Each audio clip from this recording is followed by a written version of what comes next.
Chapter 201 Small Mountain Village. 3 months later. Willow smoke rose from the small village at dusk, shrouded in a thick, white fog. The village was surrounded by green mountains and flowing streams. Li Ping'an and the old ox walked along the country path, climbing up the mountain amidst the scents of grass and earth. A small, peaceful place, nestled by mountains and water, bright and clear all year round. Stealing half a day of leisure from a busy life, he curled up comfortably in a corner. After chopping firewood, he caught a rabbit and picked some sweet and sour fruits. Li Ping'an greeted a few early-rising villagers and leisurely returned home. Breakfast was a pot of bachuo, which was basically noodle soup. There's a proverb, even a clever housewife can't make bachuo without noodles. Meaning even a skilled housewife can't cook without rice. After finishing a pot of noodle soup, old Niu began washing the dishes and pots. Li Ping'an sat on the heated brick bed, his consciousness sinking into a meditative state. These past few days, he had been focusing on breaking through to the Niwen Point, the area around the temple. Occasionally, he would chat with others who possessed daist runes in a group chat, exchanging experiences. There were people in this world like Li Ping'an who cultivated the 6 secrets of the human body. Although not many, they weren't non-existent. Their only goal was to find the daist runes. It was almost noon. Old Niu let out a moo. Lunch was served the rabbit they had caught during the day. The family's food supplies were running low, and in a few days, the house would be uninhabitable. The previous owner of the house had gone elsewhere to make a living. They thought having someone live here would bring some life to the house. It wouldn't fall into ruin. As the saying goes, a person needs food to live in an inch, and a house needs people to live in an inch. If a house is uninhabited and neglected for years, it will deteriorate quickly. The owner of this house had been gone for over 2 years, but recently news came that he hadn't fared well outside and was preparing to return to the village. With their return, Li Ping'an naturally had to make room for them. However, he didn't yet have a place to stay for himself. Li Ping'an drank several large gulps of cold water before going outside. He spent his mornings and evenings cultivating, and in the afternoons, he would carry his erhu and stroll around the village. Small mountain villages are unlike big cities. Entertainment is scarce. Naturally, no one would tip Li Ping'an for his erhu playing. But small mountain villages have their advantages, and he quite liked the tranquility. Life seemed to drag on, everything moved at a slower pace. Anyway, he wasn't in a hurry. Everything slowing down was quite nice. Li Ping'an sat under a willow tree in the center of the village. An old ox yawned, quietly lying down beside him, preparing for a nap. Li Ping'an leaned against a large tree and began playing the erhu. He looked completely at ease. After a while, a man walked over.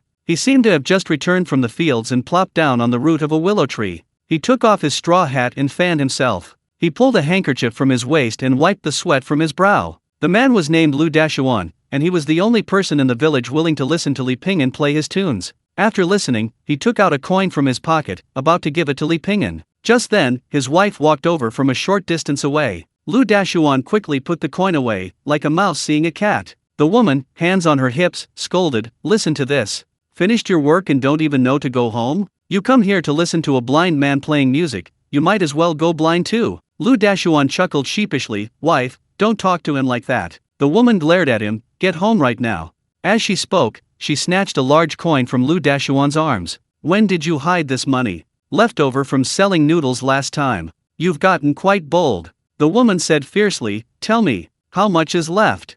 "Just one." Lu Dashuan always just smiled. Then, the angry woman dragged him home by the ear. As they left, Lu Dashuan's right hand was behind his back. His index and middle fingers were interlocked, and he flicked them lightly. Li Ping'an reached out and took it. It was a large coin. There were 2 left. Li Ping'an couldn't help but smile. Name Li Ping'an, lifespan, 260 to 270. These past few days, he had devoted himself wholeheartedly to cultivation, and he could clearly feel a significant difference in his Niwen, upper Danshan, compared to before. His physical attributes had also improved considerably. However, cultivation is cultivation, and life still requires the necessities of daily life. The family's food supplies were running low, and there weren't any extra houses left in the village. So Li Ping'an found a decent spot and built a thatched hut. In short, everything costs money. Li Ping'an rummaged through his house for valuables, intending to exchange them for some money on the black market. These items were from the time he killed the Turkic man, Yingyue. Scavenged from him a small sword box containing 12 flying swords. Although not ordinary items, they were like a double-edged sword to Li Ping'an. Tasteless to use, yet a pity to discard. 2 bags of high-quality spirit stones. He'd keep these for cultivation. Besides, selling them could easily cause trouble. A small box containing a spirit pill, as clear as fine red crystal. It emitted a faint, exotic fragrance. After studying it for several days, he figured this spirit pill was probably a poison-repelling agent. A golden amulet broken in two. Li Pingyan thought for a moment, then put the broken golden amulet in two with the small sword box. The next day, early morning, he went to the town. Slightly larger towns all had black markets, nothing unusual. They sold smuggled contraband, antiques, smuggled salt, and the like. Li Pingyan and old Niu strolled around the black market and found a pawn shop. "What do you need, sir?" The pawn shop owner grinned, revealing a gold tooth. Li Pingyan said, "I want to pawn something." He pulled out the broken amulet. The owner glanced at Li Pingyan's eyes, then examined the amulet closely for a long time. Where did this come from?" "I found it." "Found it?" "Yes." Li Pingyan nodded. The owner's eyes narrowed, a greedy glint in them, and he beckoned Li Pingyan inside. Li Pingyan gave a barely perceptible smile. He'd taken the bait. Chapter 202 The Money, Here It Comes. Li Pingyan followed the pawn shop owner into the house. The owner then closed the door, glancing around warily. Come with me, I'll show you a real treasure," the shopkeeper said. Li Pingyan chuckled dryly, "A real treasure." Entering the backyard, three burly men, shirtless and dressed in grayish-blue short shirts with cloth shoes strapped to their feet, stood out. One of them carried a knife. The shopkeeper closed the door, looking at Li Pingyan with a half-smile. "Blind man, where did this thing come from?" Li Pingyan said in a deep voice. "What do you want?" "What do I want?" The shopkeeper took a step forward. "If you can't tell me where this thing came from today, you're not leaving here. Aren't you afraid the authorities will come after you? I could kill you right here and no one would know. If I were afraid of the authorities, I wouldn't be making a living here." Li Pingyan nodded, wisely saying, 20 taels of silver, and we'll call it even, okay? The shopkeeper couldn't help but chuckle. 20 taels? Didn't realize you were quite well off. Li Pingyan held out his hand. "Give it to me then." The shopkeeper was taken aback, then flew into a rage. "You little brat, you're asking for trouble, aren't you? You should at least know my name.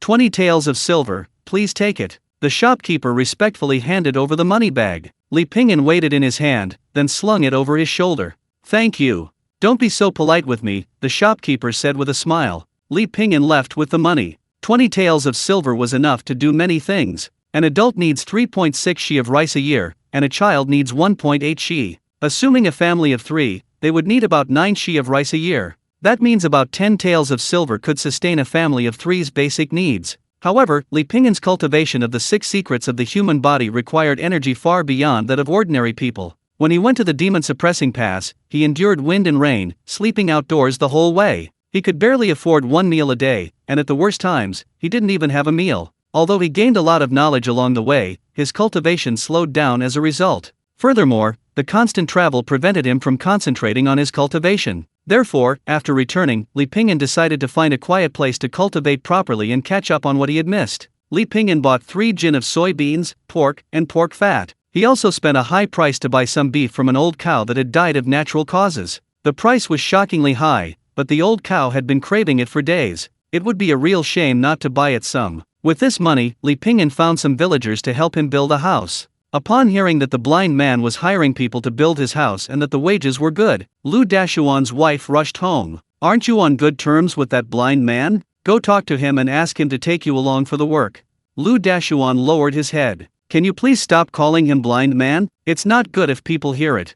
"What else should I call him if not blind man, Guzi?" the woman said irritably. Lu Dashuan, head down, continued weaving baskets. "The recruitment quota is full, what would I do there? Just go if I tell you to." He used to play music at the village entrance every day, and you'd throw him a big coin every now and then, thinking I didn't know. Now that he's rich, he should take care of you. Lu Dashuan remained silent. Although extremely unwilling, he couldn't resist his wife's insistence. Finally, he reluctantly walked to the place where Li Pingyan was building a house. Hands in his pockets, head down, looking at his feet. After a while, he squatted down. It seemed he wasn't going to bother Li Pingyan anymore. Everyone's money is hard-earned. He plucked a blade of grass and put it in his mouth. He was thinking about the explanation he'd give his wife later. "Brother Lu." Just then, Li Pingyan's voice suddenly rang out. Lu Dashuan looked up. Li Pingyan said, "Is something wrong?" "Nothing much, just taking a stroll."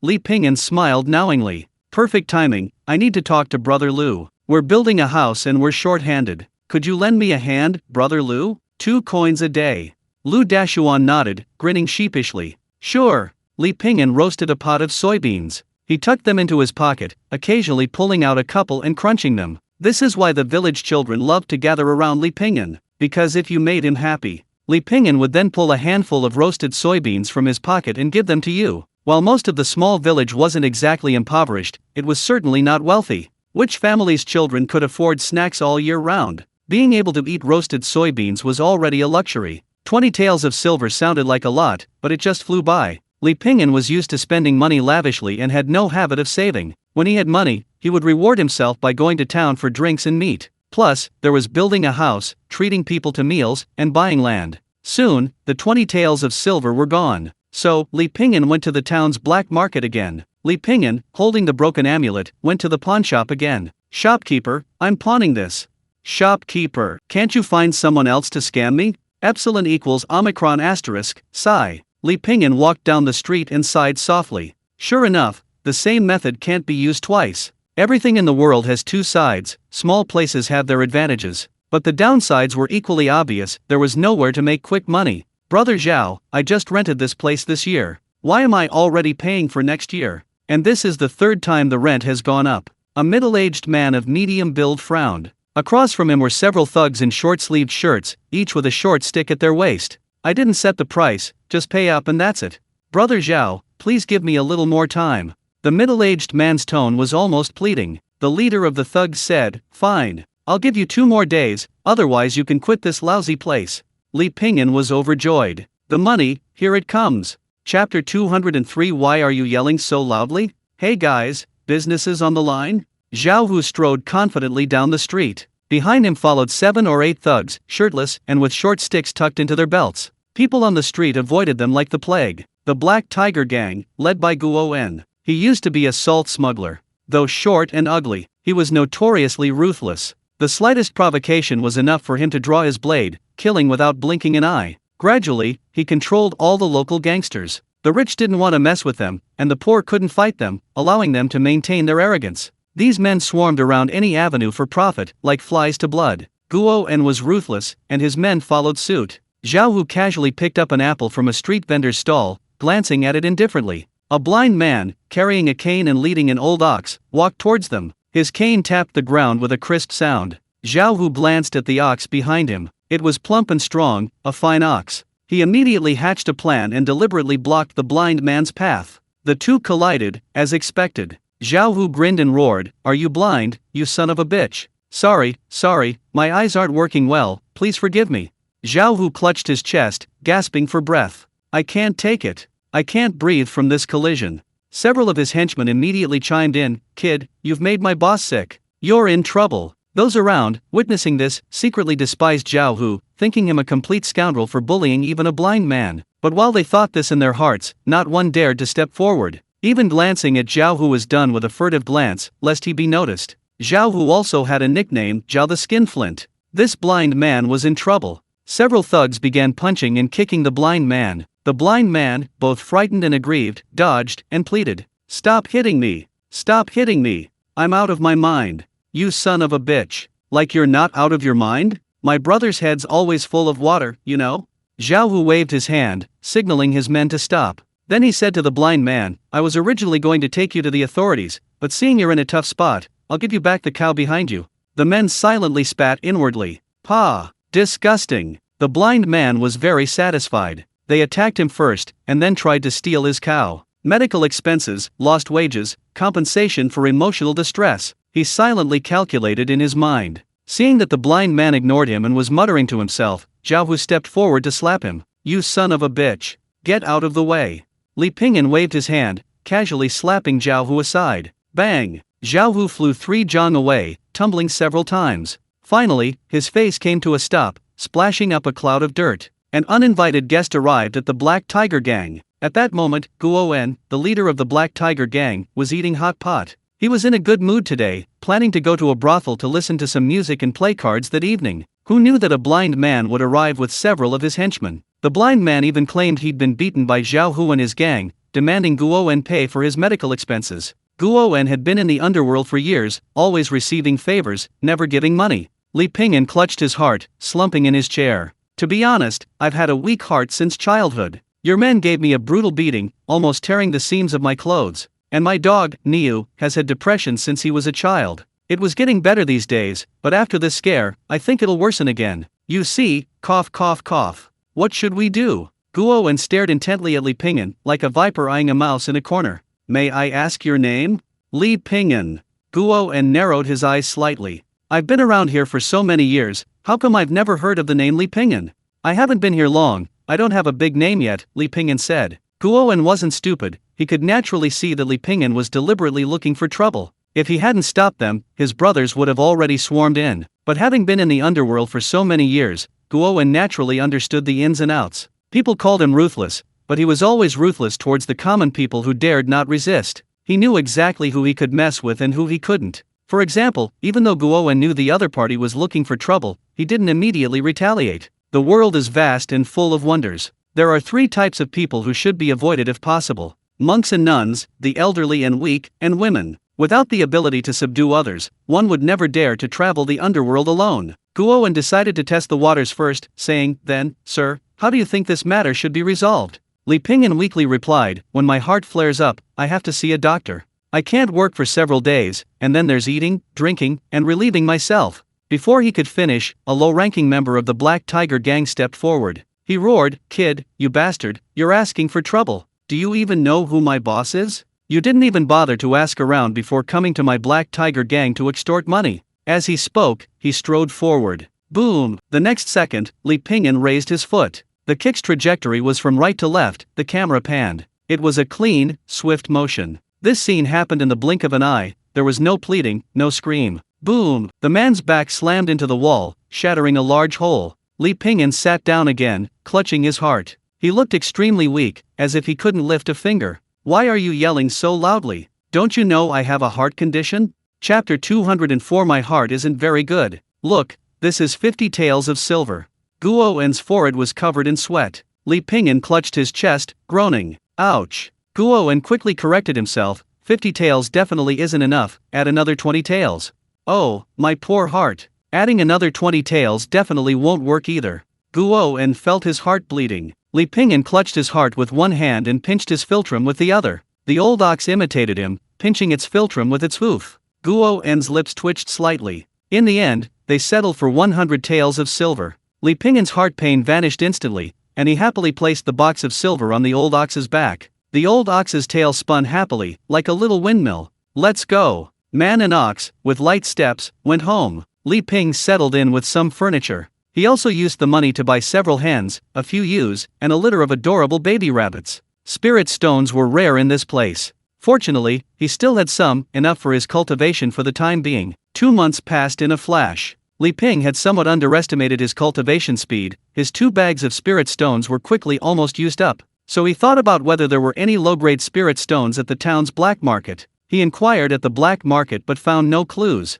Li Ping had expected this, having spirit stones or not made cultivation the same for him. The only difference was the time it took. So he only tried it out, and if he didn't find anything, he gave up. That day, Li Ping had just finished cultivating. The poor study literature, the rich study martial arts. Someone once said that Kung Fu was essentially cultivated through diet and nourishment. Eating while simultaneously experiencing hunger nourishes the essence, while hunger transforms it into Qi. Practicing martial arts merely reveals one's internal physical condition. Li Pingyan largely agrees with this view. Take his own turtle breathing technique, for example. Turtle breathing technique, 94%. The turtle breathing technique is essentially cultivated through proper self-cultivation, not simply through arduous practice. It requires gradual nurturing and refinement. The longer one practices internal energy, the deeper it becomes. Essence, Qi, and spirit will accumulate, and the more they accumulate, the stronger one's physical strength will become. Nourishment and practice should be combined, with nourishment as the primary focus. It's like planting a tree, you plant the seed. Provide sunlight and water, and the seed will slowly grow into a large tree. His progress during his time in the small mountain village was significantly greater than his progress on the road. Only money. Li Pingyan sighed softly. As the saying goes, before understanding the way, the difficulty lies in the law. After understanding the way, the difficulty lies in wealth. Li Pingyan now belongs to the latter. The 100 taels of silver given to him by the Black Tiger gang are almost gone. Li Pingyan pondered for a while. Bang! Bang! Open the door! Open the door! Li Pingyan opened the door. 2 men, one fat and one thin, stood outside. "Kid, new here? Do you know the rules? 6 months' worth of annual pay. Li Pingyan was taken aback. Annual pay?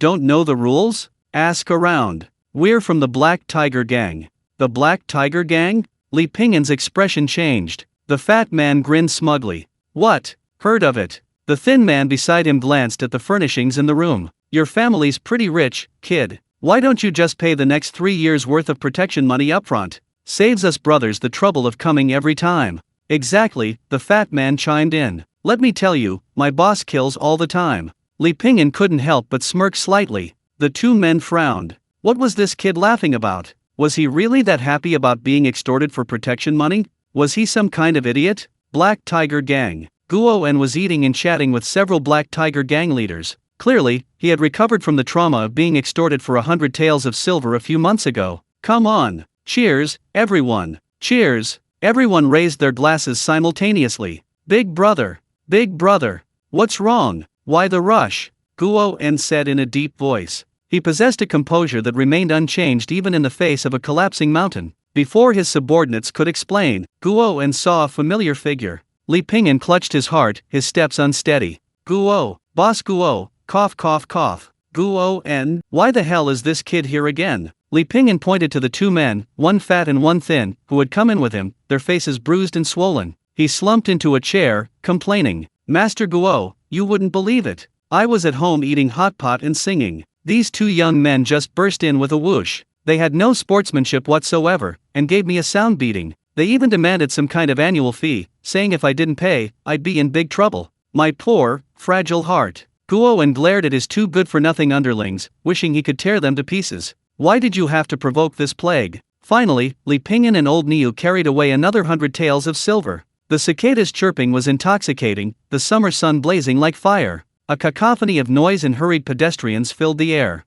More than 2 months passed, and the weather turned cooler. The autumn wind swept in, scattering leaves across the ground, but also revealing a clear blue sky. Guo was inside, enjoying a steaming hot pot. He admired the snowflakes falling outside the window while embracing his beautiful concubine. Life. Guo was savoring his wonderful life. When a figure that nearly drove him to despair reappeared, Li Pingyan smiled somewhat sheepishly, accompanied by a henchman from the Black Tiger Gang. Guo was about to cry. You can't just fleece one person. Once a stranger, twice a friend, they're all brothers now. Chapter 205 Lu Dashuan. It was snowing heavily, heavy snowflakes like goose feathers, falling and swirling across the sky. The distant woods were shrouded in mist, blurring the overlapping mountain ranges. A bearded man trudged through the snowstorm, approaching from afar. It was Wei Wu, a constable from the county. Brother Li. The tabloid you requested. The small mountain village was almost completely isolated from the outside world, peaceful yet also closed off.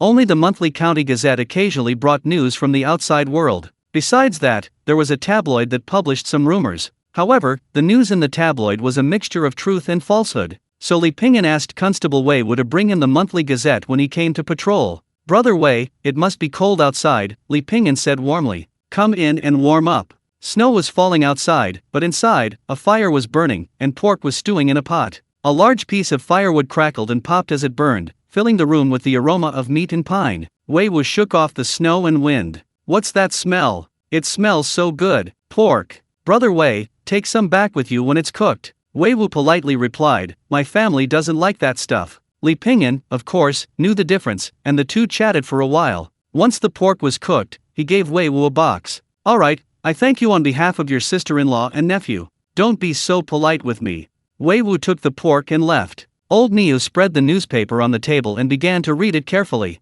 Although they suffered a major defeat at the Battle of Sargon, with a strategic adjustment, the Sui dynasty subsequently won 2 more battles. The newspaper was filled with praise for Princess Lu Yun. Li Pingyan was quite happy for her. At this rate, from now on, when he saw Lu Yun, he would have to call her Your Majesty. Li Pingyan smiled. He wondered when he would see news of his other friends in the newspaper. Changqing Monk, Alia, Wang Yi, Pang Jun, Zhao Linger, Jingyu, Yan Shizhen. A large pot of pork, with enough left for himself and Lao Niu, still had plenty to go around. Li Pingyan packed it into several boxes. Carrying the boxes, he went out. At the east entrance of the village stood a simple, 2-courtyard thatched hut, standing alone in the snow. That was Lu Dashuan's house. Brother Lu. Li Pingyan knocked on the door. The door opened quickly. The woman was on the heated brick bed, scolding her husband, but her eyes lit up when she saw Li Pingyan. Oh, Pingyan. Before, the woman would treat Li Pingyan with disdain. She always complained that her husband wasn't satisfied with just listening to music and had to give him money every now and then. Things are different now. Li Pingyan is highly sought after. Before, he was always called Blind Man, but now he's affectionately known as Pingyan, peaceful. I've stewed some pork at home. Take some for your wife and the children, Li Pingyan said, handing over a box. Meat. The little child, who was playing with a small wooden stick, immediately dropped it upon hearing there was meat. The woman couldn't hide her joy and said, "Oh, look at you. Keep it for yourself. I can't finish it all by myself." They chatted for a few more minutes. Li Pingyan said, "All right, I'll be going now." Lu Dashuan looked up.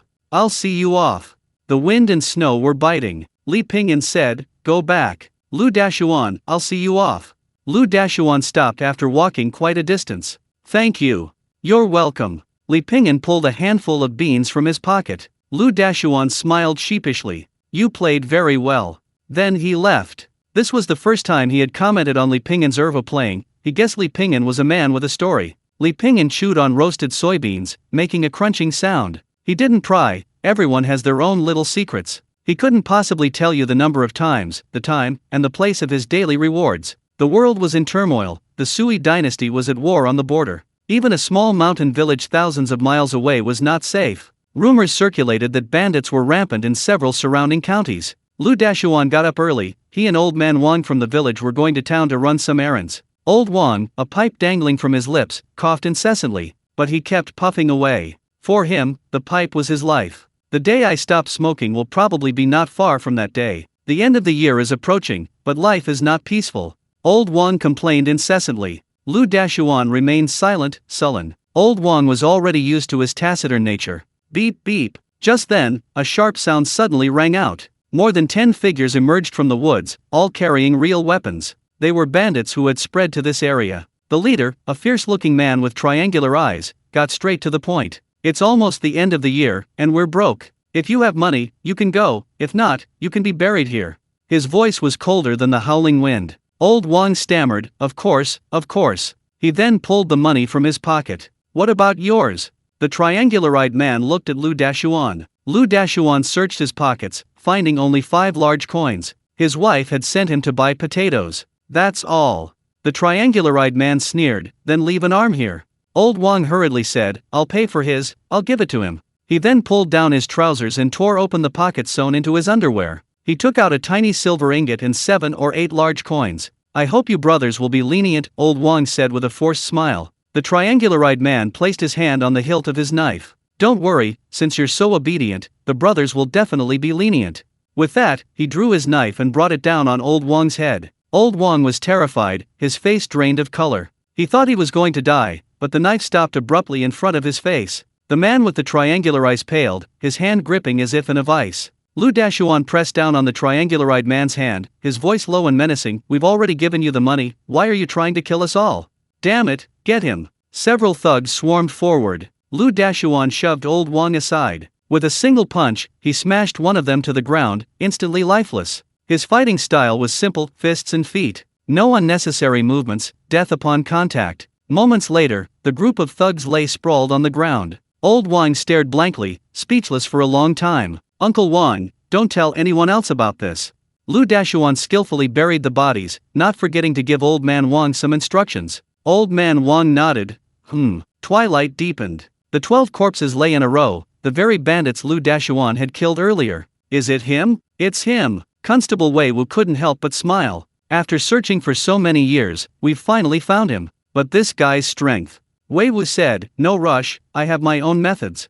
The moon hung high in the sky. Li Pingyan was cultivating when he suddenly sensed a movement in the fragment of the Great Dao rune. A message appeared in the group chat. "Attacking Eagle, can anyone help me? I need to kill someone. Price negotiable. Happy Big Boy, who? Attacking Eagle, someone who should have died. Happy Big Boy, where is he? What's his cultivation level? Attacking Eagle, Sansui Village, Yong'an County, Great Sui Dynasty." Li Pingyan raised an eyebrow slightly. Sansui Village? Isn't that the small mountain village he was currently in? Chapter 206. I'd like to ask you a question. The clanging of pots and pans filled the air. Lu Dashuan was preparing lunch, a thin porridge. Stirring it with chopsticks, it was watery and not thick at all. A few vegetable leaves floated on top. There were also leftover flatbreads from yesterday. Lu Dashuan blew on the fire, waiting for it to grow a little stronger before standing up. A shadow flashed past the window, an ordinary person would hardly notice. Lu Dashuan slightly raised his eyes, then his eyelids drooped again after a moment. He sighed softly. What was bound to happen has happened. Lu Dashuan's son was named Lu Xiaozuan. Lu Dashuan's family was poor. Lu Xiaozuan wore the same clothes year after year, until they no longer covered his small belly. The other children shunned him, refusing to play with him even when they were peeing or playing in the mud. Lu Xiaozuan sat on a rock, playing with the mud by himself. At this moment, Li Pingyan walked over. "What's wrong? You're all alone here." Lu Xiaozuan lowered his head, pouting. "They don't want to play with me." "If they don't want to play with you, Uncle Li will play with you." Li Pingyan grabbed a handful of mud, asking curiously, "Where did this mud come from?" "Made with urine." Li Pingyan was silent for a moment, then put the mud down. Lu Xiaozuan suddenly looked up. "Uncle Li, will you marry my mother?" Li Pingyan couldn't help but laugh. "If I marry your mother, what will happen to your father?" "I don't want that guy anymore," Lu Xiaozuan said defiantly. "He's so useless. You can't talk about your father like that." Li Pingyan poked the little guy's forehead. Lu Xiaozuan pouted. "That's just how it is. He has no skills and yet he won't let others talk about him." Li Pingyan patted his head. "A dog doesn't choose its home because it's poor, and a child doesn't despise its mother because she's ugly.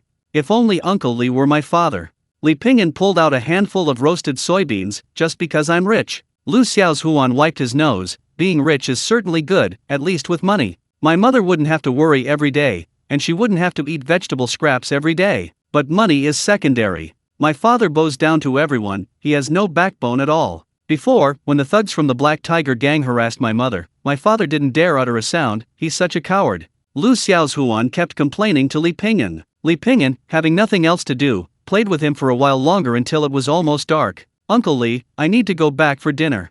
Lu Xiaozuan stood up. However, his belly was already round and bulging. He ate several handfuls of soybeans and kept farting, probably skipping dinner. "Go on." Li Pingyan patted his bottom. That evening, old Niu wasn't home, saying he was out for a stroll, but he was probably out teasing the heifer. Li Pingyan was too lazy to cook, so he opened an enamel jar containing rendered lard. He poured some soy sauce and added some lard to his rice. Li Pingyan squatted by the door, eating rice soaked in lard. Night fell. The moon was big and round, hanging overhead. It gave one a feeling of what night is this, where to go? The small mountain village fell into silence. Some places were lit up, while others remained quiet. A cool breeze blew, and wisps of smoke rose from the chimneys. A moment later, old Niu returned. He glanced disdainfully at Li Pingyan's bowl. "You eat this stuff without me?" Old Niu strode into the kitchen. Soon, a fire was lit. Old Niu tied on his apron and prepared to cook a pot of pork stew with vermicelli. The fire grew stronger, the steam from the pot thickened, and the aroma filled the air. Just then, Lu Dashuan arrived. He carried a basket filled with several large white steamed buns. They were fresh from the pot and smelled wonderful. Logically, given Lu Dashuan's family's wealth, these white steamed buns were only for the new year. Or perhaps they were used to offset taxes, but now he had steamed so many. Li Pingyan smiled faintly. "Brother Lu, I steamed some buns at home, brought you a few." The honest and simple man put down the basket and sat down, head bowed. "Brother Lu, is something wrong?" "Yes, could you please help me send my wife and child away tomorrow?" "Where to?" Lu Dashuan said in a deep voice. "To the provincial capital. I have a friend there who owns an antique shop. He'll pay you when it's ready." Li Pingyan neither agreed nor disagreed. He simply picked up a steamed bun and took a big bite. The steamed bun is good." Lu Dashuan smiled, having received a reply. "Thank you." The next day, early morning, the sky was a pale white, shrouded in a thin mist. Lu Xiaozuan complained, "Why are you up so early?" The usually fierce woman was now silently pulling Lu Xiaozuan along. Lu Dashuan carried the luggage back and forth onto the carriage without saying a word. After a long while, he finally spoke to Li Pingyan. "Please." Li Pingyan leaned against the carriage frame, lazily yawned, and nodded slightly. Lu Dashuan then turned his head. "Wait for me in the provincial capital. I'll come to see you in a few days."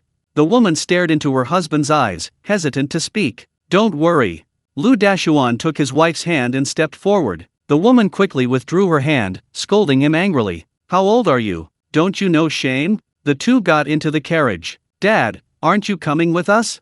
Lu Xiaozuan poked his head out. "Dad has some business to attend to. I'll come to see you and your mother in a few days." "Oh, be careful," the woman cautioned. Lu Dashuan nodded. For some reason, the woman felt a little flustered. Seeing that no one was around, the child also pulled his head back. She kissed Lu Dashuan on the cheek. "We're an old married couple, and I'm still a little embarrassed. The children and I will wait for you. Giddy up." Lu Dashuan stood there, watching the carriage carrying his wife and children depart until it disappeared from his sight. Chapter 207 Carrying a knife and leading an ox. A bullock cart sped along a narrow road, kicking up a cloud of dust. "Mother, why are we leaving?" Lu Xiaohuan asked, puzzled. The woman, usually so talkative and never-ending, was unusually silent. Li Pingyan leisurely played his erhu. Around a bend, a man of about 27 or 28 appeared before the bullock cart, dressed in a light blue outfit. He carried a bronze sword in his left hand, his eyes sharp. He stood alone in the middle of the road. If others were like mantises trying to stop a chariot, then he was a mountain. At least that's what he thought. A small horse-drawn cart? No. A bullock cart. Watch me cut it down with one sword. The next second, the bullock cart roared past him. The old ox, moo. What a load of rubbish. Hold on tight, Li Pingyan reminded him. He stood at the front of the cart, gripping the hilt of his staff sword. The surrounding bamboo swayed in the wind. Several figures emerged one after another. Mother! Lu Xiaoshuan's face turned deathly pale. Only now did he understand why his father had sent them to the provincial capital. This was, their enemies had come knocking. Li Pingyan slowly drew his sword. A chilling silver light shot out, the mirror-like blade reflecting the cold aura of the bamboo forest. A point of cold light condensed in the center of the high-set edge, seemingly constantly flowing. Like a silver stream, it became clearer the further away it was seen, adding to its sharp, cold edge. Since receiving the whetstone from Zhang Song, both his staff sword and the fine rain flying sword had become considerably sharper, carrying an intense, murderous aura. Whoosh! The blade flashed, tracing an arc in the air, a strange current tearing through the air like a drifting cloud from the heavens. It seemed casual, yet it carried a chilling killing intent. Most strangely, his blade was clearly slashing from the front. Yet, the group simultaneously felt a chill wind rise from behind. A moment later, Li Pingyan sat down again. He took out his wine gourd and took a large gulp. He exhaled a breath of stale air. Lu Xiaohuan stared blankly at the scene. So cool. Whoosh. It seems the attacking eagle has already made his move. The other day, the attacking eagle asked in the group chat, "Is anyone willing to go to Sansui Village, Yong'an County, Great Sui Dynasty to kill someone? The reward is negotiable." Although the attacking eagle hadn't explicitly stated who it wanted to kill, Li Pingyan could easily sense the undercurrents within the seemingly peaceful village as night fell. Many subtle movements emerged within the village, none of which escaped Li Pingyan's ears. The attacking eagle's target was Lu Dashuan. This greatly intrigued Li Pingyan, especially since he suspected that the attacking eagle was currently in Sansui Village. Li Pingyan naturally wouldn't miss this opportunity to obtain a fragment of the Great Dao rune. After his wife and children left, Lu Dashuan smashed the earthen bed in his house and took out a long strip of tattered cloth. The cloth wrapped around a knife. At first glance, it looked like a black iron rod. Besides it, there was also a colorless fragment. A fragment of a Dao rune. Then he found a large broom and carefully swept the dust off the floor. He sealed off his cellar and carefully inspected it. After doing all this, Lu Dashuan slowly closed the door. He locked the door with a single-pronged lock. Walking along the somewhat muddy village path, early rising villagers greeted him. Lu Dashuan, as usual, simply nodded. He walked at a leisurely pace, as if going up the mountain to chop some firewood. Soon, several figures followed him up the mountain. Lu Dashuan walked all the way to the top. 3 people were waiting for him on the mountain. One was the constable Wei Wu, an elderly man in his 50s, and a burly man in his early 30s who looked quite distinguished. Wei Wu placed his knife underneath a stone slab, then laid out a bottle of wine, 4 sesame seed cakes, and a package of roast chicken, eating heartily. "It's you." Lu Dashuan's eyelids twitched. This man, usually so composed, was slightly taken aback. Wei Wu smiled. "I didn't expect it to be you. Enough talk, hand over the goods, and perhaps you can live." Lu Dashuan untied the rag, revealing the knife. "You can't take it. Then let's try." Wei Wu took out the knife and pointed to the wine and roast chicken on the stone slab. "These things will be placed on your grave after I die. The same words for you." Lu Dashuan also had another name, carrying a knife and leading an ox. He was born in Qianyu village and always carried a knife on his back. That's why he got that name. The deputy director of the Imperial Observatory once said that people like Li Pingyan, who were strongly punished by heaven, were unique. Although people punished by heaven were rare, they did exist in a small group. This small group of people possessed the strongest desire to find the Great Dao runes. They cultivated the 6 secrets of the human body, searching for the Great Dao runes. They hoped to one day ascend to heaven and attain enlightenment. Lu Dashuan was one of these people. Countless people had died at his hands, from the massacre of 312 households in Kenya village to the Yongding massacre. He was either killing or on his way to kill. Then, one day, he suddenly felt exhausted. His mind kept replaying the people he had killed: men, women, the elderly, children. So, he put down his knife and the rune fragments. He came to this small mountain village nestled by the mountains and water, married, and had children. He watched his son grow from a kitten to what he was now. He listened to his wife's incessant nagging. This kind of life seemed endlessly fulfilling. He finally understood why those he had killed before had so readily submitted after he had kidnapped their wives and children. The sunset painted half the sky crimson, and from the village where smoke curled from chimneys, the occasional bark of a dog and crow of a rooster could be heard. It was like a distant, hazy dream. The setting sun, finally succumbing to the ravages of time, sank into the valley. The ground was littered with corpses. Wei Wu's corpse was mixed in among them. Lu Dashuan staggered along. The sunset is infinitely beautiful, but it's nearing dusk. Someone sighed. Lu Dashuan looked up, blood blurred his vision. Li Pingyan leaned against a tree, seemingly oblivious to the horrific and tragic scene. Lu Dashuan stood there, stunned for a moment. Li Pingyan said, carrying a knife and leading an ox, "That name sounds quite flavorful." There were 5 people in the rune fragment group. Little Sweetheart was Li Pingyan himself, the aggressive eagle, the happy big boy, and the quiet fish soaring in the water. And the 5th person was the one who had never spoken, carrying a knife and leading an ox. "Where are my wife and children?" "Don't worry, my old ox will escort them all the way to the provincial capital." After receiving news that his wife and children were safe, Lu Dashuan forced a smile, his back hunched, his face crooked. With his right eye barely open, he walked forward step by step. Let alone an ordinary person, even a cultivator would probably be dead long ago after suffering such injuries. But Lu Dashuan, with the body of a heavenly punishment person, had endured until now. However, his life force was severed, there was no hope. He fell heavily to the ground. Thinking of his wedding day, of his house, of his children, of every peaceful night, Lu Dashuan's lips moved. "Well, you deserve it." "You, who are you?" "Me." Li Pingyan smiled faintly. "Just like you, an ordinary wanderer searching for the great Dao runes." Chapter 208. The mountain is as quiet American Samoa ancient times. Somewhere in Kyushu, the aggressive eagle sighed helplessly. As expected, the bunch of useless trash I gathered in such a short time were no match for the blade-bearing ox. But thankfully, I had a backup plan. I've already spread the word about the blade-bearing ox beforehand. Hopefully, someone else took the fragment of the great Dao rune he possessed, and he didn't just lose it somewhere. Otherwise, it'll be like searching for a needle in a haystack. What a headache. I've been searching for so many years. I finally found the blade-bearing ox's whereabouts, and this is the result. The aggressive eagle rubbed his forehead. "Happy big boy, sweetheart, fish soaring in the water. Which of these 3 took the blade-bearing ox's fragment? Damn it. If I weren't tied up." The aggressive eagle pondered for a moment and decided to send out a message to test the waters. "Aggressive eagle, the blade-bearing ox is dead. Who did it? I haven't paid him yet." Li Pingyan sneered inwardly. "Reward? This guy really knows how to talk. I'm afraid what I'll get isn't a reward, but razor blades. You pretend, I can pretend too. Little Sweetheart, dead? How did he die? Who did it?" 3 questions in a row. "Happy big boy, the one carrying the sword and leading the ox, has been gone for a long time. I still owe him a favor, what a pity." Little Sweetheart, sigh. At this moment, the fish in the soaring water, who hadn't spoken for a long time, appeared. "Fish in the soaring water, that means one of us has 2 rune fragments." "Spot on. Attacking eagle, that's right." A moment of silence in the group chat. "Fish in the soaring water, happy big boy wants to buy you some information." The fish soaring in the water suddenly changed the subject. "Happy big boy, what news?" Happy big boy was always the group's information broker, selling all sorts of intelligence. It seemed there was nothing he didn't know. Fish soaring in the water, news about the Turks of Central Plains. Happy big boy, oh? You're interested in that? Fish soaring in the water, I want to know the Turks' strategic deployment. Happy big boy excitedly said, the Turks are currently at war with the Sui dynasty. This news is invaluable.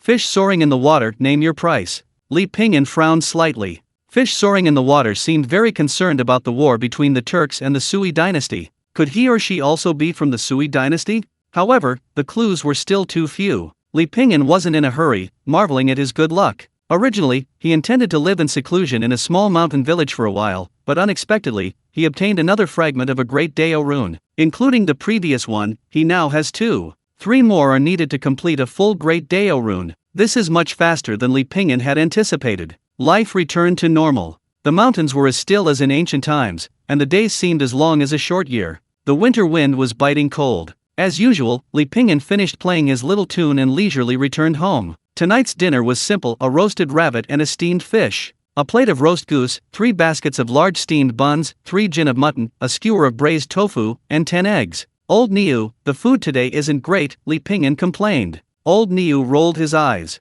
It's good enough to have anything to eat, why are you being so picky? A short while later, Li Pingyan picked his teeth as he spoke. Old Niu, where are the pastries I bought a few days ago? I need to fill my stomach. Old Niu, you're a pig, aren't you? The harvest in the small mountain village this year wasn't good. Adding to that, the border war had more than doubled tax revenue in various places. Banditry had also broken out in several surrounding counties. So, poor families could only eat boiled wild vegetables like Hautunia cordata and nettles, or stir-fried them. They certainly wouldn't add any oil or fat. The family relied on these things to maintain basic survival. The villagers all knew that Li Pingyan's family was well off, so they often came to borrow some grain from Li Pingyan. Li Pingyan would occasionally borrow some wheat bran, but rarely meat, rice, or flour. Firstly, he needed a lot of nutrition to cultivate the 6 secrets of the human body. Secondly, these people couldn't repay the loans. You borrow from one person, and another will come to borrow from you. With so many people in the village, Li Pingyan couldn't possibly lend to every single household. A small favor is appreciated, but a large one breeds resentment.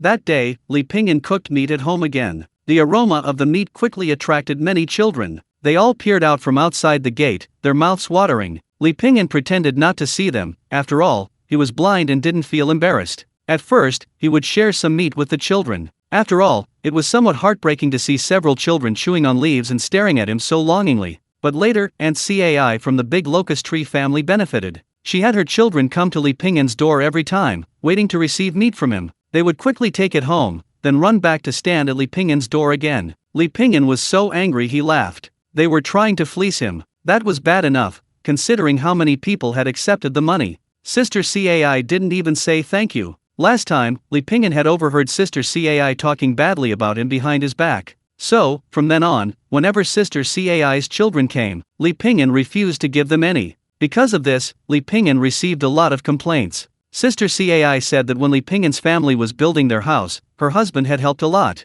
She didn't mention a word about the payment Li Pingyan had given them, or that he had provided meat with every meal. Li Pingyan was too lazy to argue with her. Arguing about such things would only make him seem petty. He simply decided to avoid them from now on. Uncle Li. Chapter 209. You like this kind of thing, kid? Uncle Li. A little girl with pigtails looked up and grinned. It was Erya, the child of Widow Wang. My mother asked me to bring these. Erya held a small bag filled with dates. Widow Wang's husband had died on the battlefield. A woman raising a child alone, they struggled to make ends meet. Li Pingyan often gave these children soybeans or a few pieces of meat when he ate it. When Widow Wang cooked something nice or picked some fresh fruit, she would bring some to Li Pingyan, even though she knew he had nothing to lack. It was still a token of her good intentions. Li Pingyan didn't refuse and picked up a date. He tasted it and found it sweet and delicious. Not bad. Perfect timing. I stewed pork today, take some home. Erya's big eyes were fixed on the pot. Her desire to eat was written all over her face, but she still shook her head. No, my mother said I can't eat Uncle Li's meat anymore. Uncle Li doesn't earn money easily.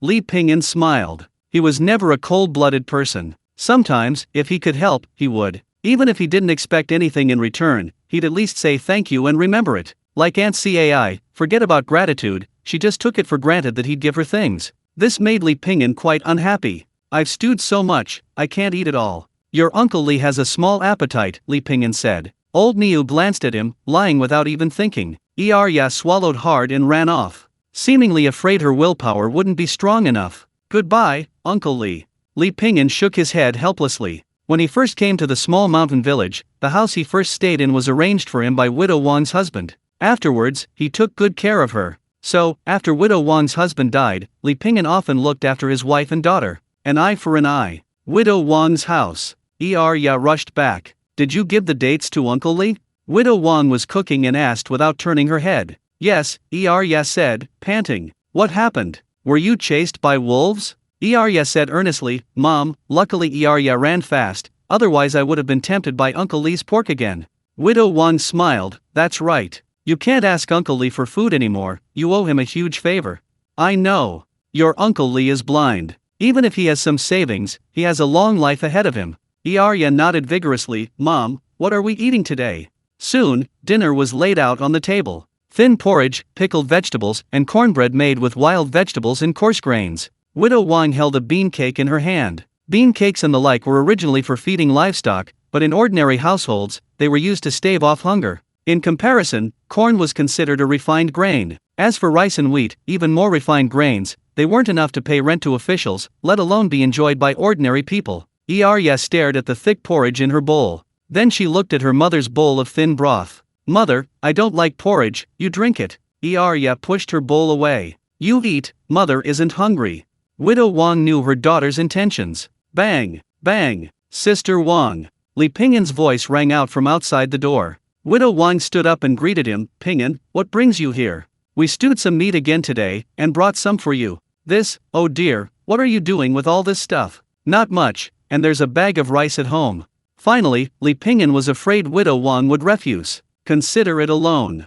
Widow Wang hesitated, then said, thank you so much, I'll pay you back tomorrow. Although Widow Wang wore coarse cloth clothes, she was beautiful, and her sun-kissed skin was still delicate. When her husband was alive, the family was doing well. Therefore, she was rather plump, and her features were beautiful. After her husband died, several bachelors in the village came to fawn over her. There was also a landlord who wanted to take her as a concubine. Even Widow Wang didn't fancy her. Li Pingyan, however, was different. Those men had only fawned over him for a while. Seeing they couldn't gain anything, they cut their losses. Widow Wang could sense that Li Pingyan was genuinely good to her and her child. Asking if he had ulterior motives was pointless. He was blind and couldn't even see her face. And she had a child to raise. Besides, with Li Pingyan's wealth, if he wanted to get married, which girl in the village wouldn't be eager to marry him? After all, he lived like it was New Year's every day, eating meat at every meal. Leaving Widow Wang's house, old Niu rolled his eyes. So this kid had a taste for that kind of thing. I should have never arranged a marriage between you and Lu Yun in the first place. Look, blindly is delivering meat to Widow Wang again.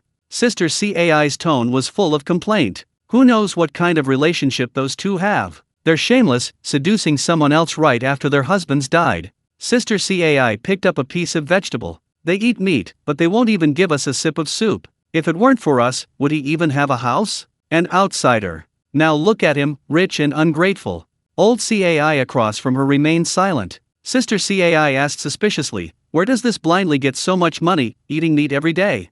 Who knows? Why don't you ask someone? Isn't that guy a constable in the county? After the new year, life in the small mountain village began to stir. The Sui dynasty had annexed many countries. They were peaceful before because of the Sui's power. Now, taking advantage of the border wars, many people began to secretly plot, and bandits rose up everywhere. The government used the pretext of suppressing bandits to extort money, and the people were powerless. The world was in turmoil. Indeed, it was the same no matter where you hid. Meanwhile, a band of bandits roamed the mountains. Under the cover of night, one man climbed the mountain. It was none other than old Cai from the village. Brother Lu. Old Cai wiped the sweat from his brow. The constables went to the county town today. It's the perfect opportunity. Are you sure there's no one else at that blind man's house? The man called Brother Lu asked. Old Cai immediately replied, of course. I'm telling you, Brother Lu. His family is incredibly wealthy. That guy eats meat every day and often shares it with the other villagers. Brother Lu nodded. Don't worry, you'll be well taken care of after it's done. Thank you very much, Brother Lu. Chapter 210 Questioning. The night was dark and the wind was strong. It looked like it was going to rain. Spring rain is as precious as oil, and the villagers felt even the wind tasted sweet. Soon, the rain began to fall, pattering like beans. It soaked the village roads and the rooftops. Everyone went to bed early. Li Pingyan didn't sleep. With his current energy, he could go a month without sleep without any effect. Li Pingyan simply loved the feeling of sleeping. However, to improve his cultivation efficiency, Li Pingyan cultivated until about 4 in the morning every night. Clear footsteps reached his ears. This is the house, old Cai's voice rang out. The blind man lives here. At this moment, the bandit named Skinny Monkey suddenly said with some worry, Brother, do you think a blind man with so much money might be some kind of hidden master? Hidden master? The man kicked him. You've been reading too many romance novels. The skinny guy said, isn't it said that in the underworld, the less skilled someone seems, the less you should underestimate them? The crowd sneered. Who cares what skills he has? They laughed dismissively. Whatever skills he has, even the best kung fu is no match for a kitchen knife. Even the best kung fu can be knocked down with a brick. The skinny guy rubbed his hands, feeling uneasy. Brother, how about I keep watch outside? The man glanced at him. Coward. I'm telling you, if you stay outside and don't get any good loot, don't blame me. The skinny guy nodded. Of course, of course. For some reason, his heart was pounding. Forget it, compared to money. Life is more important. Better safe than sorry. Creak. 2 bandits were prying open the window. Suddenly, the door opened. A figure stepped out. The men stared at each other, somewhat embarrassed. 2 breaths later, old CAI whispered, "It's this blind man." The man was the first to react. Attack!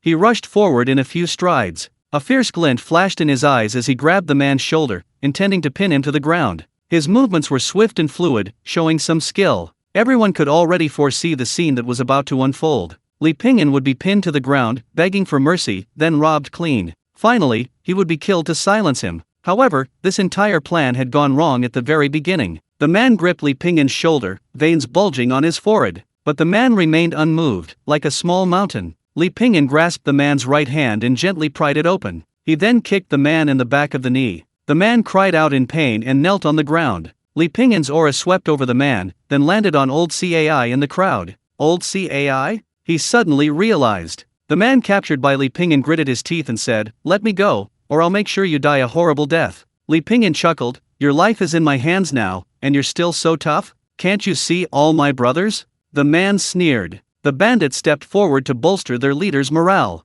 "Sorry, I'm blind." The man hesitated for a moment. His life was now in their hands, a fight to the death would be detrimental to him. He said in a deep voice, "How about this, we each take a step back, and my brothers won't make things difficult for you." Li Pingyan said calmly, "A step back, no problem." The man breathed a sigh of relief, then heard Li Pingyan continue, "I'll take you all to the authorities, then I'll go back to sleep." Li Pingyan lightly touched the ground with his toe, and the man felt the weight on his back loosen. He quickly stood up, clutching his leg, and looked up. His brothers were already lying sprawled on the ground. This. The man stared wide-eyed, dumbfounded at the scene. Old CAI tried to run away in the chaos, but Li Pingyan kicked a pebble. "Ouch. Pingyan, they forced me to do this, it has nothing to do with me."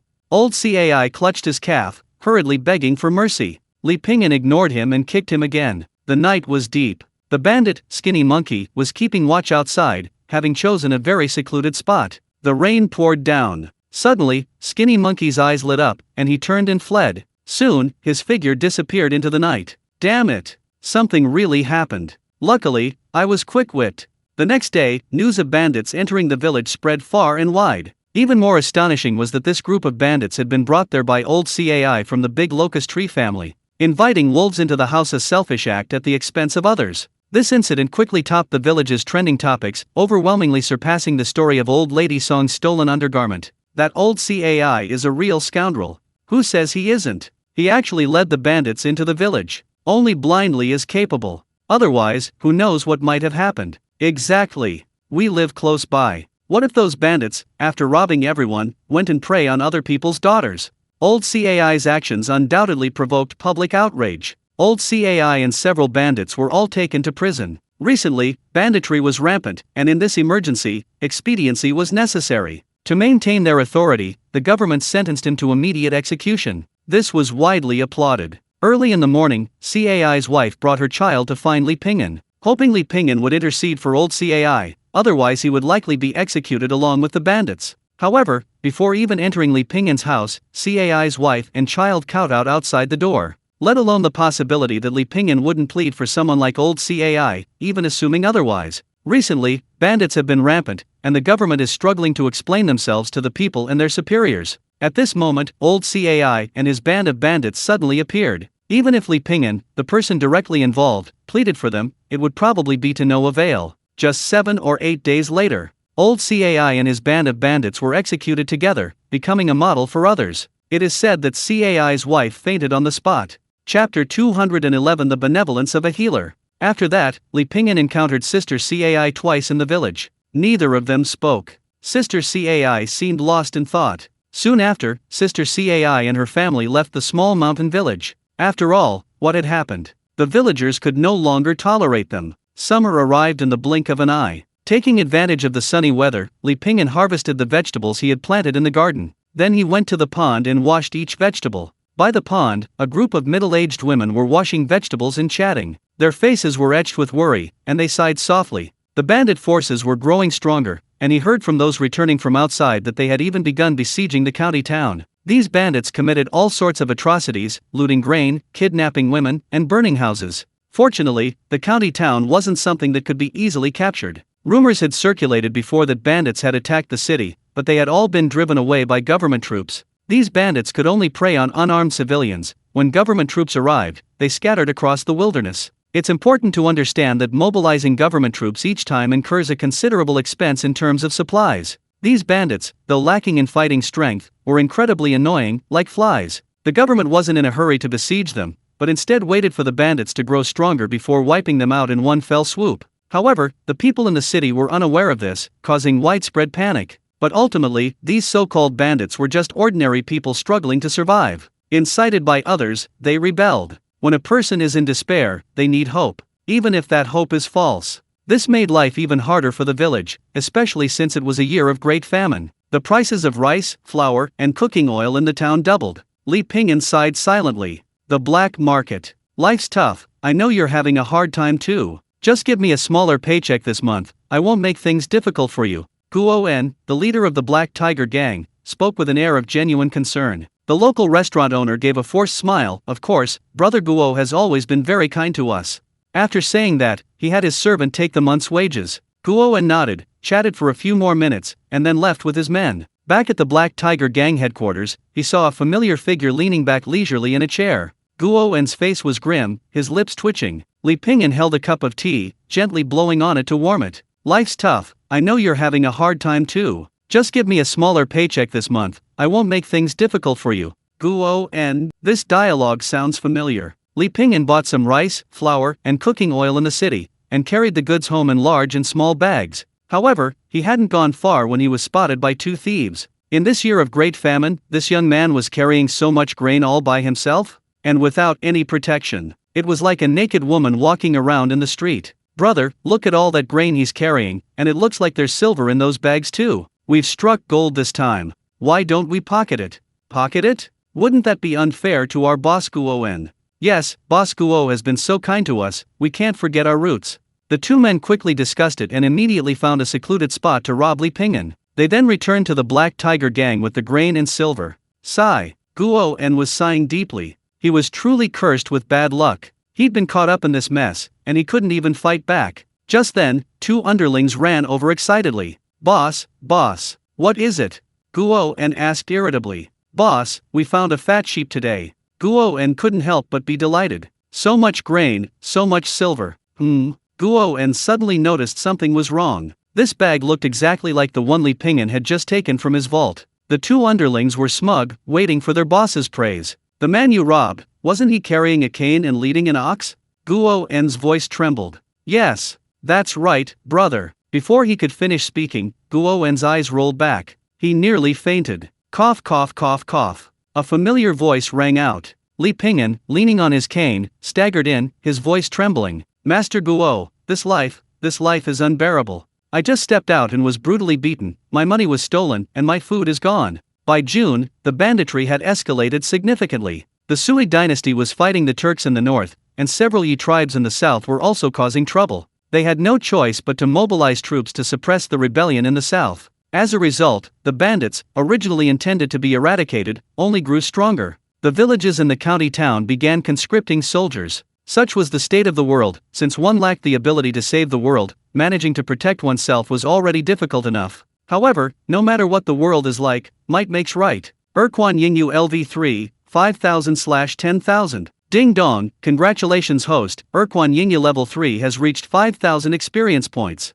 Congratulations host, you have obtained the Red Destiny Healer's Benevolence. Destiny level, white, green, yellow, red, blue, purple. Gained basic medical skills. Effect, gain corresponding experience points for each person treated. Some medical knowledge that wasn't originally in his mind entered his mind without feeling out of place. It was as if he was born with it. Having just acquired medical skills, Li Pingyan definitely wanted to try them out. He remembered hearing the other day that Widow Wang had caught a cold. At this time of year, even getting a meal was a problem for ordinary people, let alone finding a doctor. Most poor people, when they encountered illness, would just tough it out, and once they got through it, they were fine. If you can't make it, just kick the bucket and see you in the next life. Li Pingyan had planned to go see her today, but it just so happened to be this day. Chapter 212 Treatment. At Widow Wang's house. Mother, have some hot water.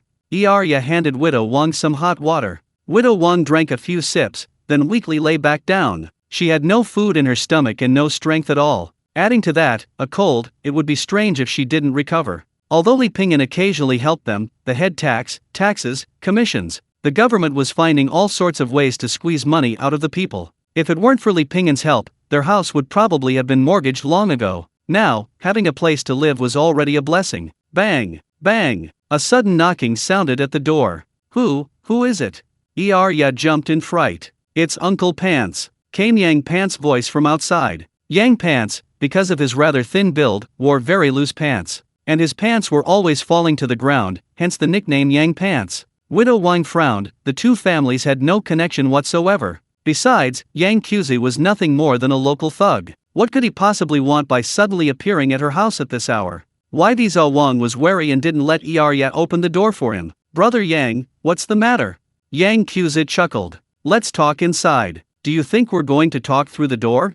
Yizhao Wang hesitated slightly. It wouldn't be right to refuse him. Besides, it was broad daylight. She doubted he'd dare do anything out of line. So she dressed and had Arya open the door for him. Yang Qi walked in and glanced around. Then his gaze settled on Widow Wang. Oh, are you sick? Yizhao Wang forced a smile. I caught a bit of a cold. Yizhao Wang's fever hadn't subsided, and her rosy cheeks made her look even more delicate. Yang Qi swallowed hard, staring intently at Widow Wang's face and chest. Widow Wang was somewhat annoyed, but dared not show it. Brother Yang, what brings you here today? Nothing much, just here to collect the head tax. Head tax? Widow Wang was startled. What kind of tax is that? Besides, tax collectors are government officials. Who is Yang Qi anyway? Yang Qi said, the bandits are causing a lot of trouble right now, and every household has to contribute. Since you have no men in your family, you have to pay the head tax. I have no choice, it's all orders from above. Widow Wang glared at him. From above, you? Yang Qi chuckled, revealing a mouthful of yellow teeth. I found a position, it's a bit embarrassing to say. As he spoke, Yang Qi produced a document. Now, brother, I'm working for the government.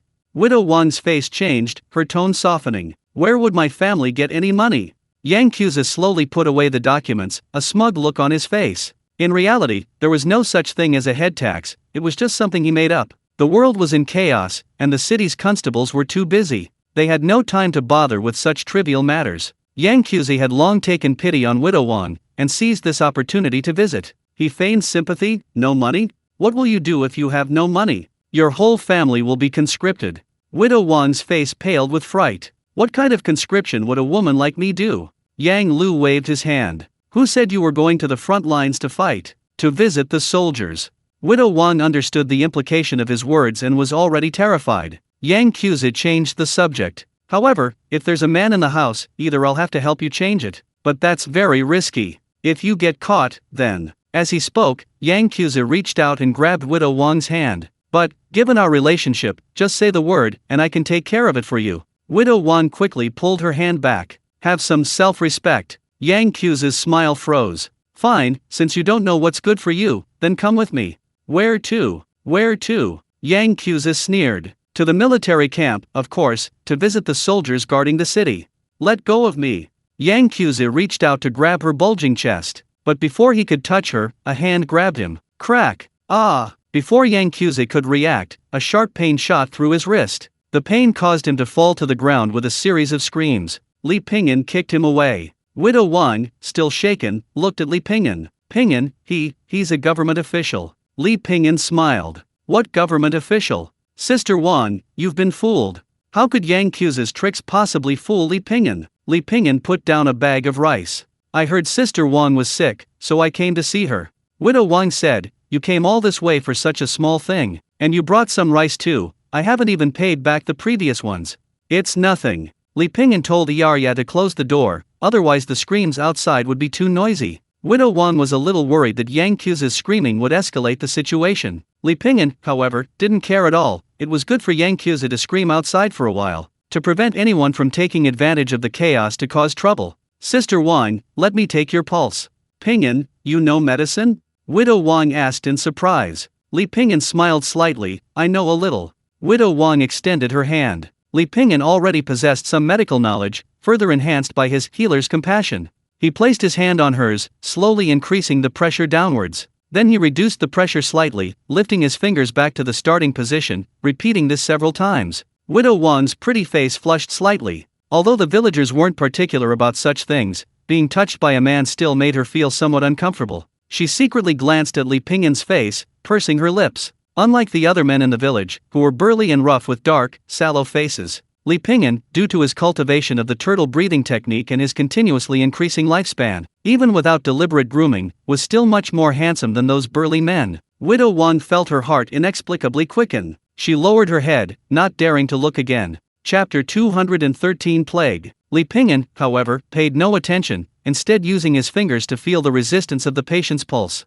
If, when pressed, the pulse felt hard, firm, and had a strong rebound, that proved the pulse was strong. If, when pressed, there was little resistance, or even if the pulse disappeared with slight pressure, that meant the pulse was weak. There are many methods for treating wind cold, but they differ greatly. For example, the Ma Huang Tang formula requires a tight pulse, while formulas like Cheng Qi Tang require a firm pulse. Tight and firm, in other words, mean forceful. If these formulas are used on a weak pulse, it could have the opposite effect, causing the patient to collapse or even faint. It's nothing serious, I'll prescribe some Gui Ji Tang for you.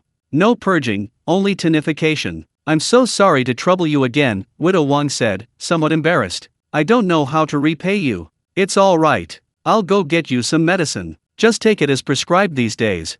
Watching Li Pingyan's departing figure, Widow Wang felt a warmth in her heart. The summer heat hadn't subsided, the heat was unbearable. The weather was like a sauna, without a breath of wind. The thick air seemed to have solidified, and the sound of cicadas could be heard in the distance. And it was precisely at this time of year that chaos erupted in the county town. Bandits besieged the city from the outside, and bandits caused trouble from within. In this kind of weather, if corpses were left unattended, a plague might break out. The county magistrate understood this, so these days, besides defending the city and seeking reinforcements, he ordered the disposal of the dead, urging them to be cremated. Li Pingyan had stockpiled some medicinal herbs at home. Ding dong, congratulations host for saving one person. Experience for the Destiny Healer's Compassion +1. It seems Widow Wang's cold has subsided. Li Pingyan felt a jolt of electricity run through his brain. This feeling is really good. Pingyan. Widow Wang came in carrying some of her own dates and locust blossoms. These were the only two things she could offer. Sister Wang, keep them for yourself. It's nothing much, just don't mind. After exchanging a few pleasantries, the conversation turned to the current situation outside. Will this city fall? Widow Wang asked worriedly. It shouldn't be anytime soon, Li Pingyan said. Logically speaking, bandits wouldn't have that kind of ability. Who knows, someone might be pulling the strings behind the scenes. Widow Wang sighed. The world is so chaotic, when will it end? Li Pingyan comforted her, things will get better. Yes, things will get better. Li Pingyan couldn't help but think of Lu Yun. He remembered what she had said back then. If she could become an emperor, she would definitely be a good emperor. Perhaps, this wouldn't have happened. In this chaotic world, Li Pingyan enjoyed a temporary moment of peace at home. It was his turn to cook today. Old Niu was dozing by the door. He picked the flowers from the locust tree inflorescence that Widow Wang had brought and washed them clean. Then he scalded them with boiling water and squeezed out the excess water. He added a suitable amount of flour, allowing the remaining moisture on the flowers to be naturally and evenly coated with a thin layer of flour. Finally, spread the flour-coated locust flowers in a steamer and steam them over low heat. The fragrant aroma was invigorating. Li Pingyan and Old Niu each held a bowl of locust flour rice. They sat on small stools, enjoying the gentle breeze. The locust flour rice was a little bland. Li Pingyan added some minced garlic, chili, soy sauce, and vinegar. Finally, he poured a spoonful of boiling hot oil over it, releasing another enticing aroma like lighting a fire. Then they mixed it and ate it. Old Niu, this world is not peaceful. It seems it's the same everywhere. Old Niu, moo. As night fell, Li Pingyan sat on the bed again. He entered a meditative state and began to cultivate. Although his internal strength hadn't increased explosively, he could feel himself making gradual progress. This was enough for Li Pingyan. In the blink of an eye, another half-month had passed. The situation hadn't improved at all, in fact, it had worsened. The bandit forces outside the city were growing stronger, and almost everyone inside the city lived in fear. The county magistrate also appeared worried every day. Thieves were taking advantage of the chaos to cause trouble in the streets and alleys of the city. He couldn't even distinguish which were spies sent by the enemy country to deliberately stir up trouble. Those were instigators, trying to profit from the chaos. But the imperial court remained calm and unperturbed in the face of this situation. Your Majesty? The current emperor's heart is set on the entire nation. He wouldn't care about one or two small counties. The court is more concerned that this upheaval will lure out all the bandits, allowing them to be exterminated. Corpses strewn across the city walls, and people continue to be killed within the city. Under these circumstances, even with deliberate precautions, it was inevitable that some would contract the plague. All the city's doctors were summoned, or rather, forced to come. Quickly, bring them in. The constables directed the conscripted laborers to carry the sick into the makeshift rooms. These people were all afflicted with the plague, even a glance from afar was chilling. However, these constables were armed with knives, and the government promised to provide food. Through both coercion and persuasion, some fearless laborers were recruited. Hey, what are you doing? Just then, the constable suddenly noticed a man leaning on a cane walking towards them. Didn't you see the sign over there? The constable abruptly stopped. A blind man? He's blind, but also a doctor. A doctor? Yes, there's been a plague lately, hasn't there? The government is looking for doctors everywhere, so I came. The constable looked Li Pingyan up and down, thinking, is this guy alright? Other doctors would be running away like the plague. Why is this guy here? Li Pingyan sensed the constable's confusion and smiled faintly. A doctor's heart is benevolent. My leg is almost healed, I'm free. Oh, my favorite bathhouse, I'm coming soon. Chapter 214. Are you polite? Although doctors are said to have benevolent hearts, Li Pingyan still harbored some selfish motives. Destiny, benevolent heart of a doctor. And who could resist gaining experience? Once an epidemic or other problems are discovered, local officials will report it immediately. Meanwhile, before the imperial decree arrives, the local authorities will implement effective isolation measures, establishing isolation zones to house and isolate patients. This reduces the movement of people in the epidemic area and prevents the spread of the epidemic. Next, the imperial court will send medical officials to the front lines. Of course, in the current situation, sending medical officials is out of the question. The doctors in the county town have limited skills. If this plague cannot be controlled, the consequences are unimaginable. Even if the town is successfully defended, the county magistrate will likely lose his job. A dozen or so people were lying in an extremely crowded room. A foul odor permeated the room. This is it. The constable stood far away, afraid of being infected. Li Pingyan nodded. Thank you.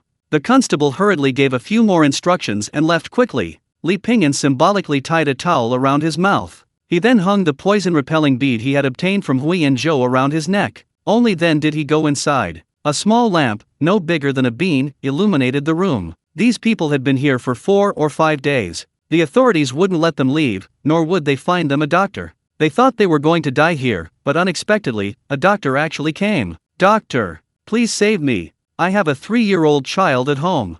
Doctor, I know you're anxious, but please don't panic. Li Pingyan gestured for them to be quiet, then walked to the nearest person. He took their pulse and examined them carefully. The tongue coating was thick and greasy, and the patient also experienced dizziness, a bitter taste in the mouth, heaviness and fatigue, chest tightness, and poor appetite. Internal damp heat, oily skin. The illness was intractable and lingering. Each epidemic, due to differences in geography, climate, and various other factors, required vastly different treatments. Although the general principles were similar, a one-size-fits-all approach was not appropriate. The government provided these doctors with separate rooms and 3 meals a day. They even saw fish. In years of great famine, only the wealthy could afford such food. However, looking at the food, several doctors found it difficult to swallow. They all knew this was tantamount to their last meal. Sigh. The crowd sighed repeatedly. Unlike them, Li Pingyan finished his meal in large mouthfuls and refused to stop. He took out some dry rations from his pocket, chewed them, and drank some water.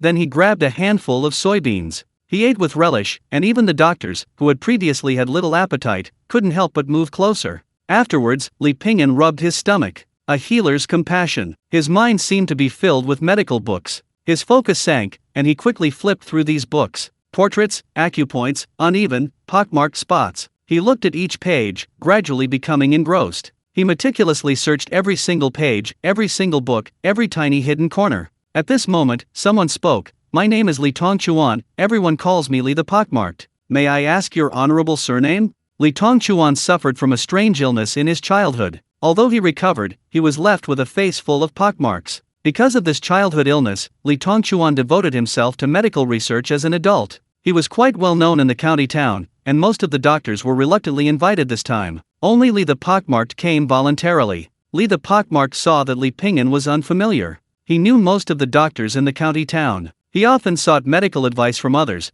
but he had never seen Li Pingyan before. Li Pingyan was engrossed in his medical books and did not reply. Li the Pockmarked was silent for a moment, then awkwardly looked away. Someone called out, "Brother Li, let's quickly discuss how to resolve this calamity." "Absolutely, absolutely. Now we have bandits outside and plague inside. If we're not careful, the city will fall and everyone will die." Several doctors nodded in agreement. They lit a lamp and began exchanging their discoveries. The night passed, and dawn broke. Soldiers continuously carried those infected with the plague into isolation wards. The doctors were exhausted, but more often than not, they could only helplessly cover their faces with white cloths. At mealtimes, every doctor looked unwell. Everything around them seemed like a dream from which they would never awaken. Some slumped over the table, some propped their heads up with their hands. Some were dazed, some were absent-minded. Li Meizi held half a pancake in one hand and flipped through a medical book with the other. In the end, it all turned into a helpless sigh. If only a doctor from the capital could come. In this small county, the level of medical expertise was extremely limited in all aspects. "Brother Li, look." Someone nudged him and whispered. Li Meizi looked up and saw Li Pingyan sitting opposite him, holding a medicine bowl.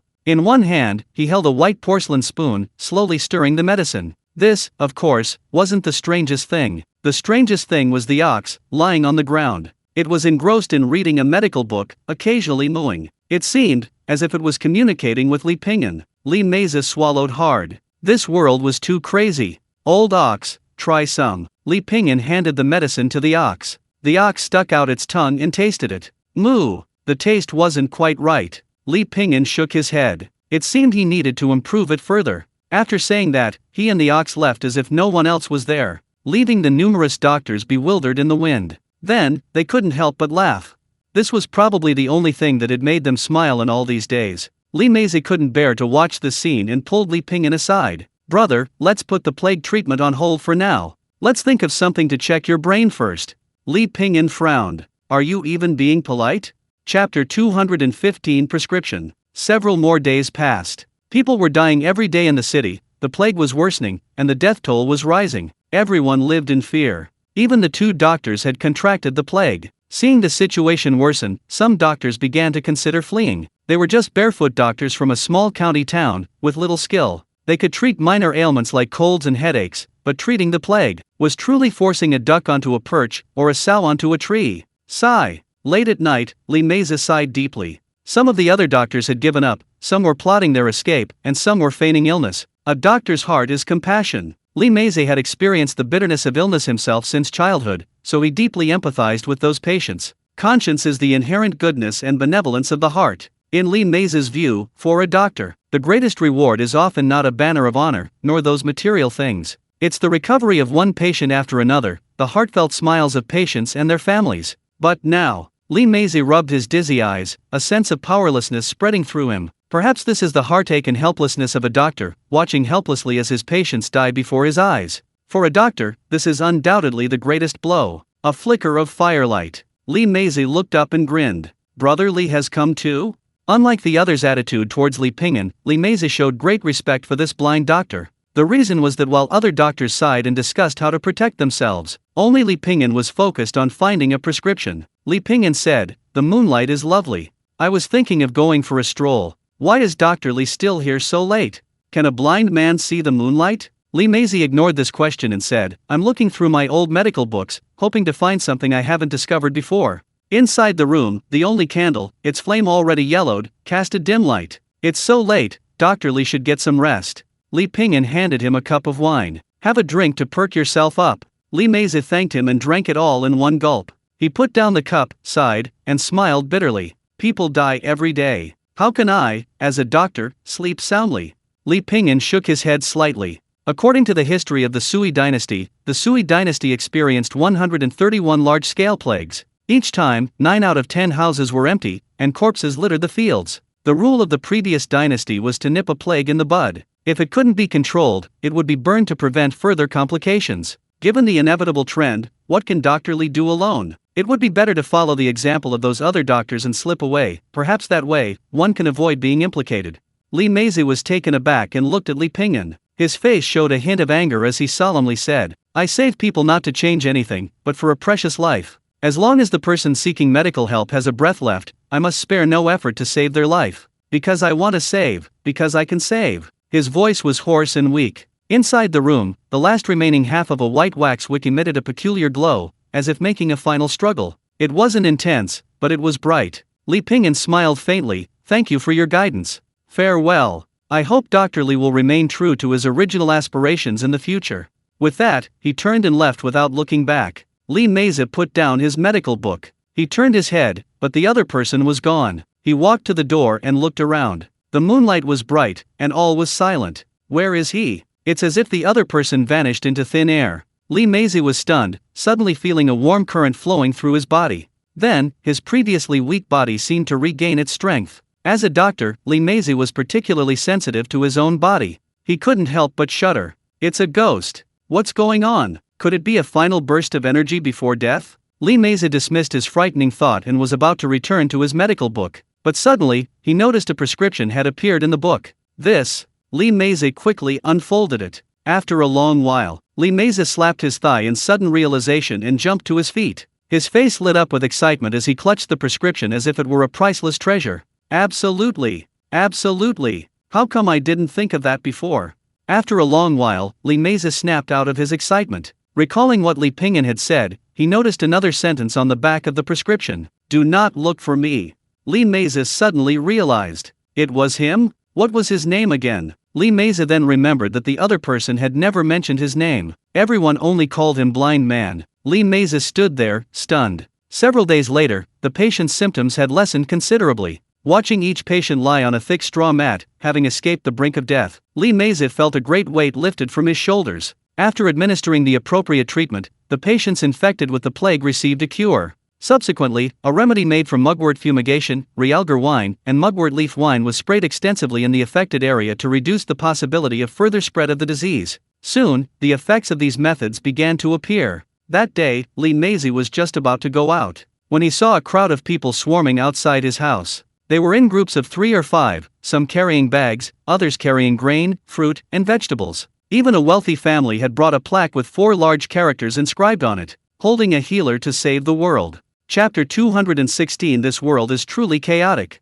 I am unworthy of such kindness, truly unworthy. Divine Doctor, please don't be so modest. If it weren't for you, we would all be dead long ago. That's right, Divine Doctor, this is just a small token of our appreciation, please accept it. Faced with the people's enthusiasm, Li Meizi truly didn't know how to respond. He had practiced medicine for so many years, saving countless lives. He had received countless acts of kindness and gratitude. But this was the first time he felt so uncomfortable. The feeling of stealing someone else's achievements was truly hard for him to accept. Although it was the other party who indirectly instructed him to do this, he still felt. Li Meizi had considered looking for the blind man. If the man was still in the county town, a blind man with an ox, such obvious characteristics would surely make him easy to find. However, he remembered the words the man had left him that day. "Do not look for me."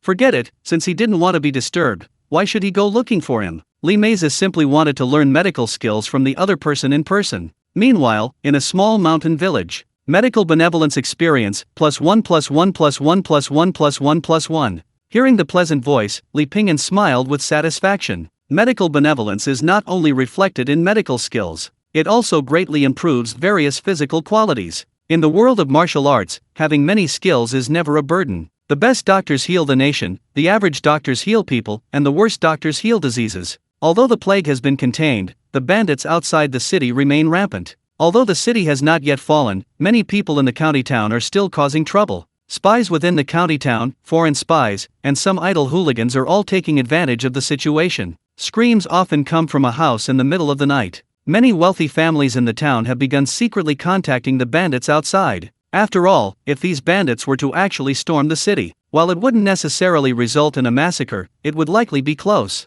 Now that both sides have made arrangements, whoever wins won't suffer too much loss. Thanks to Guo and selfless contribution to the Black Tiger Gang, Li Pingyan's family isn't short of food for the time being. A bright moon and gentle breeze, sparse stars and light rain, startled magpies and chirping cicadas. Such a beautiful scene, yet it seemed completely out of place amidst the shouts and noise outside. Li Pingyan had just finished his cultivation and came out of his room. A fine layer of sweat appeared on his forehead, and his clothes were soaked with sweat. He felt completely refreshed. Li Pingyan took the opportunity to practice a set of fist techniques in the courtyard, stretching his muscles. After practicing with his sword for a while, crows and magpies began to caw. An old ox squatted under a large tree, setting up a fire. A plump rabbit and a pheasant were roasting over the fire. There was also half a roasted, red-brown sheep. The rich aroma of meat wafted through the air, tinged with a hint of charcoal. A 20-pound wine basket sat nearby. They ate and drank as they pleased. After practicing a few sets of martial arts, Li Pingyan finally ate with satisfaction. A short while later, a warm feeling rose in his stomach. He wiped his mouth and asked, "Old Niu, how much money do we have left?" Old Niu bellowed, "There was still plenty, enough to eat for more than a month." Li Pingyan nodded. It seemed he didn't need to seek sponsorship from Guoan for the time being. He took a large bite of mutton and chewed slowly. As night fell, the commotion outside the town grew increasingly terrifying. Every household was filled with dread, fearing that thieves had indeed stormed into the county town. Li Pingyan sat in the courtyard, intently sharpening the cane knife in his hand. After sharpening for a while, he plucked a thin blade and tested its edge. The knife was as smooth and shiny as a baby's. Not long after, Li Pingyan heard a commotion outside the courtyard. How could a small mountain village escape the chaos of this world? The darkness concealed chaos, evil, and wailing. A group of thugs surged in like water, shouting and yelling, terrifying everyone so much that no one dared to peek out. Some smashed windows, some deliberately set fires, and some cursed loudly from afar. Some people hid in the shadows, laughing loudly amidst the chaos. The chaotic times had driven them mad, driving them to act recklessly. "Open the door! Open the door!" A dozen or so thugs pounded on the door of Li Pingyan's neighbor's house. "If you don't open the door, we'll set it on fire," someone threatened. "Light the fire, light the fire." The family trembled with fear. At that moment, a figure slowly emerged. "You guys are making so much noise, I can't sleep." Several thugs, some carrying machetes, others cleavers, and sticks. They glared menacingly at the one who had stepped forward. In the dark alley, behind the closed door, were terrified gazes. "You fucking want to die." Immediately, two thugs rushed over, weapons in their hands. One thug carried a gleaming knife, probably picked up from somewhere. "Didn't you see how big my knife is?" Li Pingyan flicked the blade lightly with his thumb and middle finger. A sharp snap rang out. A head was severed, flying several meters away. Everyone froze for half a second. But it wasn't Li Pingyan who died, it was the thug. Li Pingyan kicked another thug away. A sudden gust of wind exploded, startling almost everyone. It was like a sharp knife piercing their hearts. Everyone was stunned. "Run, run!" Some turned and ran, others stumbled and fell to the ground, too afraid to even run. Sigh. Li Pingyan sighed softly. This world is truly chaotic. He didn't like such a chaotic world. My boss's brother came to visit me today and brought a ton of fruit, which really touched me. After he left, I suddenly developed a high fever, felt terrible all over, had a sore throat, and my temperature was 38.9 degrees Celsius. I called him, and he had a fever too. Damn it, I suspect he gave me the flu. Chapter 217 Constable. 6 chapters today, originally planned for 7, but I got a high fever and couldn't keep it up. We'll try to update more tomorrow. By the way, please give me some free gifts and 5-star reviews. Almost all the constables in the city were deployed to the city walls to deal with the bandits, leaving the government short-handed. They had no choice but to temporarily recruit some people to help maintain order and security. The county magistrate knew very well that it was crucial to prevent chaos in the city, especially at times like these. However, he was powerless to reverse the situation. Li Pingyan's killing of those thugs in full view of everyone last night quickly came to the attention of the government. So, naturally, the next day, someone came to find Li Pingyan. Not to cause trouble, but to ask Li Pingyan to help maintain order and act as a patrol constable. Li Pingyan hesitated slightly before agreeing. Firstly, being a constable wasn't for nothing, it would give him some power. Otherwise, he'd have to wait for other officials to come and exploit him. He'd have to pay money and grain. Would he pay or not? Pay? He definitely wouldn't be willing. Besides, given those people's insatiable greed, no amount of wealth could cover his expenses. Not pay, after all, they were government officials. Killing them would definitely cause considerable trouble. Secondly, he usually took a stroll after his daily cultivation. He knew some people in the village, like Widow Wang. Ultimately, he didn't want to see her suffer an undeserved calamity. His official robes were tattered, and he had a hastily issued document with an official seal. It was undignified, utterly undignified. Come to think of it, this was the first time he'd ever been an official. If being a constable counts as an official. Back in elementary school, Li Pingyan had never even been a squad leader. Times have changed. On his first day of patrolling the streets, Li Pingyan washed his hair and shaved. He washed his clothes and changed into a new shirt. He trimmed his nails, carefully polished his shoes, and made sure he was spotless from head to toe. Old Niu scrutinized him and gave his assessment. "You're starting to look presentable." Li Pingyan tapped him on the head. "What do you mean, start to look presentable? Your brother has always been handsome, okay?" Li Pingyan and old Niu strolled leisurely through the village. He took a handful of roasted soybeans from his pocket and crunched on them. The roasted soybeans smelled delicious in this resource-scarce mountain village. This was practically the only decent snack they had. Moreover, soybeans are a high-calorie food with very high nutritional value, especially rich in high-quality protein. He could have a few anytime, anywhere. Slaying hunger, being himself again. It was probably because word had spread that Li Pingyan had killed a few local thugs that the troublemakers in the small mountain village dared not come. Moreover, it was broad daylight, and although the government was currently overwhelmed with work, the thugs were still somewhat wary and dared not cause trouble during the day. On his first day of patrolling the streets, the only thing he dealt with was a few little kids poking at an ant nest under a tree. Not satisfied with poking it with a twig, they were about to pour water into it. It seemed they wanted to kill all the ants inside. Li Pingyan slapped each of them on the bottom. "These unlucky kids, always messing with the ants for fun. Don't they know there are bad people in the village? Go home." Scolding from Li Pingyan, the children dared not play anymore and ran home. Li Pingyan squatted down, fiddling with a twig. He rearranged the small pile of sand around the ant nest before getting up and leaving. Several days passed, and the nights in the small mountain village returned to tranquility. During this time, a group of local thugs came to cause trouble, but Li Pingyan casually killed 4 or 5 of them, scaring them away and preventing them from returning. Late at night, Li Pingyan finished his cultivation. He then rode his old ox, playing the erhu, slowly strolling back and forth along the village path. Hearing the erhu, the villagers felt at ease and dared to go to sleep. Whether it was due to his state of mind or the influence of external things, playing the erhu in this way gave him deeper insights, benefiting many.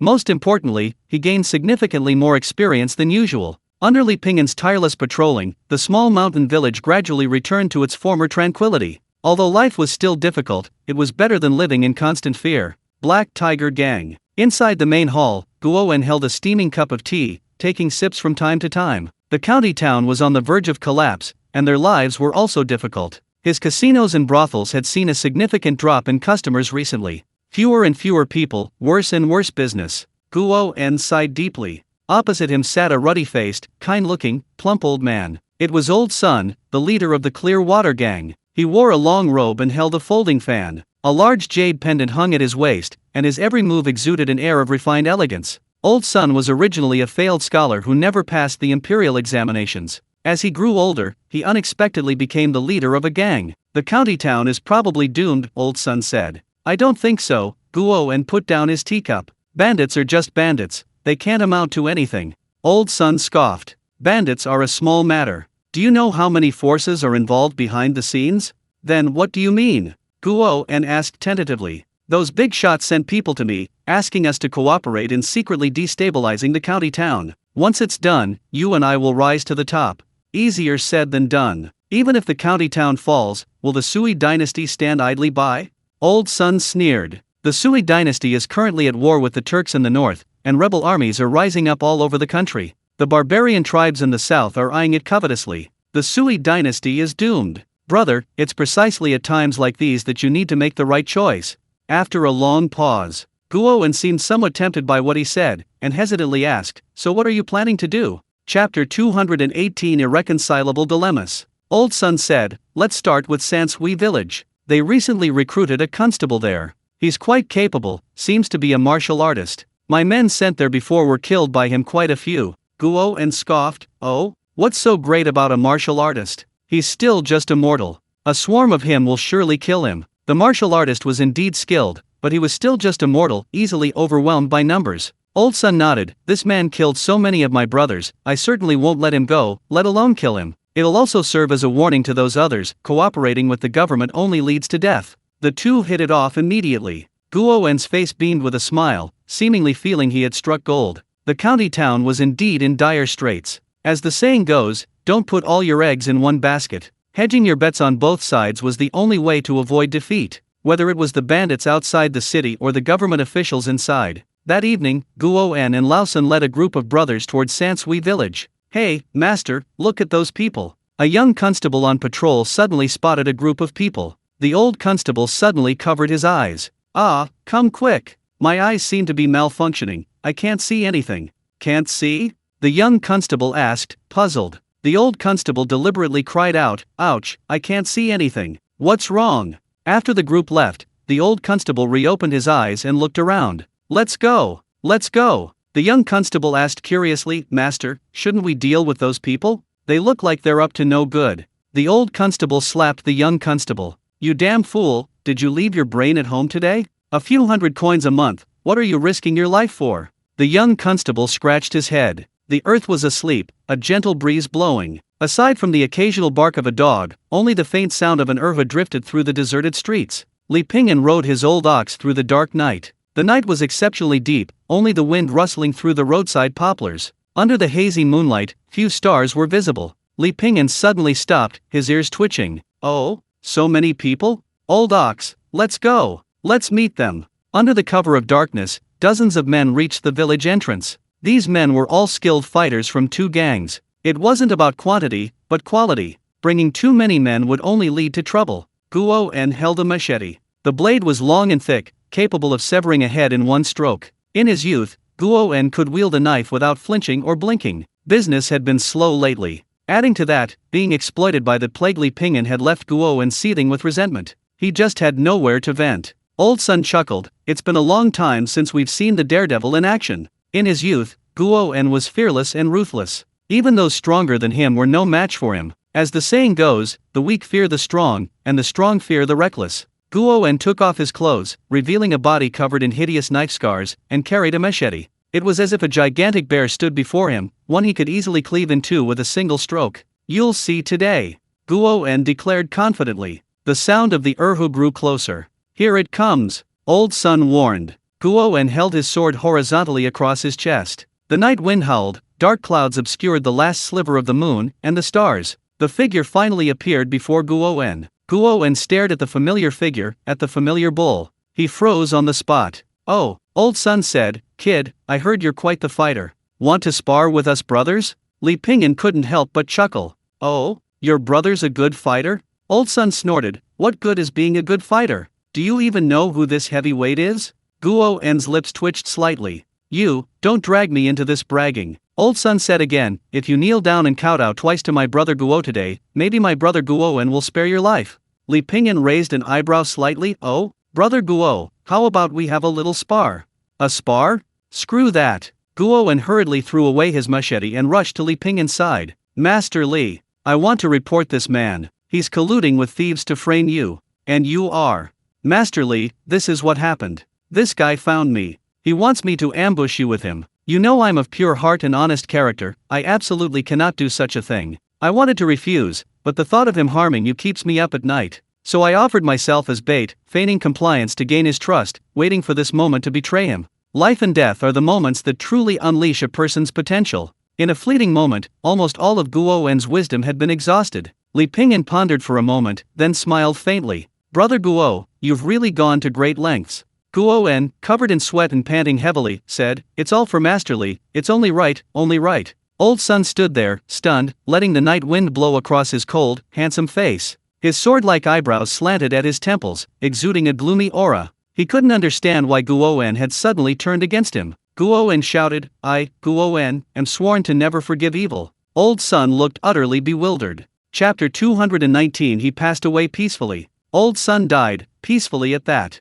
Half an incense stick's time ago, Guo-en suddenly betrayed them. Old Sun was furious and prepared to kill Guo-en and Li Pingyan together. Old Sun had long been wary of Guo-en, and the overall strength of the Clear Water Gang was slightly superior to Guo-en's Black Tiger Gang. This time, he brought only the Clear Water Gang's best fighters. Therefore, even though Guo-en had betrayed them, Old Sun wasn't afraid. "Attack! Kill them all!" Old Sun drew his weapon. "Today, I will unleash a massacre." Before he finished speaking, Li Pingyan threw a brick from a distance. It flew through the air with a series of loud bangs. Thud! It struck Old Sun's head, splattering blood. Old Sun's head was gone, and his body hadn't even reacted. Standing there, he collapsed to the ground after a moment. Looking at the scene, and then at Li Pingyan's relaxed expression, Guo-en swallowed hard, thankful he'd been quick-whipped. Otherwise, he'd be the one lying on the ground. The boss was just beaten to death like that? The Qingshui gang members were all stunned. It was as if they just witnessed someone showing off, only to be slapped across the face several times.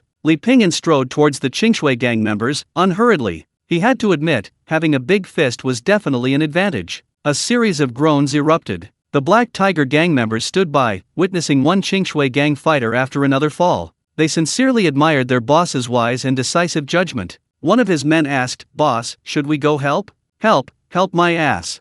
In a short while, half of the 20-odd men lay in pools of blood. The remaining half lay trembling on the ground. Li Pingyan, on the other side, didn't even break a sweat. His method of dealing with them was simple: throw stones. Before leaving, he patted Guo on the shoulder. "The cleaning is up to you. Don't worry." Guo nodded vigorously. The next day, early morning, the villagers gradually got up, the morning breeze carrying a pungent smell of blood. Not long after, the government announced that the Qingshui gang had colluded with outsiders. With Old Sun dead, the Qingshui gang collapsed. This delighted the county magistrate, who immediately ordered the confiscation of Old Sun's property. They found over 100 taels of gold leaves, a considerable amount of silver, and countless copper coins. All his property was confiscated, and every member of the Qingshui gang was conscripted into the army. The last rays of the morning sun shone clearly on Li Pingyan's face. Although a war was raging outside the county town, life had to go on, so the morning market on the street wasn't deserted. However, unlike usual, the vendors weren't shouting or making a fuss,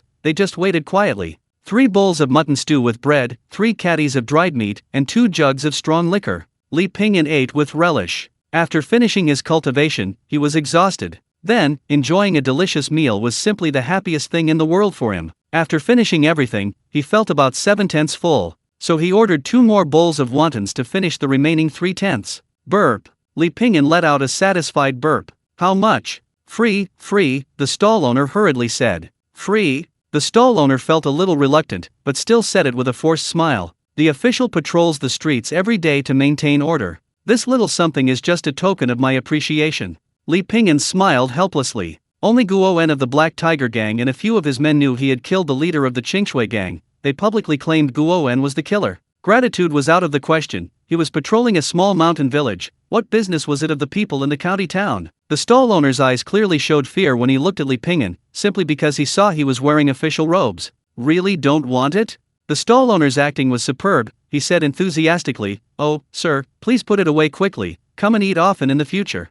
He said often, but given Li Pingyan's appetite, if he really came often, he'd probably eat his family out of house and home within days. Li Pingyan smiled faintly, then forget it. Watching Li Pingyan's departing figure, the stall owner sighed. "Damn it! This pig eats so much." Not content with taking advantage of himself, he even orders an extra portion for the ox. "He's a real piece of work," the stall owner muttered under his breath, turning his head. He saw a stack of large bills on the table beside him. The stall owner froze for half a second. When did he put the money here? He counted it carefully and felt something was off. A moment later, it dawned on him. All the food the official had ordered added up to the money. The stall owner was stunned. Paying for food is a matter of course, but he felt this was something impossible. His time in the small mountain village had been very rewarding for Li Pingyan. Traveling far has its advantages, and so does lying low. After hundreds of breaths, his tense nerves finally relaxed. His mind was focused, and his breathing became smooth. His mind cleared, and he instantly felt a sense of belonging.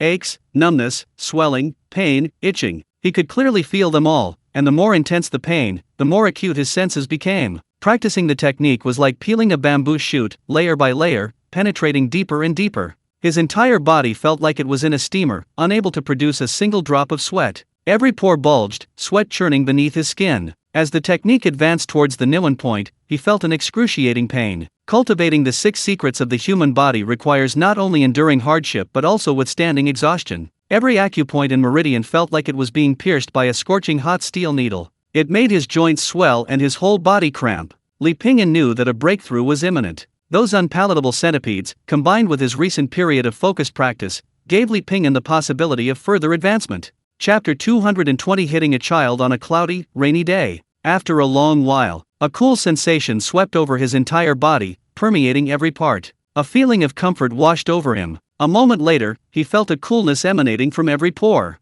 It was as if a fine stream of energy had seeped into his body. It was successful. Turtle breathing technique, 94%-95%. 6 secrets of the human body, Niwen, completed 25%-30%. The turtle breathing technique, which had not seen a breakthrough for a long time, finally broke through once again. The Niwen point had also increased from 25% to 30%, and indescribable comfort permeated every meridian. His body felt as if it had transformed from a pool of water into a deep pool. Every acupoint, every meridian, had become an inexhaustible treasure. From the inside out, from his internal organs to every inch of his skin, every hair on his body became incredibly clear and joyful. Li Pingyan slowly stood up, trying to gather the qi and blood within his body. To his surprise, with a mere thought, his qi and blood moved accordingly, almost reaching a point of complete control. He then went outside. With a light leap, he became as light as a leaf, soaring into the air with the flow of qi. Not bad, really not bad. Li Pingyan jumped back into the courtyard, excitedly exclaiming, "Old Niu, your brother, I've broken through." Old Niu didn't even bother to lift his head, making a big fuss. Li Pingyan tried raising his hand, circulating the qi and blood within his body. Although the turtle breathing technique had only progressed from 94% to 95%, the resulting changes were enormous. The turtle breathing technique progressed very slowly, but once a breakthrough occurred, it was a qualitative leap. At first, it seemed effortless, but with improved practice, one could instantly add several bursts of power, each burst stronger than the last, continuous and unbroken. Li Pingyan brought his left palm together and pressed his right palm forward. An invisible force surged forth like a tidal wave. Boom! Dust flew, and vegetation splattered. Oh woo-woo! The old ox let out a mournful cry. Li Pingyan had aimed at the wooden plank beside him, but missed. He hadn't expected the force to be so great, he almost lost his grip. The old ox stood up, glaring angrily at him. Li Pingyan, old ox, would you believe me if I said I didn't do it on purpose? A moment later, the sounds of a chase and fight between a man and an ox echoed from the courtyard. A serving of braised beef, please, Li Pingyan said to the stall owner. The stall owner looked at the man and the ox strangely. What's wrong? Did someone just beat you up? The ox nudged him in the rear, and Li Pingyan changed his mind, saying, 2 portions, please. It took 2 portions of braised beef to appease the ox, and the man and ox walked down the street together. Old ox, beef is really expensive these days. Beef is usually expensive, after all, oxen are used for plowing. The law clearly states it is forbidden to kill oxen without cause. However, finding loopholes in the law is too easy. For example, a sick ox, or an ox that died of natural causes. Or, for example, the imperial court stipulates that it is illegal to slaughter oxen privately, but it doesn't stipulate that it is illegal to eat beef. So not only ordinary people eat it, but officials and the wealthy also eat it, and they've come up with all sorts of variations. Boiled beef, roasted beef, beef jerky, you name it, they have it. Most of the rules in this world are made for the poor at the bottom of society. Li Pingyan chewed on his braised beef, nodding. It's delicious, but really expensive. Old Niu rolled his eyes at him. It's just a little money, why are you being so stingy? Li Pingyan said, since we're already here, we might as well go to the Black Tiger gang and borrow some money from Guoen, for rice, flour, cooking oil, and stuff. Beating a child in the rain were just killing time anyway. September arrived. The bandits' attacks grew increasingly fierce, and the number of government soldiers killed and wounded increased. Several times, the bandits even stormed into the city. Fortunately, they were all repelled by the government troops. The newspapers repeatedly told people to trust the government, but it was clear to everyone that the county town was in grave danger. It was possible that one morning, the bandits would already be inside the city. The atmosphere in the city became increasingly tense and oppressive, as if suffocating everyone. At the 4th watch of the night, a deafening roar suddenly erupted outside the city. The entire city could hear the explosion, the sound sending dizziness through the residents and trembling the trees. It was firearms. These bandits were using firearms to attack the city. This further confirmed that several southern barbarian tribes were behind these bandits. However, to everyone's delight, the imperial court had finally intervened. It was said that several Confucian scholars from Huilu Academy had been dispatched. The people of this small county had no idea what Confucian scholars were, and they gathered together, discussing the matter animatedly. What's the use of sending a few scholars instead of troops? Exactly. They're just sending useless people. I think it's hopeless. Huilu Academy? Li Pingyan couldn't help but think of Jingyue, Alia, Zhao Linger, and Pang Jun. Even the owner of this chivalrous pen was the academy's dean. If a great scholar from Huilu Academy were to arrive, the siege by the bandits would likely be quickly resolved. But would it really happen? Would cultivators from Huilu Academy easily come to a place like this? In other words, what important figure would care about such a small place? Even if the entire population of the county were to perish, the empress wouldn't care. As the saying goes, the empress's heart is with the entire nation. The people of the county are unimportant, the barbarian tribes causing trouble in the south are unimportant. What is important to the Empress is the absence of the barbarians. 3 or 4 days passed in the blink of an eye. The situation in the county was increasingly dire, seemingly on the verge of running out of ammunition and food. The bandits' attacks were becoming increasingly brutal, essentially using lives as bait. Furthermore, their inside agents within the city were constantly causing trouble. If reinforcements from the imperial court didn't arrive soon, the city would likely fall within the next 2 days. After Li Pingyan killed more than 10 troublemakers in the small mountain village, no one dared to cause trouble there anymore, making it seem like a paradise within the small county town. At midday, the sun baked the leaves until they curled up, and the cicadas chirped incessantly. Like mad dogs in the village, their noise irritated the villagers, adding to the already sweltering heat. Li Pingyan, holding a bowl of corn porridge and a salted radish, sat in the courtyard. Then someone shouted, "The immortal from the academy has arrived. Everyone, hurry and see. They say it can even fly, and descend from the sky." Oh? Li Pingyan raised an eyebrow slightly. Chapter 221 The Sword Rises. Li Pingyan was quite curious and wanted to see which member of the academy had come to the small county town. By this time, news of the immortal's arrival had already spread. Governors were beating drums and gongs, shouting throughout the streets. This was partly to stabilize morale, and partly to intimidate the enemy. The crowd gathered in the square, awaiting the immortal's arrival. Li Pingyan and old Niu squatted on the outskirts, each holding a handful of soybeans. Since the bandits besieged the city, there hadn't been such a lively scene. The crowd was bustling and chaotic. Many vendors had seized the opportunity, temporarily setting up their stalls here. There were vendors selling tea, melon seeds and snacks, and even fortune tellers. Li Pingyan quite enjoyed this lively atmosphere. The county magistrate's residence. The county magistrate's assistant, unusually, was wearing his official robes and hat today. He had carefully groomed himself. Since the banditry broke out, the county magistrate hadn't had a single peaceful night's sleep. He not only had to defend against the bandits outside, but also guard against spies within the city. He had submitted dozens of memorials to the imperial court requesting aid, but all had fallen on deaf ears. The court's only response was, "The city stands, but so do we." This was clearly pushing him to the brink of death. A few days ago, a plague broke out. If it weren't for Li Meize finding a cure, the city would likely have already fallen. Although Li Meize later explained that the prescription was developed by a blind doctor. For the county magistrate, solving the plague was the most important thing. Who solved it was unimportant. A blind man, or even a sow, wouldn't matter much. The main problem was that the plague was solved. However, while the plague was solved, the bandit problem was becoming increasingly serious. Just as the county town was on the verge of collapse, a savior finally arrived. Huilu Academy. While ordinary people might not know Huilu Academy, the county magistrate certainly did, a place admired by scholars from all over the land. A moment later, a white-clad figure appeared, accompanied by 2 children. Zhang Debiao, magistrate of Sansui County, respectfully welcomes the academy's teacher. The man was dressed in white, holding a folding fan. He was clearly a refined scholar. His elegant bearing, accentuated by his snow-white scholar's robe, was striking. A single glance exuded an extraordinary, otherworldly aura. The young man nodded. "I am honored." Zhang Debiao thought to himself, truly worthy of being a student of the academy, he is indeed extraordinary.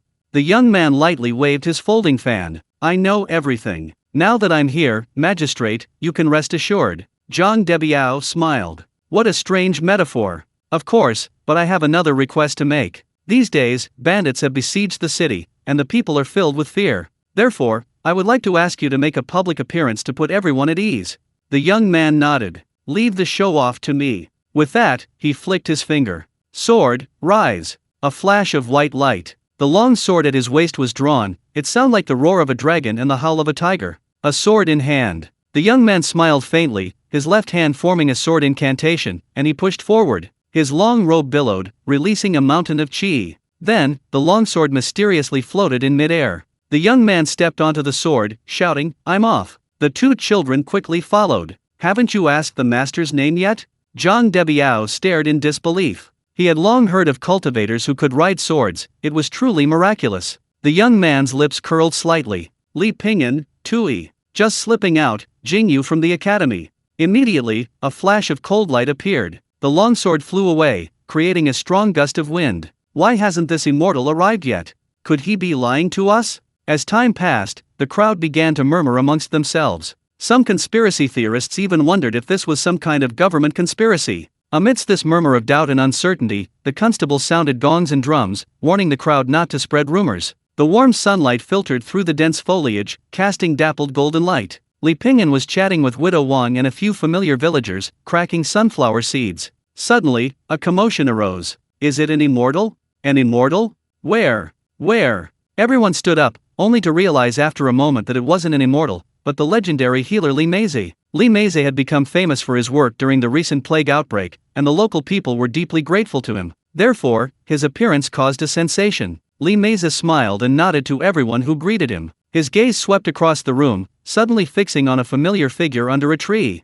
Li Meize paused for a moment, his expression filled with excitement as he looked at the person. A gentle breeze stirred, and leaves drifted down. Some leaves landed unnoticed on Li Pingyan's hair. Upon closer inspection, he seemed to be enveloped in a faint light. Without any fluctuation, he appeared like an ordinary person. But every gesture, every glimpse of his eyes, possessed a natural, effortless quality. It carried an ethereal, elusive aura. It was as if he would vanish the moment you reached out. Li Pingyan smiled faintly, placing a finger to his lips. SHH. The meaning was clear. Li Meize smiled knowingly, subtly shifting his gaze. The immortals have arrived. Just then, a loud shout was heard. Everyone looked up, only to see three figures rapidly approaching in midair. Jingyu of Huilu Academy greets everyone. Chun Chu of Huilu Academy. Xia Chan. Greetings everyone. Chapter 222 He he he he. Jingyu and Chunkayo Xiakan of Huilu Academy greet you all. As three voices rang out, three black dots rapidly enlarged in the blinding sky. One of them, dressed in flowing white robes, exuded a subtle aggression. Like a drawn sword, he was dazzlingly beautiful, too glaring to look directly at.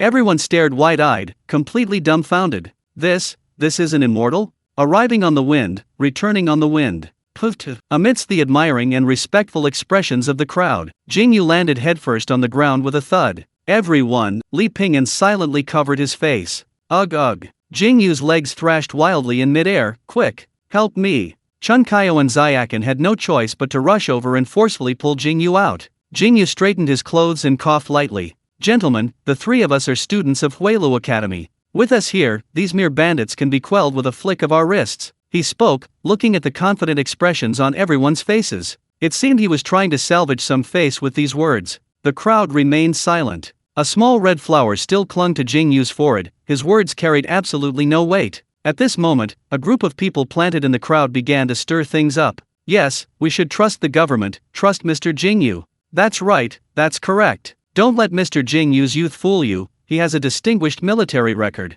That's right, I've also heard of Mr. Jingyu's name. Mr. Jingyu has slain hundreds of powerful demons. Amidst the false praise, Jingyu almost lost himself. Eventually, the people around him began to believe it. After all, he fell from such a height and didn't die. In a way, it's a miracle. Jingyu laughed heartily, hands on his hips with a smug look. Whoosh! His flying sword, suspended in midair, fell squarely, piercing his head. Whoa! Everyone gasped in shock. Jingyu froze, then collapsed to the ground. Senior brother! Senior brother! Senior brother! Help! The crowd erupted into chaos. The enemy spy, hidden among the crowd, witnessed the scene and shook his head inwardly. He couldn't help but smile. Ridiculous! The academy actually sent such a piece of trash. Then he left. Jingyu groggily opened his eyes.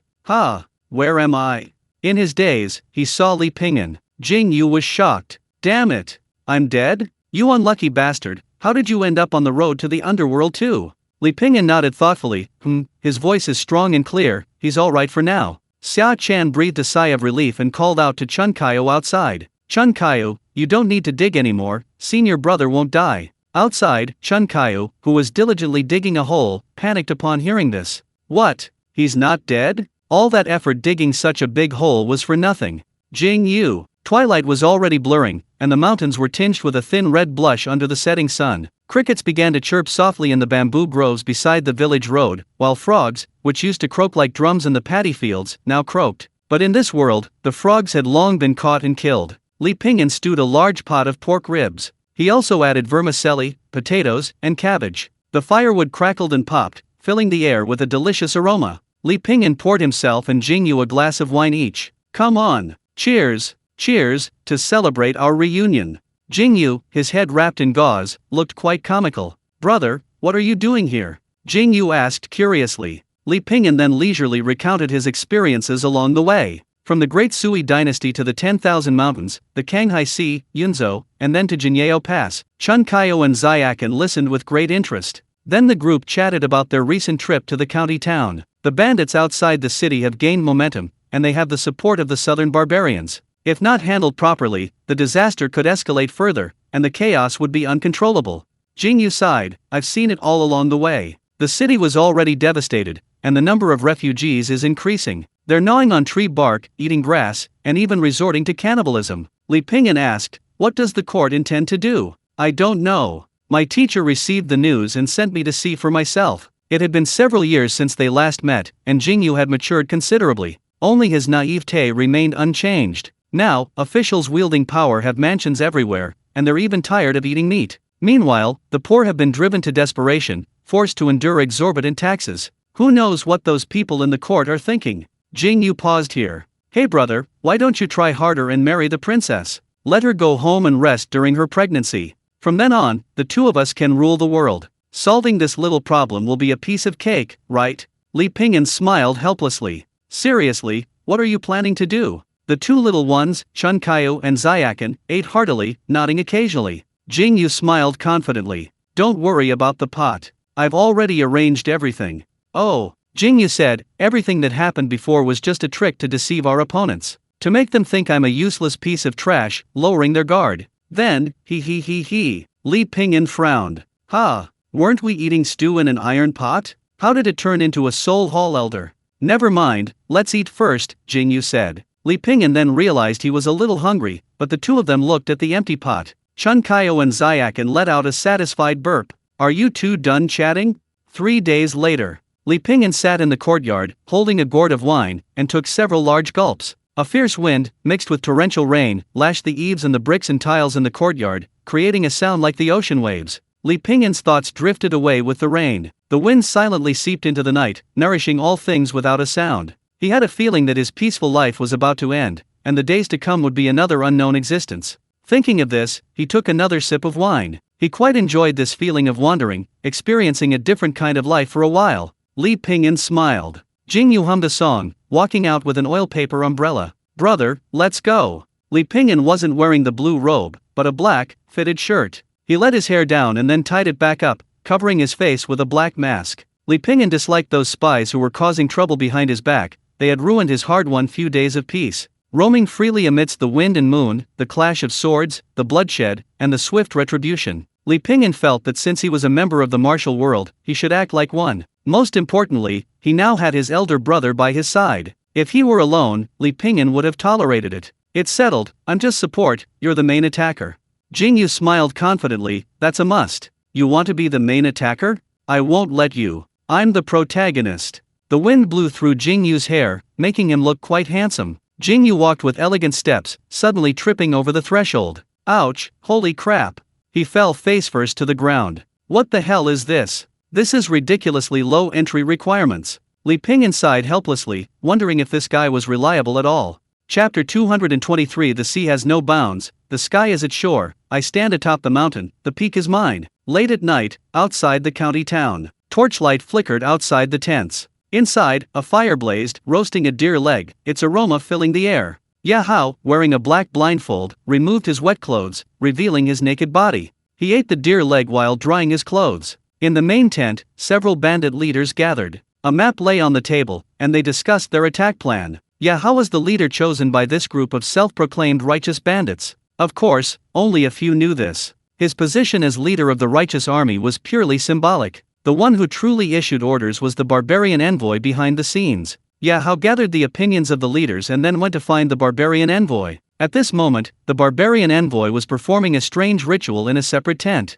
The tent was simply furnished, with only a lamp and a rug. A large fur coat lay on the floor. The Yi envoy was an old man with graying hair. He wore a black, brimless felt hat, a fox fur coat, and a brightly colored white long-sleeved robe. A skull was embroidered on his robe, and he wore coarse cloth peasant shoes. His attire was quite bizarre. Yahao respectfully bowed. My men are starting to feel the strain, this is a tough nut to crack. He paused, glancing up at the envoy. The last plague was also dealt with by them. If this continues, our food and weapons will be a problem. After a long silence, the envoy slowly spoke. Are you blaming me? Your subordinate wouldn't dare. Yahao hurriedly replied, it's just, even the plague laid by the divine envoy could be cured by them. I suspect there might be some reclusive, mysterious master hiding in the county town. The envoy scoffed, a reclusive, mysterious master? I think you're delusional. Yahao lowered his head sheepishly, remaining silent. The envoy opened his arms, don't worry, leave everything to the gods. Yahao nodded in agreement. Just then, a subordinate rushed in to report. General, what's the matter? Why are you so panicked? The county town has fallen? Yahao's eyes lit up. No, the county town has counterattacked. What? Below the city walls, warhorses let out short, excited neighs. The sound of hooves thundered, followed by a deafening shout. Charge! The warhorses lurched forward, their hooves digging into the ground. They surged forward like a red tide. The county town had launched a counterattack. This caught the besieging bandits completely off guard, leaving them utterly unprepared. However, the bandits quickly reorganized, and reinforcements were on their way. Wave after wave of men hastily left the camp, heading for the battlefield. The county town seemed to be making a final, desperate struggle, trying to fight their way out. The bandits, of course, wouldn't allow it. And so, the camp was left empty. The night wind blew, and the fields buzzed with noise. A moment later, dry grass caught fire, and tents burst into flames. Soon, the fire spread. A strong wind blew, and it turned into a sea of fire. From afar, it resembled a sunset. Chaos reigned within the military camp. Some were awakened from their sleep by the fire, while others were burned alive. In the distance, the two children, Chunkayu and Xiakan, formed hand seals. Standing at the positions of two formations, their faces were pale. Fire! The red light that erupted in the darkness was like the mournful cry of death, appearing from afar like a swirling demonic aura. It carried thick smoke and scorching heat, accompanied by wanton howling sounds. Amidst the chaos, a bandit carrying a bucket of water hurriedly ran towards the central army camp. Inside the camp were the Yi tribe's divine envoy and their commander, Yahao. However, the bandit stopped, gazing at the central army camp not far away. It was separated from the surrounding tents by a considerable distance. The fire had not yet spread to this area, and the surrounding area was heavily guarded. No, nothing good. The bandit rushed over. Halt! The guard stopped him. Nothing good. Soldiers have attacked. The bandit gasped. Soldiers? Where did they come from? The guard exclaimed in surprise. The bandit gasped for breath, unable to utter a word for a long time. The guard grew anxious and stepped forward, grabbing him. Speak! His longsword twirled, drawing a flash of silver light. It traced an arc, aiming straight for the guard's head. The sword's momentum continued, thrusting in all directions, fast and ruthless, each strike aimed at the vital points of the chest and abdomen. The sword light flashed like golden snakes, and in an instant, more than 10 souls were added to the body by his sword. Yingyue, now a bandit, wielded a 3-foot-long sword, moving with unparalleled ease. Invading the camp. Enemy attack! Enemy attack! Someone shouted. But their voices couldn't outpace the sword, radiating a chilling aura of killing intent. The sword flashed like the wind, swift as lightning. A guard blocked Jingyu's path, roaring angrily, seemingly ready to take the blow head-on. But the guard's figure suddenly shifted. The guard's heart skipped a beat, and he looked up. A whoosh sound rang out. The guard had been struck in the chest by a sword, blood gushing forth. His body shuddered, and he fell backward. The fire was gradually brought under control, and more soldiers surged forward like a tide. Yingyu ducked, dodging the incoming arrows, then leaped. With a single sword stroke, he beheaded several archers. The guards only caught a glimpse of a ghostly figure flash by, followed by a sharp flash of light. He's alone. Kill him. Just as Yingyu approached the camp, several figures suddenly sprang out, blocking his path. As expected, it's the Yi tribe. Yingyu stood with his sword at his side. Student of Huelu Academy, I didn't expect you to be so foolish as to dare to intrude into the camp alone.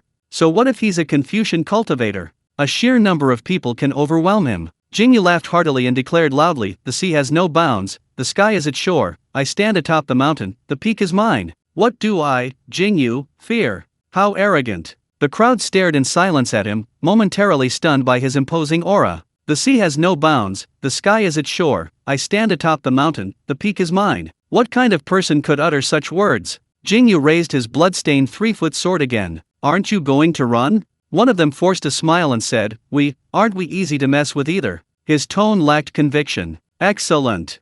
Jingyu's lips curled into a smile. If you won't run, then I will. With that, he turned and ran. Everyone, Chapter 224 Sneak Attack. In the firelight, figures moved about. The bandits, wielding various weapons, charged towards Yingyue. Some wore leather armor. Others wore thick fur coats, with longbows slung across their backs. It was unclear where they had acquired this equipment. After running a short distance, arrows rained down like water. Yingyue swung his sword, creating a gust of wind, deflecting the arrows. While these bandits' martial arts skills were mediocre, their numbers were overwhelming. As soon as one group fell, another swarmed in. Yingyue, sword in hand, roared as he ran. He wasn't just running, he was running in circles around the camp. A Yi tribe cultivator, hidden among the crowd, attempted to ambush Yingyue, but in the instant he charged, Yingyue struck him down with a single sword stroke. "Don't you know I'm a once-in-a-century genius from Whaloo Academy? You think you can compete? Go train for another 100 years." Jingyu's attacks were methodical, avoiding wasting energy on the weaklings. He focused his attention on the Yi tribe cultivators. Soon, 3 Yi tribe cultivators fell to his sword. Yingyu leaped over the crowd. He charged straight at the Yi tribe cultivators behind the crowd. "Your father's here. ***. Central Army Camp. Commander Yahao listened to the commotion outside, seemingly uninterested. He glanced at the Yi tribe envoy, then prepared to quietly slip away. Standing here, nothing beats lying on a woman's lap. His back had barely touched the tent flap when a hand suddenly patted him. "Ha!" Yahao instinctively turned his head. A flash of cold light. Yahao froze for a moment, staring blankly at the figure before him. A moment later, he collapsed weakly to the ground with a thud. Li Pingyan walked in calmly. The Yi tribe envoy had his back to Li Pingyan, muttering incantations. A wisp of black smoke seeped from his body. Li Pingyan wouldn't wait for him to unleash his ultimate move. He thrust his blade forward. Bang! The blade flashed, but it seemed to have struck something hard, bouncing back. The envoy sneered, "My spirit-dispersing array is truly the nemesis of cultivators.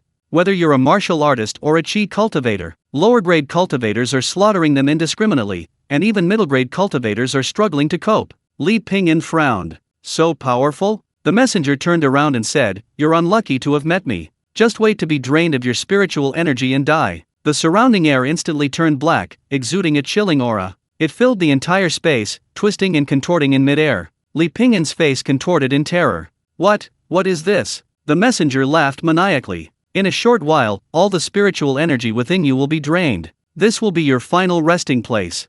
Li Pingyan, "What? All the spiritual energy within me will be drained? No.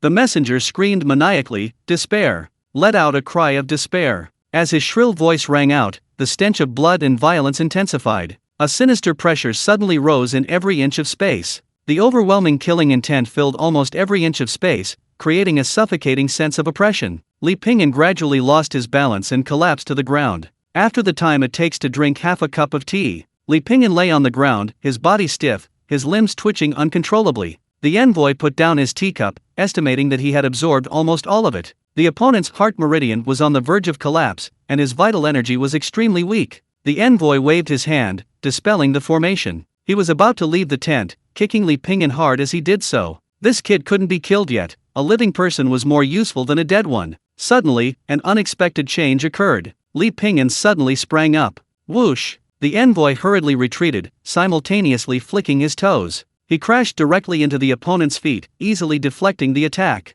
The envoy retreated to a safe distance, his face showing surprise. Impossible? His arms felt neither numb nor bleeding, he was unharmed. However, his pulse was abnormal, perfectly steady. Even excessively steady, as if he were asleep. Silver needles were clearly embedded in his arms. The surrounding acupoints seemed sealed off. Healer's compassion acupuncture technique. The power of acupuncture is measured by Qi. Qi gathers under the needles, the 6 needles return to their positions, and the Qi disperses. The messenger channeled his Qi into his danshan, using his spirit to guide the Qi out of the acupoints. Whoosh! Whoosh! The silver needles were knocked away from his arms. Although he quickly broke the opponent's acupuncture technique, Li Pingyan seized a momentary opening. A gust of wind swept through the messenger's sleeve, tearing it. Without thinking, he flicked his sleeve. An invisible force erupted, enveloping the flying sword rain within his sleeve. Swallow soaring through the clouds, shrinking the earth to an inch. Bang! A deafening crack resounded, followed by a tremendous force.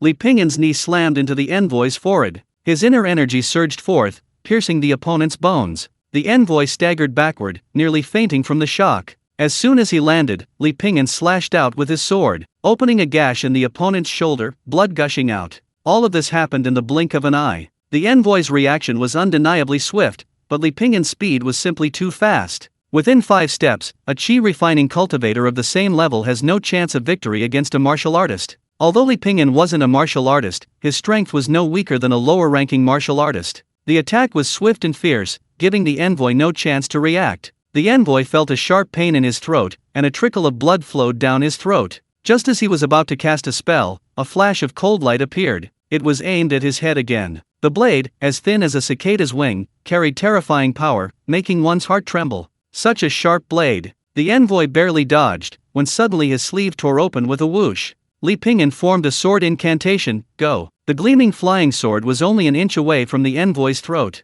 Chapter 225 mentioning money hurts feelings. Thud! A bloody gash. The flying sword, like a fine rain, pierced the envoy's throat, blood soaking the blade. A whimper escaped the envoy's throat. His consciousness, like sand slipping through his fingers, vanished rapidly. His eyes widened, filled with resentment and confusion. How is this possible? Li Pingyan delivered another blow, speaking softly. Sorry, I'm not a cultivator. And, my acting was pretty good, wasn't it? Li Pingyan bent down and patted the envoy's body, unexpectedly finding a bag of spirit stones. He had run out of spirit stones and was short of them. There were also some miscellaneous items, though useless to Li Pingyan, but he could keep them to exchange for spirit stones later, or simply exchange them with Yingyue. Besides, he couldn't help for nothing. Li Pingyan calculated his reward. Originally, it was agreed that he would play a support role. 100 spirit stones would be paid upon completion, but now it seems he's entirely the main attacker. He soloed the boss himself.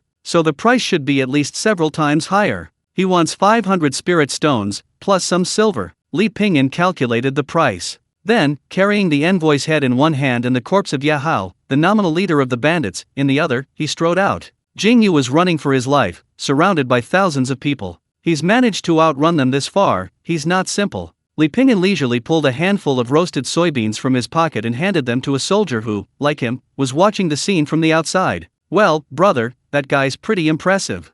Yeah, the soldier replied happily, taking the soybeans. He dared to storm the camp all by himself, that's really something. The two chatted idly for a while. The soldier suddenly noticed 2 round things near Li Pingyan's feet. Because it was dark, he couldn't see them very clearly. So, he casually asked about them. What are these? Li Pingyan waved his hand. Nothing, just 2 clumps of grass.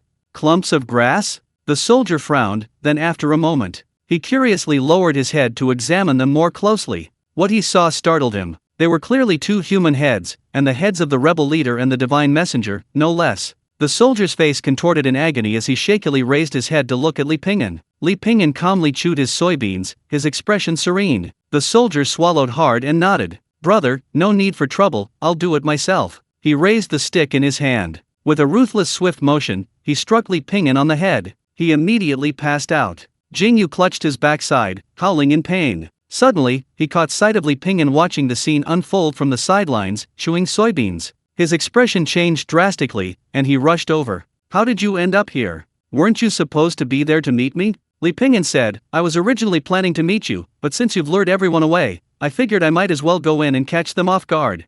Really? You've got some adaptability now. Did you gather any useful information? Li Pingyan pointed to the 2 heads on the ground. I didn't get any useful information, just these. Yingyue stared at the 2 severed heads, remaining silent for a moment. This one, isn't impossible either. As he spoke, Yingyue pulled the arrow from his buttocks, his expression smug. Since you've already succeeded, why didn't you say so earlier? Li Pingyan calmly replied, I was afraid they'd beat you to death. Yingyue roared, you were afraid they wouldn't be able to kill me. Kill them. A large group of people swarmed around them. Li Pingyan threw the 2 heads into the crowd. Look closely, your leader is dead. Anyone who wants to live, quickly prostrate yourself and surrender. The person at the front was initially shocked, then stared blankly at the heads of Yahao and the divine envoy. The boss is dead? What? It's the commander's head, that's right. That one's the divine messenger's. Yingyue, hands on his hips, roared triumphantly, prostrate yourself, or you're killed. Before he finished speaking, an arrow grazed past his ear. Kill them to avenge the boss. Another bandit leader reacted quickly. The boss is dead, so he's the boss now? Such a good thing. Jingyue's lips twitched slightly. This isn't what I expected. Li Pingyan said, I told you, we still have to fight. I need to settle the wages with you. We'll settle them later. Jingyue's figure flashed. Ah! The leader who had just shouted screamed, a deep, bone-revealing wound appearing on his chest. Sunrise, gentle breeze, slender willows. As dawn slowly drew back the curtain, a ray of golden sunlight pierced through the clouds and bathed the earth. Li Pingyan and Yingyue sat back to back. We agreed I'd play support, but now I'm helping you kill the mastermind, and even going deep into enemy territory with you. Li Pingyan counted on his fingers as he explained the situation to Yingyue. Yingyue unfastened the wine flask from Li Pingyan's waist. He took a large gulp and exhaled a breath of stale air. Thank goodness they weren't regular troops, he sighed, otherwise, we wouldn't have had enough lives to survive. If they were regular troops, I wouldn't have come with you, Li Pingyan said. And don't change the subject, it's about wages. Yingyue, I'll treat you to noodles. Get lost. Are you trying to fob me off? Yingyue chuckled, we're brothers, talking about money hurts feelings. Talking about feelings hurts money. Yingyue patted his chest, when have I ever been lazy? Speaking of which, if we stick together, I guarantee we can achieve great things. No bragging. I'm one of the top guys at the academy. Other people are still calling their masters auntie even after they've graduated. I'm already being called auntie before I've even graduated. Li Pingyan. What kind of suggestive talk is this? Chapter 226 Letter. Hey, have you heard? The bandits have been wiped out. Those with good connections were the first to receive the news. Hey, what happened? What happened? It said that an immortal from Huelu Academy infiltrated the enemy camp and single-handedly wiped out the entire bandit force with just a sword. Upon hearing this, everyone immediately showed suspicious expressions. This sounds so unbelievable. Believe it or not. Just wait, the government will issue a notice soon. Soon, it was noon. The government's announcement was posted, immediately causing a huge uproar. The gloom that had plagued the county for months was finally swept away. The bandits were quelled. The rebel Yahao, and the traitorous Yi spies, were executed on the spot. Only some minor leaders were captured. A large portion of the bandits were displaced people, coerced into joining the dubious rebel army. How to deal with these people was now the government's concern. It said that last night, another person went with the immortal to kill the bandits. A street storyteller was recounting first-hand information he'd received from a relative. Who is it? To kill bandits with an immortal? That's incredible. The storyteller continued, this man was 8 feet tall, with ape-like arms and a wolf-like waist. His head was as big as a bucket, and his waist was broad and round. He had a vermilion face, short cheeks, and eyes like copper bells. His sideburns were like knives, and his eyebrows were as black as ink. A wisp of red beard adorned his chin, and his arms possessed immense strength. His imposing presence carried an air of nonchalance, his arrogance concealing a murderous intent. The barbarian envoy roared, hey, who goes there? The mysterious hero proclaimed, heroes of the martial world, wielding a 3-foot-long sword, I'll vanquish all injustices of my life. An inch of cold gleam, an inch of sharpness, the blade's radiance illuminates the azure sky. Crack! The gavel slammed down, startling the crowd. The storyteller continued, with a clang, the hero drew his sword. The blade was a pale blue, like a pool of clear water, gleaming coldly in the candlelight. The storyteller's narration was captivating, and the news of the bandits' suppression was truly exhilarating. In no time, a crowd had gathered, 3 or 4 deep. Bang! Bang! Bang! The crackling of firecrackers echoed along the streets leading to the county government office, drawing crowds of onlookers. The yamen runners banged drums and gongs, shouting orders. Almost the entire county had come from all directions. They jostled and pushed their way in, eager to catch another glimpse of this immortal. When they first saw him, they had harbored some doubts about this unreliable immortal. Yingyue and Chunkaya Zyakan strolled leisurely through the crowd, greeting everyone. The county town was as bustling as if it were New Year's Day. It was said that a temple fair would be held for several days, allowing the people to witness the grandeur of this day. The streets were packed with people, a scene of extraordinary liveliness. At noon, the sun blazed high in the sky. A gentle breeze seemed to drift in from the heavens, carrying the coolness of the cold moon and stars and the misty spray of the Milky Way. Li Pingyan took a sip of the chilled wine, as if savoring the invigorating fragrance of the midday sun. Uncle Pingyan, Uncle Pingyan. It was Ya from Widow Wang's family. Widow Wang was holding Ya, with a dozen or so villagers around. Pingyan, let's go together. Let's go see the immortal. The bandits have been wiped out, let's go and celebrate. The crowd chatted and laughed, their joy overflowing. They had been living in fear these past few days because of the bandits, but now it was finally over. Li Pingyan smiled, I'll go later, you guys go ahead. Then hurry up, or you'll miss the excitement. The crowd chatted as they walked. Hey, did you know that it wasn't just an immortal who defeated the bandits this time, but also a burly man 10 feet tall? Really? Of course. It said that the burly man can breathe smoke and conjure soldiers from beans. One person said with great conviction, as if he had actually seen it. The group gradually disappeared into the distance. Li Pingyan smiled without saying a word, picked up his wine bowl, and took a sip. 10 feet tall? Breathing clouds of smoke? Scattering beans to create soldiers? What on earth is all this? He had no intention of joining in the fun, he'd leave the show off to Yingyue. That guy was practically ravenous for fame. He'd do his job and disappear, his name and reputation hidden. Of course, the reward couldn't be lacking. So, the next day, Li Pingyan met with Yingyue. He carefully explained to him all his efforts and the reward he deserved. Yingyue glanced at the detailed bill and pondered for a moment. You son of a bitch, you didn't even leave me a loincloth. Li Pingyan took a sip of tea. Then I'll leave you a loincloth. Yingyue. Evening. Yingyue, wearing only a loincloth, rode away on his sword with Chunkayo and Xiakan. The wind howled, and before he knew it, the loincloth was blown away by the wind. Yingyue, ouch, holy crap.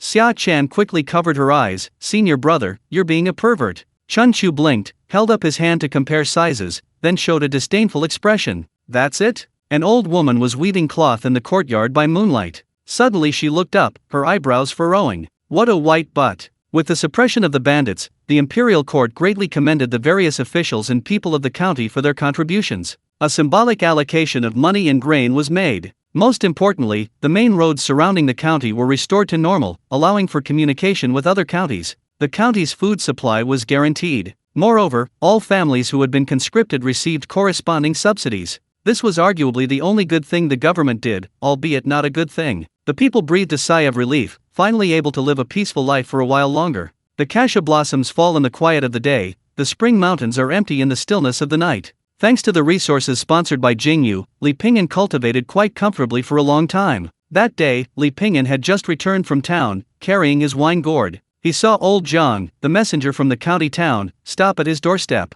What's up, old Zhang? A letter for you, old Zhang said. Me? Li Pingyan raised an eyebrow slightly. Currently, only Yingyue and Chunkaya Xiakan know that I live here, and they've only just met. Then who else could write to me? Li Pingyan curiously handed it to the old ox. Old ox, take a look. Old ox, moo. Chapter 227, The Intelligence Center at the village entrance. A letter for me? Li Pingyan handed the letter to old Niu. Old Niu, see who wrote to us.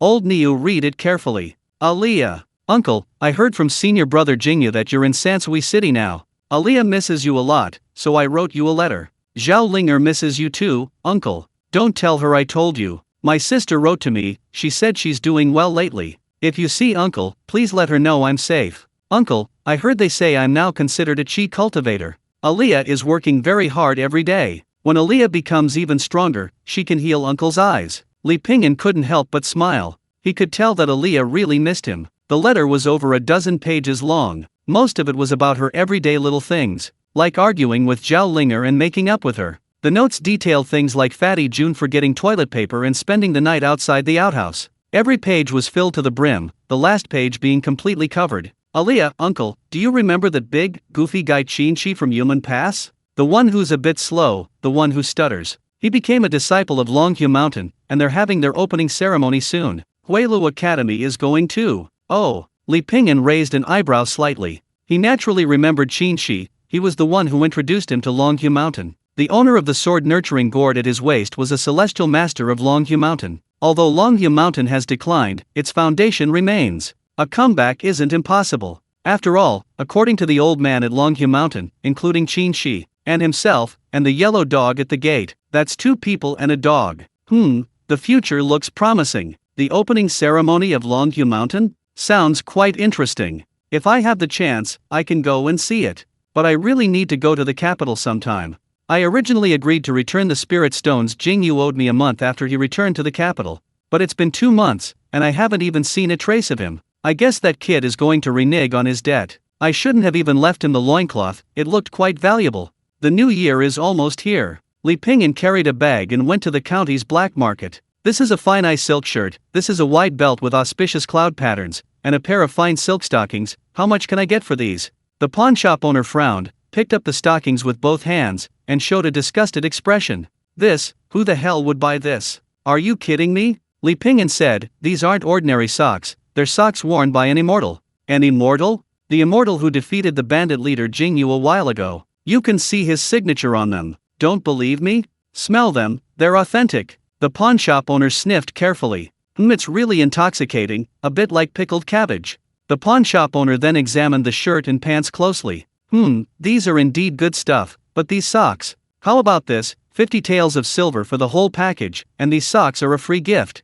After some haggling, the price was settled at 25 taels. Li Pingyan took the money and went home. Since the bandits were wiped out, life had returned to peace. Li Pingyan continued his daily cultivation as always, playing the erhu to increase his experience points and lifespan. When he had free time, he would wander around the village. His days were fulfilling and leisurely. The village entrance was always the strongest local intelligence network. The village ants' abilities were comparable to those of the Imperial Guard. Li Pingyan would tuck a handful of soybeans in his pocket and mingle among them. He would sit with them, basking in the sun, leaning forward. He would occasionally chime in. It wouldn't be an exaggeration to say they were like eyes and ears that could see 1,000 miles, gossiping and chatting amongst themselves. They talked about this family and that family, their information spreading at an astonishing speed. They seemed to be able to talk about anything, big or small, but some things, as they were passed down, became distorted. For example, if old Liu at the village entrance lost a sheep, the rumor would spread to the other end of the village that old Liu's mother had died. If someone hadn't returned to the village for several years, it would be said they were in jail. Anyway, there were things they didn't know the truth about.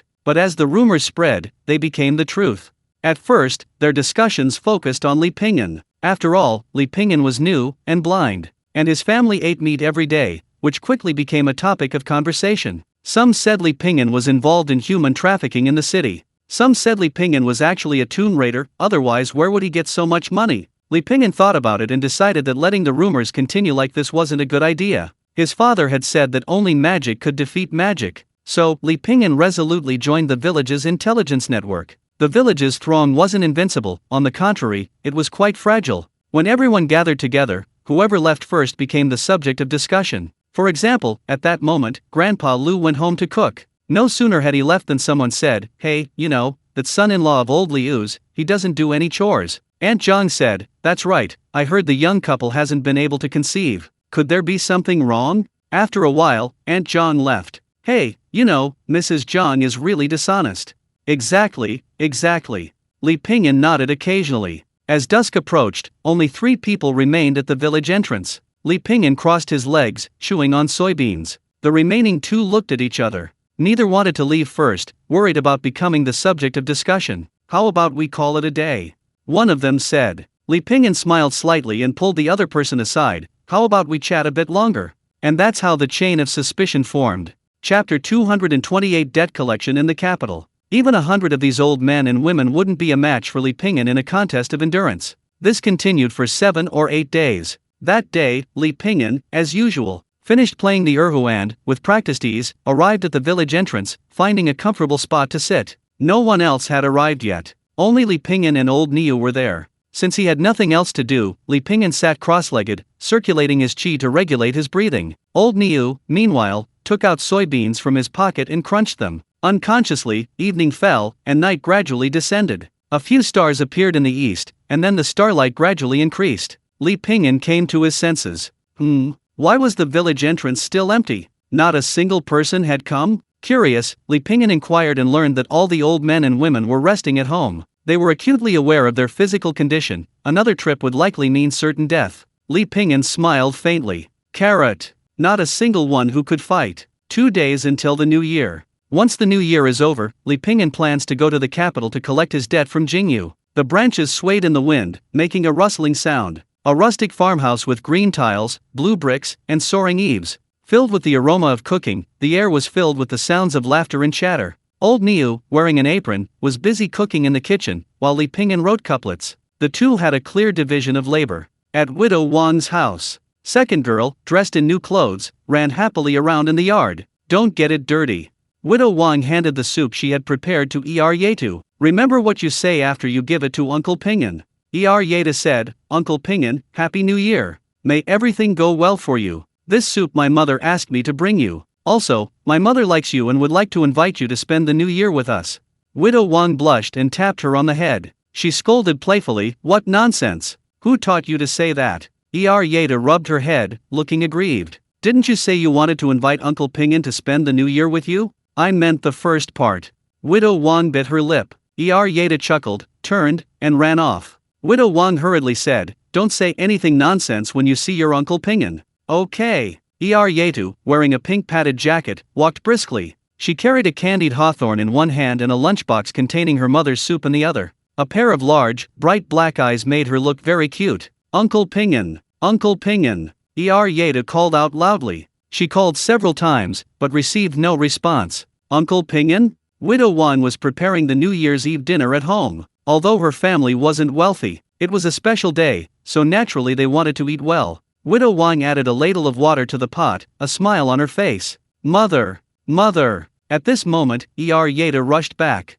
Widow Wang quickly turned around, subconsciously tidying her hair. But she didn't see Li Pinyin and couldn't help but ask, "What's wrong? Why are you in such a hurry? Where's your Uncle Pinyin? Uncle Pinyin, is gone." What? The mother and daughter hurried to Li Pinyin's house. The door was ajar. Li Pinyin seemed to have anticipated their arrival. The pot was still hot, as if food had been heated recently. The Spring Festival couplets were newly pasted. A letter was left inside for Widow Wang. The letter was simple, roughly meaning, "He went to the capital to collect debts. I don't know when he'll be back. 3 to 5 months at the shortest, 3 to 5 years at the longest. There's some rice, flour, and cooking oil in the house. I've left it for you, don't waste it. I've also left some money. Please look after the house when you have time. Don't worry." Mother.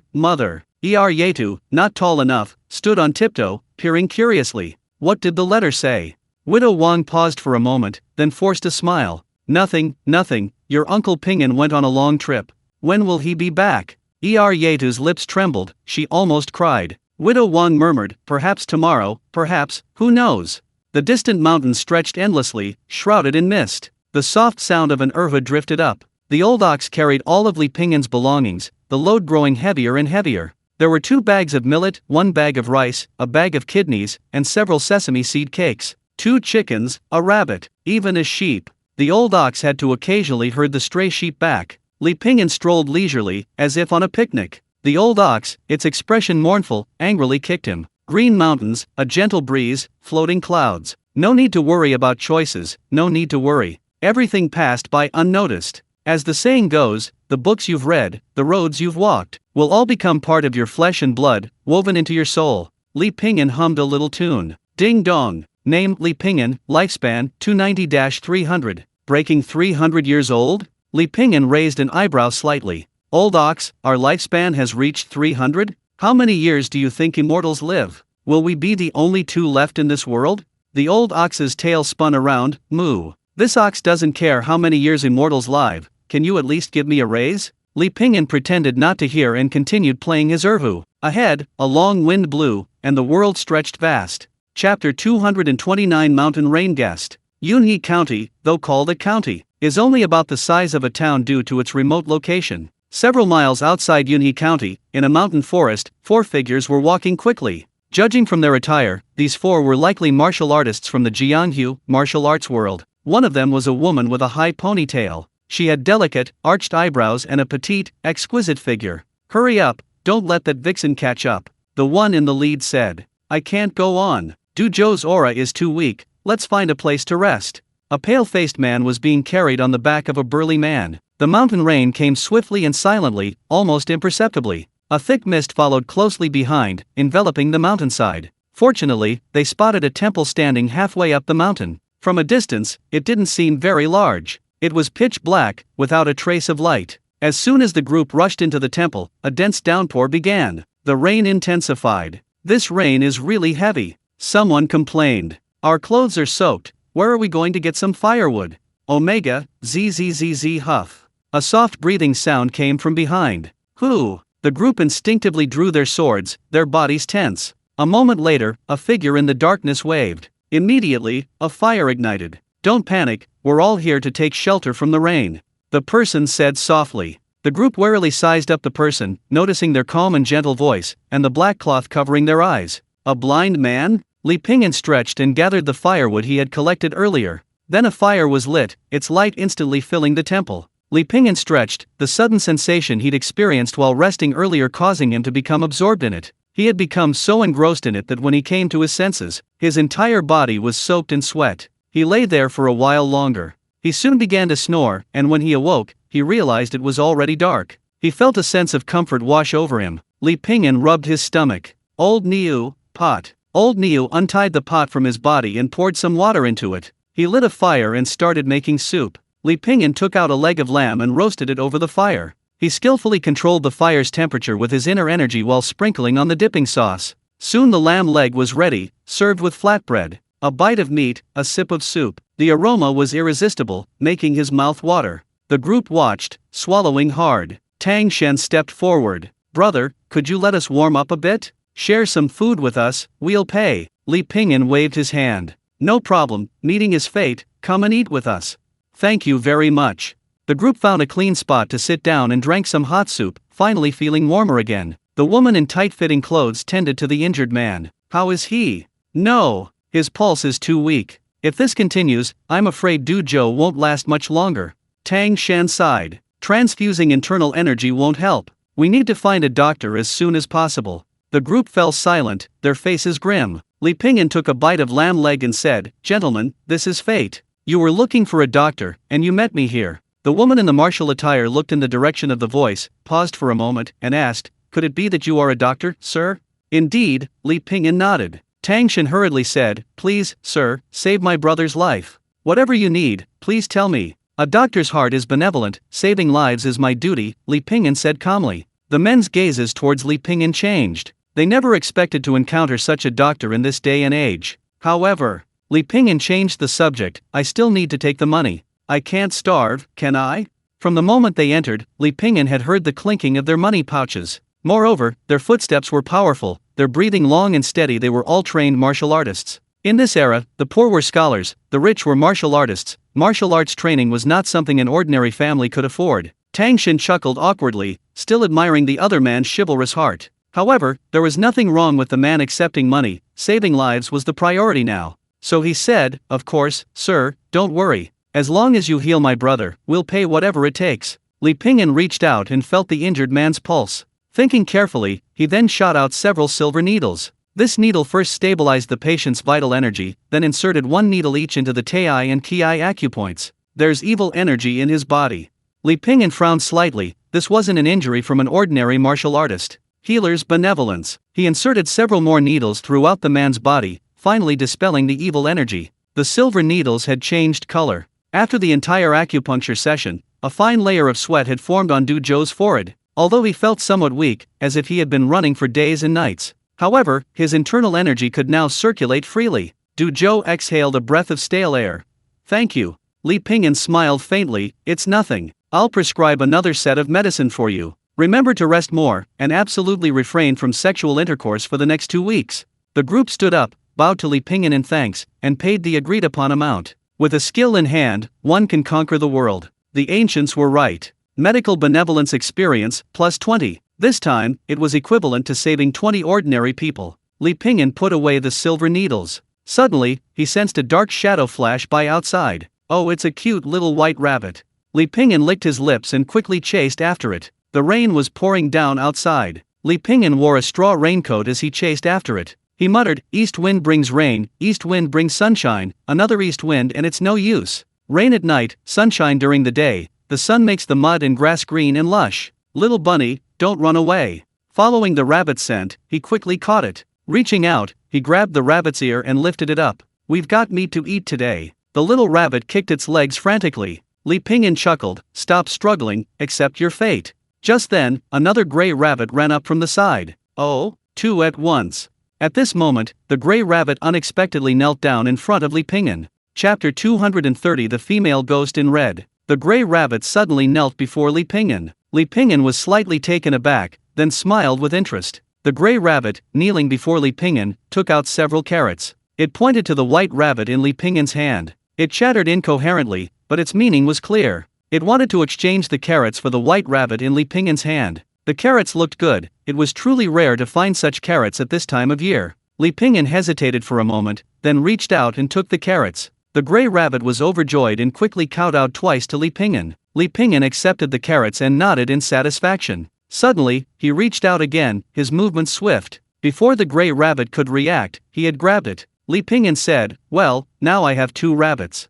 The gray rabbit looked terrified, on the verge of tears. "How can you be so untrustworthy?" Li Pingyan smiled slightly. "How about this? You take me to find more carrots, and I'll let you go." The gray rabbit and the white rabbit exchanged a glance. They seemed to understand that they were now at each other's mercy and had no choice but to trust each other. So, they led Li Pingyan to their burrow. The gray rabbit looked back at the white rabbit that Li Pingyan was holding. Soon, they dug out a small mountain of carrots in the burrow. This was their food for the winter, and also the dowry the gray rabbit had offered to propose to the white rabbit. The gray rabbit pushed the carrots away, as if to say, "Just let my wife go, and all of these are yours." Li Pingyan reached out and grabbed it. "Foolish. If I eat you both, all these carrots are mine too." Gray rabbit, white rabbit, how can there be such a bad person in the world? Li Pingyan couldn't help but laugh and released the two little rabbits. Just kidding. Remember, the worst people in this world are humans. Don't easily trust promises from the strong. The two little rabbits blinked their adorable eyes.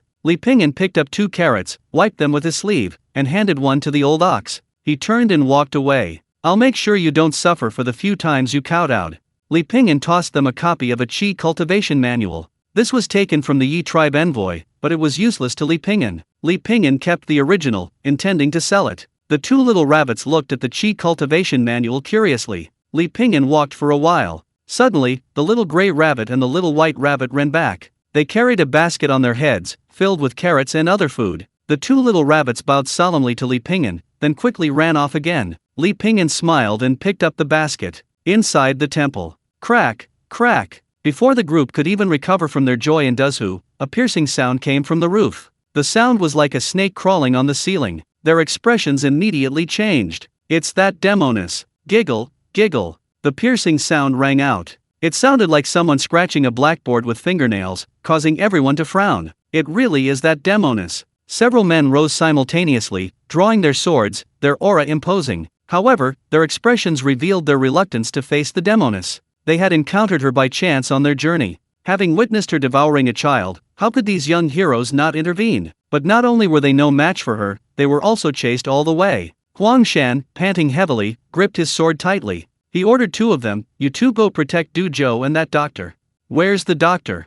Huang Shan only then realized Li Pingyan was missing. He went out just now. Du Zhou was injured, and the blind doctor had just saved Du Zhou's life. Naturally, he wouldn't abandon him. The temple door was smashed open, revealing a terrifying female ghost dressed in red, her expression ferocious. Huang Shen roared and swung his sword, but the red-clad female ghost easily blocked it with her delicate hands, leaving everyone speechless. Then, with a swift movement, boom. Huang Shen hurriedly dodged, a huge crack appearing in the temple wall behind him. Earth and stone flew everywhere, a horrifying sight. The two figures intertwined. Their speed increased rapidly, leaving no room for others to intervene. However, even the strongest Huang Shan could only hold out for a few breaths before being overwhelmed. Attacked together. The woman in tight-fitting clothes wielded her weapon. She and another martial artist attacked simultaneously from the left and right. The blades flashed like snow, forming an impenetrable net. But the whistling of the blades abruptly stopped, and the woman in tight-fitting clothes felt a chill run from head to toe. She could clearly feel a powerful soul aura locking onto her.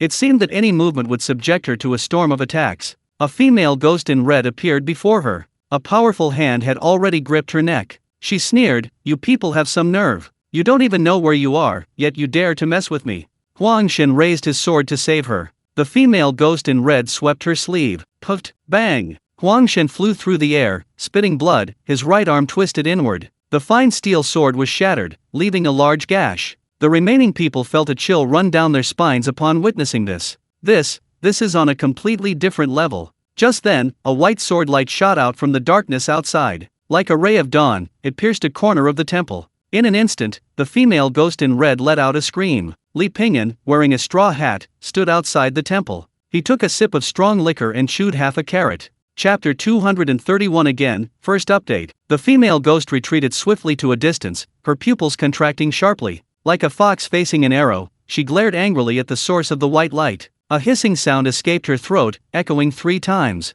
"Who dares to be so insolent here?" With a flick of her sleeve, red silk threads shot out like arrows. Li Pingyan leaned against the temple's exterior, his sword technique shifting. Sword energy condensed into a white light, containing a strange power, blocking the surging, blood-red aura of death. "How dare you, you coward, show yourself!" The red-clad female ghost roared again. A voice seemed to come from afar, gentle, calm, yet powerful. I wouldn't dare."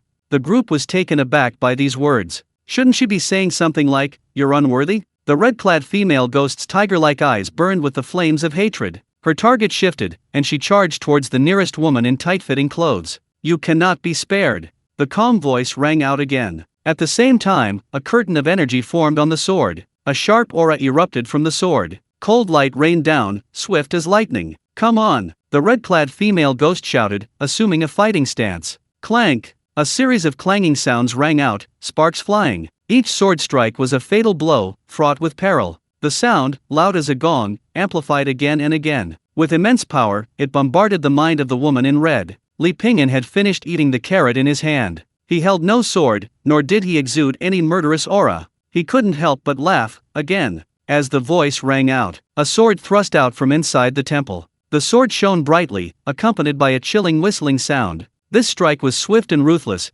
giving its opponent no chance to breathe. A flash of blood appeared, and the red-clad female ghost's right arm lay on the ground, dripping with blood. The red-clad female ghost was startled, knowing that this attack was no ordinary blow. She spread her arms, and a powerful force erupted from her body. A loud clang rang out. She had actually managed to block the sudden attack in her haste. However, the powerful impact sent her flying several meters backward. Her body retreated at an incredible speed. So strong. The red-clad female ghost and her sword retreated outside the temple. The flying sword, like a fine rain, continued its advance, swirling countless arcs of rain and dispelling numerous arrows. Glistening raindrops dripped from the sword's tip, making it seem as if the sword itself were formed from water. It trembled gently in the rain, emitting a series of sword-like cries. Her body was firmly held in place, causing her previously lithe form to shudder. Suddenly, as if crushed by a mountain, she cried out in alarm. Her body was thrown backward, crashing into a thick tree. Branches flew everywhere, and she was thrown to the ground, unable to get up.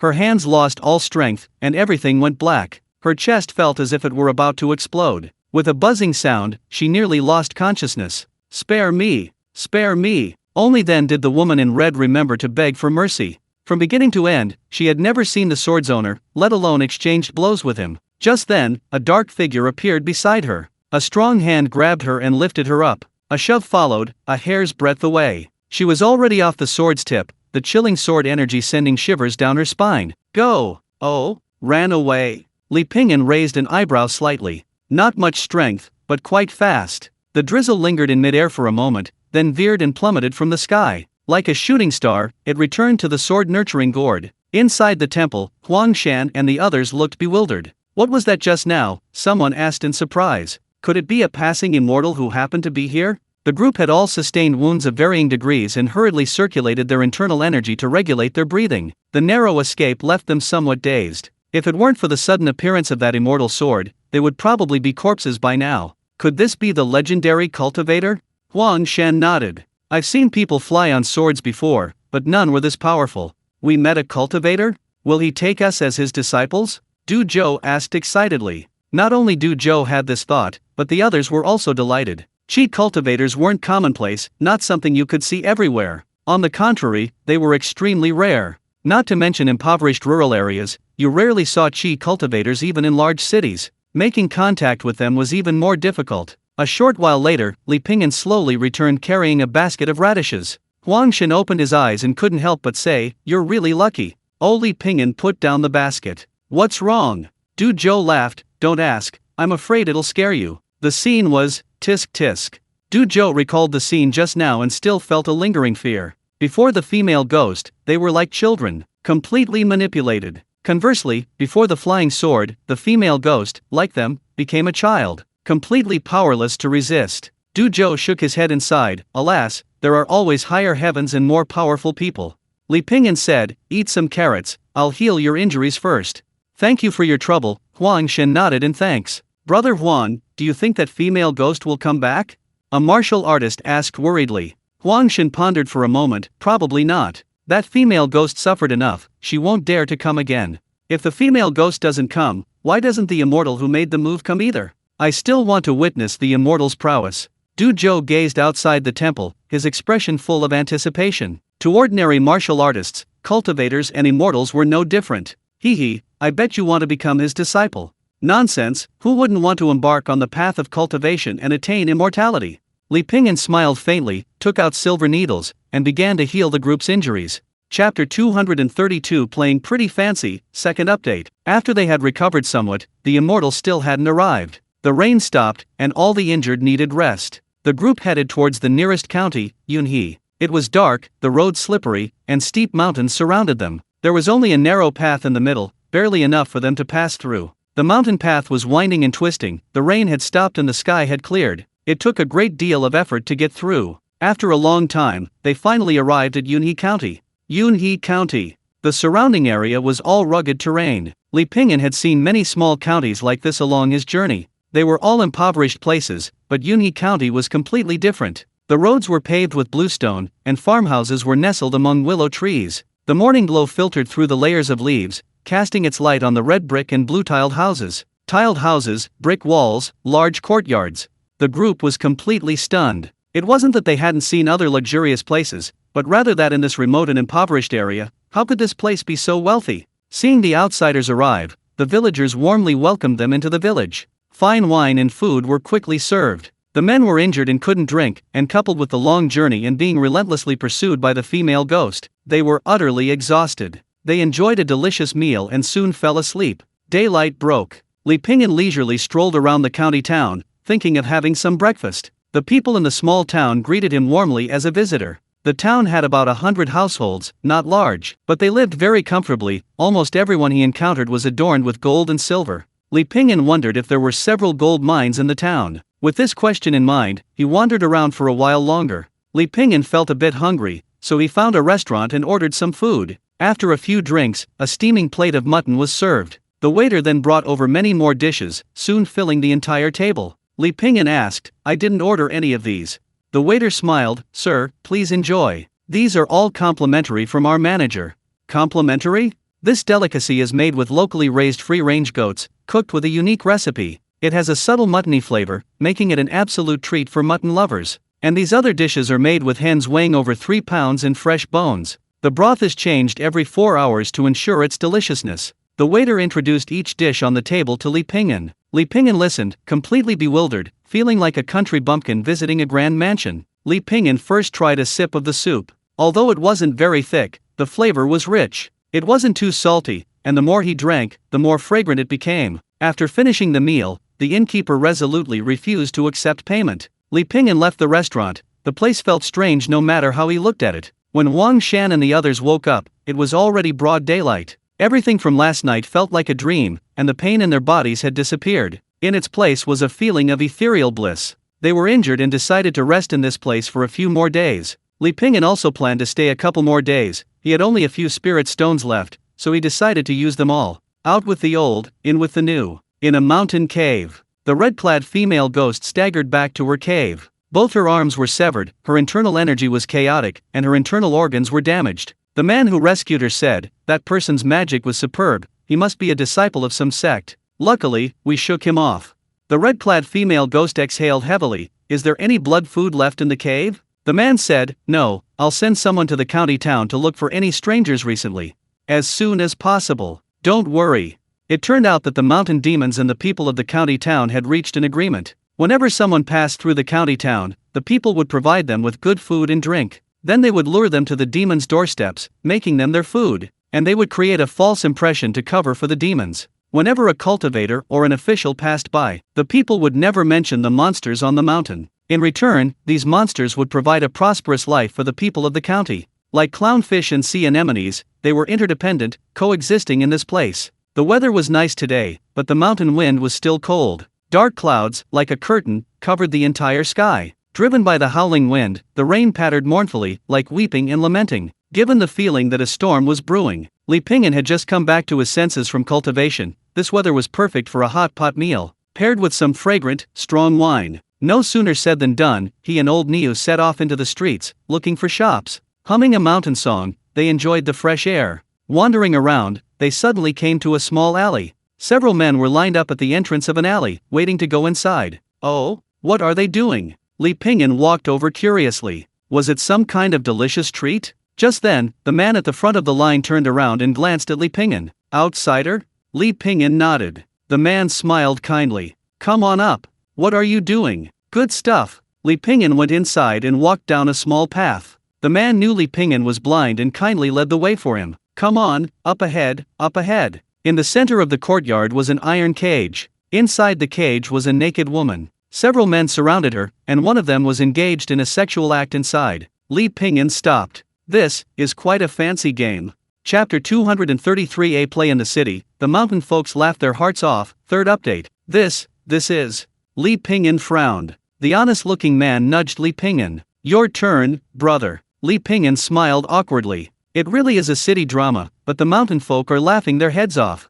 The honest-looking man frowned. What does this mean? It means you city people really know how to have fun. The woman locked in the cage was very beautiful, with fair skin. She didn't look like someone from a small county town, she looked more like a wealthy heiress. She had wounds on her body, and her eyes were filled with despair. Until she saw Li Pingyan. She couldn't remember how many times she had seen strangers like this coming to the small county town. But when she begged them for help, all she got in return was a beating. The woman was already in despair, but when she saw Li Pingyan, she suddenly froze, her face, illuminated by the surrounding light, possessing a beautiful yet desolate quality. Her lifeless eyes darted around. Her lips moved. Save me, I'm the daughter of Master Zhang of Manhwa Mountain. Save me. My father will give you anything you want. Li Pingyan didn't move, not even a change in expression. The good-natured man's smile froze slightly. He said to Li Pingyan, brother, don't listen to her nonsense. This woman's mentally unstable. Then he turned and yelled at the woman. Damn it, never learned, ha, I'll beat you to death later.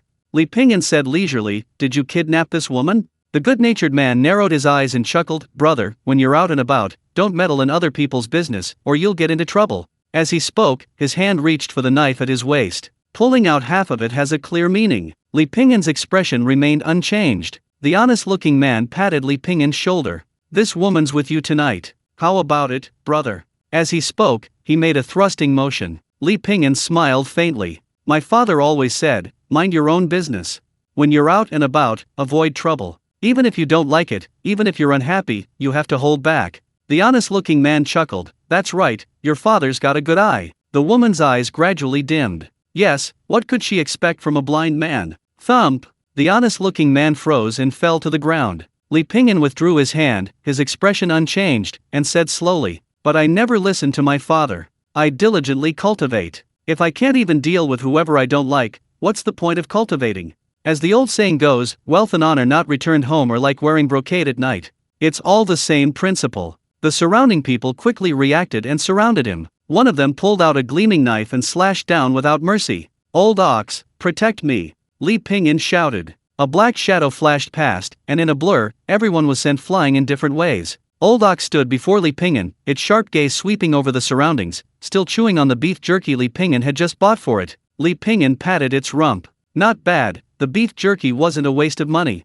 Old ox's lips curled up. Of course, you get what you pay for. Li Pingyan took off his outer robe and handed it to the woman in the cage. Come on, let's talk about the reward. The woman's name was Zhang Yuan, the daughter of Master Zhang of Manhwa Mountain. 2 years ago, Zhang Yuan and a friend encountered this place, sensed the presence of demonic energy, but were ambushed by the people of the county town. Her friend died protecting her, but for Zhang Yuan, what happened next was worse than death. Zhang Yuan's father, Master Zhang, was a mid-level third-grade cultivator who had studied Taoist art since childhood. By his early 20s, he had acquired considerable skill and began slaying demons and monsters in the martial world. However, Zhang Yuan did not inherit her father's talent, and her cultivation was low. Full of passion, she yearned for the martial world her father spoke of. Who knew that her first experience would be so fraught with danger? A naive young girl met a passionate young man with a strong sense of justice. They went through many trials, sharing life and death, supporting each other through thick and thin. They would recite poetry, ride horses, and drink to their heart's content. But that was ultimately just a beautiful fantasy.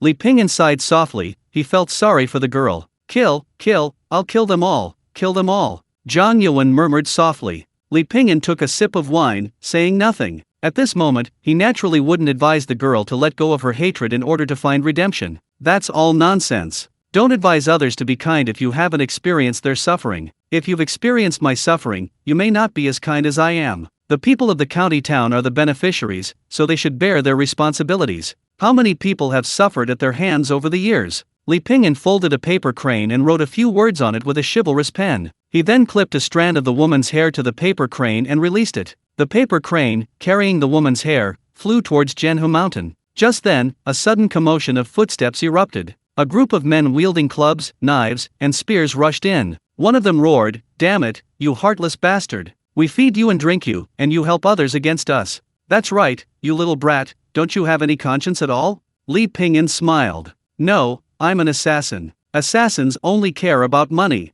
Damn it, don't waste your breath on him, kill him. Chapter 234 I really don't like you, 4th update. Two men wielding short sticks rushed forward first. Don't kill her. Keep her alive. Just then, a deep, resonant voice rang out. The red-clad female ghost on the mountain was injured and needed blood. Although this man was blind, he could single-handedly defeat 3 or 5 strong men, so he was likely a martial artist. He would definitely be to the red-clad female ghost's liking. Li Pingyan was treating Zhang Yuan's injuries, inserting several needles into various acupoints. Zhang Yuan didn't appear to be seriously injured. It seemed she would recover after some rest. But in reality, she had been injured by a monster before. Furthermore, she hadn't been able to properly recover, leaving her with lingering health problems. If she hadn't taken timely action to treat her body, she probably wouldn't live more than 2 years. At first, Zhang Yuan only felt pain and itching in her wounds. Then she became numb and unable to move. 2 burly men leaped forward, their short sticks poised to strike. Without even turning his head, Li Pingyan tore the beef jerky in half, tossing one half aside. Moo! Before the 2 men could even reach him, a black shadow flashed past. Then, as if struck by a rapidly moving wall, they were sent flying several meters away. The old ox had the beef jerky in its mouth, its expression grave. As long as the beef hits the mark, even an immortal can be crippled. Everyone was startled. How did a huge black ox suddenly appear? Zhang Yuan let out a long breath. Li Pingyan said softly, in the future, try not to fight with people, and try not to get angry. Ah! Screams echoed intermittently from the courtyard. Old Niu charged into the crowd, smashing through them and knocking one group after another to the ground. The crowd scattered like headless flies, some waving short sticks. Some pounded their chests and screamed, others crawled on the ground. How dare you cause trouble in my Yunhe county? At this moment, a loud shout rang out. Immediately afterward, a figure leaped out, striking old Niu with a palm strike. It was a young man in a white robe, exuding a sharp aura. At this moment, an elderly man in his 60s slowly walked over. The old man wore an old Taoist robe and carried a 3-foot-long sword. Master Chang Yun. The crowd was overjoyed to see the old man. Old Niu, struck by the young man in the white robe, only staggered back a few steps, angrily snorting at him. The old man stood before Li Pingyan, glancing at him. Fellow deist, why did you injure people without cause? Li Pingyan didn't even turn his head. They attacked me first. This was self-defense. Master Chang Jian looked at the corpses on the ground, trampled to death by the old ox, and said coldly, Fellow deist, do you think there's any point in saying such things now? Li Pingyan withdrew his needles with his qi and said, What do you mean, master? Didn't you see these people aiding and abetting evil, murdering for money? Master Chang Jian waved his whisk. Fellow deist misunderstands. They were only coerced by the monsters on the mountain. Li Pingyan smiled. I think they were enjoying it, and they were coerced by the monsters on the mountain. Could it be that you, master, were also coerced? Didn't you see the people they killed? Master Chang Jian said indignantly, I have been here for more than 2 years, and naturally I know the key points. These villagers were blinded by immediate gains. Give them a chance, and they will naturally reflect on their crimes. Who is without fault? The villagers were innocent, why kill them so cruelly? Li Pingyan smiled again, Old Taoist, oh old Taoist, your knowledge has truly gone to waste. These villagers were innocent, but what about the others they killed? You watched them commit evil, and now you want to stand up for them. Master Chang Yun's expression changed. He was angered by the remark that his knowledge had gone to waste, and his heart pounded. Fellow Taoist, you have committed murder. Now that you've spoken so rudely, don't blame me for being impolite. That's right. Deist Chang Jian should kill him. How dare you insult Deist Chang Jian like this? How could you possibly understand Deist Chang Jian's actions? Many villagers echoed. Deist Chang Jian said, Fellow Deist, please don't remain so stubborn. Li Pingyan smiled and said, I'll give you an acrostic poem. The grass is lush and green, the road is long and winding, mud and water accompany the mist. The horse gallops across the plains, its heart yearning, in my humble thatched hut, I steal joy alone. Deist Chang Jian remained silent for a moment, seemingly pondering the meaning of the acrostic poem. A moment later, his expression grew even angrier. The white-robed man beside Deist Chang Jian gripped his sword hilt. Suppressing his rage, he gritted his teeth and said, Master. It seemed as if he would cut Li Pingyan in two at Deist Chang Jian's command. Deist Chang Jian took a deep breath. Teach this fellow Deist a lesson. Yes. The white-robed man took a large step, his hand flashing back to draw the longsword behind him. His eyes flashed like lightning, the sword held horizontally. With a single step, he exuded the aura of 1,000 troops. I am Kongxiu. Before the white-robed man could finish introducing himself, before the admiration on everyone's faces could subside, the next instant, his head was slammed to the ground. Bang! In a single exchange, the white-robed man was lifeless. Li Pingyan's expression remained cold. This scene initially stunned everyone around. Then they were shocked again, not knowing what was happening. Even Deist Chang Yun was taken aback, instinctively taking a step back. Li Pingyan chuckled, "Come on, old man, I really don't like you today, so I'll beat you to death." Chapter 235 Let's be friends, you rich guy. 5th update. Under Li Pingyan's care, Huangshan and the others recovered well. Even Du Zhou, who was the most seriously injured, was now able to go out for a stroll. The group wandered around at the foot of the mountain, hoping they might encounter the immortal who had saved them that day. "Hey, you know what, that blind doctor's skills are truly amazing," Du Zhou said. Just a few days ago, he felt like he was on the verge of death. In just a few days, he could not only walk, but also run and jump high. He could even do a beautiful upside-down somersault. Huangshan said, "We should really thank him properly, he's taken such good care of us these past few days." The others nodded in agreement. "Do you think we might encounter the immortal who saved us that day?" One of them suddenly asked. "A flying sword, how cool, I wish I could meet it." The woman in the tight-fitting clothes said, "Do you think immortals are so easy to meet?" "Hey, what's that?" Huang Shan's expression suddenly changed. Just then, boom, two figures rushed into the mountain at incredible speed, one after the other. A deafening roar followed, and a large tree was snapped in two. Leaves flew like rain, the force terrifying. Master Chang Yun rushed over like lightning, his hands clasped together. He shouted, "Pardon!" A gust of wind surged from his sleeves. The giant tree, which 3 people couldn't encircle, was snapped in half by the wind. Even a 100-pound boulder would probably be blown to pieces. Li Pingyan landed, holding the fusang blade. Slash! A single slash was unleashed. With a deafening boom, the slash, devoid of any fancy flashes, slowly descended. A simple slash, yet brimming with vibrant life, and surging with a violent killing intent. Where the slash passed, not only was the whirlwind summoned by Deist Chang Jiun's magic destroyed, even the earth itself was cleaved, leaving a deep crack extending dozens of feet away.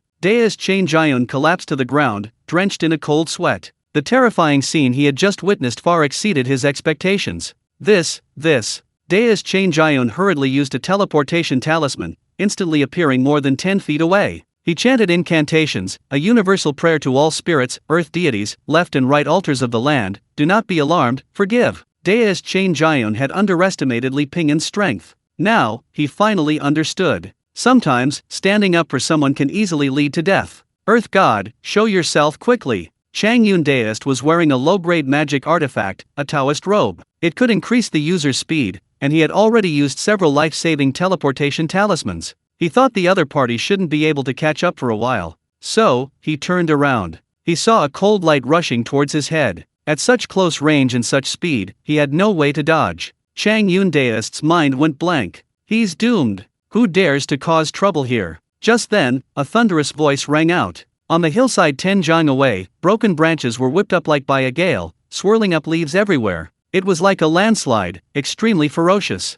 A deafening roar echoed through the valley. A burly man with a face full of scars stepped forward in response. "I am the local earth god. Get lost." The landman felt a terrifying gust of wind blow him backward. He crashed to the ground several feet away, against the roots of a tree. The ground trembled, and everything went black. Li Pingyan kicked away the landman blocking his way, then unleashed a swift sword strike. The blade flashed like snow, fast as lightning. A touch, a swift retreat, gone in an instant. Master Chang Jiun froze, his head flying a considerable distance before collapsing to the ground. Mountain mist swirled, the sun casting a rosy glow through the fog. A misty rain enveloped the mountains. The earth god swallowed hard, not daring to linger any longer. He quickly sank into the ground again. Li Pingyan ignored him. After all, if a local deity were killed, it would likely attract unnecessary trouble. He'd leave the rest to Zhang Yuan's father. Li Pingyan leisurely descended the mountain. He saw Huang Shan and the others standing at the foot of the mountain, staring blankly at him. Li Pingyan smiled and said, "Nothing much, I just came out for a stroll."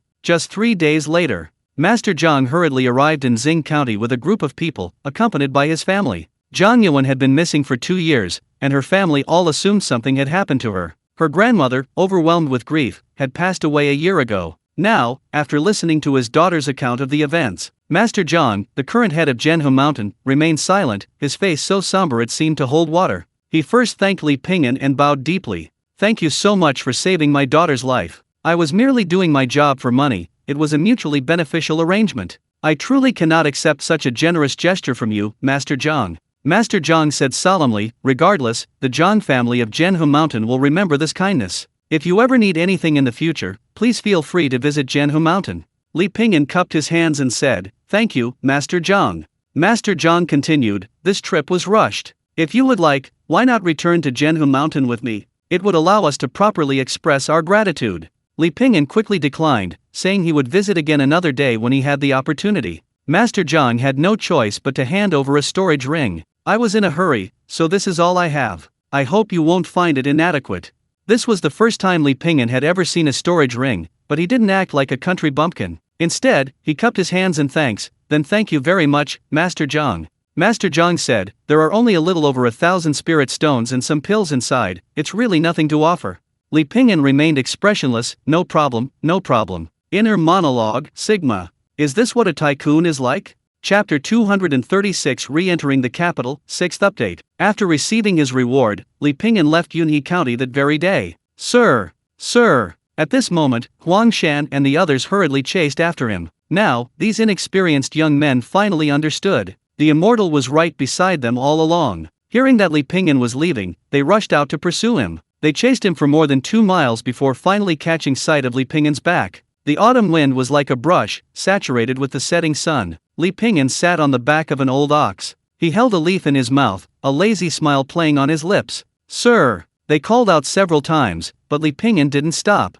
and the distance between them grew ever greater. "Sir, wait a moment." Huang Shan called out. "Leave Yunhe County as soon as possible." A gentle, mellow voice drifted from ahead on the wind. It seemed that soon, Yunhe County would cease to exist, as Li Pingyan had predicted. On a dark and windy night, a raging fire broke out in Yunhe County. A sea of red flames, a cloud of mist. It seemed to envelop the entire Yunhe County in a dreamlike world. The boundless flames appeared in the darkness with their most alluring form. The howling wind carried the screams of people. Yunhe County, in Yunhe Mountain. The mountain god raised his head, gazing at the figure in midair. He swallowed hard, offering a pale explanation. "A misunderstanding. It's all a misunderstanding." "A misunderstanding?" Master Zhang floated in midair, his aura like a massive, sharp sword, carrying a domineering and violent power. The entire mountain, locked in by his aura, was enveloped by an oppressive force as vast as a prison or the sea. It was suffocating. The mountain wind seemed to stand still. A chilling atmosphere permeated every inch of air. It was a terrifying majesty, as if a god had descended to earth. A single breath could crush a person to death. Misunderstanding? Keeping demons in captivity, condoning their evil deeds, is this a misunderstanding? The mountain god trembled with terror, unable to utter a single word. The next moment, Master Zhang's foot slammed down. Boom! The force was like the collapse of the heavens. The entire Yunhe mountain let out a piercing scream. After the great calamity, all the monsters in the surrounding mountains of Yunhe County were wiped out. Yunhe County was burned to the ground. From the desolation, 2 figures leaped out. They were 2 rabbits, one gray and one white. The 2 rabbits had already developed intelligence, and they trembled slightly at the sight. One of the gray rabbits held a cultivation manual in its hand, something the blind man had given them that day. Although they didn't yet know what it was for, it was probably a valuable item. A generous gift over 1,000 spirit stones. And several pills. Most of these pills were useless to Li Pingyan. He tried them out. He could only absorb power from spirit stones, Qi-gathering pills, Qi and blood pills. The rest could be exchanged for spirit stones in the capital. He then tried absorbing a few more spirit stones. These spirit stones were of excellent quality, sparkling and hidden within the crystal peaks.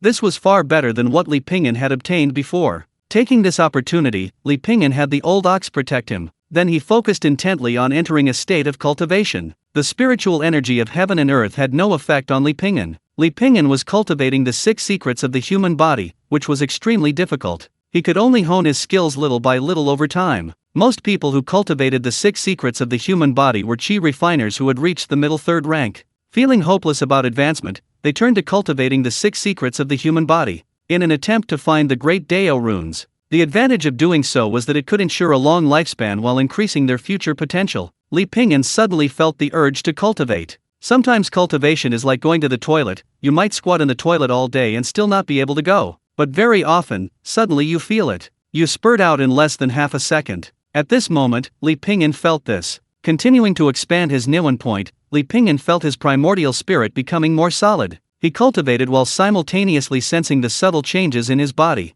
It was a wondrous feeling, one he initially found somewhat unfamiliar. But once he got used to it, it felt like it had become an integral part of his being. In the blink of an eye, 7 or 8 days had passed. Li Pingyan briefly entered seclusion, then quickly emerged. The mountain breeze rustled through the empty forest, as if someone were there. The sky was high and the clouds were light, the mountains were green and the water clear, the weather was fine and sunny. The scent of grass and trees filled the air, cool and refreshing, giving him an indescribable sense of comfort. He crossed a mountain ridge and arrived at a lush, verdant valley. Humming a song, he casually picked a fruit. While it was still fresh, he quickly took a bite. It was fresh and delicious, tart but not astringent, sweet but not cloying. Li Pingyan ate 2 in one go. Not long after, in the capital city, the man and the ox traveled at a leisurely pace to the capital city. Li Pingyan snorted and said, "I, Li Pingyan, came to the capital for 3 things: debt collection, and damn it, debt collection." Old Niu clapped, "Brilliant." This was his second time in the capital.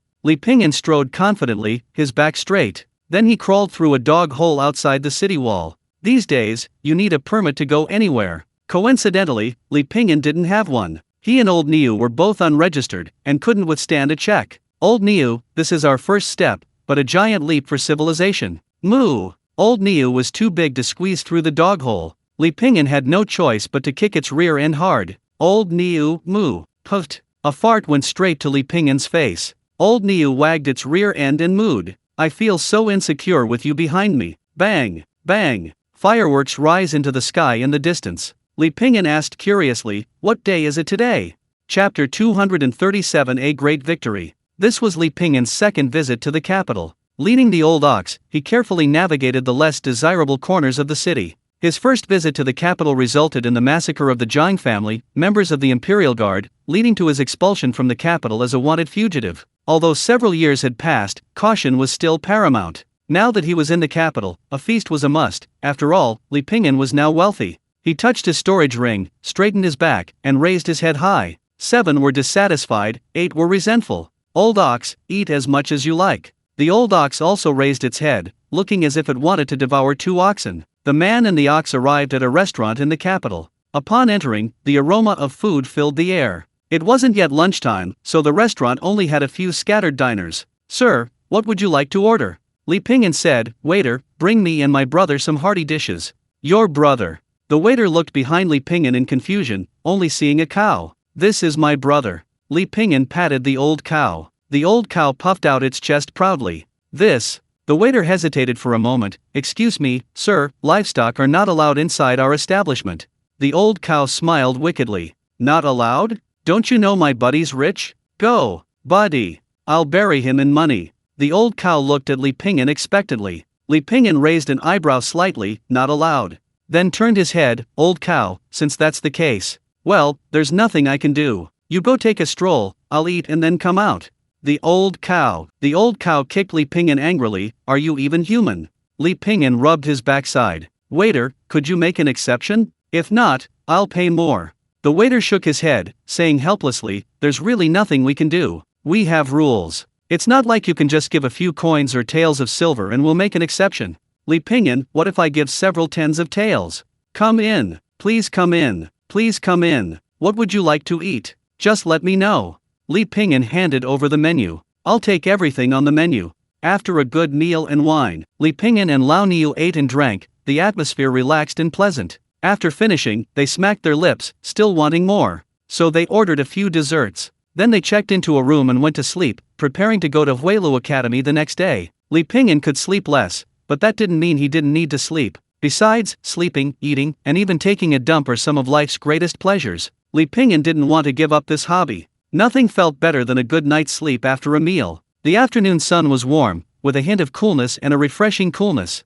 There were clouds and mist, but no hustle and bustle of modern cities. No car horns made it easy to calm down. When Li Pingyan woke up, it was already dusk. The afterglow of the setting sun bathed the windows in gold, and sunlight streamed through the curtains onto his body. It was warm and cozy, as if every minute was the most beautiful. "This is life." Li Pingyan stretched. Old Niu was dozing off beside him. Li Pingyan frowned and slapped it awake. "At your age, at your stage, how can you sleep?" After teasing the old ox, Li Pingyan resumed his usual cultivation. He continued his attempt to break through to the Niwen point, striving to gather all 5 Dao runes before he could succeed. He successfully developed the mud ball. To use an abstract metaphor, the mud ball is like arable land, and Li Pingyan is like an old ox. He needs to diligently plow the land, even though it's said that only oxen die from exhaustion, not land that's been ruined. However, Li Pingyan occasionally gains lifespan from the Erhu system. Whether it's 1 acre or 100 acres, he completes the task slowly and methodically.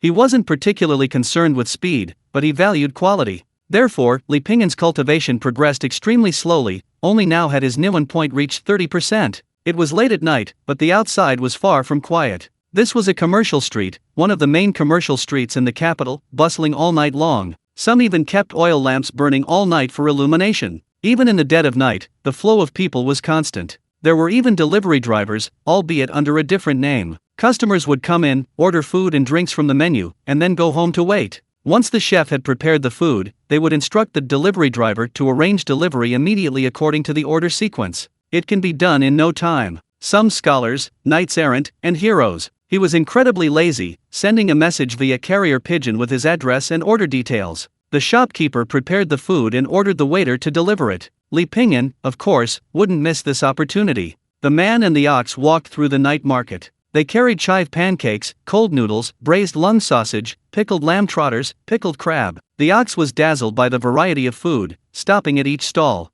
It couldn't resist its curiosity, wanting to take a closer look. Li Pingyan, however, focused on eating. This is delicious, this is good too. The beef tendon was tender yet chewy, perfect for each bite. Those with a little money sat on the second floor. They drank tea, ate snacks, and paid a few coins to hire female entertainers to play music and sing for fun. Bang bang bang. Fireworks rose continuously into the sky in the distance, growing louder and more intense. Li Pingyan stopped someone, curiously asking what was going on. Only then did he learn that the princess's army had won a great victory on the frontier. A resounding victory. The main force of the Turks was annihilated, and over 100,000 of their people surrendered. The Turks' defeat was inevitable, beyond any hope of recovery. All that remained was the cleanup. These firecrackers and fireworks were to celebrate this victory. Li Pingyan had been on the road these past few days and hadn't had time to read the reports. Now, hearing that Lu Yun had won a great victory, he couldn't help but smile and decided to celebrate with another pig's trotter. Is there anything else to add to chapter 238? Yingyue calmly explained, it's like this. I just arrived here, and when I tried to book a room last night, the landlady said they were full. But recently they launched a room sharing service, where you pay half the room rate to the original guest. You can check in then, and she asked if I wanted to try it. Afterwards, she led me to the second floor, where a young woman opened the door. Although the room wasn't actually worth 5 taels of silver, this innovative concept was quite thoughtful. I think we should encourage this kind of emerging industry. The constable nodded and said, is there anything else to add? Yingyue shook his head. No, you went to an unlicensed brothel. You now have 2 choices, pay the fine or go to jail. Yingyue didn't hesitate. I'll pay the fine. He paid the money and completed the formalities. Alright, just sign here and you can go. Yingyue picked up a pen and wrote 3 large characters. Then he turned and left without looking back. What does Li Pingyan going to a brothel have to do with me, Yingyue? Yingyue strolled slowly towards Huilu Academy. Huilu Academy. The gate was open, revealing glimpses of green trees within. There was no clinking of glasses, no roar of carriages, only the clear sound of reading aloud. Confucian academies were practically the dream destination for scholars of the Sui dynasty. However, very few could actually enter. In the hundreds of years since the founding of the Sui dynasty, this academy had produced over 40 top scholars, Zhuang Yuan, countless second and third place scholars, Banjian, Tanhua, and Jinshi. Many people visited daily. Even if they couldn't go inside, just absorbing the scholarly atmosphere outside was excellent.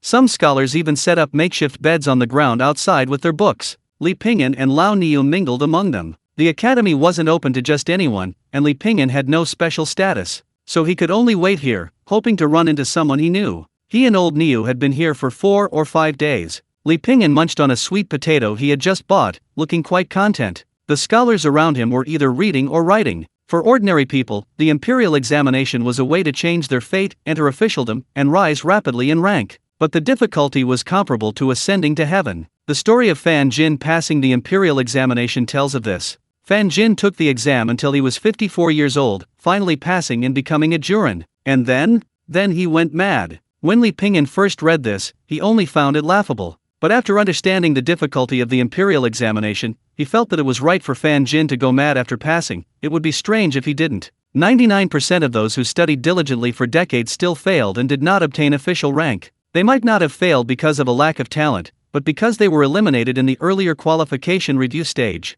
Epsilon equals Omicron asterisk, psi. Li Pingyan sighed. Sigh. At this moment, a scholar beside him also sighed. Looking at Li Pingyan, he suddenly felt a sense of shared sorrow. Brother, are you troubled by the imperial examination? We're in the same boat. Li Pingyan shook his head. No, I just suddenly feel much happier than you all. Every day I eat, drink, play, ride my horse freely, and roam freely. Immersed in the beauty of nature, enjoying its splendor.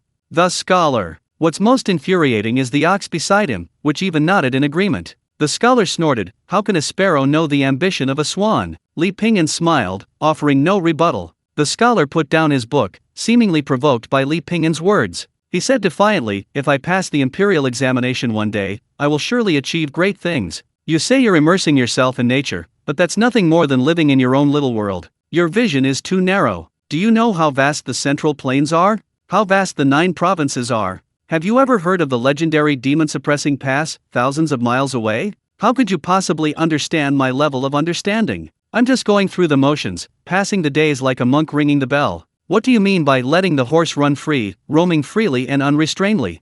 The scholar rattled off a long string of words, staring intently at the other man. Li Pingyan remained unperturbed, chewing on his sweet fruit. He seemed unwilling to respond, but upon noticing the scholar's gaze, he nodded, feigning sudden realization. You're absolutely right. I was being presumptuous. Hearing this, the scholar felt a sense of relief. He glanced at Li Pingyan again, deciding that the man wasn't so unreasonable after all. The scholar thought to himself, after all, he's blind, it's normal for his perspective to be narrow. No, he has absolutely no vision. Why should I bother arguing with him? The scholar shook his head, realizing his words had been a bit like jumping into a latrine too vulgar. He was a dignified Confucian scholar, and this man was already blind, amusing himself. Did he really need to argue with him? The more he thought about it, the more embarrassed he felt. The scholar coughed lightly, about to say something more. Suddenly, a commotion arose in the crowd. Look, it's Yingyue, a disciple of the academy.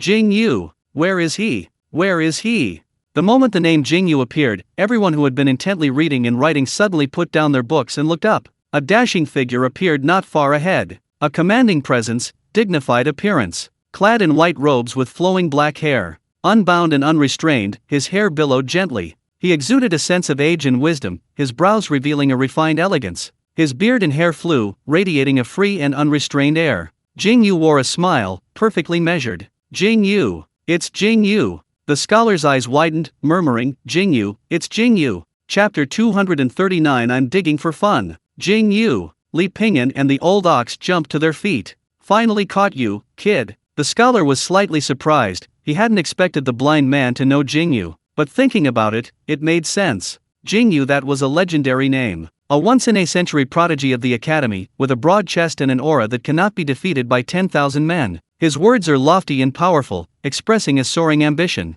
His heart is bold and courageous, like a lion descending from the clouds. His bones are strong and his muscles powerful, like a mythical beast shaking the earth. Hey, are you even listening to me? The scholar turned around and found that Li Pingyan and the ox behind him were gone. Ha! Where did they go? Snap! A cry of surprise rang out. The scholar quickly looked in the direction of the sound. He saw Yingyue walking towards him with a beaming smile, but his smile suddenly froze. He was struck in the face by a powerful flying kick. Everyone around was stunned. What's going on? Yingyue rolled twice on the ground, then looked up.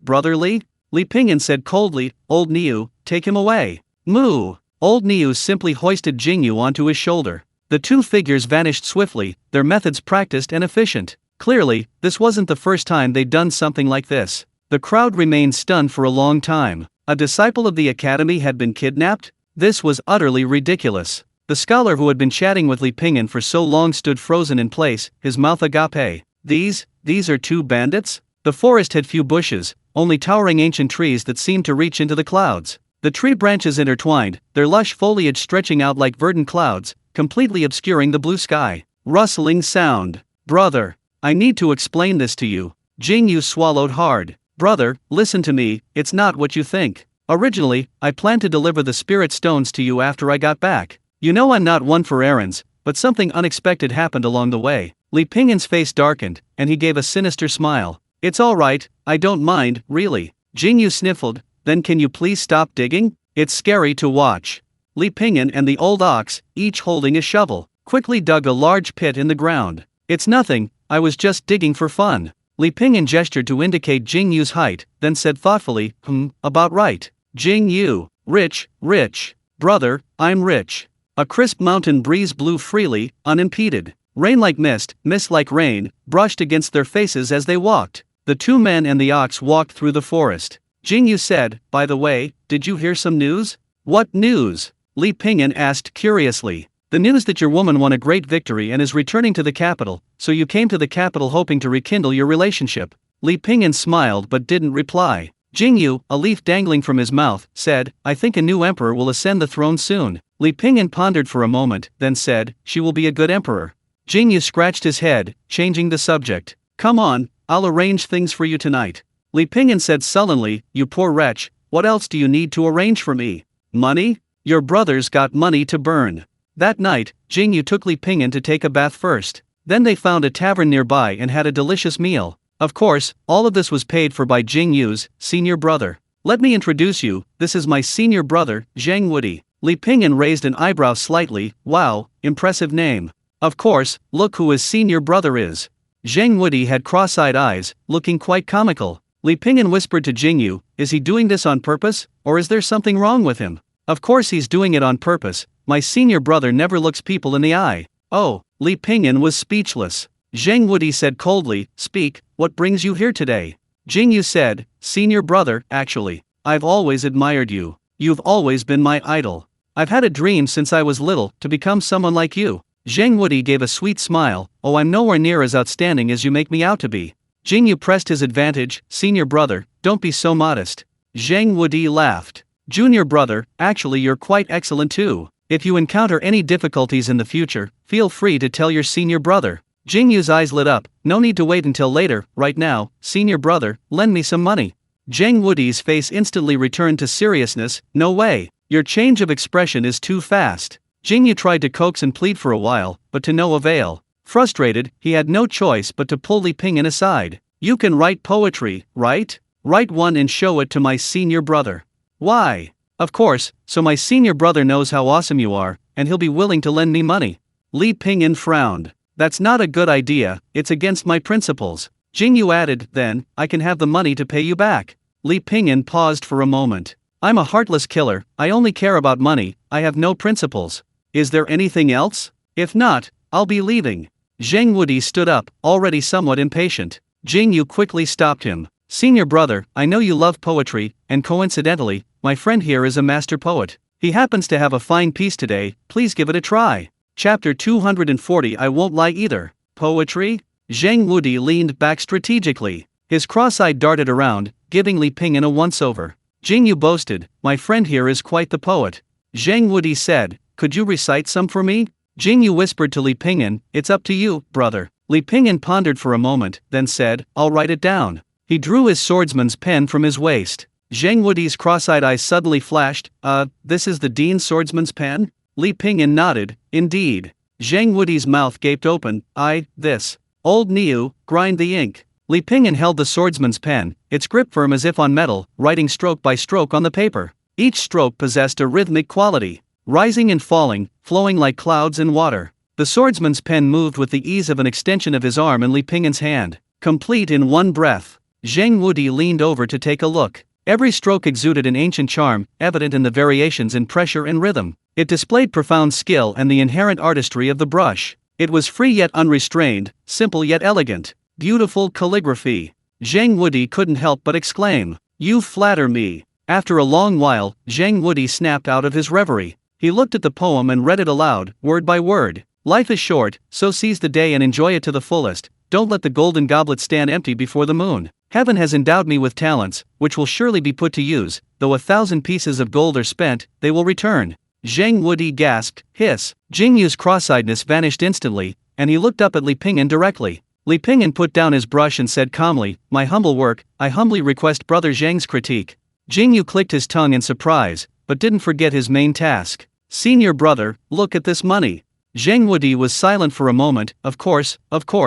The money they were referring to wasn't ordinary silver. It was spirit stones, the currency circulating among cultivators, including interest and travel expenses. Li Pingyan asked Jingyu for 500 spirit stones, adding to the previous 1,000 plus. If he could sell the other items in the storage ring Zhang Zhenren had given him, he should be able to raise 2,000 spirit stones. Hey, he'd become a capitalist. Li Pingyan happily stored everything in his storage ring. These spirit stones would be enough for his cultivation for a while. Jingyu's gaze fell on the poem written by Li Pingyan, his eyes narrowing slightly. Huilu Academy. In a study, a small table sat in the center. On the table were a white copper inkwell, a writing brush, and a stack of ancient books. Zhong Dejia stared at a sheet of Xian paper on the table, lost in thought for a long time. The Xian paper itself held no interest for him. What truly captivated him were the 28 characters on it. Life is short, so seize the day, let not the golden goblet stand empty before the moon. Heaven has endowed me with talent, which will surely be put to use. Though 1,000 pieces of gold are spent, they will return. Great talent! Great talent! Zhong Dejia exclaimed twice in succession. Mr. Li is truly a great talent, it's a pity he doesn't wish to enter my academy. Zhong Dejia sighed deeply. He felt regretful for not being able to have such a talented person. Yet, she felt fortunate that the Sui dynasty still had such a person. At this moment, Zhong Dejia suddenly noticed a line of small characters below the poem. A friend wrote this poem in a certain month of a certain year, all in remembrance of Jingyu. Master Zhong. This Jingyu is utterly shameless. He's unworthy to be my disciple. Where is the face of a scholar? Where is his backbone? Where is his pen? Master Zhong took his pen and added a line of smaller characters at the end. It became, a friend wrote this poem in a certain month of a certain year, all in remembrance of Jingyu's teacher, Ziyu. Master Zhong's courtesy name, Ziyu. That's more like it. Master Zhong nodded in satisfaction. Li Pingyan sat cross-legged in the room. He held his breath and regulated his qi, his mind free of distractions. While silently reciting the mental techniques and the turtle breathing skill from the listening wind saber technique, he recalled the gains and losses from his previous encounters. Just as he was fully focused, he suddenly felt the door open and quickly regained his composure. Jingyu walked in and said, "I've already spoken with the teacher. Come on, I'll take you to Huilu Academy to see it for yourself." Li Pingyan nodded. He planned to visit Huilu Academy. Firstly, he still had some valuable items, like the various pills Zhang Zhenren had given him. They were useless to him, so he might as well exchange them for spirit stones. Secondly, he also wanted to take this opportunity to see Aliyah, Zhaolinger, and Pang Jun. Then, the two of them and the ox arrived at Huilu Academy. Huilu Academy, Four Seasons Peak. It was named for the fact that the peak simultaneously displayed scenery in all 4 seasons. The mountain pavilion was built against the mountain, stretching for about a mile, its height varying. It was unclear when, but academy disciples had set up stalls here. At first, they only sold calligraphy and writing, but over time, the place became a hodgepodge. They sold all sorts of things. Compared to the official market set up by Huilu Academy, this market was far more comprehensive, offering almost everything. There was even a vendor selling a used quilt that a senior sister had once slept under, for a whopping 20 spirit stones. Jingyu, furious, immediately bought 5 quilts and vehemently condemned this unfair practice. This was Li Pingyan's first time visiting a cultivator's market. Stars dotted the sky, and countless luminous butterflies danced in the air. The night market was bustling with activity, selling everything imaginable. Pills, magical artifacts, cosmetics, clothes, and even pets. Those are spirit pets, Jingyu explained. They're very cute, and once they grow up, they can help you in battle. Li Pingyan said, they look quite interesting. Upon finishing speaking, he felt the resentful gaze of the old ox behind him. Li Pingyan couldn't help but smile, quickly correcting himself. I have the old ox, that's enough. Other spirit pets are worthless in my eyes.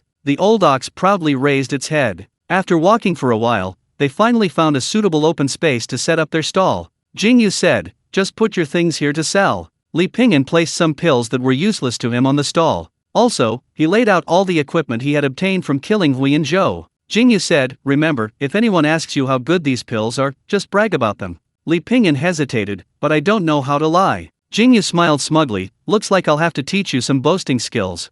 Brother, how are these pills? At this moment, a young man asked. Li Pingyan, brother, you've come to the right person. I'm not bragging, but this pill you hold is a masterpiece of nature, a celestial elixir with boundless wonders. Taking it will transform you, bring you back to life, and even neutralize the most potent poisons in the world. Immortality and ascension to immortality are not impossible. Jingyu, Chapter 241, Making a Fortune. Li Pingyan sold 2 pills with a few quick words. However, subsequent sales were less than stellar. These pills held little appeal in this all-encompassing little market. The occasional customer merely glanced at them. Moreover, most of those who frequented the market were couples. After a day of cultivation, they came here for a stroll. Looking at the stalls lining the street and observing the diverse crowd was quite pleasant. Most of the various schools of thought, except for the old bald monk of Buddhism, did not prohibit dual cultivation between men and women, and even strongly encouraged it. He waited for another half hour. The crowd grew, but very few people visited Li Pingyan's stall.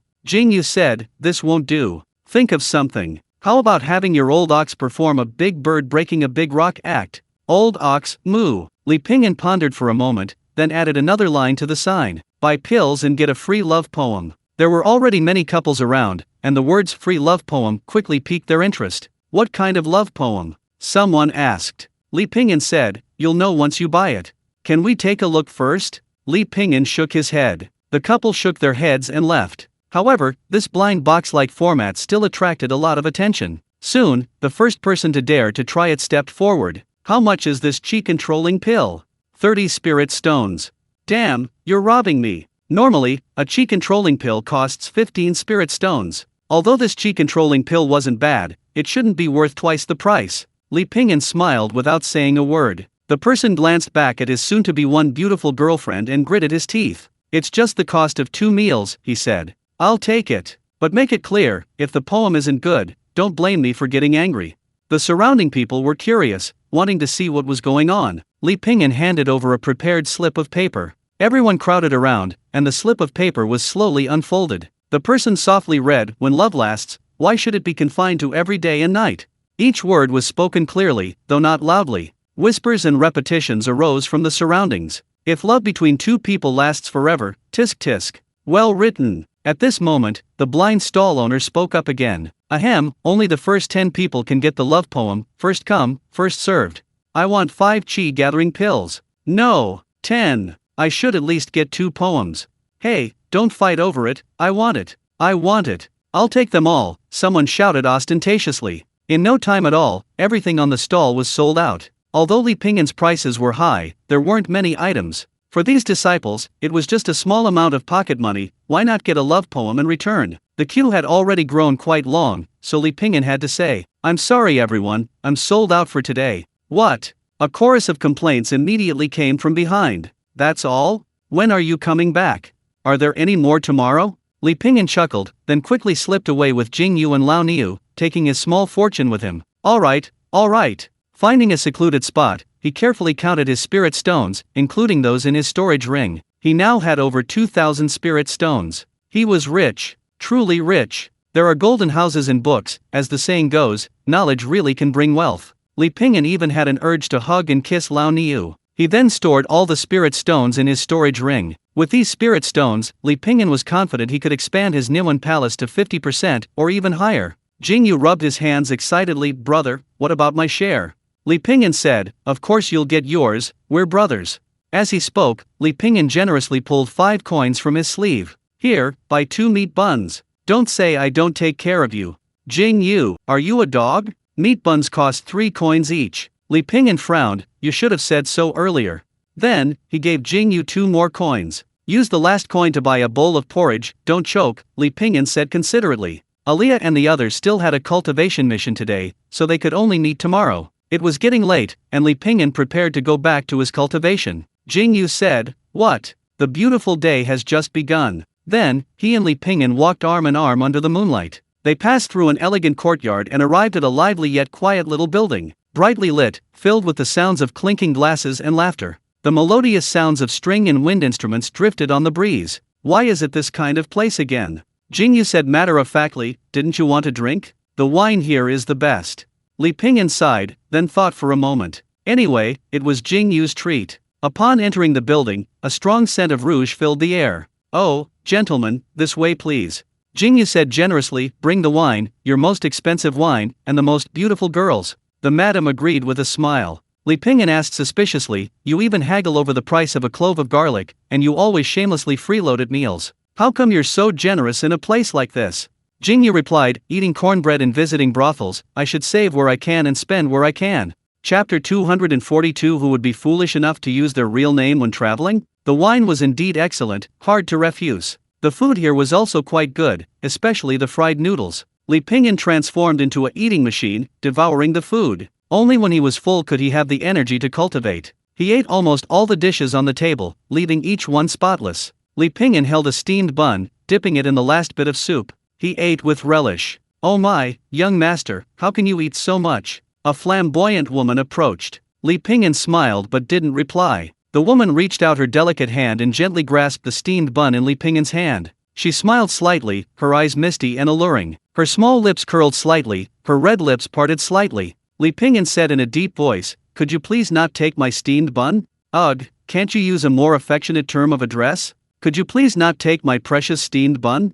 After a long pause, the woman finally understood. Her attractiveness to the other woman was probably less than that of a large steamed bun. She finished her meal and patted her stomach. The brothel was peaceful, there were no troublemaking young masters or other familiar scenes. Yingyue had already gone to his room to enjoy himself. Li Pingyan also went to his room, but alone. He placed a few spirit stones on the table and prepared to begin cultivating. But before that, Li Pingyan carefully searched the room. He didn't miss a single crack in the floor, poked at the ceiling, and tapped on the walls. Hoping to find some clues, he carefully examined his surroundings. He found that there wasn't even a single crack in the walls. In novels, such rooms usually had hidden doors or something similar. But it seems there's nothing wrong now. Safety first when traveling. After checking, Li Pingyan opened the window and whispered, "Old Niu, old Niu." The old ox poked its head out from the bushes in the backyard. The brothel naturally wouldn't allow an ox inside. The old ox leaped into the room. There was food prepared for it on the table. Li Pingyan sat cross-legged on the floor, calmed his mind, and began to cultivate.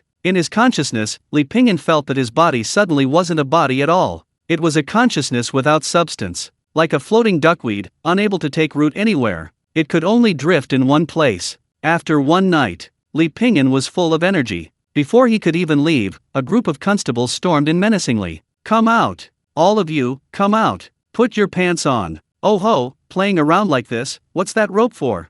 And you're doing it with multiple people?" A cacophony of voices erupted, creating a chaotic scene. Some ran around naked, some lay on the ground, and some shouted and cursed. "Hey, it's you again!" The constables glared at Yingyue. "I've arrested you 7 times in one day." Yingyue proudly puffed out his chest, as if to say, "Didn't you see that? Me, 7 times a day is no problem." Li Pingyan silently covered his face. What was going on? The princess returned to the capital, just as the imperial examinations were about to begin. More than a dozen brothels in the capital were shut down. Fortunately, prostitution wasn't considered a crime in the Sui dynasty. At most, it would result in a fine. "Just sign here and you can leave." Li Pingyan hesitated for a moment, then wrote 2 large characters. Yingyue. At the same time, Yingyue wrote 3 large characters without hesitation. Li Pingyan. The two then met outside the government office. Yingyue said, "You didn't leave your real name, did you?" Li Pingyan smiled faintly. "How could I? Who would be foolish enough to use their real name when traveling?" Yingyue laughed heartily. Exactly. We 2 brothers are so smart." After leaving the government office, Li Pingyan, Old Ox, and Yingyue went to a tea house. They had arranged to meet Aaliyah, Zhao Linger, and Fatty Jun there today. He ordered a pot of tea and sipped it while waiting for someone. Suddenly, a commotion arose in the bustling street. In an instant, the crowd seemed to be sliced through by a knife. An old man emerged, with thin eyebrows, narrow eyes, and a hooked nose, giving off a sinister aura. Several burly men with menacing faces followed. This in itself wasn't unusual. What was terrifying was the enormous tiger following behind them. Its body was massive, people looked like insects next to it. The group exuded an imposing aura, seemingly oblivious to the surrounding crowd. At this moment, someone was pushed through the crowd. The tiger, seeing someone blocking its path, let out a furious roar, whipped its tail, and soared into the air. Yingyue snorted, "These guys are clearly not from the great Sui dynasty. They're probably used to being arrogant, they dare to be so presumptuous even here." Bang! The tiger pounced on empty air. Someone had already rescued the person. Several figures clad in light armor and wearing black masks appeared around them. The leader bowed to the old man. "This immortal master, please keep your spirit pet under control." The old man snorted, ignoring him, and waved his hand lightly. The tiger stopped, but still greedily eyed the people around it. The several burly men behind the old man also smiled, unconcerned. These lackeys of the great Sui dynasty dared not harm a cultivator. Sure enough, the lightly armored guards did not stop them. Instead, they retreated to the sides. The old man and his group continued walking arrogantly. Just wait, there's a good show to watch, Yingyue said softly.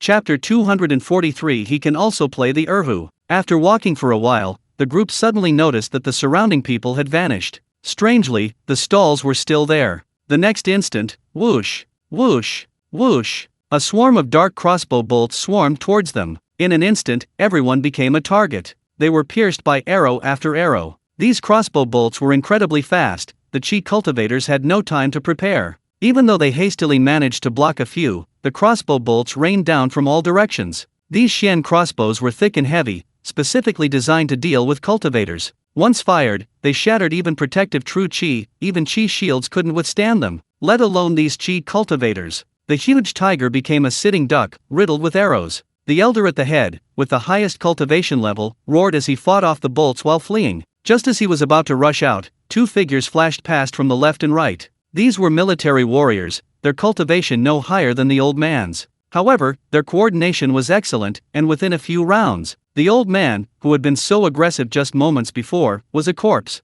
Guards in light armor and masks began methodically cleaning up the corpse and bloodstains on the ground. In the time it takes to drink half a cup of tea, everything returned to normal. A little while later, the stall owner reappeared, as if nothing had happened. Li Pingyan, on the third-floor pavilion, took a sip of tea. Indeed, one should be humble. The tallest tree in the forest is the first to be felled. Yingyue said, the princess has returned to the capital, and these guys are acting recklessly in the city at this crucial moment. It's like carrying a manure basket around the streets. They're asking for death, shit. A moment later, three figures hurriedly came running over. Uncle! Uncle! The voice arrived before the man. Li Pingyan looked up, a faint smile on his lips. Several years had passed, and Aliyah had grown into a young woman. She had grown up, losing some of her childishness and innocence. Her appearance had also changed, with a touch of girlish charm in her eyes. Uncle! Aliyah exclaimed, then rushed over and hugged Li Pingyan. She wasn't Han Chinese. Although she had spent several years at Huelu Academy, she still possessed the boldness of a girl from another race. Large tears streamed down her face. Uncle, why, I missed you so much. Having spent so many years in a foreign land, she hadn't even seen her sister once during that time. Seeing Li Pingyan now, she was incredibly excited. Li Pingyan patted her head reassuringly. All right, you're a young lady now, don't cry. Compared to Aliyah, Zhao Linger appeared much calmer. Her white dress fluttered in the breeze, a matching ribbon tied around her waist. Her beautiful hair accentuated her snow-white skin. Zhao Linger was a lady of high birth, raised with Confucian values, and naturally wouldn't act like Aliyah. Furthermore, among the group, her relationship with Li Pingyan wasn't as close as Aliyah's. So she simply smiled and nodded at Li Pingyan. Li Pingyan smiled back, you've become more beautiful. A gentle breeze ruffled her long hair, and the blush on Zhao Linger's face was like the glow of a sunset. The chubby boy eagerly exclaimed, Sir, what about me? What about me? Fatty June was still around, chubby bundle, unchanged. If anything, he was just a little fatter than before. Niu. Aliyah hugged Li Pingyan, then turned to hug old Niu. I missed you so much, Niu. Reunion with old friends is always a joy. The best reunions are those long awaited. Li Pingyan cherished these reunions, yet knew these people wouldn't stay with him forever. One day, all his old friends would be gone from this world, like fleeting traces in the snow, leaving only a fleeting mark. Soon, they would be covered by the heavy snows of fate. Tonight is a big night in the capital, a celebration across 9 cities. The princess has returned to the capital in triumph. Her coronation is expected within the next couple of days. The city lights cast a hazy, peaceful glow over the heavens and earth. Uncle, hurry up. Aliyah held a candied hawthorn in her hand and a pastry in her mouth. There's a juggling performance over there. Li Pingyan smiled, slowly leading the old ox behind the group. Just then, a lion dance troupe approached. 4 people played gongs, 4 played drums, and the lion dancers followed closely behind. Zhao Linger deliberately slowed her pace, almost bumping into the lion dancers. Li Pingyan reached out and pulled her towards him. What's wrong? You seem distracted. Zhao Linger smiled faintly. Nothing, it's just that I haven't been to such a lively place in a long time. You live in the capital, don't you come here often? Zhao Linger shook her head. I usually cultivate at the academy. What rank are you now? Peak first rank Confucianism, Zhao Linger said softly. Li Pingyan raised an eyebrow slightly and smiled. I didn't expect you to be so capable now. You'll have to look after me from now on. Zhao Linger lowered her head and smiled softly, secretly glancing at Li Pingyan. She didn't quite understand why Aliyah called Li Pingyan uncle, since he didn't look old at all. Jingyue had disappeared somewhere looking at the pretty girls, and Fatty June was being pulled along by Aaliyah, walking briskly ahead. Fatty June said, "Master and Linger are being left behind. Slow down."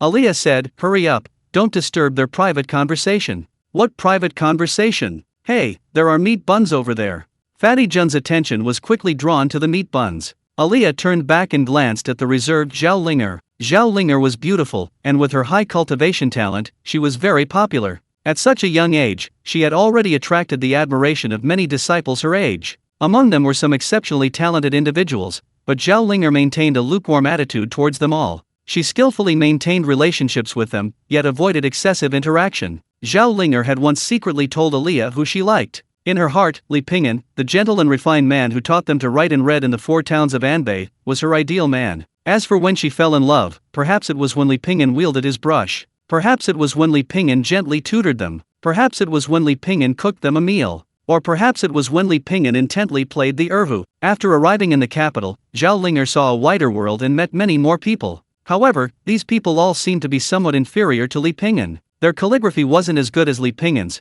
their poetry was far inferior, not to mention Li Ping'an could cook. These Confucian cultivators were basically oblivious to the outside world, focusing solely on their studies. How could they possibly know how to cook? Oh, right, Li Ping'an could also play the erhu. Chapter 244 Seclusion. Li Ping'an wasn't stupid, he naturally sensed Zhao Linger's feelings for him. However, he was destined not to reciprocate. But there was no need for him to say anything more. Time would heal all wounds. Given enough time, Zhao Linger would understand. She would realize that there were so many truly remarkable people in the world. Thinking back to the blind man she once liked, she might just laugh it off. She might even utter a self-deprecating remark like, "So, I actually liked him." Therefore, Li Ping'an simply waved, calling back Aaliyah and Fatty June who were ahead. They should all walk together to avoid any awkwardness. Aaliyah bought 4 masks at a street stall. Li Ping'an chose a bull mask and put it on. Turning to the old bull, he asked, "Old bull, does it look good?" The old bull nodded. "Li Ping'an, does he look like your dad?"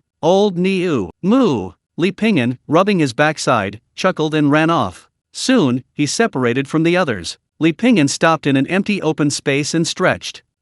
It's time to leave. He came to the capital to collect a debt from Jingyue and to visit Aaliyah and the others. Now that he'd gotten his money back and saw that Aaliyah and the others were doing alright, no one at the academy was bullying them. After all, those who could enter the academy were generally of good character. They were rarely the kind of people in novels who bullied others, acted recklessly, and used any means necessary. The more time he spent with them, the more sadness Li Ping'an felt. But everyone has their own path, there's no need to force it. If it's on the same route, they'll travel together, if not, they'll bid each other farewell and wish each other well. "Boss, 10 servings of this fried rice, please." There were too many people around, there were no seats left at the stall. Li Ping'an had no choice but to ask the stall owner to pack some for him. Surrounded by people, Li Ping'an couldn't find a suitable place to eat for the time being. He wasn't in a hurry, just worried the fried rice would get cold. So, wearing a cow mask, he slowly strolled along, leading the old cow. He happened to wander to the riddle guessing area. The riddle lanterns had 4 sides, 3 sides had riddle slips attached, and 1 side was pasted on the wall.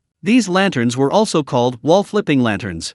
Those who guessed correctly would peel off the slip and receive a small gift as a souvenir. A considerable crowd had already gathered in front of the riddle lanterns. Li Ping'an wasn't interested. Guessing riddles was a game for children, he was an adult. "What's the prize for this riddle?" "I heard it's a cute little rabbit." What Li Ping'an heard, a cute spicy rabbit head. Oh, Li Ping'an immediately became interested and squeezed into the crowd. Someone whispered, "We've agreed beforehand, not an inch will be given up, guess the words." Li Ping'an suddenly spoke poetry. "An ancient temple leans against tall bamboo." Li Ping'an, wait. A person becomes bigger when they have him. Li Ping'an, 1. The person who spoke turned around, it was an unremarkable looking man who glanced at Li Ping'an. Li Ping'an smiled, "Sorry, brother, the rabbit is mine." The man turned to look at the woman beside him wearing a rabbit mask. The woman smiled, "A rare sight, this rabbit isn't for eating." Li Ping'an was slightly taken aback and turned his head. "There were too many people around before, so I didn't notice. Now, hearing the voice, I realized what was happening. I couldn't help but smile, what a coincidence." Yes, what a coincidence. The evening breeze rustled the leaves, and the moonlight stretched their shadows long. The moonlight flowed like water, and a thin mist floated around them. The two sat on a set of steps, all very quiet. Lu Yun rested her chin on her hand, her eyes curving into crescents, her allure tinged with an unusual charm. Li Pingyan held a bowl of fried rice, eating silently. Lu Yun glanced at him, thinking, no one's going to take it from you. Do you want some? Li Pingyan looked up. After walking around for so long, he was indeed a little hungry. Lu Yun took a bite. It tasted quite good. What have you been doing all these years? Me. Li Pingyan thought back. Since he left the capital, so much had happened along the way. For a moment, they seemed unsure where to begin. So much has happened, and what about you? Lu Yun paused, then smiled bitterly. Me too, so much. Sometimes it feels quite tiring. The most relaxing time was when we were in Luoshui City. Li Pingyan smiled without speaking. Lu Yun gazed at the night sky, her eyes misting over. An indescribable expression appeared on her beautiful face. Unconsciously, the two talked for a long time. They talked about the past, the present, and the future. Just like years ago in the small mountain village. I might become emperor. Li Pingyan let out a burp. 10 servings of fried rice were already gone. I heard. Congratulations in advance. Lu Yun wanted to laugh but couldn't, lowering her head and fiddling with the pebbles on the ground. The dawn slowly drew back the curtain of night, and another splendid morning arrived. A ray of golden sunlight pierced through the clouds, illuminating the earth. Another beautiful day had begun. Li Pingyan stretched. I should go. Lu Yun nodded, softly saying, yes, goodbye. Li Pingyan suddenly turned away, then turned back. He held a bunch of wildflowers in his hands. You will be a good emperor. Good luck. Lu Yun smiled. Thank you. Li Pingyan turned and walked away, waving goodbye. His expression was serene, as if each step was in harmony with the rhythm of nature, giving off a refreshing and decisive feeling. He walked swiftly, yet without stirring up a speck of dust. His tall, slender figure appeared exceptionally free and easy in the morning sun. Half a month later, the emperor passed away in the Sinang Palace. May 23rd. At dawn, all the officials gathered. Princess Lu Yun ascended the throne. His ascension to the throne was remarkably smooth, his military achievements were numerous, and his prestige was unmatched. Under the watchful eyes of the officials, Lu Yun, clad in a bright yellow dragon robe, ascended the throne step by step. Long live the emperor! Long live the emperor! Lu Yun was momentarily stunned, but that moment of surprise lasted only a moment. It then transformed into solemnity and indifference. Old Niu, this place is good. Li Pingyan looked around the cave. It was secluded, well ventilated, had a water source, and most importantly, it was safe. Li Pingyan searched through it, confirming that there shouldn't be any treasures or heirlooms here. If he were to encounter something like that, it wouldn't only be useless to him, but would also cause a lot of trouble. It would easily invite trouble. After confirming several times, even digging 3 feet into the ground inside the cave, he finally felt at ease. He took out the spirit stones from his storage ring and began his cultivation. From today onwards, he will go into seclusion. Chapter 245 Small Cave. 3 months later, in a mountain cave. Oh oh oh oh. A strange sound faintly echoed from outside the cave, a desolate yet tinged with joy. Don't run! Before the words were even finished, a huge black shadow with yellow stripes, carrying a foul stench, pounced from the mountaintop. It was a tiger. The tiger ran, glancing back in terror. 2 black shadows were rapidly approaching it from behind. Soon, the sound from the hillside turned into a soft, sharp whistle, followed by a deafening roar. Phew! Li Pingyan clapped his hands. Judging by the tiger's size, it was probably enough for 2 meals. Old Niu, carry it. Carrying the tiger back to the cave, Old Niu skillfully drew his fusang knife and began to butcher and bleed it. Over the past 3 months, the cave had been meticulously organized by Li Pingyan. Inside, a lamp made of animal fat illuminated the entire cave. A window in the cave allowed moonlight to stream in. As the moon rose, the light inside the cave would increase. In the southeast corner were some utensils and simple household items. There was a wooden plank bed, surrounded by soft grass, topped with an animal hide. There was a large water vat and 2 hens. Li Pingyan reached into the henhouse and rummaged around, frowning slightly. Little 5. I have to criticize you. Your work efficiency has been terrible these past few days. You used to lay an average of 2 eggs a day, now it's 1 every 2 days. I'm very disappointed in you.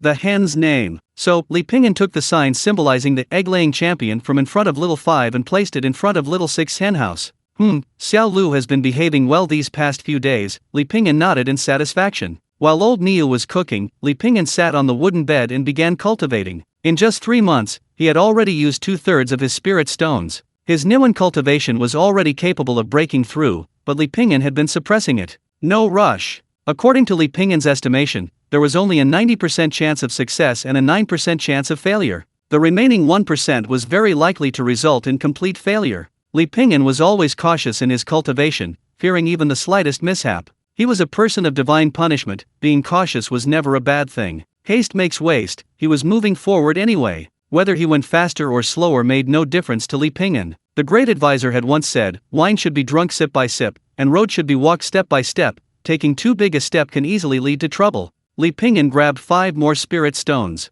Old ox, moo. Dinner's ready. Besides roasted tiger meat, there's a pot of wild vegetable soup. Shepherd's purse, early spring shepherd's purse, has a particularly delicious taste. It can be eaten raw or boiled. It can be stir-fried or used as a filling. There's a large patch of it on the back mountain. There's a folk saying, on the 3rd day of the 3rd lunar month, shepherd's purse is like a panacea. A bite of meat, a sip of soup, and I wouldn't even want to be an immortal. Li Pingyan finished off 2 tiger legs, let out a satisfied burp, and enjoyed the mountain breeze. Full of food and drink, he rode the old ox around for a stroll. Taking a sip of wine now and then, the distant mountains, bathed in golden sunlight, unintentionally became a picturesque scene. Suddenly, Li Pingyan's ears twitched. Footsteps. Where did these people come from in this deep mountain forest? Let's go, old Niu, go check it out. In the valley, a woman in white was being chased by several dark figures. Her face was filled with terror as she ran forward, glancing back repeatedly. She seemed to be trying to activate a talisman, but her haste made things worse. After a while, there was no effect. Soon, 4 men in tight-fitting clothes caught up from behind. Quick, after her. Don't let this woman get away. The 4 were clearly martial artists, and soon they pinned the woman in white to the ground, defenseless. Brother, what should we do? One of them asked. Since she saw us, we have no choice but to kill her. We can't let outsiders know about this business.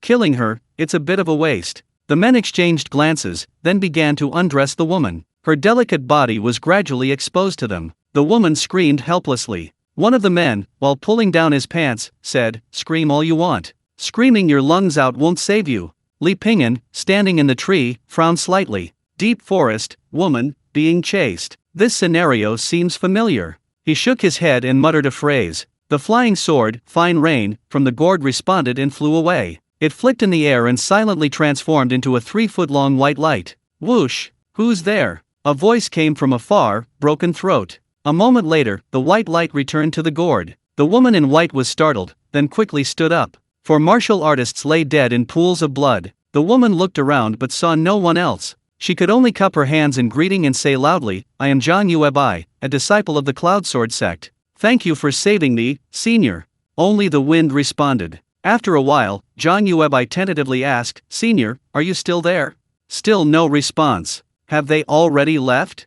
Zhang Yuebai glanced at the corpses on the ground with lingering fear. If it weren't for this mysterious senior's intervention, she would probably be dead today. These bastards actually killed a child and sold the body to evil cultivators. She would definitely report this to her sect upon returning. Zhang Yuebai then hurriedly left. Chapter 246 Breakthrough. After Zhang Yuebai left and he confirmed her presence had vanished, Li Pingyan finally emerged. He was currently at a crucial juncture in his cultivation, and he didn't want any mishaps. Li Pingyan searched the 4 corpses. They had left in a hurry, so they didn't have much on them, only about 20 spirit stones and a few qi and blood pills in total. So poor. Li Pingyan muttered a complaint. Over there, old Niu had already dug the pit. To prevent the victims from having anything on them that could be used for tracking, Li Pingyan burned the 4 men's clothes. Old Niu threw the bodies into the pit, burying them with stones first. His professionalism was evident. Having dealt with everything, Li Pingyan returned to the cave. He cleaned up his footprints as he walked. He silently chanted, "Activate hidden mode." He placed a large boulder, weighing several hundred kilograms, against the cave entrance, sealing off the only window. This ensured air circulation while making it difficult for anyone to detect them. The cave was pitch black, without a single ray of light. Darkness was like a blanket, wrapping Li Pingyan and the old ox completely. Li Pingyan began meditating and cultivating. He had nearly 700 spirit stones left. He aimed to increase the probability of breaking through to the Niwen stage from 90% to 100%. More than a month passed quickly. A crisp autumn breeze brought a cool breeze. Li Pingyan exhaled a breath of stale air. Not a ray of sunlight pierced the cave entrance. The cave was pitch black, so dark you couldn't see your hand in front of your face. Finally, it was time. Li Pingyan could feel that now was the time to expand and upgrade his Niwen stage. Over 2,000 spirit stones were completely consumed. If other cultivators of the 6 secrets of the human body were to witness this scene, they would likely curse him as an idiot and turn away. At Li Pingyan's rate of cultivation, he would probably achieve nothing even if he cultivated until death. Most cultivators of the 6 secrets of the human body stagnate on their cultivation path. Knowing there's no possibility of advancement, they turn to other paths. While cultivating the 6 secrets of the human body is a shortcut, the slightest mistake can be fatal. No matter how high your cultivation level, you could die without a burial place. If the path of Qi cultivators is a wide avenue, though limited, it's safe and stable. Cultivating the 6 secrets of the human body is like walking a tightrope high in the air, occasionally hit by a gale. In other words, 99% of those who embark on this path have nowhere to go. Initially, Li Pingyan didn't pay much attention, but as his Niwen acupoint expanded and his skills improved, he increasingly felt the danger within. It wasn't that Li Pingyan was cautious, but rather that the situation forced him to be. Li Pingyan cleared his throat, burned incense, bathed, and changed his clothes. To prevent himself from getting nervous, he didn't even wear pants. He crossed his legs and played the erhu in the cave. Erquan Yingyue LV3, 6645/10000. This number wasn't good.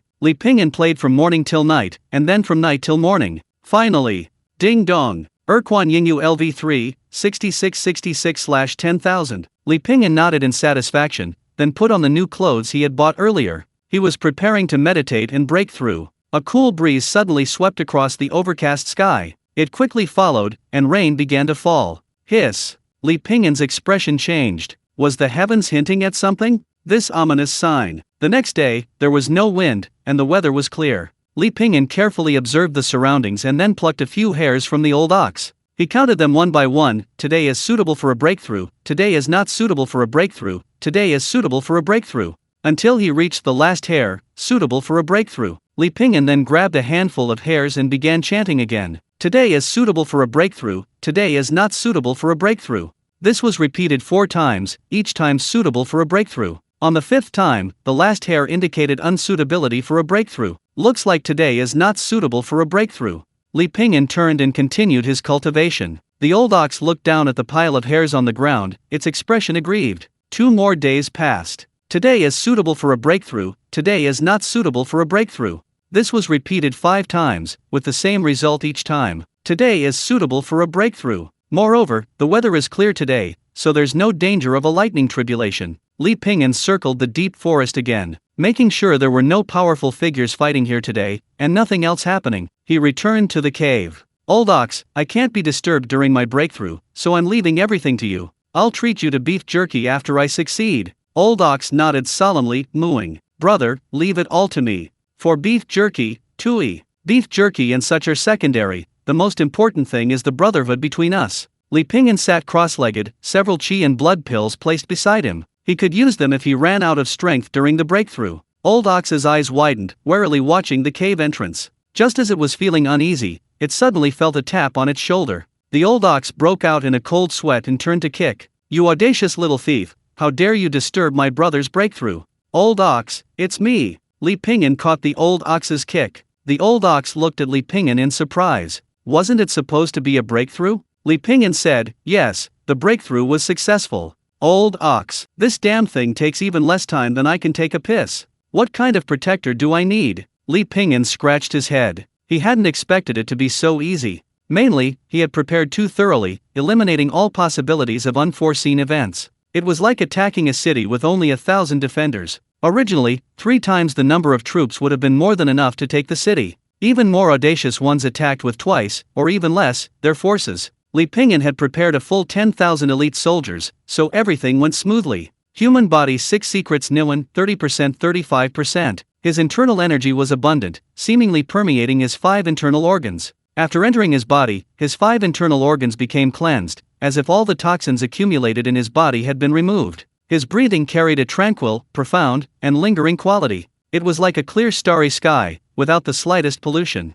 His internal true energy circulated slowly through his meridians a few times, then swirled within his Niwen. Instantly, his mind cleared, his muscles relaxed, and his blood flowed more smoothly. The 6 secrets of the human body are truly miraculous. However, the progress is indeed too slow. Li Pingyan comforted himself, no rush, no rush. Golden scarf, heavenly gate, long essence, mysterious spring, heavenly drum, not yet developed. Li Pingyan smiled faintly, I really am a little genius. But I've run out of spirit stones, where should I get some?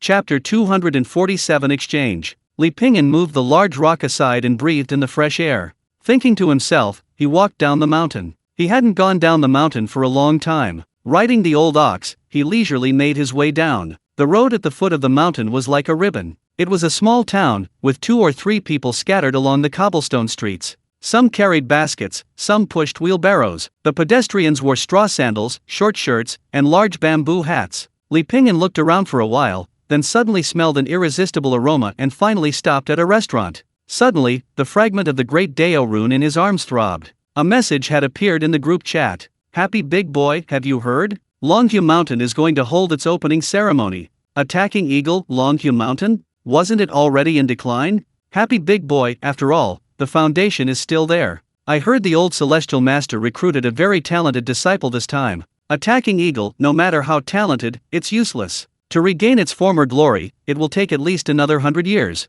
Happy big boy, anyone have news about the new disciple of Longyue Mountain? I'll offer 200 spirit stones." Li Pingyan suddenly stopped eating his steamed bun. 200 spirit stones? Sweetheart, what kind of news do you want? Happy big boy, anything is fine. Happy big boy had always played the role of an information broker in the group. Li Pingyan hesitated slightly. Then he told Happy Big Boy some information he knew about Qin Shi. This wasn't a secret. If Happy Big Boy really wanted to know, he would definitely have other channels. Why not take the spirit stones? Happy Big Boy, this old celestial master really got lucky. Sweetheart, wait a moment, I'll transfer the spirit stones to you. Transfer? How? Li Pingyan, quite curious, quickly found a secluded spot. Somewhere in the 9 provinces, a teleportation array was fully activated inside a room. A person chanted incantations, and a fragment of a great Dao rune floated in the center of the array. The person then formed a hand seal. Meanwhile, in the great Sui dynasty of the central province, Li Pingyan felt his rune fragment tremble slightly. The 2 rune fragments resonated, and then, a small bag appeared in mid-air. Li Pingyan reached out and picked it up, carefully counting the fragments. The bag contained over 300 spirit stones. Happy big boy, sweetheart, we haven't traded in a long time. Let's use the extra 100 spirit stones for tea. Li Pingyan, great boss, please accept my utmost respect. Speaking of which, he had just broken through and needed some time to consolidate his progress. Others were in a hurry, but he wasn't. As the saying goes, haste makes waste. He decided to take advantage of this time to visit Longyue Mountain. He wanted to witness the opening ceremony and relax a bit. After all, he'd been in seclusion for so long. With that in mind, Li Pingyan paid for his meal. Back in his cave, he packed his things. He was temporarily leaving behind the cave where he'd spent months. Old Niu, let's go. Li Pingyan put on his straw raincoat. The mountain path was difficult to traverse, growing narrower and narrower, and the mountain wind grew colder. Although the path was difficult, it was no problem for Li Pingyan. Using his swallow soaring through the clouds technique, he traversed the terrain as if it were flat ground, and soon reached the mountainside. He saw several abandoned post stations along the way, but none of them had postmen. He passed another abandoned post station, where someone was making a fire. This post station was arguably the best in the area. Inside were several young men and women, with rosy lips and white teeth. They appeared to be wealthy young men, out for a stroll. Hearing the noise, they all turned to look at Li Pingyan. 3 of the men were initially wary, but upon seeing that Li Pingyan was blind and alone, their wariness lessened considerably. Li Pingyan smiled slightly. It's getting late. I'm taking shelter here from the wind. I hope I haven't disturbed you all. Li Pingyan spoke politely. After all, this abandoned post station wasn't their private property. The other party, of course, wouldn't refuse, saying, "It's alright, we're just resting here for the night." Li Pingyan cupped his hands in greeting and then walked to an open space. A little while later, the old ox returned with some firewood on its back. This amused the young men. "Brother, your ox can even gather firewood?" Li Pingyan smiled. "Yes, this ox understands some things."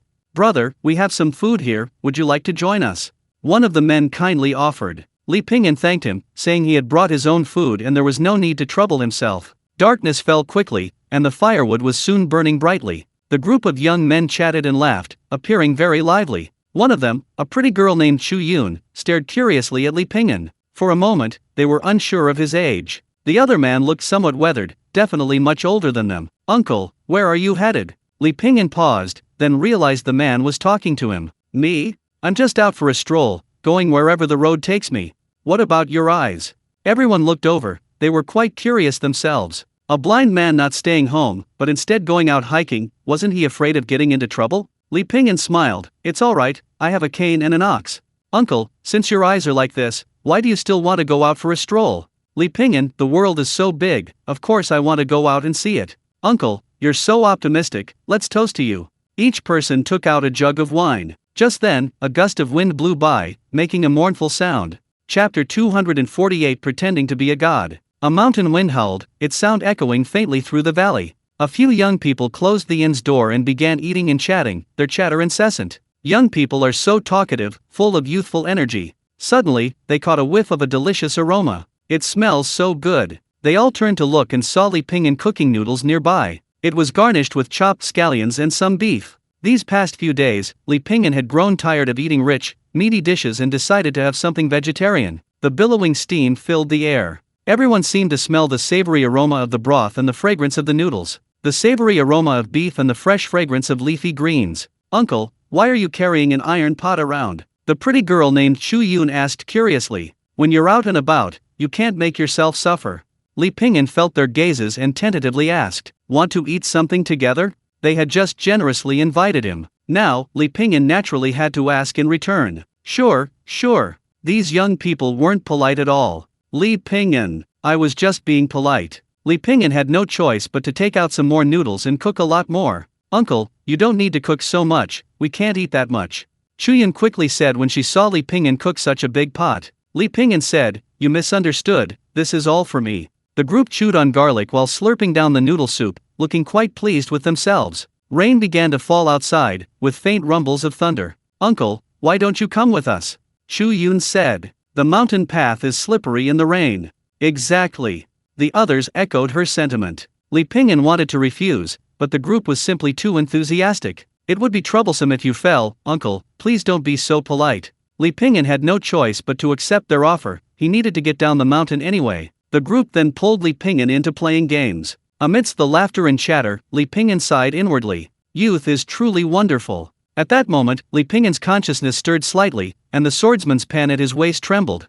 A majestic voice echoed within the desolate inn. "Why are you disturbing my peaceful cultivation?" The group stood up abruptly, their nerves on edge. The voice was incredibly authoritative, possessing an intimidating aura, clearly belonging to someone with high internal strength. It's that statue." Everyone looked up and saw a clay and wooden statue standing in the southeast corner of the desolate post station. It was faintly emitting light, with wisps of green smoke drifting around it. Everyone was shocked. This was, the deity had manifested? The group exchanged glances. One of them, a man named Wang Peng, cupped his hands in a fist salute and said, "We had no intention of disturbing the immortal's seclusion. If the immortal minds, we will leave now. The storm has arrived outside. You may stay here in peace."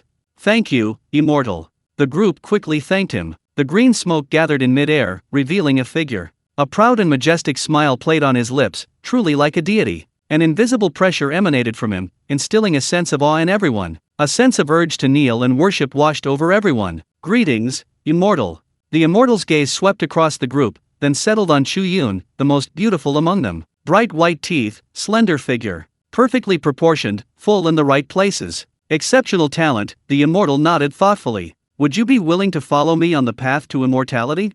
Chu Yun was stunned. "Me?" Everyone turned to look at Chu Yun. Chu Yun was momentarily bewildered. The immortal's expression was solemn, emanating a radiant azure light. A nebula of azure formed behind him. The scene was astonishing enough to leave the young people completely stunned. Mortals are mortals after all. A few short decades pass. "Young girl, you feel young now. But what about 10 years from now? 20 years? You will age, become an old woman. Forget beauty, you'll probably even have trouble walking. If you embark on the path of cultivation, you will remain forever young, see a wider world. You will meet more people, reach higher realms." The clear voice seemed to descend from the heavens. It clearly reached everyone's ears. Everyone was stunned, inevitably drawn to the world the other spoke of. Compared to immortals, they mortals were truly like frogs at the bottom of a well. Chu Yun was clearly persuaded, her lips moved slightly. The others looked at her with envy. Wasn't this kind of opportunity only found in novels? The protagonist jumps off a cliff, severely injured, to obtain it. The immortal's lips twitched slightly, a barely perceptible smile appearing.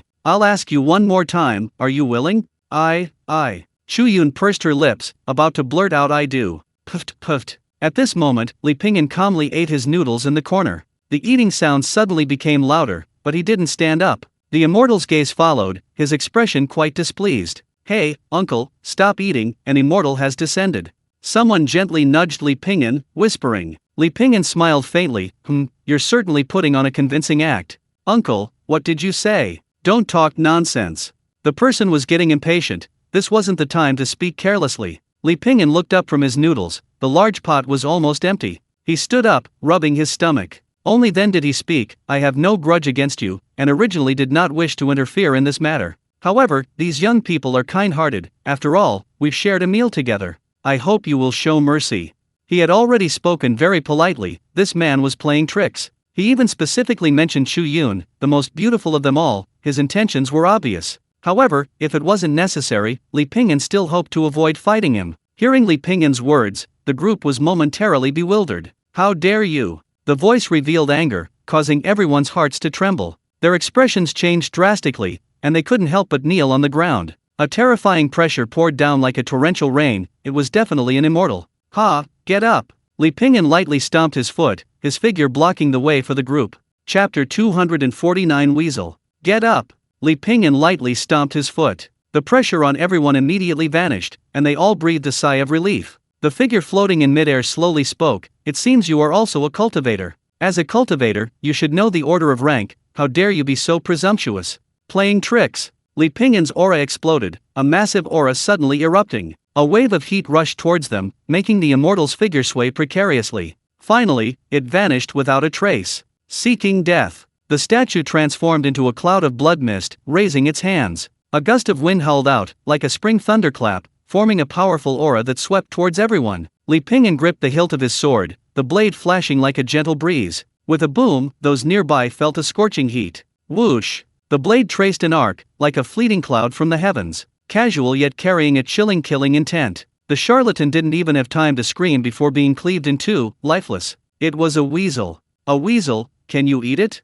Chu Yun and the others stood there dumbfounded. Now they understood. The so-called immortal was just this monster playing tricks. Uncle. Li Pingyan calmly put away the pot and grill. Wow. Uncle, you're amazing. Uncle, how did you know he was a monster? Uncle, you're a god. A group of people surrounded Li Pingyan, chattering incessantly. True immortals are indeed unassuming. The thought of having just been seen arm in arm with an immortal filled the group with excitement. Uncle, can you fly through the clouds? Uncle, can cultivation really grant immortality and eternal youth? Chu Yun blinked curiously. Although she knew the so-called immortal was a demon, what he had said had undeniably captivated Chu Yun. Eternal youth that was an absolute temptation for any girl. Li Pingyan smiled faintly, then suddenly pointed behind them. Look, what's that? Ha! Everyone turned to look. What? What is it?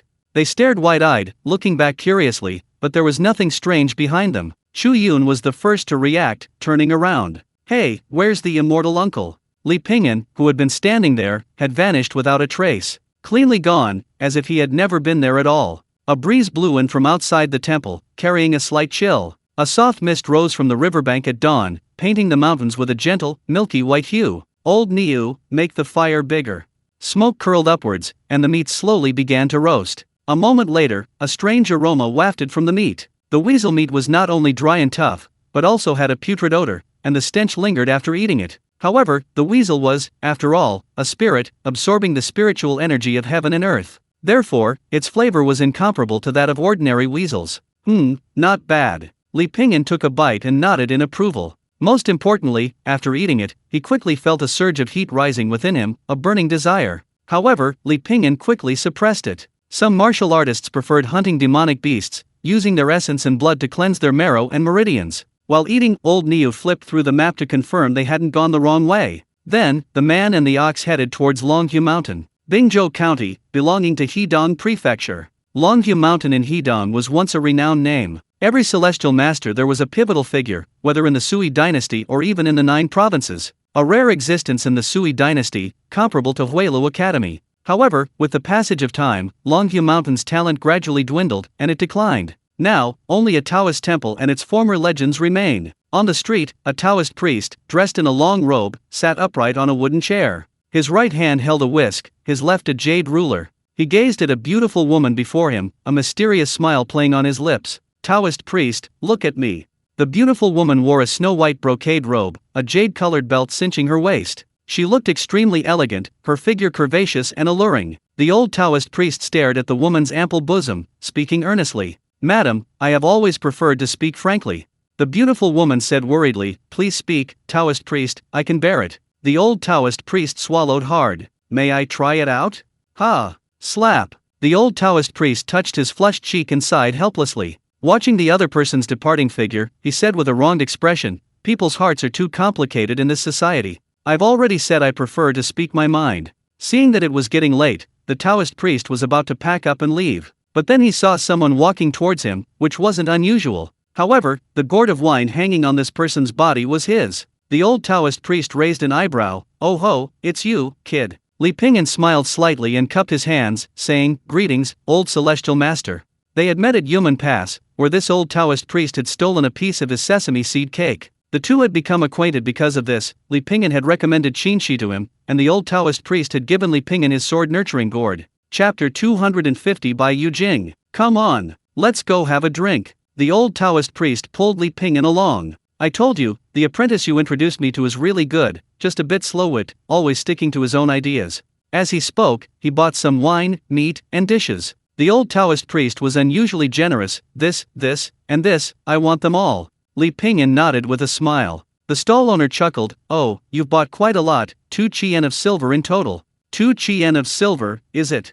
The old Taoist priest reached into his pocket, deliberately exclaiming loudly, "Oh dear, I think I forgot to bring any money today." Then, he turned to look at Li Pingyan. He said, word by word, "What should I do?" Li Pingyan's smile froze on his face. The next second, he decisively lay down on the ground, convulsing, one hand pinching his philtrum. I'm having an attack." The old Taoist priest glanced at Li Pingyan, a sigh escaping his lips. Truly, the new generation surpasses the old, and the old generation dies on the beach. "You've really gone to so much trouble," Li Pingyan said apologetically. The old Taoist priest gave a forced smile. "It's nothing, just a small amount." The mountain path was wide and without any treacherous sections. There were 2 mountain peaks on either side, resembling the Chinese character, mountain, from a distance. Following the mountain path, the entirety of Longhu Mountain soon came into view. A figure stood on a huge rock, diligently practicing his boxing. Head held high, chest out, expression resolute. Like a mountain, majestic and unshakable. It was none other than the stuttering Qinshi. Qinshi turned his head and saw someone else beside his master, pausing slightly. Then, a look of joy appeared on his dark face. "Sir!" Li Pingyan patted his shoulder with a smile. "You've gotten quite strong." "Sir, what brings you here?" Qinshi's stuttering hadn't completely disappeared. "I heard about the opening ceremony of Longhu Mountain, so I came to see it." Qinshi smilingly, before coming to Longhu Mountain. The only 2 people in this world who were kind to him, besides his mother, were Mr. Li. Not only had Mr. Li saved his life, but he was also grateful to Mr. Li for helping him become a disciple of Longhu Mountain. The old Taoist priest held the things he had bought. "I'll go prepare dinner tonight. Qinshi, you take this rascal around." Qinshi nodded eagerly. In a lush green bamboo forest, there was a flat path about 10 feet wide. The bamboo groves on both sides resembled a long alley. Along the way, Qinshi introduced many scenic spots of Longhu Mountain to Li Pingyan. They chatted as they walked. "What did your master teach you?" Li Pingyan asked casually. "He only taught me one move." "One move?" "Yes." Qinshi nodded. A few years ago, the old Taoist priest brought Qinshi to Longhu Mountain. On the day he became a disciple, he taught him a fist technique. Qinshi excitedly practiced for an hour and learned it, then asked the old Taoist priest to teach him a few more moves. The old Taoist priest said, "Practice some more." So Qinshi practiced for more than half a month, feeling that he had mastered the move. "Master, I want to learn one more move." At that moment, the old Taoist priest was looking at erotic pictures, saying without looking up, "It's not about the quantity of moves, but the quality." Anyone else would probably have panicked by now. This old Taoist priest probably only knows this one move, right? But Qinshi is stubborn, having already become the old Taoist's disciple. He believes everything he says without question. He patiently practiced each move, one by one, and with time, his understanding deepened. Although it was just a simple move, mastering it brought a sense of sudden enlightenment. "Sir, this is Baiyajing, the most powerful place in our Longhu Mountain." Qinshi and Li Pingyan stopped in front of a tall tower. The towering pavilion stood silently on a wide, flat area. Baiyajing in the heavens, 12 towers and 5 cities. An immortal touched my head, granting me immortality. From afar, the pavilion resembled an inverted sword piercing the sky. It exuded a sharp, menacing aura, something no one would have expected. Deep in these mountains, there stands such a magnificent pavilion. Its eaves overlap, rising in layers, each with its own niche. The scenery is strangely beautiful and spectacular. It has 12 stories in total. Each level has a straight stone staircase leading from the corner of the tower to the top. Xinshi explained, Baiyijing is the sacred ground of Longhua Mountain, renowned for its scenic beauty and divine abode. Because of it, this place can suppress all spells, indestructible and unshakable. Master said that even a mid-level third-grade cultivator cannot cast any spell before it. So miraculous? Li Pingyan asked curiously, can we go in and take a look? Xinshi shook his head. We can't go in. Master said Baiyijing is waiting for a destined person. Li Pingyan's thoughts stirred slightly. A spell capable of suppressing all magic? Something like a magic-suppressing stone, waiting for a destined person. This all sounds like it's all prepared for him. Li Pingyan smiled. Perhaps he was just overthinking it. Xinshi said, although we can't go in, we can get closer to take a look. Li Pingyan took 2 steps forward and stopped at the stone tablet. Just in case, it's best to observe from a distance. Li Pingyan didn't want to cause too much trouble. Sir, we should get closer to take a look. Li Pingyan smiled. Never mind, this is fine. Xinshi looked puzzled. At this moment, the old Taoist priest ran over from afar. You brat, dinner's ready. Hey, what are you doing here? Xinshi said, I'm showing you around Baiyijing, sir. The old Taoist nodded. Why are you standing so far away? Li Pingyan coughed lightly. It's fine here. I'm afraid something might happen if I get too close. The old Taoist laughed. Something might happen? What could possibly happen? Li Pingyan didn't know what might happen, but he had a bad feeling. I'd better forget it. The old Taoist waved his hand. Hey, don't worry. With me here, what could possibly happen? Do you think you can collapse my Longhua Mountain? Chapter 251. It's so great to get something for free. Li Pingyan looked troubled. The more the other person spoke, the stronger his premonition became. So, Li Pingyan changed the subject. Let's eat first. But he didn't want to go, so the old Taoist insisted on pulling him along. You have to go see it today. I don't believe anything can happen to you. Helpless, Li Pingyan comforted himself, thinking he was probably overthinking it. After leaping over the stone tablet and approaching Baiyijing, I told you, nothing will happen, the old Taoist said smugly. Don't worry, this Baiyijing. The next instant, crack. The stone tablet shattered. Immediately afterward, the earth roared and cracked open. Layer after layer of soil exploded on the ground, as if ignited by artillery shells. The white jade statue trembled slightly, emanating a chilling aura, like a monstrous beast opening its blood-red maw, ready to devour a person whole. Holy crap! The old Taoist priest uttered a beautiful, traditional Chinese phrase. Li Pingyan smiled bitterly. Something really has happened. Xinshi's expression changed. Master, what do we do now? Run, the old Taoist priest roared. The 3 of them and the ox took off running. Master, that white jade, Jing is flying. The old Taoist priest turned his head to look. He saw the enormous white jade statue rise from the ground, flashing with a silver light, like a silver lightning bolt. Stones shattered, dust flew everywhere. In an instant, stone fragments flew everywhere, like a snowfall. The entire Longhua Mountain was rapidly collapsing, the enormous commotion attracting the attention of everyone in the county. The earth has turned upside down? Run!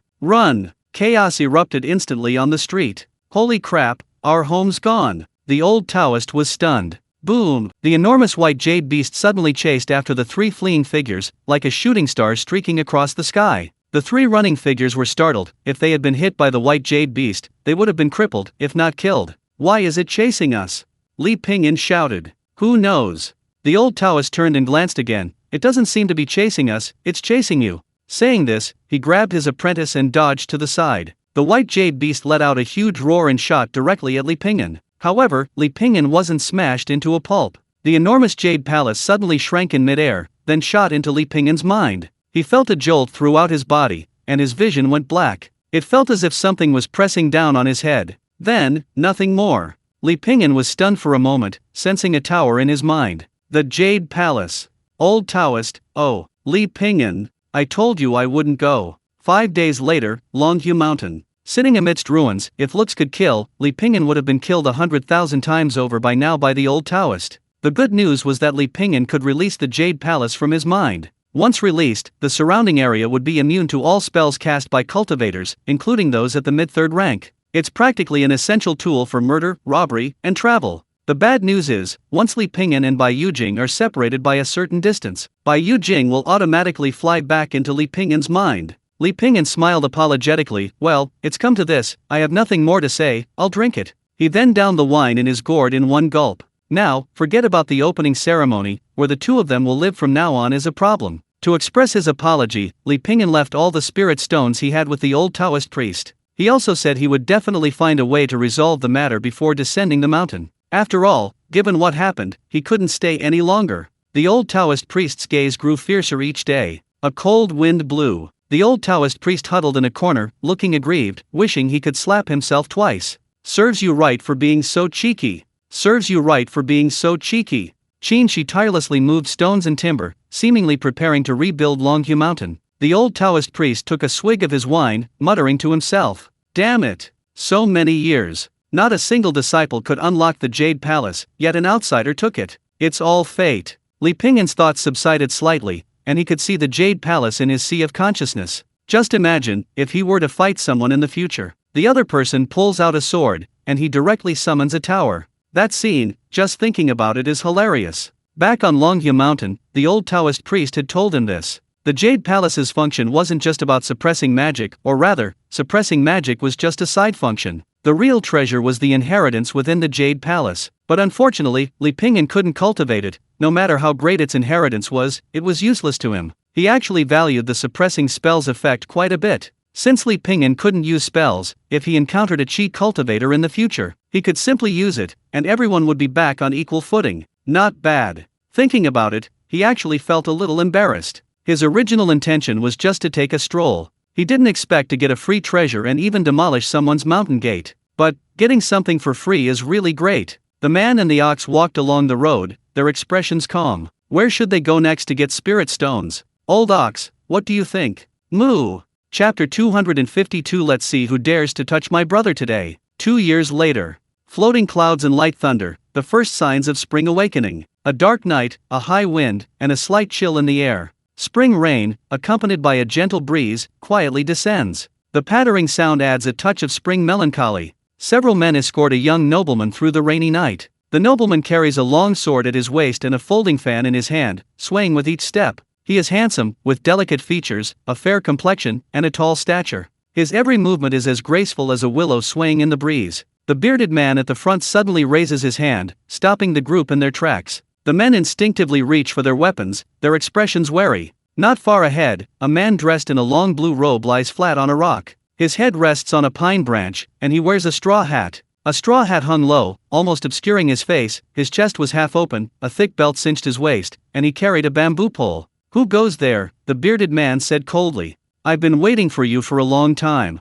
Li Pingyan yawned and sat up. "Zhou Yi, Lu Delu, Li Lai." As he spoke, Li Pingyan pulled out a stack of wanted lists from his robes. "These are all Qi cultivators with at least 5 lives on their hands. Oh, and the most valuable one is you." Li Pingyan pointed to the young man in the middle. "Son of the mountain god, Li Sanlang, you alone are worth 300 spirit stones. It wasn't for nothing that I waited here for over a month." The man called Li Sanlang smiled coldly, his expression like a venomous snake. "Fortune favors the bold, but you should know that fortune is often accompanied by danger." The bearded man glanced around warily and said, "He's alone. Young master, it's best to be careful." Based on the bearded man's experience, he wouldn't dare to block them here by himself. "This is no ordinary person." Li Sanlang snorted coldly, "What's there to be afraid of? I've been so frustrated all this way, let me meet this kid." "Young master, perhaps I should test his skills first. I said I wanted to meet this kid." "Young master."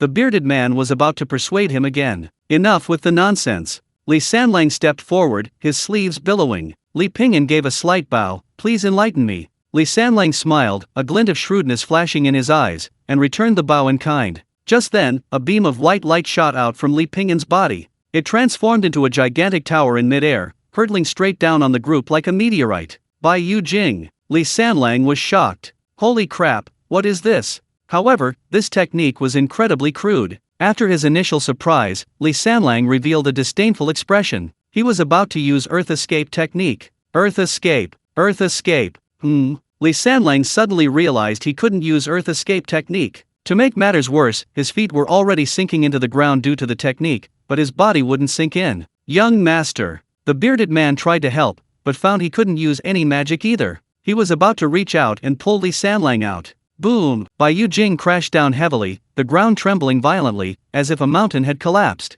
Li Sanlang and the bearded man didn't even utter a scream. They were probably smashed into mincemeat. The others managed to escape, but the strongest, the bearded man, and Li Sanlang were already dead. Li Pingyan, having anticipated this, seized the opportunity before the others could recover from the shock. He leaped into the air, wielding his fusang blade. With a single slash, a curtain of blades appeared. In less than the time it takes to brew a cup of tea, several corpses lay on the ground. The men were quite wealthy, especially the mountain god's son, Li Sanlang. While his storage rings didn't contain many spirit stones, they did hold a considerable number of magical treasures. Many priceless gold leaves, including at least a dozen magical treasures of good quality. Li Pingyan collected the treasures and placed the men's heads in a sack. Then he placed the sack on the old ox. Quite a haul today. Old ox, moo. Li Pingyan smiled contentedly and reached out to retrieve Bai Yujing. Li Sanlang and the bearded man's bodies were already crushed like pies. Li Pingyan could only take half a finger from them. Li Sanlang probably wouldn't understand what had happened until his death.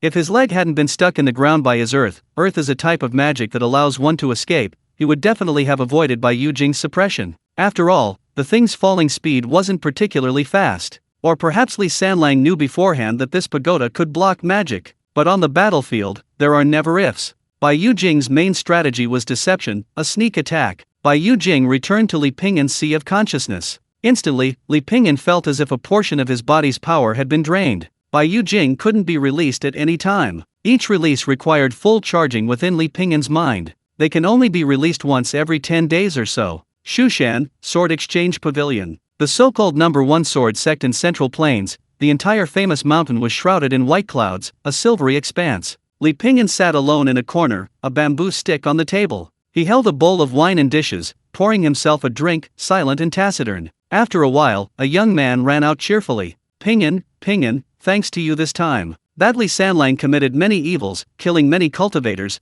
but he has finally been brought to justice. This is your reward. Li Pingyan thanked him and took a few spirit stones from a bag, tossing them to the young man. Thanks, Little Knife.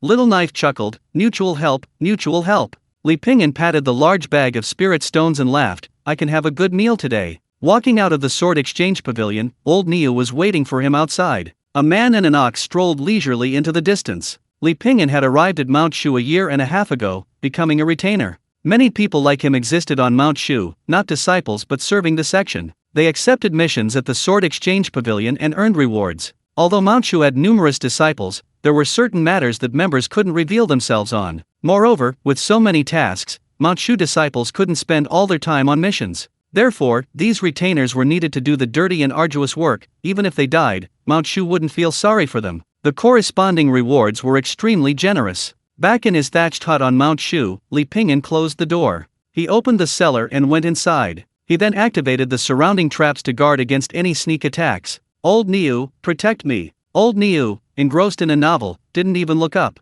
Do not disturb me. I'll treat you to some beef jerky. Old Niu immediately jumped up. Let's see who dares to touch my brother today. Chapter 253, Trials at Mount Shu. Li Pingyan arranged spirit stones and some pills around him, then bathed and changed his clothes. He then brewed a small amount of medicinal broth and drank it himself. Afterward, he poured a cup of wine and spilled it on the ground. This cup is to the Taoist celestial venerable. He poured another cup. This cup is to the Buddha. This cup is to the Confucian sages.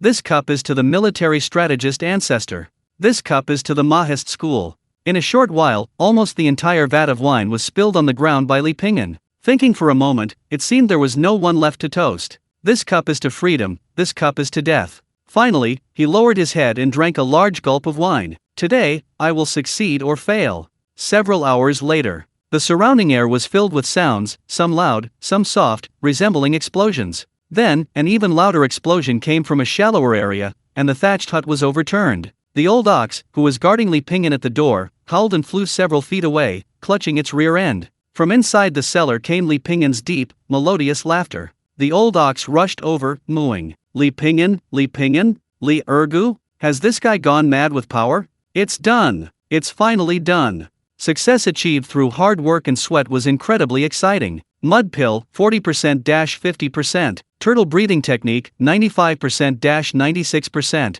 Li Pingyan felt sticky all over, yet incredibly comfortable. His body was brimming with power, the strength within his muscles almost bursting forth. It gave him an urge to fight. It was like a dried-up lake suddenly infused with fresh water. Full of vibrant life, it nourished his body, making him even stronger. Li Pingyan glanced at his data panel in his mind. Name, Li Pingyan, lifespan, 450. Erquan Yingyue LV3, 8888/10,000. Talent, low-grade spirit bone. Listening wind blade technique, 93%-94%. Drawing sword technique */73%-80%. Swallow piercing clouds leap, 60%. Skills, aura lock, 70%-75%. Cyan destiny, single-minded. White destiny, diligence can make up for clumsiness. Yellow destiny, a gentleman does not act rashly, when he acts, he does so with principle. Red destiny, a healer's benevolent heart. Cultivation method, Nirvana Sutra. Acquired treasures, fine rain flying sword, sword nourishing gourd, fusang blade, sharpening stone, jade capital, swordsman's brush. Indeed, cultivating in a place like Mount Shu is twice as effective with half the effort. Li Pingyan emerged from the cellar. Only then did they discover that the house was a mess. Potted plants were shattered all over the floor, and half of the thatched roof had collapsed. The other half was also teetering on the brink of collapse, and it looked like it wouldn't hold for much longer. Looks like they needed to find a place to stay as soon as possible. This mission earned them over 800 spirit stones, enough to live a good life for a while. Li Pingyan stood with his hands behind his back and said earnestly, "Old Niu, even though we're now the kind of people who need 2 eggs with our noodles, we can't be too arrogant. We must be humble. Being an ox is the same principle," he added. "Old ox, then what about the beef jerky you promised me? Hey, have you forgotten everything I just said? An ox should be humble. What beef jerky? Some porridge will do." Old ox kicked Li Pingyan in the backside. "You just don't want to buy me beef jerky. These few days are big days for Shu Mountain. The new generation of disciples will go out for training. Cultivation is secondary, the main purpose is to broaden their horizons. Every 5 years, in addition to the new generation of disciples, other disciples can also participate. Disciples who perform well will receive other rewards. For those exceptionally talented disciples, this is undoubtedly a great opportunity, laying a solid foundation for their future cultivation. Although there are elders accompanying them as guards, there is generally no danger. However, with a large number of disciples, plus some exceptionally talented ones, they will definitely be going to high-end medicinal herb farms. Those places are mostly dangerous. Therefore, accidents are sometimes unavoidable. At such times, disciples often hire bodyguards. Most choose senior brothers and sisters from within the Shu Mountain section. However, these bodyguards are always expensive, so sometimes disciples also seek out Shu Mountain's retainers. Shu Mountain, the public kitchen. Li Pingyan ordered a plate of beef for old Niu. He also ordered a pot of mutton and a pot of wine. Finally, he ordered a cold dish, pickled ginger and preserved egg. Normally, this wouldn't be enough for Li Pingyan, but Shu Mountain's food is naturally not ordinary. The ingredients used are all from domesticated spirit beasts, seasoned with special condiments, extremely nourishing for cultivators. Correspondingly, the price is very high. Normally, Li Pingyan wouldn't even bother entering. Only occasionally, after completing 1 or 2 missions, would he and old Niu come in for a meal to treat themselves. Just then, someone suddenly walked up beside him. "Li Pingyan, it's me." Li Pingyan's voice was a little hoarse. The young man said, "See you outside after you finish eating." "Okay." Li Pingyan readily agreed. Then the young man strode out. Several pairs of eyes gathered around. These people, like Li Pingyan, were disciples of Mount Shu. Wherever there are people, there is a martial world. This saying is absolutely true. Li Pingyan had been making waves lately, taking on several missions and earning a fortune. Competitors are enemies, it's hard not to attract jealousy. Li Pingyan was used to it. This wasn't the first or second time this had happened. He calmly finished a pot of mutton, then tossed back the last bit of wine, feeling refreshed. Then, he picked up his bamboo cane and went outside. Chapter 254 I'm willing. On the martial arts stage, someone was indeed waiting for him. It was an elderly man, nearing 70. He had a long beard, wore a clean Taoist robe, and had a solemn expression. A few Shu Mountain disciples were scattered around, having finished their meal before watching the spectacle. However, most were Shu Mountain retainers, including the young man who had delivered the message to Li Pingyan. "He's here," someone whispered nearby. As Li Pingyan stepped onto the martial arts stage, the old man stroked his beard, his brows deep-set, and said in a deep voice, "I am Lu Yunyu from Wutai South. I entered Wutai South as a child, devoting myself to cultivation, but alas, my master and elder brothers passed away one after another. Wutai South declined, forcing me to join Shu Mountain as a retainer. I hope you will forgive me for what happened today." Li Pingyan nodded slightly and said softly, "I understand." This was not a lie, he genuinely understood the old man named Lu Yunyu. It was estimated that the other party came from some poor mountain village and accidentally became an apprentice of a cultivation section. He thought it was a stroke of luck in his quest for immortality.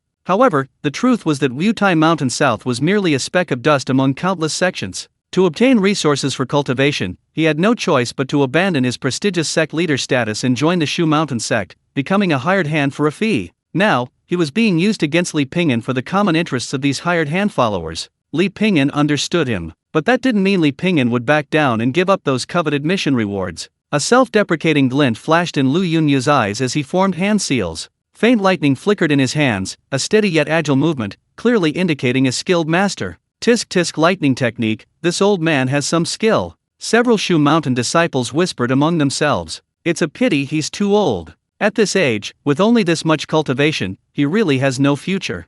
Someone shook their head. Excuse me. The word excuse me had barely left Lu Yunyu's mouth when a loud bang resounded as he was struck heavily on the chin. Immediately afterward, Lu Yunyu let out a muffled groan, as if his chest had been slammed by a 1,000-pound hammer. His vision went black, and he was sent flying backward, crashing off the arena. He landed heavily on the ground, spitting out 2 mouthfuls of blood, his shoulders trembling. The surrounding retainers all wore grave expressions. Excuse me. Li Pingyan gave a slight bow, then walked away, tapping his bamboo cane. The sun dipped below the horizon, and the fiery clouds in the sky gradually returned to their pure white. Li Pingyan tidied up the collapsed thatched hut. It was getting late, he would have to get some sleep for the night. Excuse me, are you Li Pingyan? At that moment, a sweet, delicate voice rang out. Yes, what's wrong? A female disciple stood outside the thatched hut, with a delicate nose, cherry lips, and arched eyebrows. She wore a floral-patterned blouse and a pleated skirt, petite and adorable. I'm Qin Miao Miao, a disciple of Little Kying Peak.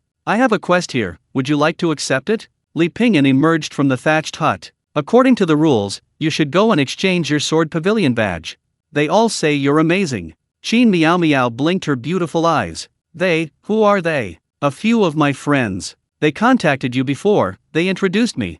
Then come in. Qin Miao Miao nodded. Excuse me. She tentatively stepped inside, her gaze darting around. It wasn't quite a dwelling, but rather, a pigsty? A stable? Unable to find a place to stand, Qin Miao Miao simply stood to the side. Li Pingyan brought out a pot of tea, steam rising from his fingertips as he used his true energy to boil it. Soon, steam rose from it. Have some tea. Thank you. Qin Miao Miao took a small sip of tea, glancing curiously into Li Pingyan's eyes. Li Pingyan said, tell me the details of your mission. Qin Miao Miao put down her teacup and began to explain, for this training trip, I want to go to the witchcraft lands of southern Xinjiang to search for the serpent desire fruit. However, this journey is too dangerous, and my cultivation is only at the peak of the 2nd rank, so I thought I'd find someone to accompany me. Li Pingyan raised an eyebrow slightly. The serpent desire fruit? Turning to the old ox, he said, Old ox, look up the snake desire fruit. The old ox, moo. The old ox, chewing on beef jerky, pulled a book from a thick stack of books in the southeast corner of the thatched hut. Quickly, it found detailed information about the snake desire fruit. The old ox mooed as it read. After listening to the old ox's explanation, Li Pingyan nodded thoughtfully. He mentally estimated the cost of the trip before asking, how many spirit stones are you prepared to pay? 1,000. Li Pingyan didn't mince words, 1,000 is too little. Qin Miao Miao smiled awkwardly, she knew 1,000 spirit stones was indeed a bit low. However, the sect only gave her 500 spirit stones a month, enough for daily expenses and some cultivation supplies. This 1,000 spirit stones was something she had to scrape together. Seeing that she didn't raise the price, Li Pingyan understood that she truly had no money. Then there's nothing more to discuss. 1,000 spirit stones isn't worth the trip. Then go ask someone else. Li Pingyan picked up his tea, already indicating he was seeing her off. He wasn't some philanthropist helping old ladies cross the street, he wouldn't do something so unprofitable. Qin Miao Miao instinctively clutched her chest, gritting her teeth. I'm willing. Li Pingyan, girl, don't go down the path of crime at such a young age. Old Niu raised his head. If you're going to talk about this, I'm not sleepy anymore. Li Pingyan pursed his lips. You, willing to what? Chapter 255 The Climbers. I'm willing to give you half of the serpent desire fruit as payment for the rest. Do you know the exact location of the serpent desire fruit? Yes, I have a map. Qin Miao Miao nodded eagerly. Li Pingyan hesitated slightly. Qin Miao Miao bit her lip, her heart pounding with anxiety. Finally, Li Pingyan nodded slightly. Deal. Qin Miao Miao was overjoyed, then it settled. The main peak was the highest peak in the entire Shu Mountain. It was like a magnificent temple, exuding an unchanging majesty. At this moment, hundreds of Shu Mountain disciples gathered in the plaza. Shortly afterward, the people from Xiaoqing Peak arrived. Xiaoqing Peak didn't have many disciples, fewer than 10 were participating in this trial. Qin Miao Miao was among them. After a short while, 14 people from each of the 14 main halls emerged, and the atmosphere immediately became solemn and dignified. Some held ruyi scepters, others held whisks, each exuding an air of otherworldly grace. They gave off a solemn and dignified aura, instilling a sense of awe in everyone. The peak masters of the 14 peaks of Mount Shu, the one in the very center, was the sect master of Mount Shu. The enforcement elder spoke some brief words first. Then came the elder in charge of this training, who gave a few more instructions. The sect master of Mount Shu had his eyes closed, dozing off. At this moment, the vice sect master nudged him with his elbow. "Senior brother, it's your turn to speak." The sect master snapped out of his daze, wiping the drool from his mouth. "Ha, do I have to say something?" The vice sect master said coldly, "Didn't I give you a speech yesterday?" The sect master scratched his head and chuckled. It was obvious he had forgotten. At this moment, the presiding disciple said, "Now, let's invite the sect master to say a few words."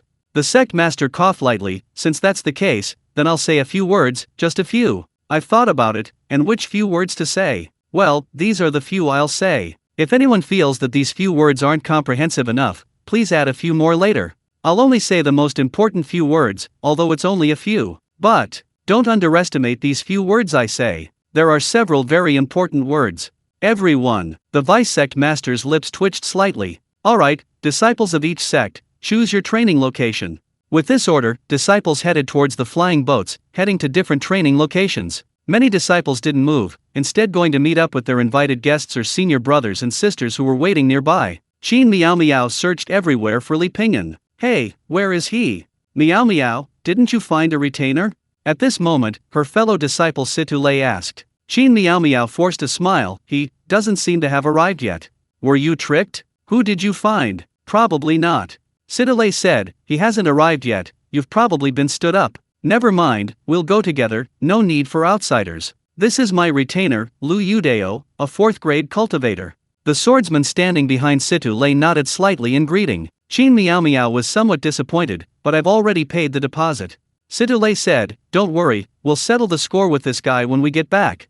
The flying boat bound for the land of witchcraft was about to depart. Qin Miao Miao sighed helplessly. "That's all we can do." Qin Miao Miao cursed that blind scoundrel several times in her heart. That was a full 1,000 spirit stones. It wasn't easy for her to save up her savings. The more she thought about it, the more aggrieved she felt, and she almost cried. After boarding the flying boat, there were only a dozen or so disciples going to the land of witchcraft. The accompanying elder said, "Prepare to depart." "Wait." Qin Miao Miao's eyes lit up. She saw a person and an ox rapidly leaping towards them from afar. The flying boat was already several feet off the ground. Qin Miao Miao exclaimed in surprise, "Li Pingyan." Li Pingyan used his swallow soaring through the clouds technique, leaping like the wind. The old ox, with a single-legged leap, bounced lightly, its body as ethereal as a wisp of smoke. Both man and ox landed simultaneously on the flying boat. "Sorry, I'm late." Li Pingyan let out a soft breath. Qin Miao Miao touched her heart. "You scared me to death. I thought you weren't coming." Li Pingyan dusted himself off. "How could that be? I'm just doing my job for the money. I'm always a man of principle, but something unexpected happened along the way." "What kind of unexpected event?" Qin Miao Miao asked curiously. Li Pingyan said calmly, "The main peak is too high, climbing it takes a while." The old ox nodded in agreement, thinking, "This ox is exhausted. Climb?" Everyone was stunned. The old lady crawled under the covers. This made the old man laugh. "This is the first time I've heard of someone climbing the main peak. Are you playing a climber game here?" Situlei whispered to Qin Miao Miao, "Is this person you found reliable?" Qin Miao Miao smiled helplessly. 2 days later, the flying boat traveled smoothly through the air. A sliver of sunlight parted the clouds, dappling the earth. Thousands of peaks stood tall, a vast sea of clouds stretched out, truly a magnificent sight. The people on the flying boat chatted idly, admiring the beauty of nature. Looking at the ethereal clouds and the cascading waterfalls, they dreamt of life. Qin Miao Miao, however, sat cross-legged with her eyes closed, seemingly uninterested in the scenery before her. "Miao Miao, don't worry, I'll help you this time," Situlei said. Qin Miao Miao opened her eyes and smiled. "Thank you." Situlei glanced at Li Pingyan at the stern of the flying boat and said softly, "Miao Miao, some of these retainers are treacherous and cunning. Be careful." "Yes, don't worry," Qin Miao Miao nodded. Chapter 256, The Land of Witchcraft. Li Pingyan took out some medicinal herbs from his storage ring, then retrieved the pot from the old ox. He began brewing the medicine, tasting it occasionally as he did so. A healer heals himself. Li Pingyan and the old ox had already researched the area, the land of witchcraft and goo was teeming with poisonous insects and scorpions, containing both rare and exotic herbs and various poisonous creatures. Some herbs were strangely shaped but rare, while others looked ordinary but possessed a certain degree of toxicity. Relying on his red destiny, the benevolent heart of a healer, Li Pingyan had already achieved a certain level of medical skill, so his trip was twofold: first, to earn spirit stones; second, to find some medicinal herbs. Li Pingyan planned to concoct a medicine to strengthen his body. These days of cultivation had left Li Pingyan slightly weak. Cultivation was never achieved overnight. Besides obtaining sufficient nutrition through diet, one also needed to temper their body. To make his body stronger, he needed to get through the coming days more smoothly.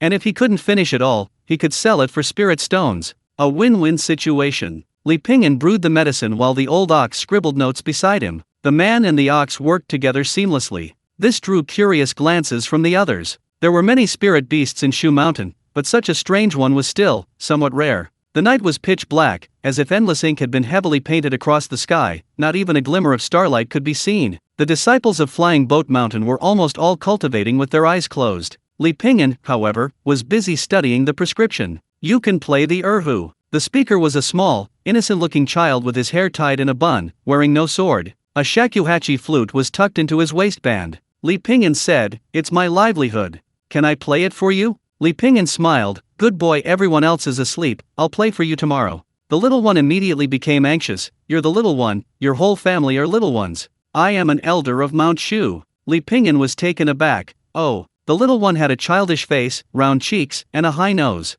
He definitely looked no more than 10 years old. The little one patted his chest. "I am an elder of Mount Shu, my deus name is Qingfeng." Li Pingyan cupped his hands and said, "So it's Elder Qingfeng, please forgive me." Elder Qingfeng pointed to the erhu behind Li Pingyan. "It's too boring, play the erhu for me."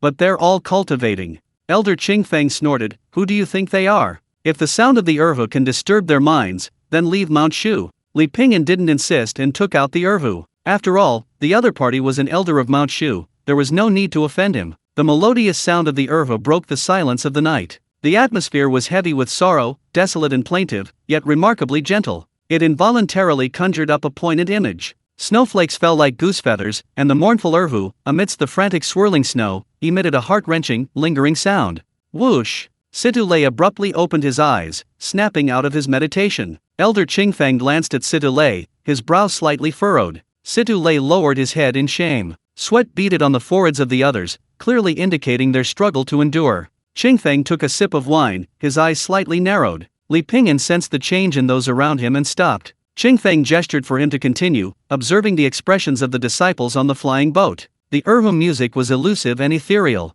It seemed both near and far, filled with sorrow. Amidst the helplessness, there was a hint of anger, drawing the listener in and making them feel as if they were there, completely immersed in the music. Everyone's heart seemed filled with an unvented grief. Several people couldn't hold on any longer and broke free from their meditative state. Some were even panting heavily. Qingfeng sighed softly. Qin Miao Miao was also forced to break free from her meditative state, glancing in surprise at Li Pingyan playing the erhu. "What is this?" The crowd exchanged glances. They whispered among themselves about the blind man playing the erhu. Where did this blind man come from? He seems to be a retainer invited by Qin Miao Miao of Xiaoqing Peak. Who else? Who else has made it to the end? Only senior sister Lin Shui is left. Everyone turned to look at a white-clad girl sitting in the southeast corner. She was a beautiful woman, dressed in white, with a shapely figure, and carrying a long sword. Lin Shui, the daughter of the Peak Master of Tongtian Peak. As time passed, Lin Shui's expression gradually became serious. Elder Qingfeng placed a hand on Lin Shui's shoulder. "Forget it, don't force yourself." Lin Shui suddenly snapped back to reality, her bright eyes flashing with an unusual light as she looked in the direction of the sound. She stared intently at the source of the erhu music. Ding dong! Congratulations, host! Erquan Yingyue LV3, 8900/10,000. Lifespan, 450 to 460. Li Pingyan regained his senses, put away his erhu, and smiled apologetically at everyone. Those who had initially been distracted by Li Pingyan's erhu music felt somewhat ashamed. For example, Situlei, but now none of them could withstand it. Even Lin Shui couldn't hold on until the end,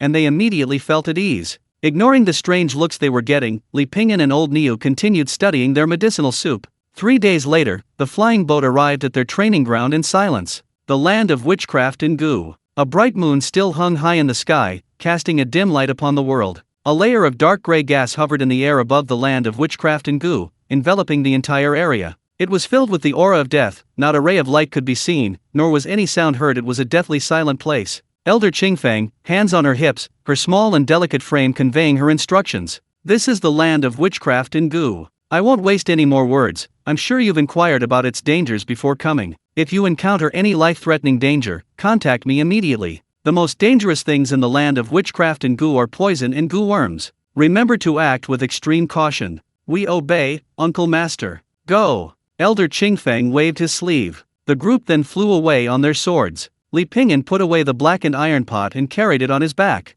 Old Niu was carrying far too much stuff, he had to carry the pot himself. Riding on Old Niu's back, he said, Old Niu, follow me. Qingfeng said, fly, don't ride your ox. Li Pingyan turned his head. Fly? Who in their right mind can fly? Qingfeng frowned. You, a Qi cultivator, can't even do low-altitude flight?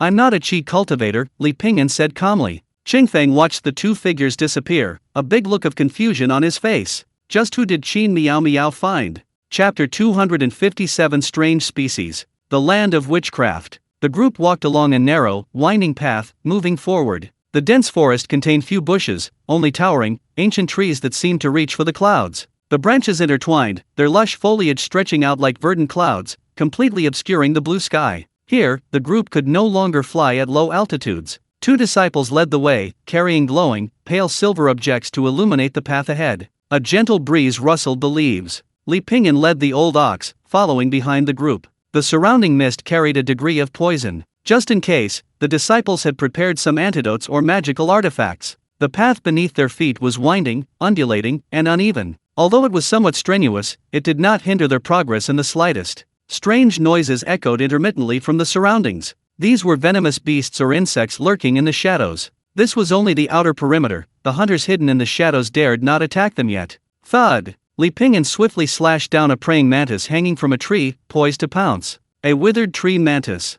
Named for its resemblance to withered wood in shape and color, it was a valuable medicinal herb. Li Pingyan put it into a sack. He casually picked a flower from the ground and sniffed it. 3-leaf rapeseed flower, not bad, not bad. He put it into the sack. Dry pine needles, carrying the scent of wild plants. He put them into the sack. Bark? Poisonous, perhaps. He put it into the sack. What is this? Never mind, just put it in the sack. Li Pingyan hummed a little tune, a happy smile spreading across his face. He felt like he had walked into a gold mine, gold everywhere. Just then, a wild beast roared from ahead. A foul stench assaulted their nostrils. It was a beast, entirely grayish-brown. It had been hiding in the grass, holding its breath for a long time, its eyes fixed on the group with fierce greed. It had a tiger-like body, but a scorpion-like tail, the tip of which gleamed with a sharp light. Sidulei stood in front of Qin Miao Miao, knowing it was his time to shine. However, Lin Shui, who was walking in front, struck first. Her hand formed a sword incantation, and she swept it horizontally.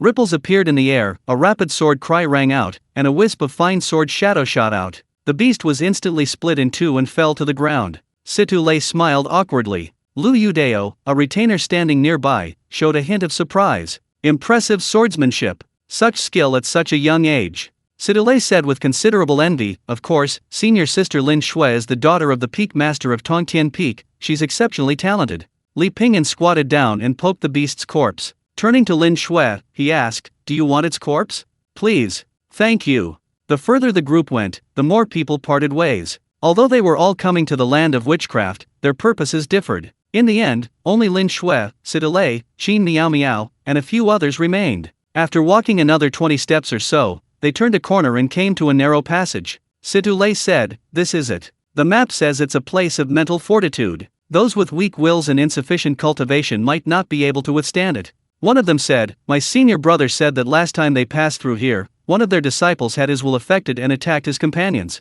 Sidulei glanced at Li Pingyan, who was digging in the dirt behind them, and said to Qin Miao Miao, why don't you let him stay here? You heard he can't even fly at low altitude. If his will is affected and he attacks us, we'll have to take care of him. Qin Miao Miao hesitated for a moment, then went over and told Li Pingyan her concerns. Soon, Qin Miao Miao returned and shook her head at Sidulei. He told us not to worry about him. Sidulei frowned slightly. Well, good advice is useless against a damn fool. He genuinely meant no harm, it was just a matter of being alone with Qin Miao Miao. He was also genuinely worried that Li Pingyan might be affected by the mind-controlling ground, causing even greater trouble. The group began to enter the mind-controlling ground, this time with Li Pingyan leading the way. This way, even if something happened to him, the others would be able to react in time. Li Pingyan didn't seem to care and strode in. The path, though somewhat narrow, was very flat and easy to walk on. After a few steps, Li Pingyan turned around. He shrugged, indicating to everyone that he was fine. Then 2 more people entered.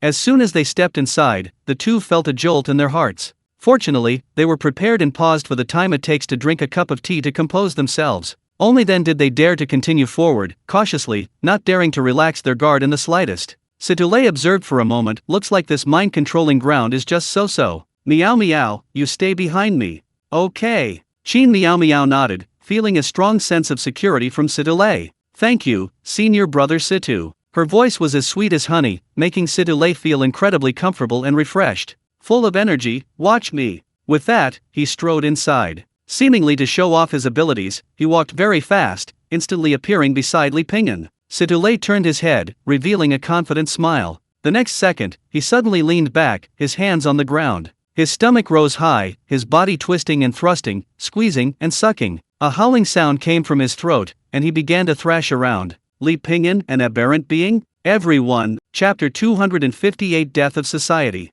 Situlay snapped out of his unconsciousness, as if he had only taken a nap. Silver needles were inserted into his Tianling acupoint and other acupoints. Seeing him awake, Li Pingyan removed the needles. What happened to me? Situlay asked, his face full of confusion. Li Pingyan said nothing. Situlay scratched his head, noticing the strange looks he was receiving from those around him. What exactly happened? So, he asked his retainer, Lu Yudeo. Mr. Lu, what happened to me just now? Lu Yudeo was silent for a moment, giving his young master a deep look. If Li Pingyan hadn't intervened in time, Situlay would have already pulled down his pants. But if he told the truth, Situlay probably would have committed suicide on the spot. So Lu Yudeo told a white lie, nothing happened. Really? Really? After passing through the mind-controlling ground, Lin Shui headed west, while Qin Miao Miao and the others went east. Qin Miao Miao's group followed the map to the location of Iron Basin Valley. The deeper they went into the land of witchcraft and goo, the more branching paths they encountered, a complex and intricate maze.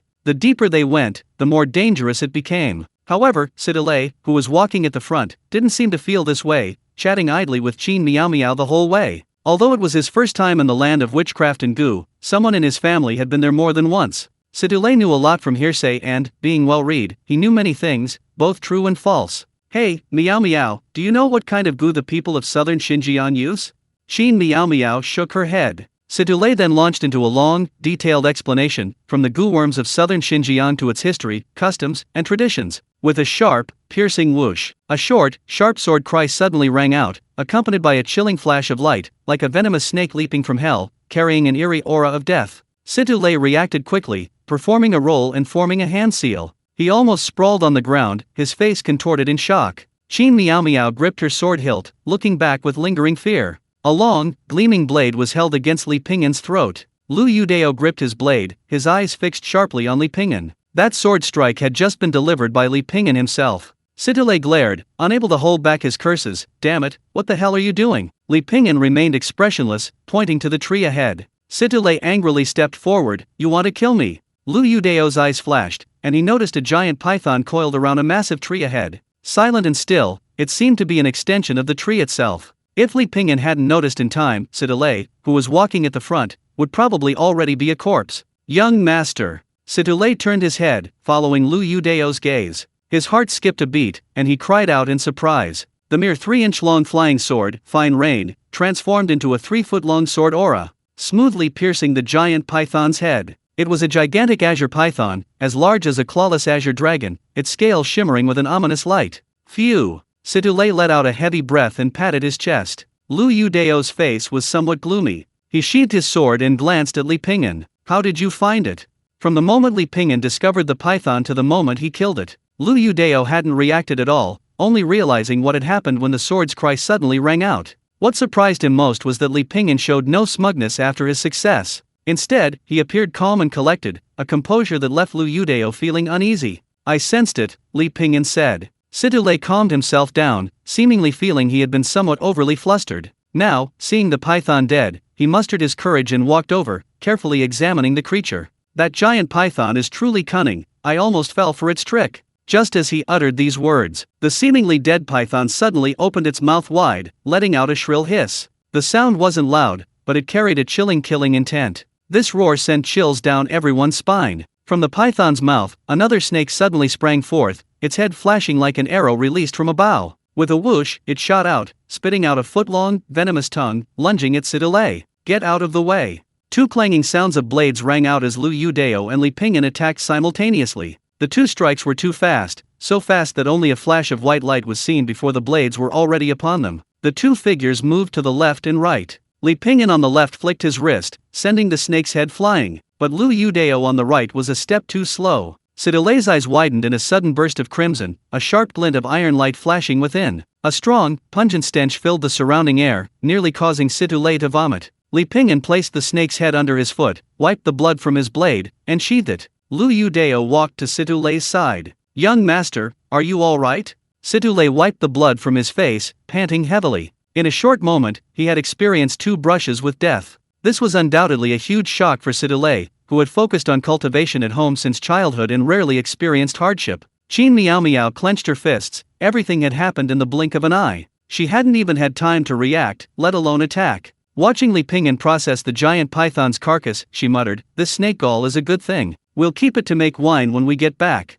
The snake meat looks delicious." Night fell, and firelight flickered in the darkness. Li Pingyan was roasting snake meat. 4 people sat around the fire, the other 3 watching as Li Pingyan devoured the snake meat. Cultivators who embark on the path of cultivation generally try to abstain from gluttony as much as possible, as this is beneficial for their cultivation. Even some cultivators with low cultivation levels rely solely on fasting pills to maintain their internal energy. However, Li Pingyan didn't care about this at all. He took a big bite of the snake meat and a rich, meaty aroma filled his mouth, salty and slightly spicy. It brought Li Pingyan a multi-layered taste experience. Sidolei was overwhelmed with emotion as he recalled the events of the day. He took out a well-sealed bottle of wine and 2 exquisite wine glasses from his storage ring.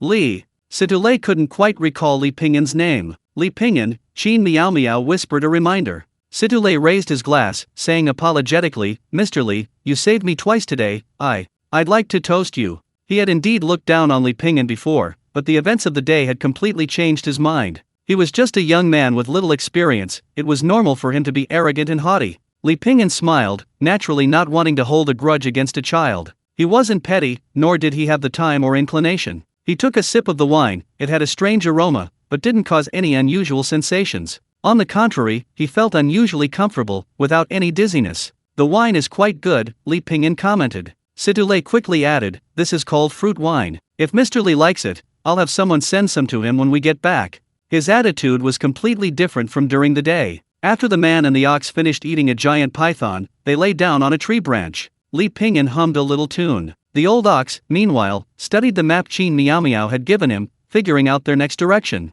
Moonlight filtered through the trees, casting shimmering, fragmented light on the ground. The lowly elder Qingfeng, who was guarding the outer perimeter, was playing hopscotch by herself. The trees swayed in the wind, creating a mystical beauty in the valley. Suddenly, Qingfeng's expression changed. A sweep of her divine sense brought a clear image to her mind. "Damn it! Those 2 unlucky disciples are really in trouble." Chapter 259 Take My Punch. Elder Qingfeng swiftly headed towards the direction where her disciples had encountered trouble. Her mission was to intervene promptly when disciples faced mortal danger. Within a few days, several disciples had been forced to contact Elder Qingfeng. They were all rescued by her one after another. These disciples, without exception, considered themselves exceptionally talented, and some had even asked their senior brothers and sisters to provide support for their journey. However, they were too greedy and easily fell victim to the witchcraft in the land. The rest of the journey was relatively uneventful. Although they occasionally encountered some poisonous insects and wild beasts, they were not very strong and were easily dealt with.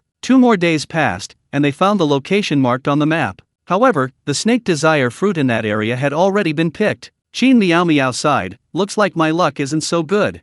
Sidolei comforted her, "It's alright, we can look elsewhere. Maybe we can find other herbs besides the snake desire fruit." Reassured by Sidolei, Qin Miao Miao forced a smile. Qin Miao Miao said to Li Pingyan with a slight apology, "I'll repay you for the reward later." Originally, it was agreed that half of the snake desire fruit would be given to Li Pingyan as payment for the rest. But now that the snake desire fruit hadn't been found, Qin Miao Miao had to shoulder the debt. Li Pingyan didn't care. "Forget it, I've had quite a harvest this time. In that case, let's part ways for now." I have some things to attend to. Take care, everyone. Qin Miao Miao asked, Mr. Li, where are you going? Li Pingyan said, nothing much, just wandering around. How about we? Before he could finish speaking, Li Pingyan and old Niu had already vanished from their sight with lightning speed. Qin Miao Miao lowered her head dejectedly. She had originally wanted to suggest they go with him, but Li Pingyan left so quickly, probably finding them too much of a burden. That made sense, though. Li Pingyan had come for the reward, and now someone else had taken the snake desire fruit. Why would he bother with them after a wasted trip? Besides, if Li Pingyan hadn't intervened in time when they encountered that strange python, they and Situ Lei might have perished in its belly. Not to mention, now he didn't even want the remaining reward. Situ Lei watched Li Pingyan's departing figure and gave him a thumbs up. Generous. The man and the ox sped through the forest, quickly heading southeast. Earlier, when Old Ox was examining the map Qin Miao Miao had given him, combined with some books he had read about the land of witchcraft and sorcery, it unexpectedly discovered the location of a plant called star spirit grass, which was also quite valuable. Old Ox, hurry up. If we make a profit this time, you'll get the credit. Li Pingyan excitedly patted Old Ox's rump. Just as the man and the ox rounded a cliff, they heard a loud bang, and a red flash appeared in the night sky. Not far ahead, people were engaged in a magical duel. Lin Shui, a disciple of Mount Shu, held a jade-white longsword. The sword's blade was clear and bright, like still, clear autumn water. The longsword moved with effortless grace, its strokes fluid and graceful. The speed of its strikes was breathtaking. This alone demonstrated the depth of its swordsmanship. However, even a mighty tiger cannot withstand a pack of wolves. 7 or 8 people surrounded Lin Shui, all highly skilled. With perfect coordination, Lin Shui quickly sustained several cuts. Not far away stood a wizard, clad in a flowing robe and wielding a magical artifact. He was the one who organized this ambush, his aim being revenge against Mount Shu. Nothing could enrage Mount Shu more than the murder of the daughter of the Tongtian Peak Master. Li Pingyan and Old Ox hid in the bushes, only their heads visible. Old Ox even used a piece of grass to cover his face as camouflage, revealing only his large, cute eyes. The patch of ground beneath Lin Shui's feet was where Li Pingyan had been searching for medicinal herbs, but now they had all been picked clean. It's estimated that Lin Shui picked them all. Aura lock * detection. Li Pingyan's mind raced. The strength of those surrounding Lin Shui was negligible to him. The key was the wizard who hadn't yet made a move. His cultivation was probably around the 4th rank. However, his aura wasn't outwardly revealed, so it was difficult to determine if he was hiding his strength. Wait a little longer. Lin Shui truly lived up to her reputation as a top disciple among the new generation. Although she was being relentlessly pursued, her opponents couldn't do anything to her for the time being. Moreover, she possessed a unique and wondrous movement technique, turning left and right, combined with her exquisite swordsmanship as she charged. Fighting as she moved, she actually broke through the encirclement. However, at that moment, the wizard who hadn't yet made a move suddenly flashed. A flying insect sprang from his arm, leaping up with a whoosh. Opening its fangs, it bit into Lin Shui's shoulder. This attack didn't cause her much harm. However, the change in the attack gave her a strange feeling. The poisonous gas attached to it quickly corroded Lin Shui's body. Just as the wizard was about to press his advantage, he suddenly heard a whooshing sound beside him. Startled, he realized there were reinforcements. He quickly withdrew his attack and dodged to the side. He saw a figure leap into the air from the crowd on his left. It's you! Lin Shui's eyes widened in surprise. The wizard said coldly, mind your own business. It seems you're quite confident in your strength. Li Pingyan smiled faintly. 9 people? I might not be able to defeat them, but I'm capable of leading them to safety. Stop him! The wizard roared. The other 8 people surrounded him. Li Pingyan suddenly turned around, feinting to the east while attacking the west, heading straight for the wizard. Take this punch. Chapter 260 The Cold-Blooded Killer. Take this punch. Li Pingyan roared. Boom! An energy surge erupted from Li Pingyan's body, followed by the emergence of a massive tower. Watching the enormous figure fall from mid-air, the wizard's lips twitched slightly. This was a punch? The wizard reacted quickly, pushing off with both feet. He leaped into the air, nimbly dodging the attack. Boom! A deafening roar. Bai Yujing slammed into the ground, creating a huge crater, like a thunderclap exploding in the sky, sending chills down everyone's spines. What the hell was that thing? Luckily, he dodged quickly. That slam would have turned someone into mincemeat. Take this punch again. The wizard dared not be careless, gathering all his strength to prepare for the attack. Go! Li Pingyan swung the old ox over. Eat my old ox. Every move he made was completely beyond the wizard's expectations. First, he conjured a tower from his body, and now he threw an ox at him. What the hell was this? The wizard, fearing something was amiss, could only dodge to the side.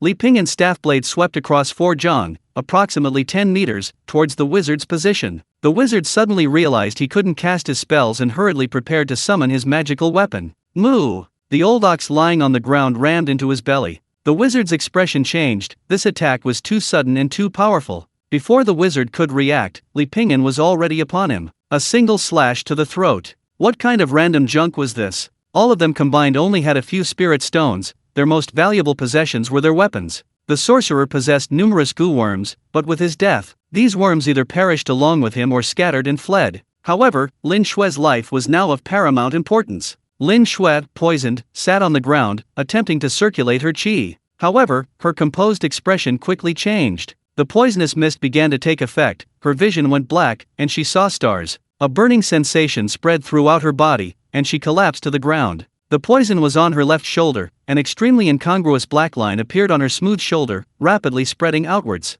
This poison didn't resemble much of what Li Pingyan had learned. It was likely a rare type of poison from the southern frontier. Li Pingyan used silver needles to seal her blood and qi, then administered an antidote pill. Whether it would work depended on her fate. Most importantly, the poisonous blood in her shoulder needed to be drawn out. The poison can't be allowed to spread any further. Deep mountains, a cold, beautiful woman, poisoning, intimate contact. This plot, it's a bit cliché, and it sounds like it'll cause a lot of trouble. However, lives are at stake now. This isn't the time to think about that. Saving a life is better than building a 7-story pagoda. Old Niu nodded in agreement. Li Pingyan, whether you're a human or a cow, you must be upright and treat others with sincerity. Old Niu nodded again. That's absolutely right. Li Pingyan, if I save one person today, she saves one tomorrow, and he saves one the day after, we'll have saved the whole world. Old Niu nodded repeatedly. Li Pingyan, not only that, saving people also brings peace to our conscience and financial reward. Old Niu clapped his hands, surprised at his own level of understanding. So, Li Pingyan patted Old Niu's shoulder. Old Niu, go. Help her suck out the poison. Old Niu, confused face. Huff huff, cough. The sound grew louder and louder. She felt as if a knife was cutting her chest, coughing up a clump of black blood. Lin Xue immediately felt much better. She then realized that besides her limbs being a little cold and stiff, she could also feel a burning heat flowing through her body. Lin Xue looked around and found herself in a cave. Recalling the events that had just transpired, she had discovered a patch of star spirit grass and had just harvested it. Then she was attacked by this group of people, nearly losing her life. Thankfully, what was that person's name again? Lin Xue remembered he was someone's retainer, and he played the erhu very well. He could even disturb her mind. Lin Xue suddenly noticed a note beside her, pressed down by a stone. I took the star spirit grass from your storage ring, but left everything else untouched. Consider it payment for saving your life. A cold-blooded assassin. Beautiful handwriting. That was Lin Xue's first impression. In her mind, only Confucian cultivators could write such beautiful characters. She remembered the person was blind? Lin Xue bit her lip and read it again carefully. At that moment, she suddenly noticed bandages wrapped around her arm. Not only her arms, but wounds all over her body were bandaged. It was astonishing that a blind man could bandage so meticulously. Furthermore, the poison wound on her shoulder clearly showed signs of being sucked dry. The thought of a strange man using his mouth to made Lin Xue's face flush slightly. Suddenly realizing what she had done, she cursed herself fiercely. Lin Xue, you're a real bastard. The poison was so potent, yet the other man had used his mouth to suck it out bit by bit, showing no concern for his own safety. Lin Xue clutched her poisoned shoulder, staring intently at the note he had left behind. I will repay you handsomely in the future. Chapter 261 Demolition. Li Pingyan carried the heartbroken old ox on his back, walking along the forest path. Old ox, it's just that I helped her suck out the poison. Is it really necessary to be so heartbroken for so long? The old ox pouted, looking aggrieved. I'm not clean anymore. How am I supposed to face others now? What will the other oxen think of me? Li Pingyan said, Old ox, don't be sad, I'll treat you to beef jerky when we get back. Old ox, don't think you can get away with this with beef jerky. Li Pingyan chuckled. The figures of the man and the ox slowly disappeared into the forest. A few days later, the training came to an end. The group reunited outside the witchcraft land. Some disciples inevitably suffered injuries, but fortunately, none were seriously hurt. Although Qin Miao Miao didn't find the snake desire fruit she longed for, she still had a considerable harvest. Senior sister Lin Xue was the most seriously injured. His body was bandaged, and his face was somewhat pale. Even stranger, on the way back, Lin Xue, Qin Miao Miao, and Situlei frequently glanced at Li Pingyan, each with a different expression. The others looked on with curiosity, wondering what had happened to these people in the forest. Li Pingyan completely ignored their gazes, recording his gains with the old ox. Shushan. The training was successfully completed, and they waited for the flying boat to return to Shushan. After spending many days in the land of witchcraft and goo, returning to Shushan suddenly felt like a rebirth. Everyone was inevitably overjoyed and agreed to have a meal together that evening to relax. Li Pingyan didn't join in, he and the ox walked away with light steps. The trip had been very fruitful, so he was in a good mood. Wait! A voice sounded behind him. Lin Shui walked over, her expression slightly moved as she looked at Li Pingyan. I haven't even had a chance to repay your life-saving grace. Before she could finish speaking, Li Pingyan waved his hand to interrupt her. Didn't you already give me the star spirit grass? No need to thank me. She returned to her thatched hut. Only then did Li Pingyan realize his thatched hut was gone. Not only was his gone, but a group of people were demolishing all the buildings and houses in the area. Demolition? I'm rich? Most of the residents in this area were retainers like Li Pingyan, as well as independent cultivators from within the Shu Mountain section. Without a sect, without a backer, naturally there were no cultivation resources. Li Pingyan grabbed a familiar person and asked what was going on. He learned that an elder had taken a liking to this area and wanted to build a mansion. These people were naturally homeless. And compensation? Master Huang went to the trouble of demolishing your house, and you didn't even ask for wages, and you dare to ask for compensation? This is absolutely outrageous. The speaker was Bai Ge, a rogue cultivator affiliated with Mount Shu. He usually took good care of Li Pingyan. We bought this land at a high price, and now they're just demolishing the houses like that. Where are we supposed to live? Bai Ge said indignantly. The others also looked indignant. How can they just demolish it like that? Let's go find the enforcement elder to reason with them. That's right. Unlike the others' anger, Li Pingyan was relatively calm. Fortunately, he had taken all his valuables with him when he left. This was a good habit he had developed during his long travels. Bai Ge said, Pingyan, we're going to find the elder of law enforcement. Are you coming with us? Let's make a scene and get our house back. Li Pingyan advised, Brother Bai Ge, let's forget it. We're living under someone else's roof. As the saying goes, the common people can't fight with officials. Right now, they are the officials, whatever they say goes. Bai Ge couldn't swallow his anger and led a group of people to find the elder of law enforcement in a noisy commotion. Li Pingyan sighed helplessly. He couldn't find a new place to stay for the time being, so he had no choice but to sleep on the streets. While Li Pingyan entrusted Xiao Dao of Wanshi Ge to find him a new place to stay, he also prepared to make a new medicinal herb. Old Niu, notebook. Old Niu pulled out his small notebook, filled with densely packed small characters, recording all the important points. A man and an ox sat on the ground and began their study. Old ox, remember to be careful, don't overlook any detail. The ox nodded, chewing on beef jerky. Don't worry, you trust me. The water in the pot simmered continuously, boiling the medicine. Li Pingyan calculated the time while studying the formula. The same formula, different times, different heat. Different orders of adding the ingredients would produce different effects. Therefore, meticulousness is essential. Several days passed, and the demolition issue became chaotic. Bai Ge led some independent cultivators and disciples of Mount Shu in protests outside the main peak every day, demanding compensation for their losses. Li Pingyan had approached Bai Ge, trying to persuade him several times. It's best not to get involved in such matters. Bai Ge didn't take it seriously, saying he was about to succeed. Those people wouldn't kill him, would they? A few more days passed, and the situation escalated further. Even the local newspapers began reporting on the incident, dredging up old grievances of Mount Shu, and the controversy escalated. Soon afterward, Bai Ge, the ringleader of the disturbance, was exposed for a scandal. Quickly, Bai Ge became the target of public criticism. The rogue cultivators and retainers who had once supported him launched a scathing attack on him. Subsequently, Mount Shu relocated the retainers and rogue cultivators who had suffered losses in the incident and offered an explanation. This earned them a significant boost in public goodwill, while Bai Ge was expelled from Mount Shu. On the day of his departure, only Li Pingyan saw him off. Later, Li Pingyan never saw Bai Ge again. He never heard anyone mention those who had followed Bai Ge in the disturbance. After receiving compensation, they completely forgot about the incident.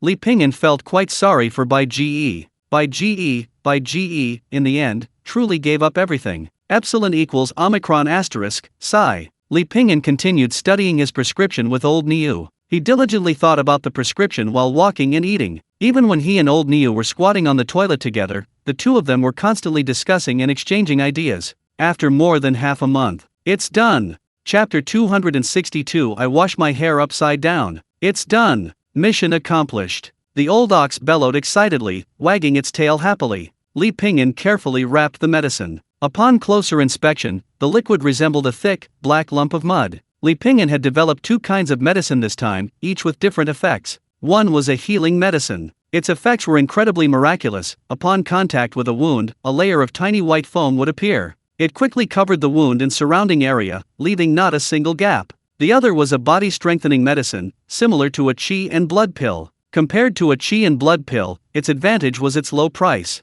Li Pingyan experimented with many herbs, finally extracting the necessary components from a herb he brought back from the southern frontier. Li Pingyan had inquired about this herb. While not common in the market, it was available, and at a reasonable price. Naturally, the inner disciples wouldn't even consider these two kinds of medicine. However, for disciples who were particularly strapped for cash and meticulous with their money, this was extremely practical. After all, not everyone possessed a fortune. Li Pingyan put away the two kinds of medicine. In fact, he and old Niu had made 3 kinds of medicine this time. The first 2 were for trading, to exchange for spirit stones. The last one was for his own cultivation. But now that the first 2 were made, the last one was always missing one ingredient. Li Pingyan decided to secretly go to the Medicine Valley that night to experiment and see what he couldn't refine. That evening, Li Pingyan was preparing to set off. But on the road, he met Sidolei, who then pulled him to a small tavern nearby for a drink. "If it weren't for Mr. Li last time, I might not be alive today. This drink is for you," Sidolei said sincerely. With wine and good food, and most importantly, being treated by someone else, Li Pingyan was naturally very happy. The two ate and drank, quickly finishing several jugs of wine. Ever since their training at Mount Shu, Sidolei had been quite troubled. Qin Miao Miao, his junior sister who had once been quite fond of him, had inexplicably grown distant. After a few ounces of wine, Sidolei poured out his woes to Li Pingyan. Li Pingyan thought to himself, after witnessing how you almost pulled yourself out in the wild, no wonder that young lady wouldn't be interested in you. Brother Li, I haven't been able to sleep a wink these past few nights. I can't even concentrate on my cultivation, and I don't even have anyone to talk to. Sidolei put his arm around Li Pingyan's shoulder and continued. Yesterday I was at my wit's end, so I was drinking outside and found a cockroach. Today I chatted with one of those cockroaches, telling it all my thoughts on life. I vented my frustrations and the pressures of life to it. Li Pingyan asked curiously, and then? Then I had no choice but to crush it with my own hands. It knew far too much. Li Pingyan, is this something a human would do? After saying goodbye to Sidolei, Li Pingyan secretly sneaked into the nearest Medicine Valley under the cover of night.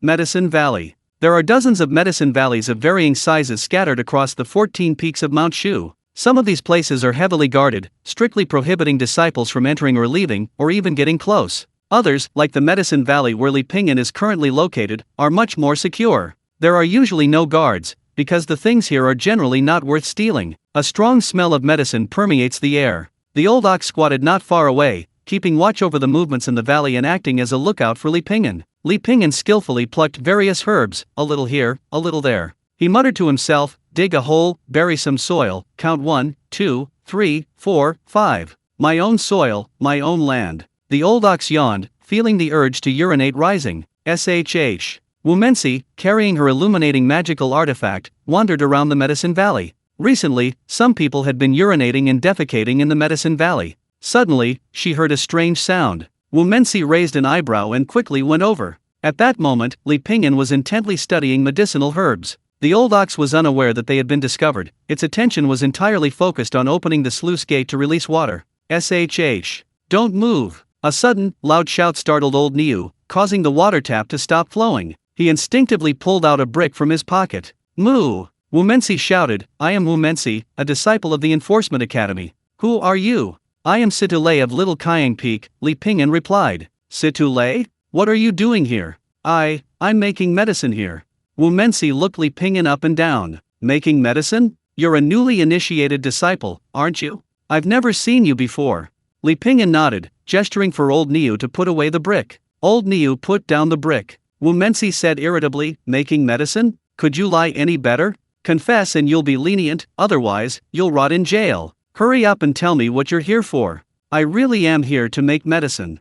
Wumensi snorted coldly, making medicine. Fine, make it for me right now. If you can make it, I'll wash my hair upside down. Wumensi braced herself with her hands on the ground, her body suspended in the air. Her long hair fell into the basin of water, but thankfully she wasn't wearing a dress today. Wumensi rubbed her wet hair in frustration, saying fiercely, you win. Li Pingyan smiled helplessly, want a towel? Chapter 263 He still has to thank me. By the way, you actually know how to make medicine. Li Pingyan smiled slightly. A little. Can I take another look? Sure. Taking the small packet of medicine, Wu Mensi examined it for a moment, then clicked her tongue in amazement. Hey, do you have any more of this medicine? How much is it? 5 spirit stones. So cheap? This is much cheaper than ordinary pills. Wu Mensi's small eyes narrowed, sensing a business opportunity. Li Pingyan's lips curled slightly, as if he had guessed her thoughts. Wu Mensi said, I'll take all the herbs you have. Li Pingyan shook his head. Wu Mensi frowned. What? Not selling? Li Pingyan said, it's not that I'm not selling, but if you get a few more people to buy together, I'll give you a discount. Really? Wu Mensi's eyes lit up, then she hesitated. No way. I'm a disciple of the enforcement department, how could I do such a thing? Selling pills and herbs without authorization is a violation of Shu Mountain's rules, and you don't have a sales permit. Li Pingyan hesitated for a moment, then for every person you introduce, I'll give you 10% commission. Deal. Li Pingyan was stunned. Goodness, your change of heart is faster than mine. He thought he'd have to negotiate with her for a while longer. Pleasant to cooperate. Li Pingyan smiled. Wu Mensi, pleasant to cooperate. And so, the two established a cooperative relationship. After agreeing on a time and place with Wu Mensi, Li Pingyan returned to his residence. He had already found the medicinal herbs he needed in the Medicine Valley. He didn't sleep a wink that night, and early the next morning, a fist-sized black pill appeared in Li Pingyan's hand. The ingredients were correct, but just to be on the safe side, he should have someone test the medicine. Old Niu, can't you ever think of anything good for me? Left with no other option, Li Pingyan had to swallow the fist-sized pill himself. After cautiously tasting it, he felt nothing unusual. Given some confidence, he began to eat large mouthfuls. It tasted too bitter. It was too big. And the ingredients were expensive, meaning this large pill would be difficult to market. Li Pingyan ate while thinking this. Soon, he felt a warm current rise within him, flowing into his stomach, filling it. Then, his whole body felt warm and comfortable, and he felt completely relaxed. The strongest feeling was one of pure satisfaction, and fine beads of sweat appeared on his forehead. Li Pingyan wasn't about to let this opportunity pass. He immediately began meditating and cultivating. 2 days later, Li Pingyan, feeling refreshed and invigorated, walked with old Niu along a bustling street, enjoying the cool breeze, in a very good mood. He turned his head, and 4 or 5 people blocked his path. Li Pingyan and old Niu obediently stepped aside. The men glanced at Li Pingyan disdainfully. One of them said, at least you're honest. Li Pingyan smiled faintly. Do you know who we are? Li Pingyan shook his head. The man sneered, I'm known in the martial world as Grasshopper. I've heard you, Li Pingyan, have been quite arrogant among your retainers lately. You take on what others dare not, you do what others dare not do. Let me give you a piece of advice, brother. The winds of Shu Mountain are strong, I'm afraid you won't be able to handle them. Li Pingyan understood they were deliberately looking for trouble, but he only smiled. He adopted a very obedient demeanor. The street was bustling with people, disciples passing by from time to time, and sometimes even elders from various peaks. My elder brother is talking to you, didn't you hear him? One of them pointed at Li Pingyan's nose. Li Pingyan's expression remained unchanged. I heard him. Cao Shangfei couldn't help but chuckle. It seemed the other party wasn't as fierce as rumored. It was probably just hearsay, these young people nowadays. Cao Shangfei patted Li Pingyan's face and said arrogantly, behave yourself from now on, don't go looking for trouble. What are you doing? At this moment, a loud voice rang out. It was a burly Shu Mountain disciple. Grasshopper was clearly a bully who preyed on the weak and feared the strong, not daring to provoke the Shu Mountain disciples. He put an arm around Li Pingyan's shoulder and said with a grin, it's nothing, we were just chatting, right? Li Pingyan gave a wronged look. He nodded, The tall disciple immediately saw through the trick. Grasshopper and his group were definitely bullying the blind man. However, Grasshopper and his group didn't actually make a move. The tall disciple was helpless and only warned them not to cause trouble before turning and leaving. Li Pingyan smiled slightly and whispered something. His voice was too soft for Grasshopper to hear. What did you say? Li Pingyan, I. Grasshopper leaned closer, your vocal cords are all messed up. Li Pingyan leaped up and launched a powerful attack. With a loud thud, Cao Shangfei was sent flying, landing several feet away on the grass. The others were stunned until Cao Shangfei roared, kill him. The rest swarmed around Li Pingyan, punching and kicking him. Li Pingyan didn't run away, nor did he even fight back. Stop! The tall disciple rushed over angrily. He hit me. Cao Shangfei pointed to the wound on his face, saying righteously, he started it. The tall disciple glanced at Li Pingyan. Li Pingyan was squatting to the side, head down, trembling and not daring to say a word. Seeing this, The tall disciple was suddenly filled with a surge of righteous indignation. He hit you, but you forced him to. Grasshopper. Come on. Follow me to the enforcement hall. Saying this, he was about to lead the group away. He started it. Hey, don't you have any sense of reason? The tall disciple didn't care about anything else and dragged the group away. Upon arriving at the enforcement hall, he briefly explained the situation to the disciples there. Your situation isn't too complicated. See how you want to resolve this. Li Pingyan nodded thoughtfully. Alright, some compensation is fine, then I'll forgive them. The tall disciple shook his head, his heart was far too kind. Grasshopper's lips twitched. Damn it! The tall disciple said to Li Pingyan, we absolutely cannot let these cowardly bullies get away with this so easily. Li Pingyan said, everyone makes mistakes. It's better to resolve conflicts than to let them fester. He should thank me. Cao Shangfei gritted his teeth. Thank you. Li Pingyan smiled faintly. Look. After leaving the enforcement pavilion, Li Pingyan went to the place he had agreed upon with Wu Mensi. This place was used to store miscellaneous items, and few people usually came and went. Half an hour passed. Potato, it's me, corn. Wu Mensi whispered the command. A moment later, Li Pingyan appeared, wearing a burlap sack on his head. Wu Mensi was startled. Why are you wearing that thing on your head? For safety, to keep my identity a secret, Li Pingyan said. Where are your accomplices? Wu Mensi coughed lightly twice, and a man and a woman cautiously entered. Both of them are trustworthy, Wu Mensi said. Li Pingyan untied the two burlap sacks. The boy asked, is this medicine genuine? I'm a medicine seller, why would I sell you fake medicine? The two then looked at Wu Mensi. Wu Mensi nodded. I've seen it with my own eyes, absolutely genuine. With Wu Mensi's guarantee, the two readily handed over their money. Li Pingyan told them, for every person you introduce, for every person you develop a downline, I'll get a 10% commission. He then took a portion of the money the two had just given him and gave it to Wu Mensi. Actions speak louder than words. The two nodded thoughtfully. A slight smile played on Li Pingyan's lips. He could already imagine his business growing bigger and stronger, reaching new heights of success. Sure enough, within a month, people were flocking to him to buy medicine. Word spread like wildfire. He didn't need to advertise at all. Those who bought his medicine spread the word themselves. Li Pingyan's medicinal herbs were of high quality and inexpensive. They were incredibly popular in the low-end market. Furthermore, he had a complete system for promotion, profit distribution, and recruiting newcomers. This dealt a crushing blow to the low-end herb market in Shu Mountain. After all, 9 years of compulsory education weren't for nothing. These days, Li Pingyan didn't even have time for cultivation. He wished he could divide the 12 hours of the day into 24, working himself to the bone to make medicine. Even with such frantic efforts, demand still couldn't meet supply. Money.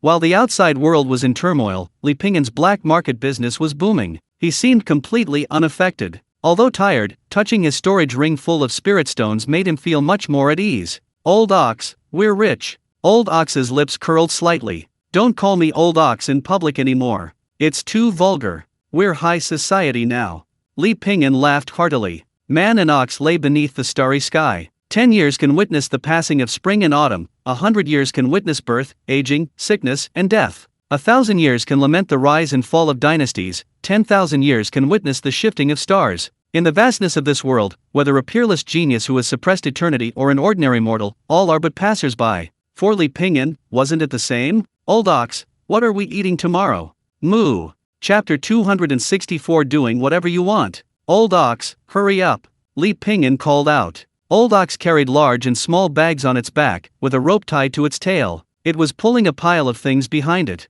The black market was booming, and Li Pingyan had made money. Having learned from his previous experience buying a house, this time he decided to rent a place instead, to avoid losing everything. After packing, it was already noon. There was an important matter to attend to today. Li Pingyan took the pass to descend the mountain, signed it, and headed down the mountain with Old Ox. Disciples of Shu Mountain were not allowed to descend the mountain at will, even they, as retainers, were no exception. They arrived at a town at the foot of the mountain. It was market day, bustling with people, all there to buy things and watch the excitement. Some were empty-handed, others carried loads on their backs. Li Pingyan and Old Ox walked among them, enjoying this long-lost sense of everyday life. Since entering Mount Shu, Li Pingyan felt he had embarked on the path of cultivation, with much less contact with the mortal world. He stopped at a chicken stall. Uncle, how much is this hen? 100 coins.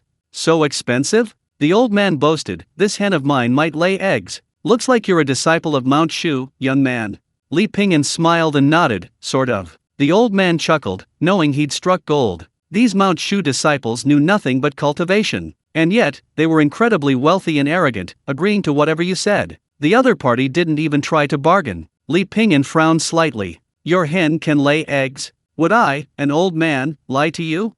The old man scoffed. Do you think you know more than me? You Shushan disciples are skilled in cultivation, but when it comes to judging chickens, it's still me, this old man. The old man's tone was extremely confident, unlike these Shushan disciples. Li Pingyan's expression turned serious. A hen that lays eggs has dull, uneven feathers, but its comb is bright red, and its eyes are bright. A non-laying hen has smooth, shiny feathers, but its comb is paler or even white, and besides. Li Pingyan peeled back the hen's vent and continued earnestly. A laying hen's vent is white and moist, and its abdomen is full. A non-laying hen's vent is yellow, dry, and tight, and its abdomen is contracted. Look at your hen, it belongs to the latter category. Most importantly, laying hens have full, moist droppings with mucus on them. Based on this, your hen isn't the type that lays eggs. Old man, Li Pingyan, how about this? I'll take all these chickens, give me a reasonable price.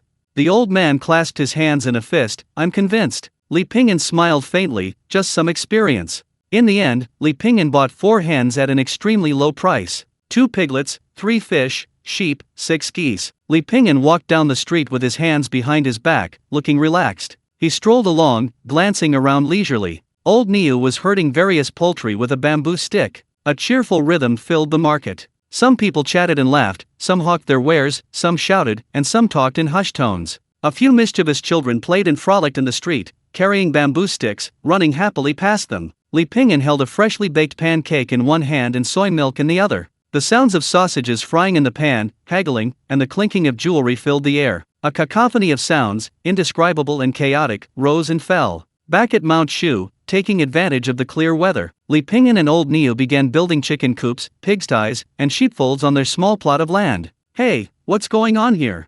The petite elder Qingfang, barely 1.4 meters tall, flew over on her gourd. Her short legs landed lightly on the ground, and she glanced around. Chickens, ducks, sheep, are you building a zoo? Li Pingyan explained, chickens and ducks lay eggs, and sheep give us milk. Heh, you're really simple-minded. Stay for a meal. Qingfang, carrying a gourd far larger than himself on his back, added, I brought some wine. After returning from the land of witchcraft, Qingfang discovered that Li Pingyan could not only play music but also cook. Qingfang often came to visit Li Pingyan, ostensibly to listen to his music. But actually, he came to freeload and listen to his music. To celebrate moving into his new home, Li Pingyan prepared a delicious meal today. A plate of pickled shrimp, crab, 2 plates of spicy side dishes, a dish of fried dough twists. Qingfang brought a kind of celestial wine, full of the mellow aroma accumulated over time. A bite of crab, paired with a sip of wine, it was simply one of life's greatest pleasures. Before long, elder Qingfang was fast asleep on the table. A petite girl, her small hands cradling her cheeks. She leaned on the table, a languid charm mingling with her allure, her jade-like feet gently swaying. A sweet smile played on her lips as she murmured in her sleep. Li Pingyan put down his wine cup and poked Qingfang's delicate cheek. No reaction. Finally, he could do as he pleased. Cultivation. Closing the door, Li Pingyan began to meditate. This old woman always disturbed his cultivation, but after witnessing her smash half a mountain with a single punch while drunk, Li Pingyan said nothing more. After all, Elder Qingfang also had another role, managing the retainers of Mount Shu. It was thanks to Elder Qingfang's help that Li Pingyan had been able to rent this cheap and affordable house. Anyway, drinking some immortal wine could only benefit his health. Chapter 265. The clown was actually me. The Enforcement Pavilion. Who can tell me what's going on? The Enforcement Pavilion elder roared in fury. Someone's actually selling counterfeit medicine in Mount Shu. Who can tell me what's going on? And it's quite a large-scale operation. I went for a walk late at night, and someone actually asked me if I wanted to buy medicine, much cheaper than the market price. And damn it, they even have downstream distributors. It's formed a complete criminal chain. What is the Enforcement Pavilion doing? Are they just sitting around doing nothing? The Enforcement Pavilion elder had a somewhat rooster-like voice, making his cursing quite comical. However, his temper was notoriously explosive. The little girl Qingfang sat below, biting her lip, trying not to laugh. Laughing now would be disastrous. As for the counterfeit medicine seller, it had nothing to do with her anyway. She currently oversaw some of the retainers of Mount Shu, unless the counterfeit medicine was sold by them. But how could that be? If those retainers had that kind of ability, who would want to stay in Mount Shu? It's nothing more than loafing around here waiting to die. If she were to sell, it would probably be to disciples of Mount Shu. Especially the disciples of the alchemy room. What does that have to do with Qingfeng? Outer gate, outhouse. Li Pingyan skillfully put on a burlap sack. Let's get to work. With his command, Wu Mensi opened the door. Come on, everyone line up properly, one at a time, don't push. Give me 30 portions. 100 portions. A wealthy man slapped down a stack of spirit stones. Li Pingyan, each person is limited to 50 portions per day. Then I'll pay double. Li Pingyan said righteously, as a conscientious merchant, while making money, I must also uphold my original intentions. Money isn't everything. Then I'll pay triple. Sir, here's your medicine, please take it, take care. Boss, give me 2 pills. Situ Lei also arrived. Just then, Wu Mensi rushed in, shouting, it's bad. The enforcement pavilion is here. Everyone, run. Ah, run. Damn it, I just bought the medicine. Get out of here. Get out of here. Everyone instantly descended into chaos. Situ Lei looked around in panic, then dove into the outhouse. Li Pingyan, he's ruthless. He then opened the tunnel he had prepared beforehand and crawled inside with Lao Niu. Wu Mensi and several core members of the team quickly followed. Li Pingyan had anticipated this day and had already prepared an escape route for himself. Li Pingyan and his group escaped successfully, dividing the money they had earned that day among the 3. He instructed them, we'll rest for the next couple of days and make our next move after things calm down. The 3 nodded and went their separate ways. Li Pingyan's group escaped successfully, but the rest of them were in a terrible predicament. The enforcers stormed in, led by Lin Shui from Tonkin Peak, an old acquaintance. They quickly apprehended about 20 people. Bang! Bang! Open the door. Confess and you'll be lenient, otherwise, you'll rot in jail. Don't bother resisting. Elder Qingfeng glanced at the latest report in the campus newspaper about the fake medicine dealer and couldn't help but smile. This drug-selling kid is quite clever. Previously, some people had sold various medicines in Shu Mountain, but their operations were always small-scale. Within 2 or 3 days, they were all arrested by the enforcement pavilion, along with their medicines. This time, not only was the operation the largest and most influential, but they even managed to escape the enforcement pavilion's encirclement. This person is interesting, I must get to know him when he's caught. Just then, Li Pingyan walked towards them. He walked with his hands behind his back. He wore a blue robe and hemp shoes. He looked very young, but his face carried a weathered air. His build wasn't particularly robust, yet he exuded a resolute aura.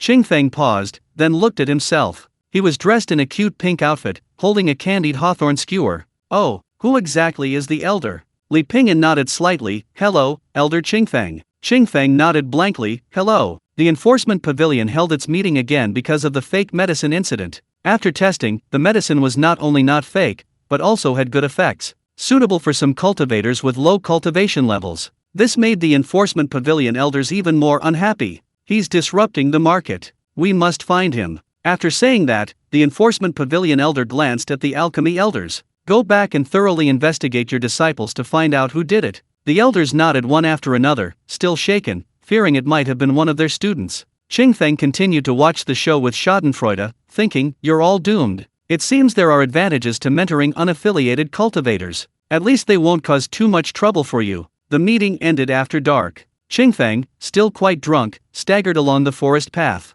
Suddenly, a figure flashed before her eyes. Qingfeng looked closely and saw Li Pingyan, carrying a backpack, furtively heading towards the Medicine Valley. Qingfeng frowned. What's this kid doing here so late? So she followed Li Pingyan to the Medicine Valley. The young man skillfully took out a key. Then he emptied the contents of his bag. Qingfeng glanced at it, it was all medicinal herbs. A bad feeling arose in her mind. Could that fake medicine dealer be Li Pingyan? Impossible. Absolutely impossible. Qingfeng reassured herself. Those herbs could only be made by a second-grade alchemist, Li Pingyan couldn't possibly be. I must have opened it wrong. Qingfeng took a deep breath, rubbed her eyes, and looked again. In the time it took to think, Li Pingyan had already refined a packet of herbs. Over these days, his skills had become increasingly refined. Qingfeng's mouth dropped open. It's over. It's confirmed. The fake medicine dealer is definitely Li Pingyan. He was hoping to see some drama, but it turns out he was the clown himself. Chapter 266 Going with the Flow. Li Pingyan and Lao Niu were engrossed in their work, completely unaware of the menacing figure behind them. What are you doing? Li Pingyan and Lao Niu jumped 3 feet high and turned around. Qingfeng, seemingly with red-eyed special effects, appeared behind them. I'm admiring the moon. I think you're making medicine, aren't you? You fake medicine peddler, caught red-handed. Lao Niu secretly reached for the brick in his pocket. What to do? Should he beat her up? Li Pingyan gave Lao Niu a hand gesture, telling him not to act impulsively. After gathering his emotions, he said, "Elder Qingfeng, you know my family situation. I have an 80-year-old ox to support, and a flock of chickens and ducks to raise. I can't support my family without earning some money." Qingfeng waved her hand. All right, stop talking nonsense." Qingfeng looked him over again. "I didn't realize you had this kind of skill." Li Pingyan smiled modestly. "Compared to Elder Qingfeng, these are just some low-level tricks. Don't flatter me. Do you know you've seriously violated discipline? I'll apologize." "Is apology the point? I'm guilty." "Is that the point? Do I deserve to die? Will that solve the problem?" Li Pingyan then. Qingfeng said righteously, "You're making money, and you didn't even include me." Li Pingyan. Qingfeng said, "Look, although the downstream of your industry chain is developing perfectly, it's missing a crucial element." "What?" "A protective umbrella." Qingfeng slapped his thigh. "These days, without a protective umbrella, what can you accomplish? You've hit the nail on the head." Li Pingyan nodded knowingly, handing over a storage ring. "Elder, I understand everything. These are some local specialties from my hometown, please don't think it's too little." Qingfeng took the money and skillfully stuffed it into his pocket. He nodded pretentiously, thinking to himself, I can drink as much as I want now. Since cooperating with Elder Qingfeng, Li Pingyan's business has become even better. He quickly captured the low-end market, although the quality wasn't as good as the high-end market. But quantity leads to quality, and he estimated that he wasn't far from achieving spirit stone freedom. Li Pingyan and Old Niu lay in the pile of spirit stones, showing expressions of bliss. Li Pingyan suddenly noticed a very small spirit stone and casually tossed it away. "This one's too small, don't want it." Old Niu gulped down half a bottle of wine and let out a burp. With nothing to do, he played the erhu. Name Li Pingyan, lifespan 460 to 500. Erquan Yingyue LV3, 10,000/10,000. Advancement successful. Congratulations, host, for obtaining the purple destiny Yushin Shihatsu. Effect: increases the probability of harvesting spirit herbs by 50%, grants benefits such as accelerated growth, increased survival rate, and rapid reproduction. Gains knowledge of farmland, land market information, fertilization, field management, and agricultural irrigation, improving planting skills. A voice suddenly rang in his mind. In an instant, all sorts of knowledge were absorbed into his mind. Li Pingyan was stunned for a moment, and it took him a while to digest it all. Some seemingly self-evident truths surfaced in his mind repeatedly. Knowledge that others had painstakingly acquired over years was grasped by Li Pingyan in an instant. This sudden enlightenment was like a bucket of sweet dew poured over his heart. It brought him complete clarity. The system's voice continued to ring out. "Congratulations, host, you have obtained a divine artifact, the magical brick." Instantly, a golden brick appeared in Li Pingyan's hand. It has 2 strike options. A heavy strike to the head will instantly kill a cultivator of the lower 3rd rank, a light strike will cause dizziness. Special effect: it can be thrown and recalled at any time. Oh, the magical brick? Li Pingyan weighed it in his hand, then handed the brick to Old Ox. He already had enough magical treasures, but Old Ox didn't have a single one. Old Ox was so moved he almost cried. "You finally remembered me, kid." Carrot. The art of farming this destiny is incredibly useful. So, he can now cultivate spiritual herbs, but he lacks the space and conditions. He can only wait patiently, he's not in a hurry. With Elder Qingfeng as his protector, Li Pingyan's business flourished, and his reputation grew. Through Elder Qingfeng's introductions, he also built a considerable network of connections, hoping to expand his business even further. Therefore, at Elder Qingfeng's suggestion, Li Pingyan arrived at a medicinal valley on Tongtian Peak. Here, vegetation flourished, and spiritual herbs abounded. A refreshing fragrance wafted towards him, carried by the wind, and could be smelled even across a mountain peak.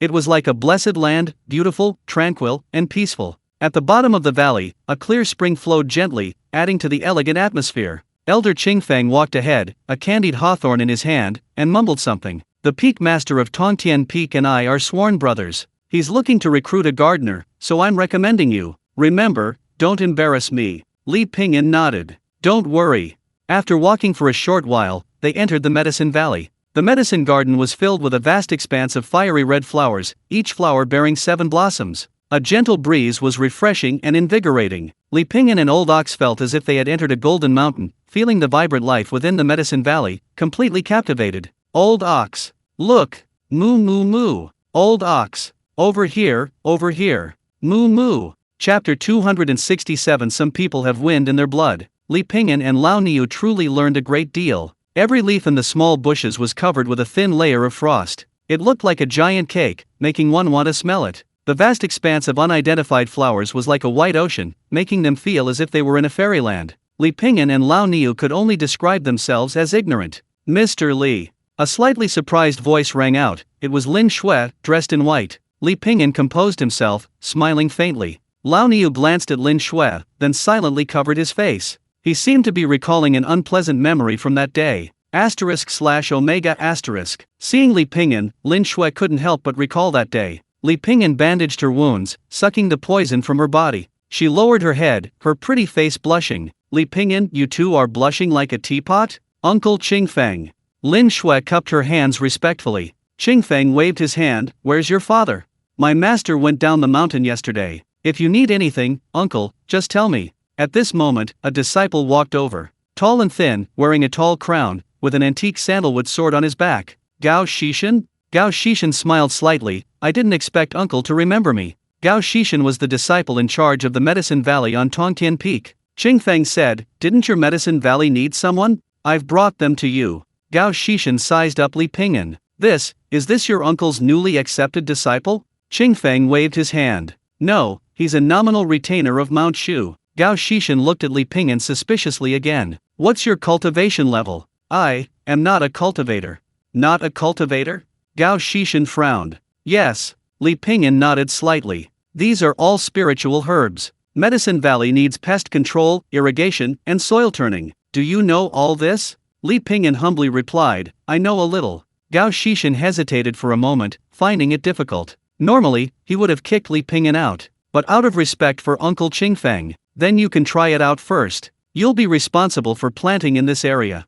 Gao Shishan designated a small area for Li Pingyan. Sowing seems simple, but to an expert, it's undoubtedly a technical skill. From a large pile of seeds, one must select those that are intact, plump, and free from disease and pests. Then, chaff and diseased seeds mixed in with the good seeds must be removed. Then, the seeds are soaked and germinated before being sown and transplanted at the appropriate time. The sowing method also varies depending on the type of seed. Some medicinal herbs require transplanting, while others require sowing. Plant spacing and the number of seeds per area. How to select seeds, how to dry them, how many kilograms of seeds to sow per acre, etc., are all matters of expertise. Qingfeng went to have tea with Lin Shui and Gao Shishan, leaving the medicinal grain to Li Pingyan and Lao Niu. Li Pingyan took a sip of cool mountain spring water. Lao Niu, get to work. Purple Destiny, the art of farming. Half a day later, a breeze rustled through the air. The air, carrying the natural scents of the mountains, grass, and mint, mingled with the blue sky and white clouds, creating a picture of unparalleled beauty. Gao Shishan and his companions stepped out and gazed upon the scene. A layer of golden yellow stretched neatly across the fields, like a carefully applied ray of sunshine. It instilled in them a sense of anticipation for the upcoming harvest. Originally, Li Pingyan was supposed to sow seeds on 3 mu of land, but unexpectedly, he had sown seeds on over 30 mu. Based on the crop type, variety characteristics, planting system, cultivation method, and environmental requirements, he selected the appropriate sowing rate and method. It was impeccable. Gao Shishan couldn't help but nod. Moreover, the surrounding weeds had been completely swept away. These weeds, hidden among the spiritual herbs, were not only useless but also absorbed the nutrients belonging to the spiritual herbs. This caused the spiritual herbs to wither and grow slowly, making them extremely difficult to find. The thought of letting these weeds grow wildly, multiplying, was a headache. But now, with the spiritual herbs in the field, it was like a vast, lush green wheat field, pure and without a single weed, without a trace of any strange smell. Gao Shishan gasped. A true talent. Elder Qingfeng proudly put his hands on his hips, puffing out his meager chest, as if to say, I introduced this person quite well, didn't I? Li Pingyan thus successfully joined the company. Old Niu, moving. The chicken coop and pigsty had to be demolished and rebuilt. Li Pingyan and Old Niu excitedly carried their belongings and moved to the Medicine Valley. Cultivating, making medicine, feeding the chickens and ducks, busy and fulfilling, everything as usual. The martial world seemed far removed from Li Pingyan, but Li Pingyan knew that sooner or later he would leave Mount Shu, return to the martial world, and resume his life of swords and shadows. Wearing a light fur coat, carrying a long sword, burdened with books, wielding an erhu, and singing wildly. He would indulge in nature, with mountains and clouds as his companions, and poetry and books as his constant companions. Some people have the wind in their blood, their fates intertwined with travel. They are born to wander far from home, to roam the world. Li Pingyan was such a person. But for now, he had to live in the present, and life went on peacefully. He had many unforgettable experiences, but none were particularly thrilling. Once, Li Pingyan and Old Ox secretly stole a basket of taro. They ran down to a large pine tree at the foot of the mountain, lit a fire, and ate. As they ate, the sun had already set, leaving only a wisp of red in the west. The man and the ox rested against a large tree by the roadside. Old Ox said that sunset that day was truly beautiful. Chapter 268 Li Pingyan and the Badger. Several months passed in the blink of an eye. Li Pingyan gradually adapted to life guarding the Medicine Valley, taking excellent care of his small plot of land. Soon, the territory he guarded expanded. Li Pingyan's daily tasks, besides weeding, sowing, and tilling the soil, sometimes included patrolling and inspecting the area to prevent any villains from committing misdeeds. However, most of the time no one dared to do this, it was mostly wild animals that did. For example, right now, Li Pingyan held a steel fork in his hand. His figure in the moonlight resembled a venomous snake poised to strike, exuding a sharp and menacing aura. Before him lay a vast expanse of spiritual herbs taller than a person's head. Swaying uneasily in the moonlight, it sounded like a soft groan. Li Pingyan took a deep breath. A small figure emerged from the bushes among the spiritual herbs, flashing several meters in an instant before plunging headfirst into the grass. "Where do you think you're going, you little rascal?" Whoosh! Old Ox, grab it! Li Pingyan pounced. Moo moo moo. Old Ox also pounced, pulling a magical floor tile from his robes. A tile slashed across Li Pingyan's head. Li Pingyan turned his head. Old Ox casually whistled. A moment later, Li Pingyan held the rascal who had stolen the spiritual herbs in his hand. The rascal struggled helplessly. Li Pingyan hoisted it up. "I'll teach you to steal spiritual herbs again." The rascal chirped, seemingly saying it wouldn't dare. Old Ox poked its rear with a stick. "You little brat, behave yourself." The rascal felt a chill. "What are you doing? I'm a proper rascal." Overall, life in the Medicine Valley was leisurely and carefree. He worked at sunrise and rested at sunset, wandering among the mountains and waters, accompanied by the sounds of the wind and insects. 100 years passed in a hazy, dreamlike state, like a drunken stupor, lying high on the eastern mountain like a leisurely white cloud. In summer, there was no coolness in the valley. The heat was unbearable, like a giant cauldron. Li Pingyan took a liking to the spring in the valley and decided to divert the water to create a bathing place. It could also be used for hot springs in winter. So he and the Old Ox built a wooden trough at the other end of the valley, connected by a water channel supported by trees. This led to the other end of the valley, from where the water flowed into the deeper valley, and finally into the western valley. A large pool was dug, and water was diverted into it. A crescent moon hung high in the sky, casting a faint silver light on the water's surface, adding to its coolness. Li Pingyan took off his clothes and soaked in the water. A wisp of cool air dispelled the surrounding heat. Ah! Old Niu leisurely crossed his legs, enjoying the sight of fish swimming around him. So comfortable. Following Pingyan, he gets 9 meals a day. Just then, a dark figure leaped into the water, splashing ripples. It was the badger, bringing many wild fruits to thank Li Pingyan for sparing its life.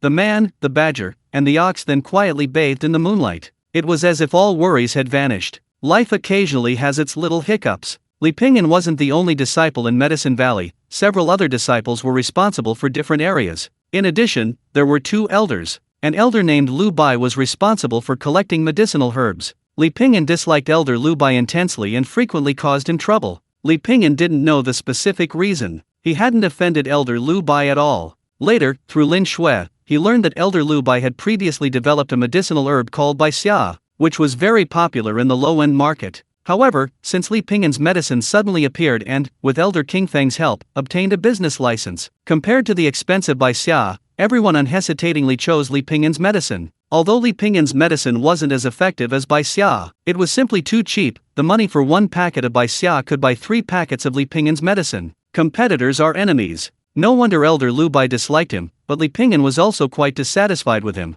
The reason was simple: this elder frequently embezzled from the Medicine Valley. The other disciples dared not say anything and could only accept their misfortune. After arriving, Li Pingyan figured he should abide by the rules of each new place. Since everyone else was keeping quiet, he saw no need to stand up for himself. Besides, he'd heard that Lu Bai had some connections with the Peak Master, so he was turning a blind eye. But this old bastard was relentlessly exploiting him. Lu Bai was deliberately targeting Li Pingyan. If this continued, Li Pingyan was sure to lose his job. Since he was being so shameless, Li Pingyan didn't need to give him any face. This created a grudge between the two. To be honest, Li Pingyan had already avoided this situation. However, his business and current position meant that his relationship with the other party was destined to sour. Oh well, what's done is done. As long as this guy doesn't actively cause trouble, he can't be bothered with him. Different paths, different goals. You dislike me, and I may not like you either. Wouldn't it be more carefree for us to go our separate ways? Why be so aggressive and waste words, only to become disliked? You're bored, but I don't have time for you. Li Pingyan would take a trip to the mountains whenever he had time. He would pick the herbs he liked and carefully cultivate them in the herb valley. He often received news from the outside world while in Shu Mountain. This day, while eating wontons at the canteen, he happened to run into Sidulei and Qin Miao Miao from Xiaoqing Peak. It seemed that Sidulei hadn't given up on pursuing Qin Miao Miao. The falling flowers yearn for the flowing water, but the water remains indifferent. Li Pingyan couldn't help but smile, finding it truly amusing from an observer's perspective. Sidulei chatted casually, "Have you heard? The academy disciple Jingyue has reached the 5th rank." Qin Miao Miao frowned. "Really? I remember how old he was?" Sidulei said, "So young, yet with such a bright future.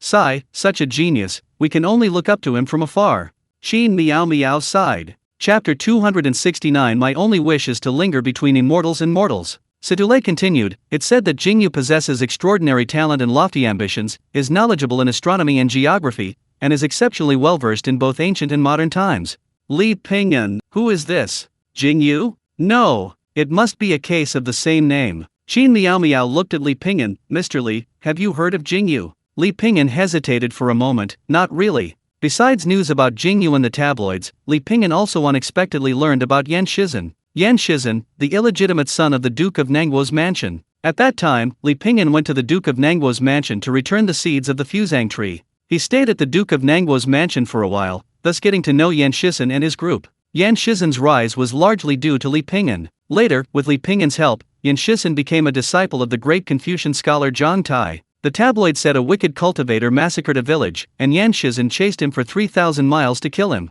Looks like they're all doing quite well. Li Pingyan took a bite of his pancake and smiled faintly. Everyone has their own life. Life is just a journey. You pass by me, I pass by you. Then we each cultivate, each move forward, each live a simple life, each experience our own prosperity. In his spare time, Li Pingyan cleared a piece of wasteland on a nearby mountain and planted some seeds of spiritual herbs. Have you heard? The big exams are coming up again soon. Sigh, I haven't made any progress in my cultivation lately. Cultivation is like rowing against the current. If you don't advance, you fall behind. Me too. Every day I open my eyes and it's all about cultivation. I'm exhausted. Epsilon equals Omicron asterisk, sigh. Several disciples walked past Li Pingyan dejectedly. To be prominent in public, one must first suffer in private. Cultivation is the same. Ordinary people only see the carefree life of cultivators, unaware of the hardships behind it. The higher one progresses in cultivation, the more difficult it becomes, each step requiring a tenfold price. For most people, life is a trial. But for cultivators, life is an ordeal. Years of cultivation can easily lead to a loss of self, an inability to find the life one desires. Compared to the physical hardships, the mental anguish is far greater. Layer upon layer of pressure and sorrow accumulates in their hearts, yet they find no outlet, creating psychological shadows. Epsilon equals Omicron asterisk, sigh. Li Pingyan sighed softly. They're truly pitiful. Unlike others, Li Pingyan always wore a smile. It seemed nothing in this world could make him unhappy. Li Pingyan walked leisurely along the path, hands behind his back, muttering to himself. Some seek the Dao, traversing countless mountains, some roam freely in leisure. I alone drift away with the wind, wishing only to linger between the mortal and immortal realms. Gossamer threads sway gently on still branches, white birds fly past distant green cliffs. Li Pingyan is frying meat patties in a pan. Old Niu is outside, drying golden corn, soybeans, and rice on wooden racks. The Cha, a type of wild boar, also comes to help, hoping to mooch a meal later. Occasionally, a breeze rustles through the dense leaves of spiritual herbs, sunlight filters through the palm leaves, releasing a verdant fragrance. Old Niu eats while looking at today's report. The Turks were wiped out, and their leader, Tumen, was escorted to the capital. This was undoubtedly the most explosive news recently. The rest of the news was filled with praise for the new empress's achievements and other commendations. It seems Lu Yun is doing quite well. Besides this, there were some scattered news items. For example, a certain sect suffered annihilation, a certain cultivator was caught entering a brothel, a certain good-for-nothing gained a mysterious inheritance after falling off a cliff. The world is vast and full of wonders. Li Pingyan sighed. After finishing his meal, he went back to his room to refine medicine. Li Pingyan hadn't been idle these past few days, constantly researching how to improve two kinds of medicine. Innovation was key. After all, one couldn't rely on just one medicine for a lifetime. Old Niu was brewing medicine nearby. Soon, he had brewed several doses of medicinal soup. However, Li Pingyan was dissatisfied with them all. They were almost all useless. At this moment, cha arrived. Even the waste products from brewing these medicinal herbs were the best tonic for the cha, a type of wild animal, which it gulped down to its heart's content. The sun gradually slanted westward until the moon slowly rose above the horizon. Li Pingyan had failed again. Today he had once more brewed a pile of useless medicinal residue. Old Niu brought over a large teapot and a large bowl, pouring him a bowl of tea. Li Pingyan took a sip of tea when Elder Lu Bai's voice suddenly rang out from outside. "Where is everyone? Is anyone here?" Li Pingyan put down his teacup and went outside. "Elder Lu, what's the matter?" Elder Lu Bai glanced at him, annoyed. "Fetch me a few 200-year-old stone orchids. Go get them quickly." Li Pingyan's smile remained unchanged. "May I ask how many exactly?" 10. "So many? Do you have a receipt?" Elder Lu Bai narrowed his eyes, sneering. "What? No receipt? You won't let me get them today?" According to regulations, a receipt is required to collect medicine, but Elder Lu Bai never carried one. This made it easy for him to embezzle. Lu Bai's cultivation wasn't high, and the title of Elder of Shu Mountain didn't carry much weight. Except for a few special elders, people like Lu Bai rose through the ranks based on seniority. It was simply because he had some connection with the peak master of Tongtian Peak. Li Pingyan smiled. "How could that be? I'll go get them for you right away." Elder Lu Bai snorted. Li Pingyan had old Niu fetch 10 stone orchids, but didn't hand them to Lu Bai. "Please sign here." 100-year-old stone orchids were no small matter. Some disciples of the Medicine Valley dared not offend Lu Bai, sometimes having to take the blame themselves. Li Pingyan knew that the other party disliked him, and even if he tolerated it, the other party would still find fault. "Well, I won't put up with that anymore." Chapter 270. This is clearly a slap in your face. "Fine, you're very good." Leaving these words, Lu Bai departed. Although Li Pingyan didn't want trouble, he wasn't afraid of it either. After Lu Bai left, Li Pingyan continued his cultivation. He gradually comprehended many things, and with each cultivation session, he would feel a power running rampant within his body. This was the effect of the Niwen point, a point on the back of the head. Whenever he circulated his energy, a power coursed through his meridians. Especially now, he felt a constant flow of energy. This power seemed to resonate with the outside world. Each breath felt like a blissful state. 2 or 3 days passed in the blink of an eye. Li Pingyan had expected Lu Bai to cause him trouble, but nothing happened. However, this guy might be up to something behind his back. Li Pingyan wasn't worried about his life being in danger. At least within Mount Shu, the other party would never dare to do such a thing. Dig a hole, bury some soil, count 1, 2, 3, 4, 5. It's my soil, my land, whatever I plant will grow into money. Li Pingyan shouted slogans as he turned the soil, facing the yellow earth, back to the sky. An ox and a badger followed behind him, equally energetically swinging their hoes. A transparent gray cloud faintly obscured the moonlight. "That's right, that's how we do it." Li Pingyan pointed at the badger. "Runtu, learn well from the old ox." Runtu was the name Li Pingyan gave the badger. Runtu nodded. Li Pingyan went back into the house to continue refining medicine. Winterling grass. Present. 3 yellow tablets. Present. Grass coral. Present. Reporting, sir, ready. Li Pingyan took a deep breath. Attack. Old Niu and Runtu peeked out from outside. "Runtu, is our big brother a little crazy?" "Old Niu, it's okay, I'm used to it." 5 days later, the new medicine was finally ready. Li Pingyan held the black ball in his hands and solemnly said, "I name it the mighty pill." Old Niu and Runtu clapped their hands. After testing, the mighty pill's effect was equivalent to 3 times that of ordinary qi and blood pills. Moreover, the absorption speed was faster, and the recovery effect was better. However, it was not suitable to directly launch it on the market yet. After all, if it failed, the hard-earned reputation would be completely ruined. Li Pingyan decided to test the waters himself first, to see the effects and feedback. So he arrived at Red Agate Street. This street was small, only a few hundred meters long, but business was brisk. Disciples of Shu Mountain liked to sell miscellaneous goods here. Some disciples even sold clothes, shoes, and socks, and their business was quite good.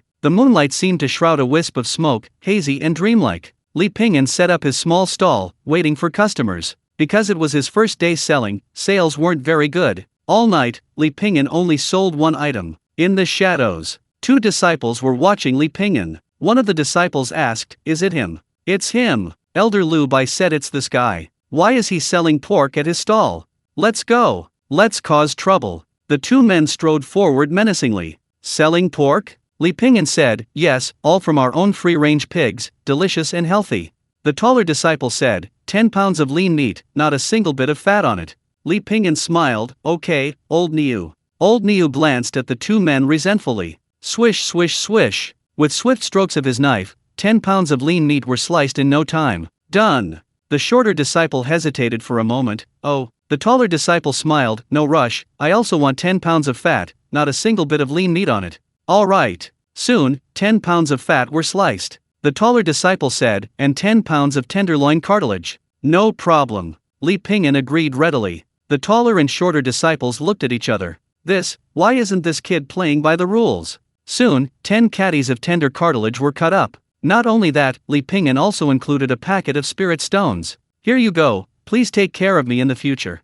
The tall disciple was stunned for a moment. This left them with no excuse. He was remarkably sensible. You're quite sensible, kid. Let me give you a piece of advice. Do you know how deep the waters of Mount Shu are? You can drown, you know that. Li Pingyan nodded obediently. Thank you for your guidance, senior brother. Let's go. The tall and short disciples left satisfied. The shorter disciple said, Big brother, this kid is actually so sensible. Didn't Elder Lu Bai say he was a troublemaker? The taller disciple smiled confidently. Haha, that just means we two are exuding an aura of dominance, scaring him away. The two laughed simultaneously. Ahahaha. Li Pingyan wore a bright smile, seemingly not angry at all, but rather quite pleased to be bothered by them. After the two left, Li Pingyan calmly packed up his stall. Then he went to the mountain peak where Elder Qingfang lived. Before going in, Li Pingyan smeared mud on his face. He then deliberately dirted and tore his clothes. Only then did he knock on the door. Bang bang. Who is it? The little girl Qingfang, dressed, had a small gourd in her mouth. The door opened. Oh, Pingyan, what happened to you? Went begging for food. Li Pingyan said pitifully, Elder, I was bullied. What? After all, this protection money wasn't paid for nothing. So, Li Pingyan recounted the whole story. He added, Elder Qingfang, he wasn't just spanking my bottom, he was clearly slapping your face. Chapter 271, Descending the Mountain to Exorcise Demons. Qingfang's efficiency exceeded Li Pingyan's expectations. He discussed the matter with Qingfang that evening, and the person came to apologize in the middle of the night. Although Elder Qingfang and Elder Lu Bai were both elders, their rank and status were as vast as the difference between a human and a pig. The matter was resolved just like that, and Lu Bai never bothered Li Pingyan again. Li Pingyan had thought that, following the typical plot of novels, Lu Bai would definitely cause trouble again in the future. But in reality, after Lu Bai learned that he was under Qingfang's protection, he treated Li Pingyan politely, as if the previous unpleasantness had never happened. Since he didn't bother Li Pingyan naturally wouldn't provoke him. In truth, the two didn't have any deep-seated hatred. Thus, the matter passed by unexpectedly, yet predictably. Before this, Li Pingyan had already imagined many possible scenarios. What? Elder Lu Bai colluded with the evil cultivators, taking a dangerous path just to kill him in revenge. But none of that happened. Sure enough, you can't read too many novels. Have you heard? Yesterday, a senior sister went into a Qi deviation during cultivation. Yes, she killed a disciple, and then her meridians were severed, causing her death. Sigh, do you think we might end up like that one day? Let's eat. The two disciples felt a pang of pity, seemingly thinking of their own fate, and sighed deeply. Li Pingyan silently ate his porridge while meditating on his cultivation technique. For the past few days, he had inexplicably lost his appetite, only able to eat half a roast suckling pig, 3 steamers of buns, and 5 bowls of rice per meal. Old Niu, what's wrong with my brother? Why is he eating so little lately? The porridge in his bowl was fragrant and sweet. He drank 2 bowls in one go. Brother, I've finally found you. Situlei laughed heartily and strode over. Oh, brother Situ, did you need something? Li Pingyan asked. Of course, Situlei smiled. There's a mission right now, with a generous reward. I wonder if Brother Li is interested. Since making money by selling medicine, Li Pingyan has rarely taken on missions. However, he'll occasionally take one if a suitable one comes along. If he doesn't fight for a long time, his skills will inevitably become rusty. To be on the safe side, he can't be complacent at any time and must keep his physical condition at its best. Besides, he can go down the mountain for a stroll and earn some spirit stones, why not? What kind of mission? In the county town at the foot of the mountain, there was a temple that was unusually lively. It was a dilapidated temple built against the mountainside, with a plaque hanging above it. It read Hall of 100 Mothers in large characters. A small temple with a strong demonic wind, a shallow pond with many turtles. On the mountain path leading to the small temple, Situlei explained the situation to Li Pingyan. A temple had recently sprung up in the county town, gaining considerable fame and attracting many visitors. However, according to the rumors, the temple didn't enshrine any respectable deities. Daring to cause trouble near Mount Shu, I really don't know what this guy was thinking. Does he really think Mount Shu is incapable of wielding a sword? Sidule looked up at the 3 large characters on the plaque Hall of 100 Mothers. The temple was packed with people, both inside and out, all holding a scripture. Men and women stood on either side of the main hall, chanting mantras like Rebirth Mantra over and over. Several young boys and girls carried flower baskets, and several others were burning incense. Everyone's face was filled with piety. Sidule looked around, glancing left and right, but found nothing amiss. He whispered to Li Pingyan, "Brotherly, I'll go in and use the divine pardon decree to force it out. You find a way to distract these ordinary people." Li Pingyan said, "Attack right away." The people from the Myriad Affairs Pavilion said, "This guy has already taken many lives, it's best to strike first. Don't you need my help?" Sidule was very confident. "Don't worry, I can handle it alone." After receiving Li Pingyan's reply, Sidule turned and walked into the temple. Li Pingyan pondered how to attract everyone's attention. "Old Niu, this task still needs to be done by you." A moment later, a commotion suddenly erupted inside the temple. "Old Niu, give them something to do." "Dad, that ox looks like it's doing a backflip." A child who had come with her parents stared wide-eyed. "Yaya, don't talk nonsense." Her mother tugged at her hand, without turning her head. "That ox really is doing backflips, 5, 6, 7. It's so amazing." The father said, "Nonsense, there's no such thing as an ox that can do backflips." As he spoke, he turned his head and looked in the direction the child was pointing. He was instantly stunned. There really was an ox doing backflips. It was unbelievable. Incredible. In an instant, the temple was filled with noise, the solemn and respectful scene now resembling watching monkeys perform in the street. "One more. Bravo." Applause and cheers continued. Li Pingyan said, "Give them a handstand walk, a one-legged stance, and sit UPS2. Old ox, I'll tolerate this because you gave me beef jerky." Sidule entered the temple, a talisman in his hand. He made a hand seal and chanted incantations. Finally, he uttered a single word, "Pardon." A rustling sound came from inside the temple, mixed with a pungent smell. A figure suddenly appeared, opened his eyes, and a venomous smile curled at the corner of his mouth. A disciple of Shu Mountain? A layer of lightning appeared on Sidule's body. "Demon, die." The demon released its legs, leaped, and turned to run. "Don't go." Chapter 272. I suspect it's a staged accident. 2 figures darted out of the forest, one after the other. He fled, he chased. He couldn't escape. Sidule's feet crackled with lightning, and he quickly caught up with the demon. "Where do you think you're going?" Lightning swirled, and halos of light surrounded Sidule, dazzling the eye. Everyone around was awestruck by this power, its aura radiating in all directions. A fierce wind howled. The demon stopped fleeing and drew its blade. Flames roared from the blade. The man and the demon fought fiercely. Meanwhile, inside the temple, it was equally lively. A crowd gathered, watching a strange bull perform various difficult feats, balancing a large vat on its head. "Excellent!" A burst of applause and shouts rang out. Every now and then, someone would toss copper coins at him, which excited the old ox immensely. Li Pingyan calmly walked into the temple, where there was tea nearby. Feeling a little thirsty, he poured himself a bowl of cold tea and drank it all in one gulp. Various fruits were laid out in front of the temple, and he casually picked up a banana. He sat down in front of the temple and began peeling it. After a while, Li Pingyan held a piece of uneaten watermelon in one hand. In the other hand, he held a piece of watermelon rind, which he ate cleanly.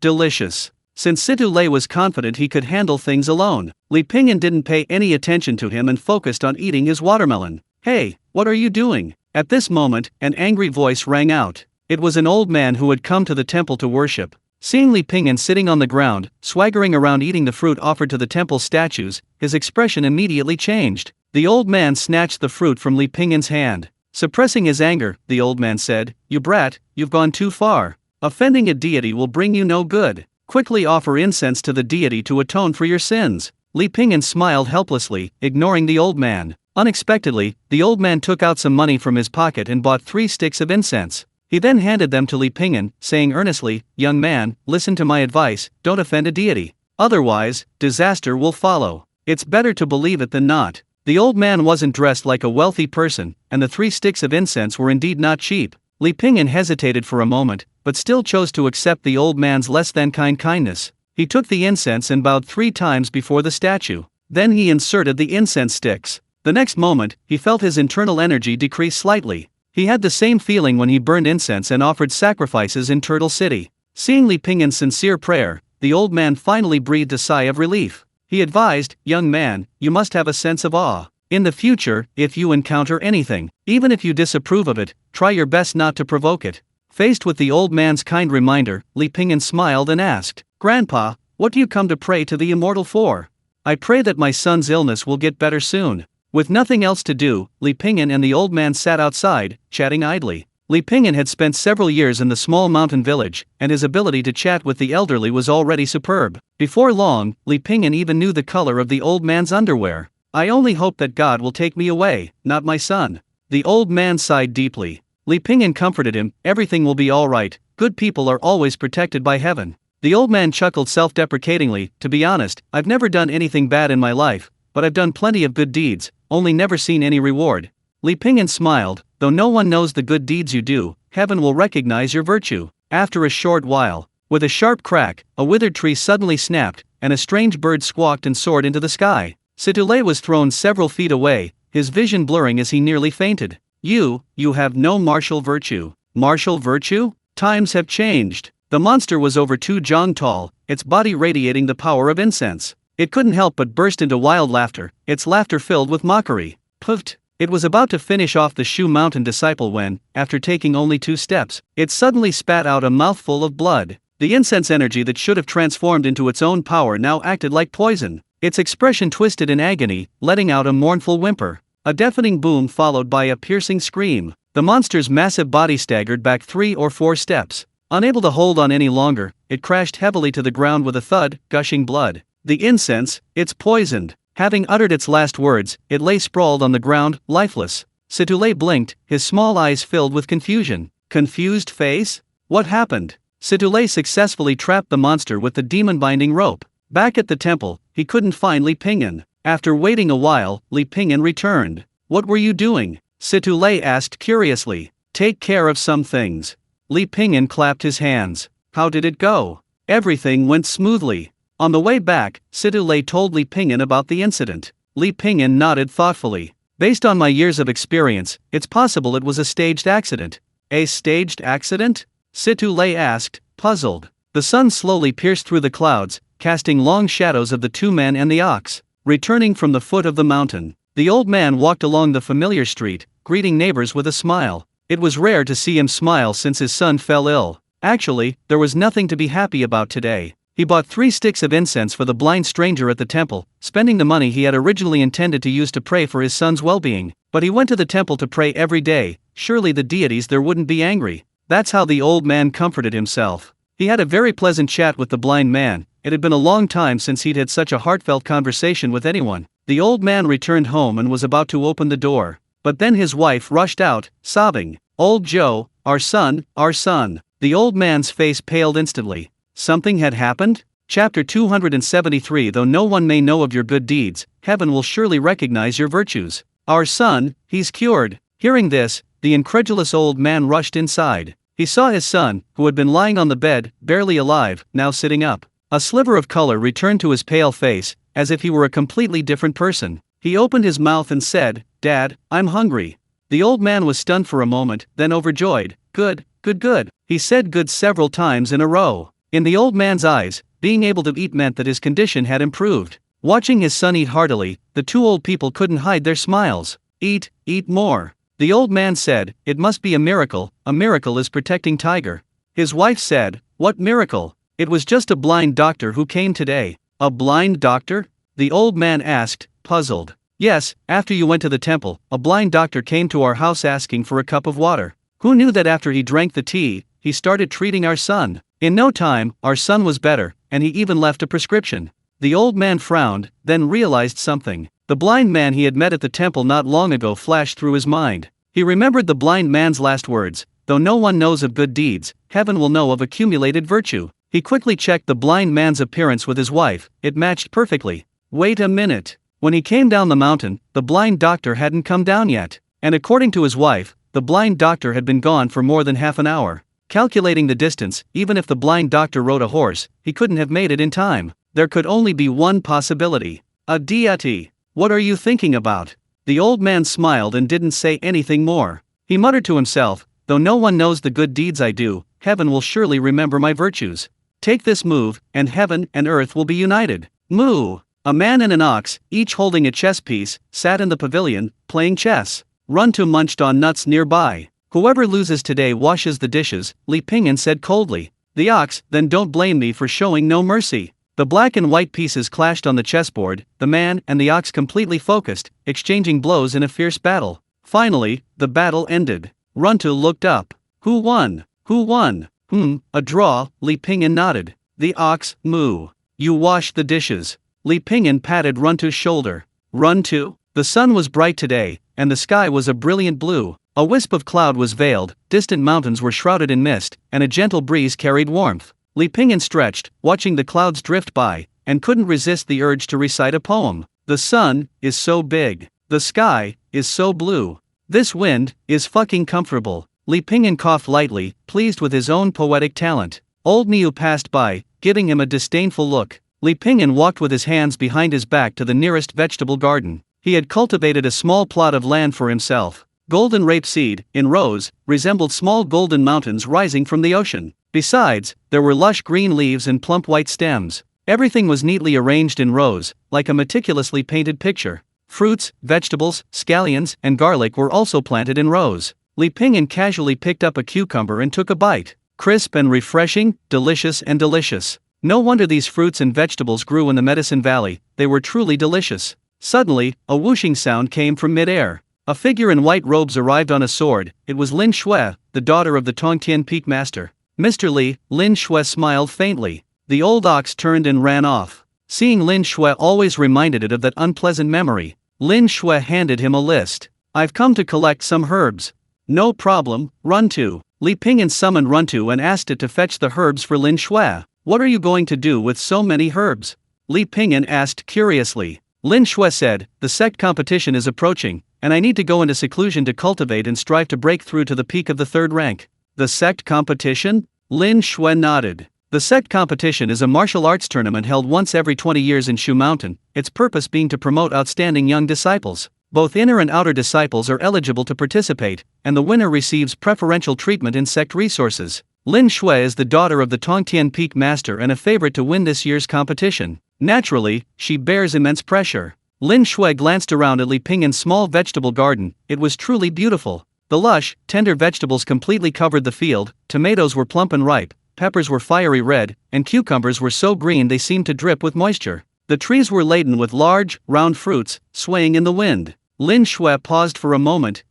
She really didn't know what to say. Born into a family of cultivators, everything felt new and exciting to her. There was a small pavilion in the woods, where the two sat to rest for a while. Here, they could hear the birdsong and the fragrance of flowers, and hear the babbling brook, a truly refreshing experience. A gentle breeze carried a soothing aroma, a scene straight out of a painting. This kind of tranquility was truly unparalleled in the mortal world. Have a cup of tea, Li Pingyan said, bringing her a cup. Lin Shui took a sip, letting the fragrance spread in her mouth. No one would do these things. I mean, in Mount Shu, some people would think, it's a waste of time. Li Pingyan smiled. A waste of time? It doesn't matter. I have nothing but time anyway. Lin Shui gazed at the beautiful scenery, lost in thought. I've planted these before, but my father said they would only hinder my cultivation. These days, the pressure on her had indeed been immense. Standing in a higher position meant facing even greater challenges. Lin Shui didn't know what would happen if she lost. Her parents' expectations, the envious glances from others she'd always known. But Lin Shui's personality prevented her from confiding in anyone, she could only keep it all inside.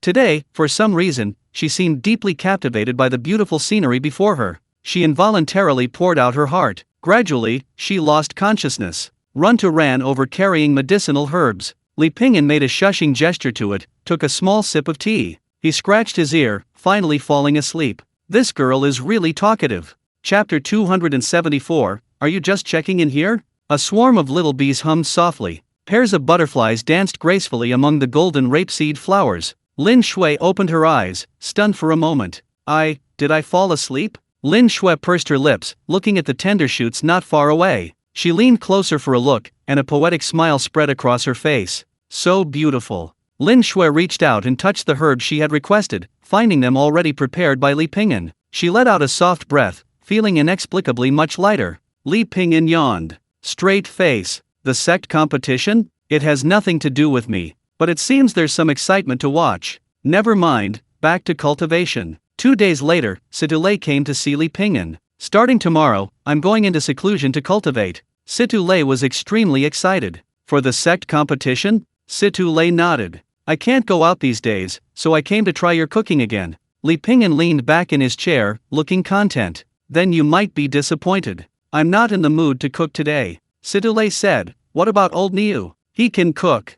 I heard a heifer came to Little Kyang Peak, and it went to watch the fun. Situlei said pitifully, brotherly, can you bear to see me leave disappointed after coming all this way? I can bear it. I'll pay. Li Pingyan immediately stood up. You should have said so earlier. In no time, platters of delicious food were laid out on the table. These eggs are really delicious. Li Pingyan said casually, of course, this egg went from the chicken's rear end to your mouth in less than the time it takes to drink a cup of tea. The sect competition was undoubtedly a big day for the disciples of Mount Shu. Most disciples chose to go into seclusion to cultivate during this time. After all, even last-minute cramming can be effective. Even some disciples who usually just lazed around pretended to cultivate. Without the sect disciples, some sect tasks still remained. This kept the retainers of Mount Shu very busy. They were counting money hand over fist, but some of the more difficult tasks were beyond their capabilities. Therefore, Xiao Dao of the Wanqi Ge, who had previously dealt with Li Pingyan, naturally thought of him. When he found Li Pingyan was fishing in the pond.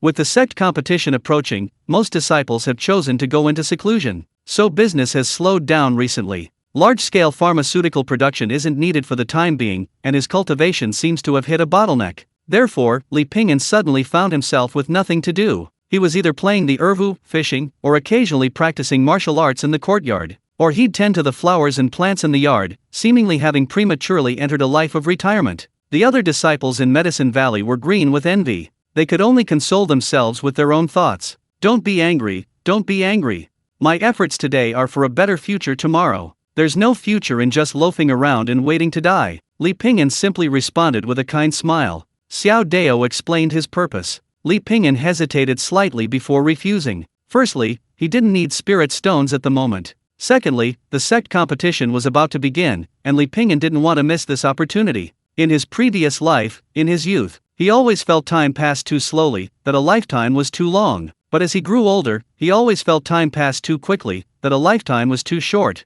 He wanted to do things, to do many things. But the scarcity of time forced him to make choices, and he had no choice but to give up many things. But this life is long, so he'll experience everything. Xiao Dao asked in surprise, brother, did I hear that right? Is this still you? Li Pingyan smiled and raised his bamboo stick. A lively, leaping fish took the bait, its silver scale shimmering in the sunlight. Brother, what are you doing now? Aren't you doing your mission? Coming here to fish? Li Pingyan replied, fishing can cultivate one's temperament and subtly cure one's impatience. Why not? Li Pingyan looked up and added, how about staying to eat fish together?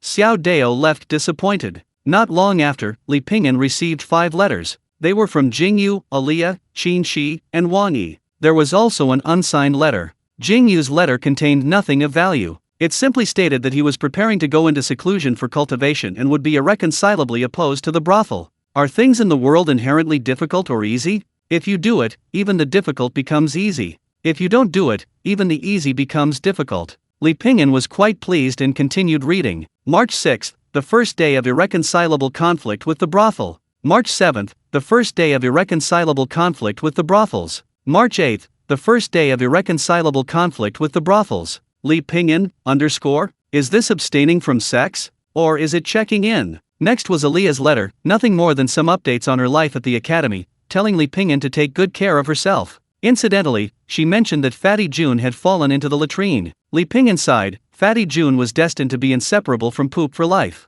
Qin Shi's letter, to be precise, was a letter from the old celestial master of Longhua Mountain to Li Pingyan. The jade capital of Longhua Mountain was still inside Li Pingyan's body. Back then, it directly caused Longhua Mountain to collapse. The old celestial master's letter essentially said 2 words, send money. Li Pingyan deliberately ignored the letter. He was blind, it was normal that he couldn't see the letter. Next was Wang Yi's letter. Aliyah, Wang Yi, Zhao Linger, and Pang Jun were all brought out by Li Pingyan from the 4 towns of Anbei. The other 3 all successfully entered the academy, only Wang Yi wasn't selected. However, every loss has its gain. Now, Wang Yi has been taken in as a personal disciple by Old Nemo, the blacksmith from Yumen Pass. Back then, it was Old Nemo who helped forge his Fusang sword. The last letter was unsigned. The old ox looked down at it for a while, then mooed. Li Pingyan smiled. Judging from the letter, everyone was doing well. Though life has its partings, there should be times when we meet again. In this fast-paced world, it's good that everyone is safe and happy.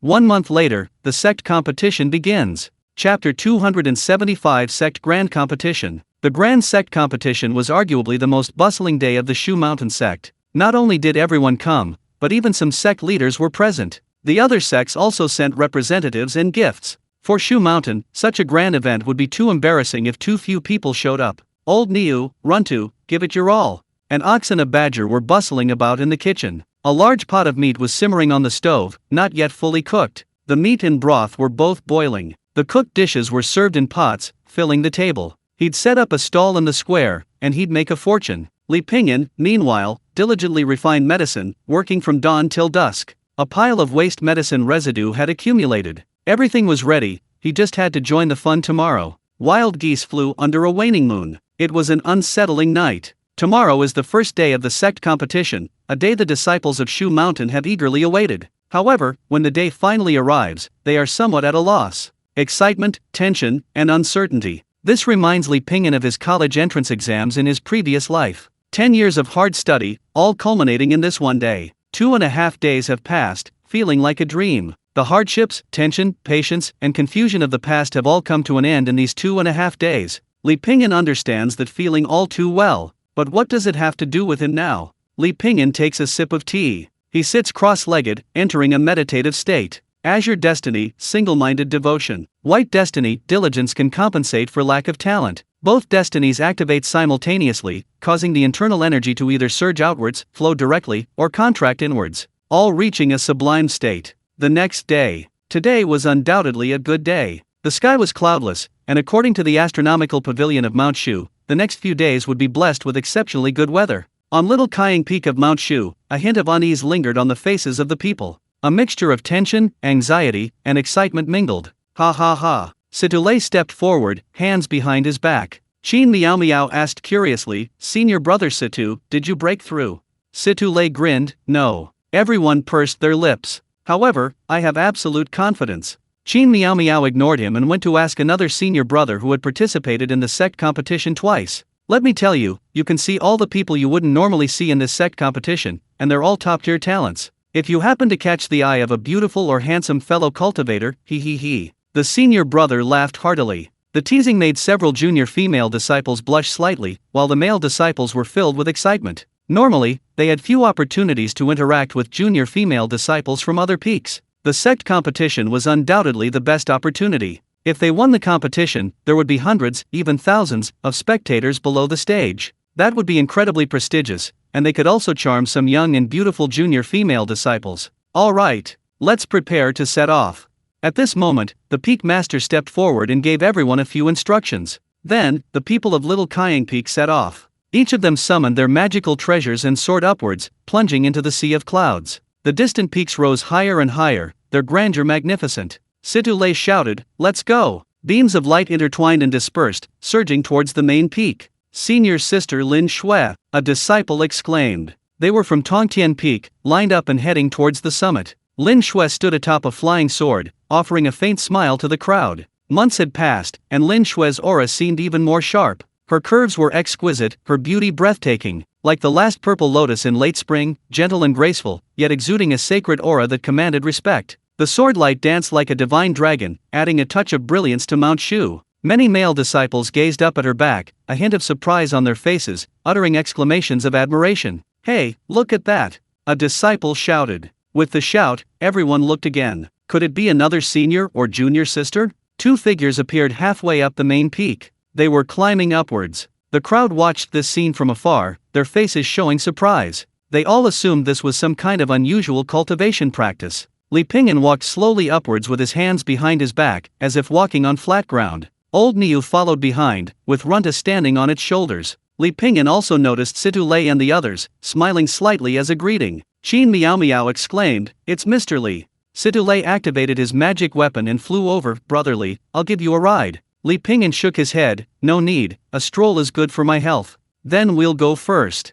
Lin Shui glanced at Li Pingyan, thought for a moment, and flew over. "Thank you for what happened that day." Li Pingyan asked, puzzled. "Oh? What happened?" Lin Shui said, "After talking with you in the Medicine Valley that day, I felt much lighter." Li Pingyan didn't mind. "No need to be so polite." Lin Shui nodded and smiled, then flew away on her sword. Dozens of figures sped off. Li Pingyan stood with his hands behind his back, smiling faintly. Half an hour later, Li Pingyan and Old Ox arrived at a huge plaza. The main peak. As soon as it landed, Runtu excitedly looked around. This was the first time it had been to such a crowded place. The plaza was bustling with activity, especially with a constant stream of casual visitors. Li Pingyan stretched and yawned, looking forward to some excitement. "Old Ox, is everything ready?" "Old Ox, moo." Old Ox opened the box on its back. Drinks, peanuts, melon seeds, and a parasol. Most importantly, there are projection stones that can record the battles between these cultivators, which can be studied carefully later. Know yourself and know your enemy, and you will never be defeated. Chapter 276 Joining in the Fun. In the plaza, disciples gathered in small groups, excitedly discussing and awaiting the start of the sect competition. "Melon seeds, boxed lunches, healing herbs, we have it all." A voice suddenly rang out. Li Pingyan walked along, calling out, with old Niu and Runta pushing a small cart behind. Soon, they attracted the attention of many. "Give me a serving of melon seeds." "How much is this boxed lunch?" 5 spirit stones. "So expensive? Is this boxed lunch made of gold?" It was truly unprecedented and quite novel to see someone doing business in the sect competition venue. The curious onlookers gathered around, buying peanuts, melon seeds, and the like. After a simple opening ceremony, the sect competition finally began. Li Pingyan, along with old Niu and Runtu, wandered around. In no time, all the peanuts and melon seeds were sold out. He found a shady spot, poured out the remaining sunflower seeds, and prepared to watch the excitement later. It was like seeing a friend who had already been admitted to a top university return to school back in high school. He leaned out the window, happily watching his classmates buried in their books in the classroom. Then he went to the convenience store and bought a refreshing soda, sitting under a tree in the schoolyard. While drinking his soda, he sighed. He'd never experienced the feeling of taking the college entrance exam in his life. Old Niu handed Li Pingyan some herbal tea. Summer weather is hot and humid, and with the usual heavy meals, drinking some herbal tea occasionally is good for the body. Soon the martial arts competition began. Because there were so many people, each arena was fighting simultaneously. To see which side's competition, one went to the area below that side's arena. Li Pingyan chose the most lively spot. Lin Shui from Tongtian Peak and another male disciple he didn't recognize. Lin Shui was undoubtedly the most dazzling of the new generation of disciples at Mount Shu. Firstly, there was the advantage of her background, coupled with her outstanding talent and beautiful appearance. She had a strong celebrity effect. The arena was large, with a row of chairs on each side. In the center was a large table, and 3 tables were arranged in a row, marking the positions of the referees. The two exchanged greetings, then assumed their fighting stances. "Old Niu, hurry." Old Niu had just activated the projection stone. Bang! The next second, the male disciple was sent flying off the arena. Lin Shui of Tongtian Peak wins. Cheers erupted from below. "Senior sister Lin Shui. Lin Shui. It's over?" Old Niu glanced sympathetically at the male disciple who had been knocked to the ground. "Men are this fast, how will they ever get past this?" Li Pingyan shook his head. There was no experience to draw upon in this kind of battle.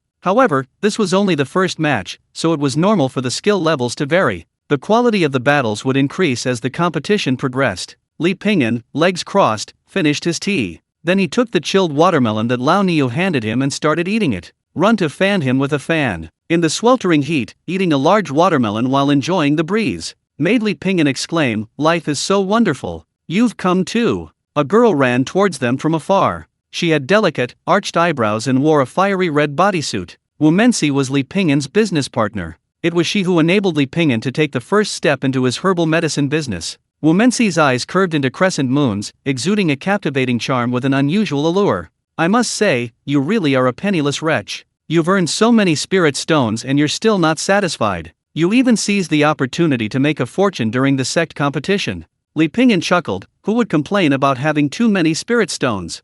What's the use of having so many spirit stones? You can't cultivate. Are you saving them up for a wife? Junior sister, who is this? At this moment, a somewhat simple-looking man approached. Wu Mensi said, "Senior brother, let me introduce you. This is my business partner, Pingyan. This is my senior brother, John Janese." Li Pingyan nodded slightly, acknowledging him. John Janese said in a deep voice, "Junior sister, it's almost your turn. Go and get ready." "Okay." Wu Mensi hurried off. Zhang Jini's cupped his hands in a respectful greeting to Li Pingyan and then left. Wu Menxi's strength was also considerable. Old Niu run to, let's change locations. A man, an ox, and a badger, carrying small stools, moved to a new spot. Wu Menxi's opponent was a disciple in white robes. Both announced their identities and began fighting cleanly and efficiently. The two moved at high speed, exchanging blows. The sounds of metal clashing echoed, the fighting fast, fierce, and melodious. Li Pingyan could clearly feel that. Wu Menxi's attacks were becoming faster and more rhythmic, her attacks methodical. When her opponent opened an opening, she would quickly follow up with footwork, unleashing more combinations. Using her strength to attack her opponent's weaknesses, her sharpness to attack her power, every move was perfectly timed. Soon, she gained the upper hand. Runtu intently recorded this scene using a projection stone. Old Niu, meanwhile, was diligently taking notes in his small notebook as Li Pingyan spoke. Wu Menxi's sword is too fast, making both speed and direction uncontrollable. She can't manage both ends simultaneously, creating a significant obstacle. She can only expend energy trying to control it, which isn't suitable for a prolonged battle. If I were that person, I would try to avoid her attacks. Of course, this was only hypothetically speaking. If he were actually fighting Wu Menxi, he wouldn't need to avoid her attacks at all. As Li Pingyan spoke, several techniques flashed through his mind. It was as if he had truly become that person, dueling with Wu Menxi. Once Wu Menxi loses the initiative, her swordplay will be ineffective, leaving her powerless to retaliate. Old Niu suddenly understood and quickly jotted down his notes. A disciple from Wu Menxi's sect, unable to bear it any longer, spoke up to stop him. It seems you have a lot of opinions about the swordsmanship of Bamboo Leaf Peak, brother. There's no point in arguing here. Why don't we have a match? Old Joe, don't cause trouble, a disciple nearby advised. The disciple called Old Joe ignored the advice and stepped forward. Having listened to your eloquent speech, brother, you must know a great deal about Bamboo Leaf Peak. I would like to ask for your guidance. Li Pingyan smiled faintly and stood up. Chapter 277. Pingyan is a little stingy. Seeing Li Pingyan stand up, the disciple surnamed Joe immediately stepped forward and bowed respectfully. Please. Old Niu and Runtu, hands on their hips, glared at each other with obvious resentment. It was as if they were saying, Big brother, let's take him down. Just then, Li Pingyan said, Old Niu, Runtu, let's go. With that, Li Pingyan turned and left. Old Niu and Cha were stunned for a moment, then quickly chased after him. The man, the ox, and the Cha quickly disappeared. They moved to another spot and continued what they had been doing. There was no need to make a big fuss over such a trivial matter. They couldn't let it delay their own business. The disciple surnamed Joe curled his lip and snorted. He's all talk. Forget it, let's keep quiet. The commotion ended before it even began. Li Pingyan moved to another spot to continue watching Wu Menxi's fight. The white-robed disciple opposite him unleashed 3 talismans in succession, in conjunction with his cultivation technique. The talismans exploded with a deafening roar, a massive force like a millstone relentlessly crushing Wu Menxi. With each impact, subtle arrays continuously formed and grew stronger. Old Niu flipped through his book, taking notes. Regarding the fighting styles of cultivators, Li Pingyan felt he still knew too little. After thinking it through, he put himself in the opponent's shoes. He imagined himself fighting one of them, what techniques they used, and how he would counter them. He would first unleash the white jade capital to seal all their spells. Then he and Old Niu would launch a brutal attack. Li Pingyan nodded. That would be what he did. Shortly afterward, the battle ended. Wu Menxi narrowly won, while the disciple lost a magical artifact. Qi cultivators are like Doraemon, no one knows what they'll pull out of their pocket next. Li Pingyan firmly remembered one rule: when fighting Qi cultivators, he must strike quickly, accurately, and ruthlessly. Give them no chance to react. Li Pingyan nodded thoughtfully. The competition continued, some lost, some won. Some areas were completely silent, with no one watching. Other areas were bustling with activity, disciples watching intently, cheers and shouts rising and falling. Every now and then, seriously injured disciples were carried off. Although each arena had an elder presiding, and rules forbade killing, swords have no eyes. In the heat of battle, weapons are merciless. Who can guarantee no one will escape injury? By noon, the sun had risen higher and higher. One disciple tragically died during the competition. Li Pingyan happened to be watching the martial arts competition from below the stage. The two fought fiercely, using every means at their disposal. They were fighting to their last breath. In the end, one side couldn't hold back, and the other was unable to dodge. The elder was a fraction too slow, resulting in one death and one serious injury. How tragic! Li Pingyan carried a stool and went to wherever the most exciting part was. A man, an ox, and a badger sat on the bench, legs crossed. They were drinking wine and peeling peanuts. They would occasionally crack them open with their hands. The fighting was indeed spectacular, unlike his own limited repertoire. However, it's not about the quantity of moves, but the quality. Go, senior brother Joe. Wu Mensi, having recently triumphed, was currently cheering on his fellow disciple from the audience. Li Pingyan, munching on sunflower seeds, watched as the man on the stage, the same Zhou disciple who had earlier insisted on sparring with him. The two exchanged blows on the stage. The opponent's attacks were relentless, each move unexpected and impossible to defend against. His hand gestures constantly shifted, sometimes flowing smoothly, sometimes flicking his fingers. This kept the Zhou disciple constantly on his toes. Runtu, watching from the audience, snorted. With such meager skills, he dares to challenge my boss? Old Niu nodded in agreement. He should have been beaten up earlier. Li Pingyan flicked each of them on the forehead. Wouldn't it be better to just watch the show, munching on sunflower seeds and sipping cold tea? Go back and write a 200-word self-criticism, plus a 300-word essay praising me. Run to, I can't even write yet. With a scream, the Zhou disciple flew off the stage. Senior brother Zhou. Quickly, protect his heart. Several bloody gashes appeared on his chest, blood gushing out and staining his arms and clothes. Quickly, the elder said in a deep voice, quickly call the medical team. As he spoke, he struck the Zhou disciple with a palm. A powerful surge of true energy emanated from his body, instantly restoring the Zhou disciple's complexion to a rosy hue. Li Pingyan frowned slightly. Although this elder possessed profound skill, he clearly only knew some superficial medical knowledge. Specialization is key. The Zhou disciple's vital energy was severely damaged. Sealing all his energy within him with such excessive force was simply beyond his capacity to withstand. Li Pingyan flashed forward, using his swallow soaring through the clouds technique to dash into the crowd.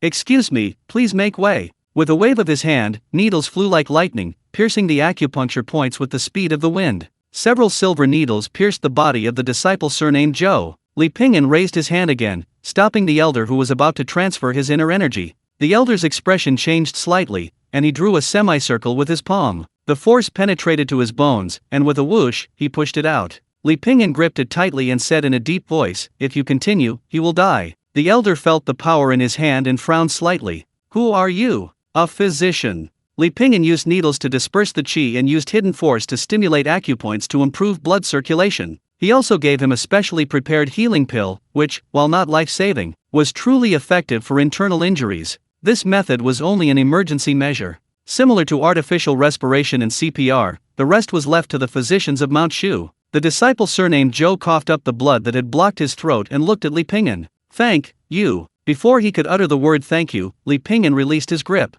The disciple surnamed Zhou fell heavily to the ground, letting out a painful groan. Li Pingyan turned and walked away. Healer's compassion experience plus 20. Old Niu gave a thumbs up. When it comes to being sarcastic, you're the best. Li Pingyan's lips curled slightly. He still holds a grudge a little. Runtu, did you record everything about the battle? Runtu nodded. Old Niu, are the notes finished? Moo. Very good. Li Pingyan nodded in satisfaction, hands behind his back, with the ox and the badger leisurely following behind. The surroundings were bustling with activity. The incident hadn't affected the lively atmosphere at all. Some were engaged in fierce duels on the arena, while others applauded and cheered. Several others sat in small groups in a corner, wine glasses in hand, watching the spectacle and discussing the winner. Li Pingyan walked among them, a smile playing on his lips. He then found a comfortable spot and leaned against a tree to rest. Runta brought him tea. Li Pingyan sipped the cool tea, humming a little tune. He let the warm afternoon sun bathe his body, allowing his thoughts to wander through the noise and chaos.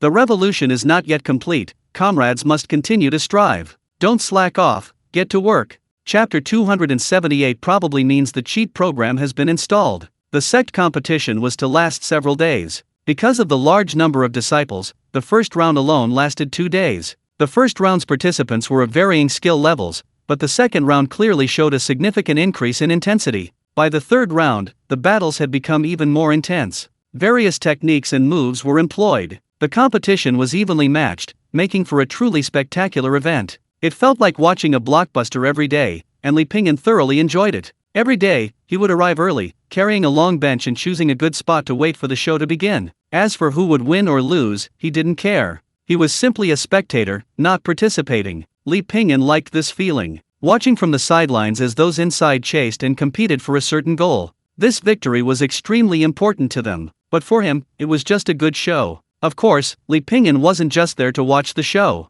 He also learned a great deal from the competition among these cultivators. In a battle between masters, many factors determine the outcome. One must consider the timing and the location. One must also consider one's mindset at the time. The slightest carelessness can lead to failure. Old Niu recorded the following in his notebook. A skilled chess player carefully considers every move. With each move, they think of the second, third, and even more moves. But Li Pingyan is an exception. He directly overturns the game. Runta nodded, truly worthy of being my elder brother. Several days later, the top 32 were finally determined. The intense competition these past few days has left many disciples injured to varying degrees. Therefore, the next competition will be held in 10 days. Li Pingyan estimated that if he were to participate, it seemed he wouldn't need rest. Cultivators inevitably experience wear and tear on their bodies during battle, not to mention the severe depletion of internal energy after a major battle. It would require a period of rest and recuperation to recover. Until recovery, his power would be significantly reduced. However, Li Pingyan's turtle breathing technique, although its progress is extremely slow, its advantages are obvious. It has strong recovery capabilities, allowing him to gather more power and unleash even greater force. Furthermore, it provides sufficient reserves of qi and blood to cope with unexpected events, or to withstand heavy consumption, which is beneficial for prolonged battles. Li Pingyan nodded. A man needs to be able to endure. Old ox, is everything ready? Moo. Inside the room was a bathtub filled with various herbs. This was a medicinal bath newly developed by Li Pingyan. Medicinal baths are a luxurious indulgence for cultivators. Generally, some martial artists also enjoy using them for body tempering. The price is exorbitant. Often, a pile of medicinal herbs requires days and nights of tireless purification. Ordinary people simply cannot afford it. Therefore, Li Pingyan extracted the herbs himself, bit by bit. To this end, he specifically bought several prescription books and conducted numerous experiments. Before entering the bath, he poured 3 different liquids from 3 small white bottles. Upon closer inspection, the liquid resembled a thick, black clump of mud, slowly bubbling. Li Pingyan took off his clothes and climbed in. Whoosh! Li Pingyan used his mind to guide pure qi into his meridians, distributing it to his middle danshan. He then dispersed it through the pericardium, channeling it into his lower danshan. He expelled impure qi through his 10 fingers, palms, toes, and soles. This allowed the medicine to fully exert its effects, intensifying the heat flow, making his internal organs feel as if they were being branded with a hot iron. The water instantly boiled, bubbles splashing everywhere. This strange sensation lasted until the next morning. Li Pingyan felt his body swollen and itchy, his whole body aching and unbearably hot. Judging from the sensations, it seems he failed. At this moment, Old Ox and Runta walked in. Upon seeing Li Pingyan, they were shocked. What the heck? Runta chattered incessantly. It took Li Pingyan a while to understand what it meant. He had turned into a little red man. A flush of red spread across Li Pingyan's body, as if he'd been burned. Not only had he failed, but there seemed to be side effects. The next day, Li Pingyan's color turned yellow. The third day, it was black. The fourth day, it was green. Good heavens, it's like having rainbows in the sun. Even as the battle for the top 32 began, Li Pingyan still hadn't found a way to succeed. It's just a matter of spending more time. I refuse to believe it. TCH. Li Pingyan crossed his legs, refocused his attention on the dueling platform. Old Niu had already investigated the list of those who had advanced to the top 32, and even some juicy gossip, like who liked whom, and who had a grudge against whom. Humans never tire of gossip. Old Niu clap clap clap clap. Li Pingyan cracked sunflower seeds, nodding occasionally. The 2 contestants on the stage are Qingluan from Bamboo Leaf Peak and Yelling, a female disciple from Little Kying Peak. Before joining Mount Shu, they were childhood sweethearts, inseparable since childhood. It's rumored they were even engaged. After joining Mount Shu, Yelling, due to her exceptional talent, was favored by the elders. She received many cultivation resources and progressed rapidly. In contrast, Qingluan, during a mission, risked her own life to save Yelling, resulting in damage to her cultivation essence. From then on, she became known as a waste by others. Since then, Yelling has distanced herself from Qingluan. The nervous-looking woman below the stage is Qingluan's junior sister. She has long admired Qingluan and remained devoted to her. Old Niu recounted the story in detail. Li Pingyan inwardly exclaimed, "Wonderful! If this story were made into a novel, it could easily be millions of words long. Look at others, then look at yourself. Only 2 words can describe it: ordinary." The story isn't over yet, Old Niu continues. For some reason, Qingluan's cultivation has recently advanced by leaps and bounds, showing a tendency to overtake others. Li Pingyan spits out sunflower seed shells, guessing the boy's cheat code has been activated. Chapter 279. A letter from Yingyue. Ya Ling formed a hand seal, and flames, several feet long, surged towards Qingluan. But Qingluan cleaved them in 2 with a single sword strike. Both were formidable fighters, and their relationship was also significant. Therefore, the surrounding area was filled with disciples eager to watch the spectacle. Another wave of flying swords attacked, and Ye Ling coughed up 2 mouthfuls of blood, swaying precariously. "Brother Qing, are you truly so heartless?" Qing Luan coldly snorted, striking Ye Ling off the dueling platform with the blade of her sword. 30 years east of the river, 30 years west of the river, never underestimate a young man's potential. Li Pingyan, Sigma. Brilliant. Truly a masterpiece. The following battles were equally exciting, and the top 16 were quickly determined.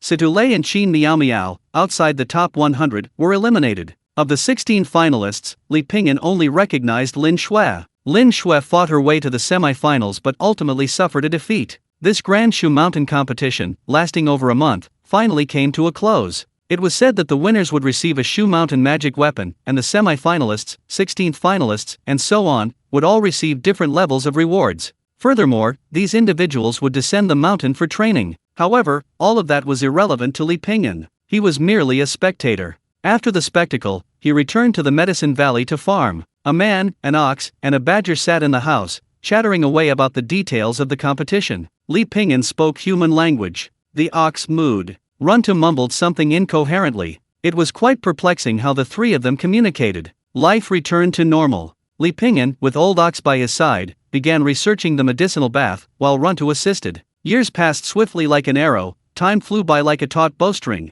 In the blink of an eye, 2.5 years had passed. Li Pingyan sat cross-legged in the bathtub. After 2 years of research, the medicinal bath had matured considerably. At least it wouldn't change color 7 times like before. After a long while, the heat within his body gradually subsided. It transformed into a torrent, surging through his limbs and bones. Like a wild horse that had broken free, as long as it could be controlled, the goal would be achieved. His body trembled incessantly in the medicinal water, each breath releasing a puff of white vapor. Old Ox and Runtu, weapons in hand, stood guard outside the door for Li Pingyan. Runtu's eyes were warily scanning their surroundings when he suddenly noticed an earthworm wriggling on the ground. He immediately split the earthworm vertically in half to prevent it from interfering with his boss's cultivation. Li Pingyan exhaled a heavy breath. It's done. It's like transforming from a small pond into a deep pool. Every acupoint, every meridian, has become an inexhaustible treasure. Li Pingyan nodded in satisfaction. People should be busy at times and leisurely at others in their daily lives.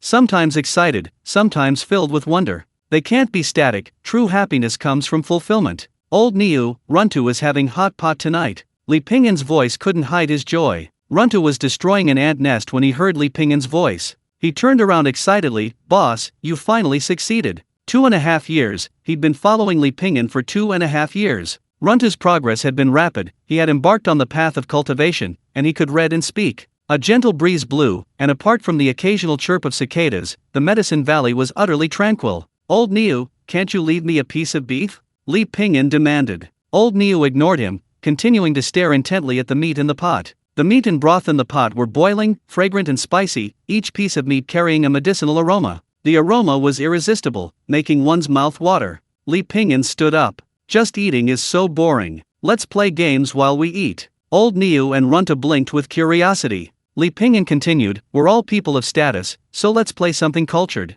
Let's have a poetry contest. Whoever writes the most gets the most meat. I'll start, with the theme of moonlight. Let's borrow the moonlight from Dongting Lake, and buy wine by the white clouds with our boat. 2 lines of poetry, and I'll eat 2 pieces of meat. Li Pingyan scooped 2 pieces of meat from the pot and chewed them carefully. Next up was Old Niu's turn. Old Ox, moo moo moo. Li Pingyan nodded. My old ox is quite talented in literature, you should have a couple of slices too. Old Ox also picked up 2 slices of meat. Li Pingyan said, Runtu, what about you? Old Ox chuckled. This Runtu had only recently learned to read. He couldn't even speak properly, let alone compose poetry. Runtu pondered for a moment, then began, the moonlight is cold and clear, the dew has not yet dried, the stars fill the night sky, faint and dim. Whose clear flute sounds from the east tower, mistaking it for Chang Yi's gentle bamboo dance? The sound of rain lingers all night, like a jade dragon sleeping. If I visit Lin Buletin's house again, I will be saddened by the old fields of Lanling. The moonlight melts, rippling on the blue waves, a person leans against the railing.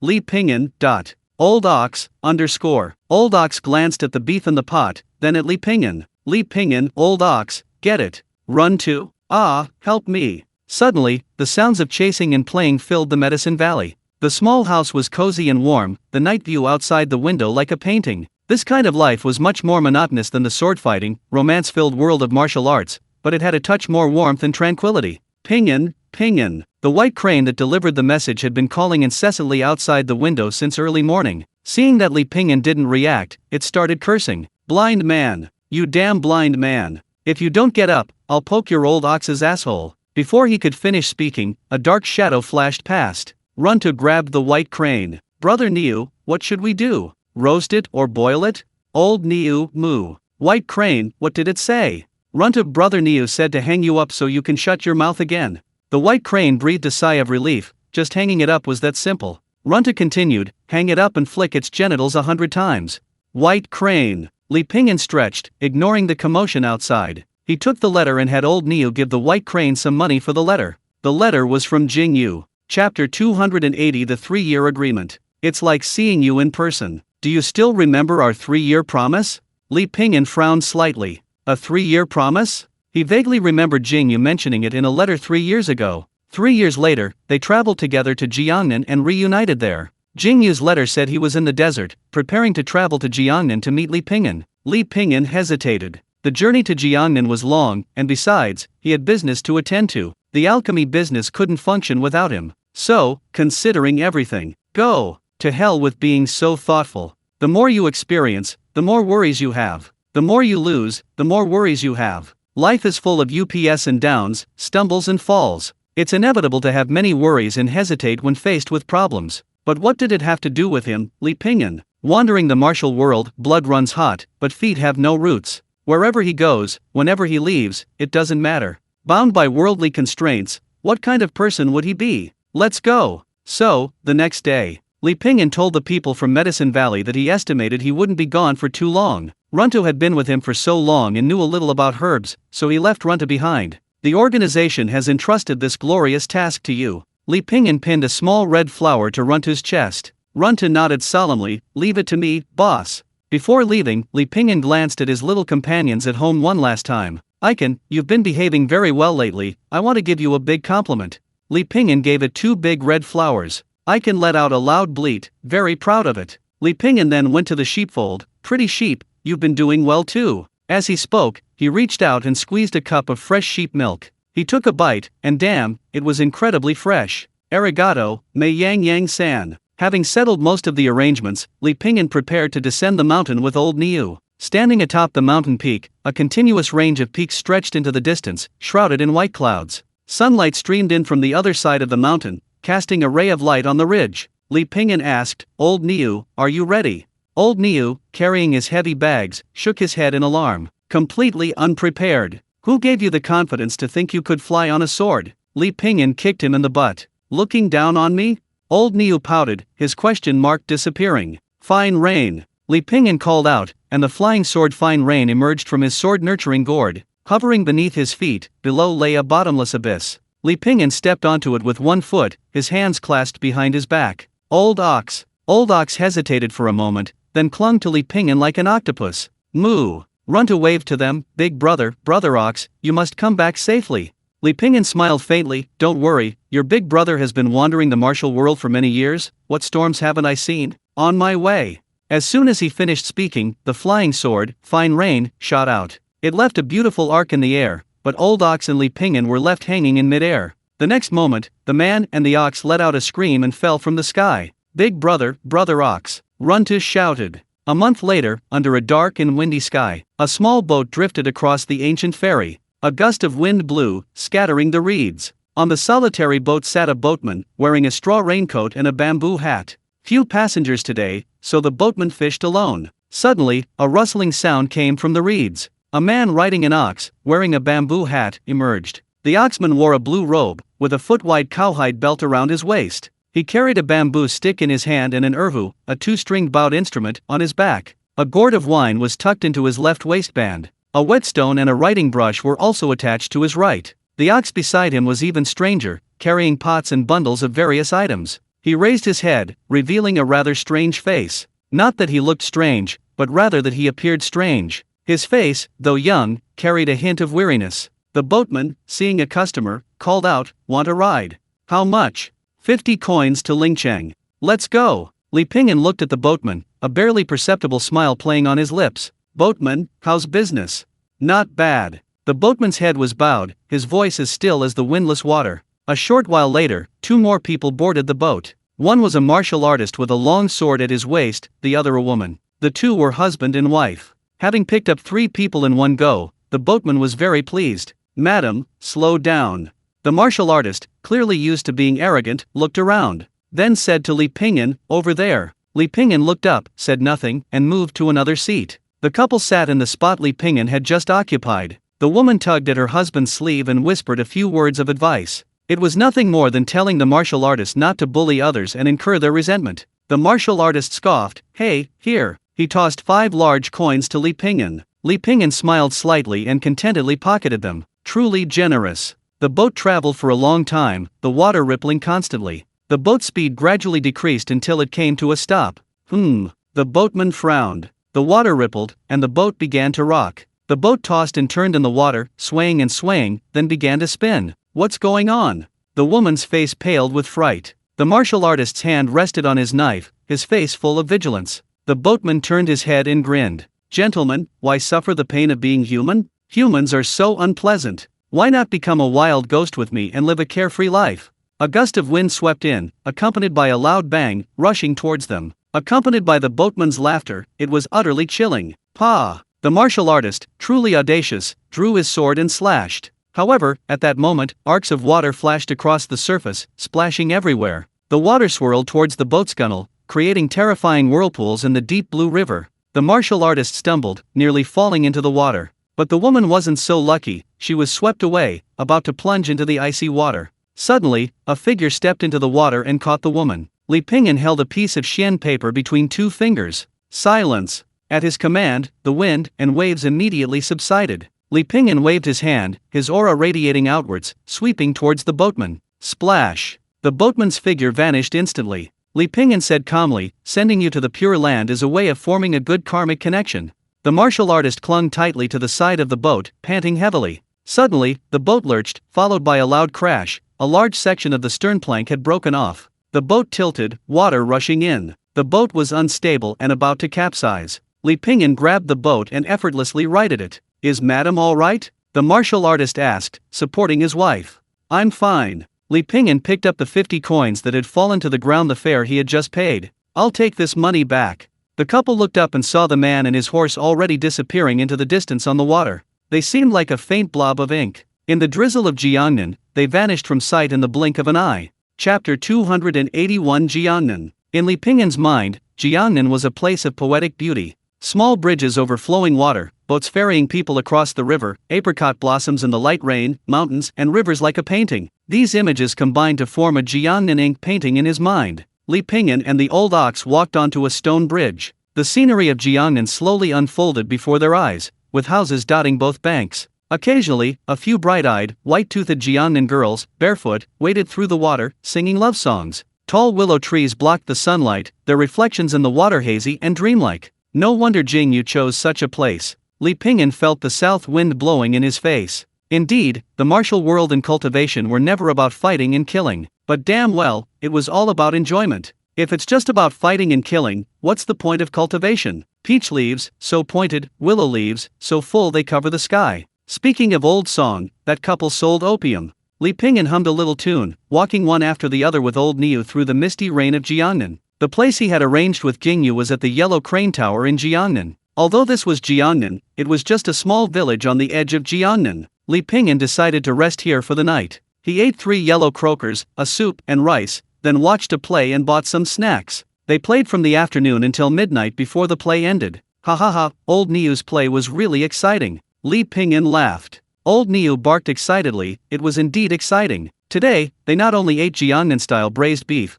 but also watched a Jiangnan opera performance and visited many scenic spots. However, they returned too late, and with so many tourists visiting Jiangnan at this time of year, the inns were already full, so they had to spend the night under a bridge. But Li Pingyan and Lao Niu were used to it. Back when they were poor, finding a sheltered spot under a bridge was no easy feat. Li Pingyan and Lao Niu chatted by the fire, enjoying a rather pleasant atmosphere. Just then, 2 beggars appeared at the bridgehead. They were both startled to see Li Pingyan and Lao Niu. One beggar called out, "Hey, where are you from? Who let you in? This is our territory, you know."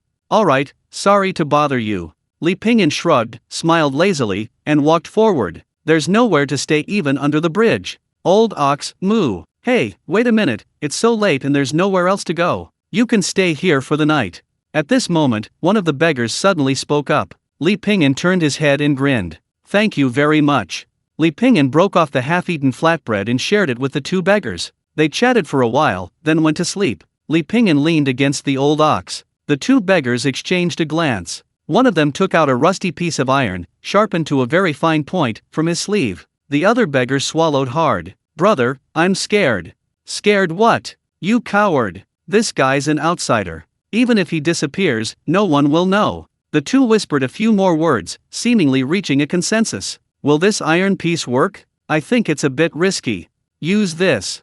At this moment, a voice rang out. A sharp flying sword appeared before the beggar's eyes. "This is good." "Oh." The two beggars looked up simultaneously. Such a beautiful scene, yet someone always manages to spoil the enjoyment. Li Pingyan composed himself and set off again. Several days later, he arrived at the Yellow Crane Tower at the agreed time. But before he could reunite with Yingyue, he encountered another fellow. "Selling noodles. Selling noodles." The monk selling noodles looked at Li Pingyan, who was also taken aback. "What a coincidence." Changqing blinked. "Benefactor Li? Li Pingyan, Changqing? What are you doing here?" Changqing smiled faintly. "Benefactor Li, we really are destined to meet. In this vast world, we always seem to encounter each other amidst the sea of people.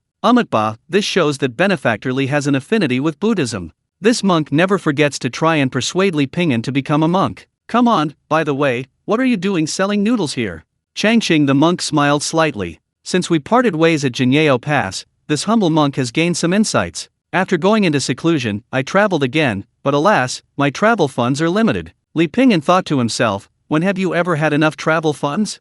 Li Pingyan rubbed his stomach. "I'm actually a little hungry." Changqing generously said, "To celebrate our reunion, please eat whatever you like, Benefactor Li. This meal is on me." "Alright, give me 10 caddies of noodles and 30 eggs first. The rest is up to you." Changqing, so much? Li Pingyan smiled faintly. "It's alright, I'll just have a couple of bites. We'll have the proper meal tonight." Changqing. A tranquil breeze swept across the entire Jiangnan region. The monk Changqing sat under the bridge arch, looking utterly dejected. "Li Pingyan, why were you fired?" Changqing's lips twitched slightly. "I have a swear word, I'm not sure if I should say it." "Perfect timing, I was just about to keep an appointment, let's go together." Changqing hugged his knees, looking aggrieved, and said, "Where to?" "Yellow Crane Tower."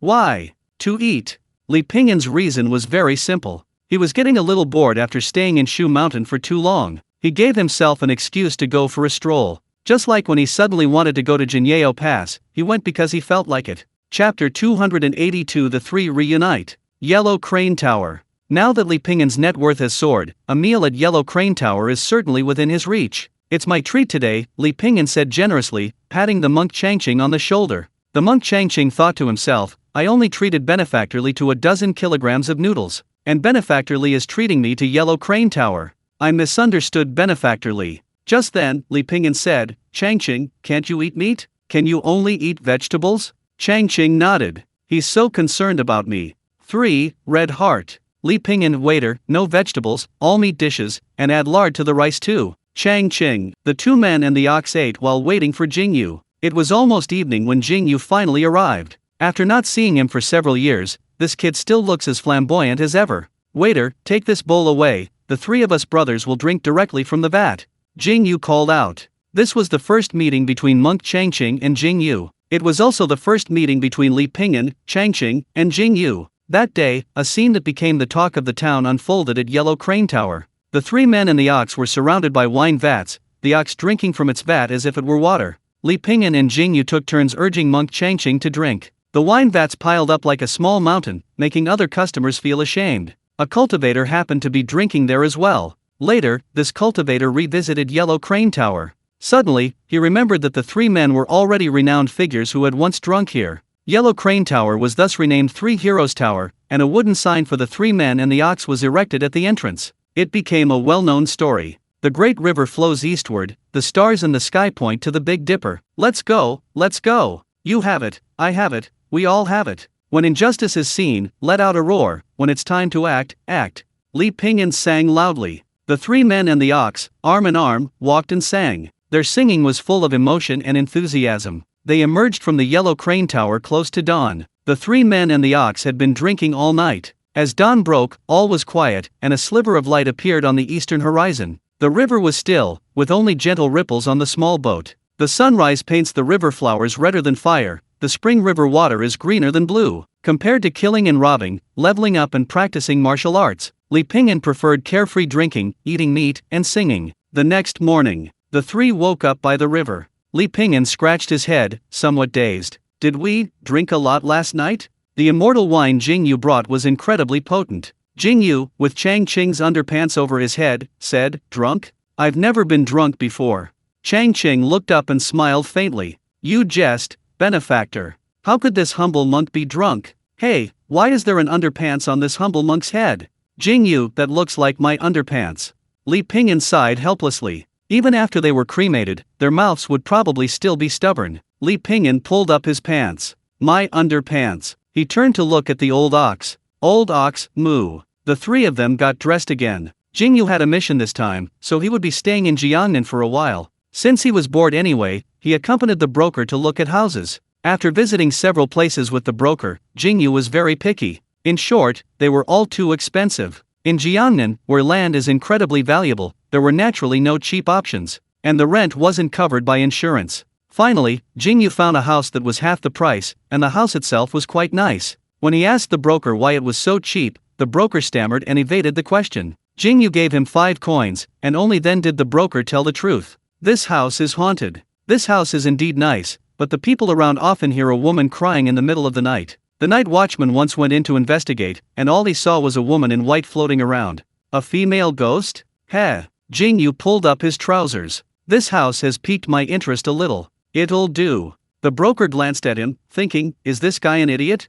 The young man was too arrogant. He tried to dissuade him, saying there were other houses available, but Yingyue insisted and readily paid the money. The broker didn't say anything more, signed the document, and handed over the keys. Yingyue moved in that day and then went to the courtyard with Li Pingyan, Lao Niu, and Chang Qing for a barbecue and drinks. They didn't know when they would meet again, so Li Pingyan didn't refuse. The three of them and Lao Niu barbecued in the courtyard, seemingly forgetting about the female ghost. In fact, no one really cared. After a while, the moon was high in the sky. Thump, thump, thump, thump. A strange sound suddenly came, the stone pressing down on the well creaking under its weight. It seemed something was leaping out. Holy crap! There really is a ghost. Yingyue jumped to his feet. Li Pingyan calmly drank a cup of wine. The monk Changqing clasped his hands together, his expression indifferent. A moment later, a wisp of black mist floated out. Sure enough, a woman in white climbed up, but only halfway up. Suddenly, she realized something was wrong. The three men and the ox stared intently at her, as if watching a monkey performing in a zoo. "This isn't right, is it? Why aren't they running away?" Sensing their presence, she paused for a moment. The female ghost didn't hesitate and scurried back to the bottom of the well. "Excuse me, don't run," Yingyue shouted. With a hand seal, the female ghost was instantly immobilized. He. Yingyue chuckled and licked his lips. "Oh, a vengeful ghost. These are the ghosts of those who died tragically, unjustly, or without descendants to offer sacrifices. These wronged ghosts and wandering spirits are filled with resentment and linger on." The monk Changqing said, "Amitba, then let this humble monk perform a ritual to help her find peace." Yingyue glanced at the vengeful ghost and asked curiously, "You're quite beautiful, aren't you? How did you die?"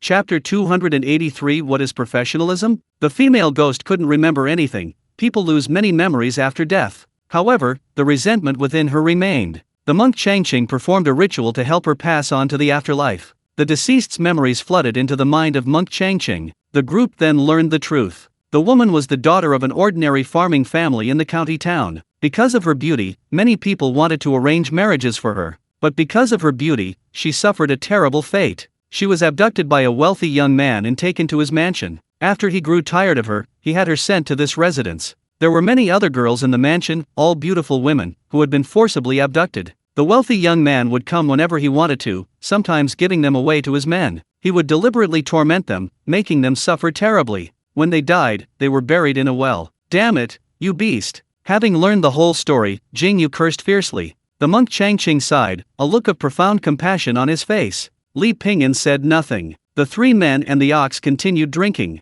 The wine was brought by Yingyue from the academy, naturally no ordinary wine. They quickly became intoxicated. Damn it! Yingyue slammed his fist on the table. That beast. How many innocent young women has he ruined? Changqing's face was grim. He had access to the woman's memories and could empathize most deeply. That richly dressed young man was simply a beast, often throwing beautiful women into lakes to feed crocodiles. Changqing deeply understood the woman's pain and despair. He became more and more agitated as he spoke. Yingyue picked up the wine bottle and smashed it heavily on the ground. Since God won't take this bastard, let's go teach him a lesson. Do you two agree? This humble monk agrees. Changqing suddenly stood up. Old ox, moo. The two men and the ox all looked at Li Pingyan. Li Pingyan, oh. From Changqing's explanation, they already knew the identity of the young man in brocade robes. The son of the Marquis of Dingyuan, no ordinary commoner. However, at this moment, everyone was clearly drunk. Li Pingyan was also a little tipsy. Moreover, it was like drinking with your brothers.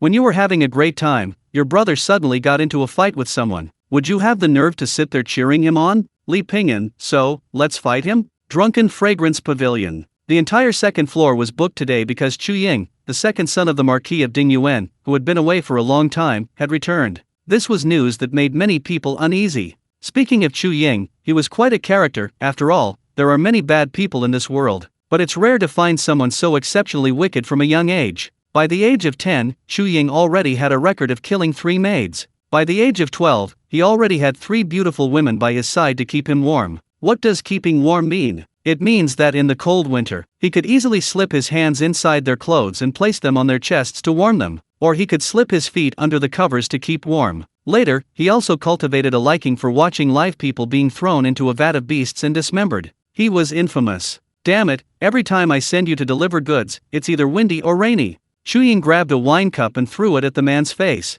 The man lowered his head, not daring to utter a word. Chu Ying cursed a few more times. Resolve this matter for me, or you won't be alive. The man nodded hastily. Chu Ying waved his hand, signaling him to get lost. Then the madam summoned several beautiful dancers. Each displayed her charms, alluring and seductive, swaying their shoulders and breasts, twisting their hips and bending over. Some exposed their pubic hair, others raised their snow-white buttocks, but their smiles, more or less, revealed a hint of fear. This famous young marquis, though generous, who knew if he'd have the life to enjoy such extravagance? Fortunately, the young marquis didn't kill anyone today. At 4 in the morning, he left through the back door. The young marquis sat in the carriage, eyes closed, resting. The horses' hooves clattered rhythmically on the cobblestones, making a crisp sound in the quiet night. Suddenly, the carriage stopped. After waiting a while, no one helped him down. Chu Ying frowned. Were these bastards courting death? The next second, the curtain was lifted. A large hand lifted him out like a chick. Only then did Chu Ying realize with surprise. This wasn't in front of the Marquis of Dingyuan's residence. Who are you? Before he could finish speaking, a bag was shoved over his head.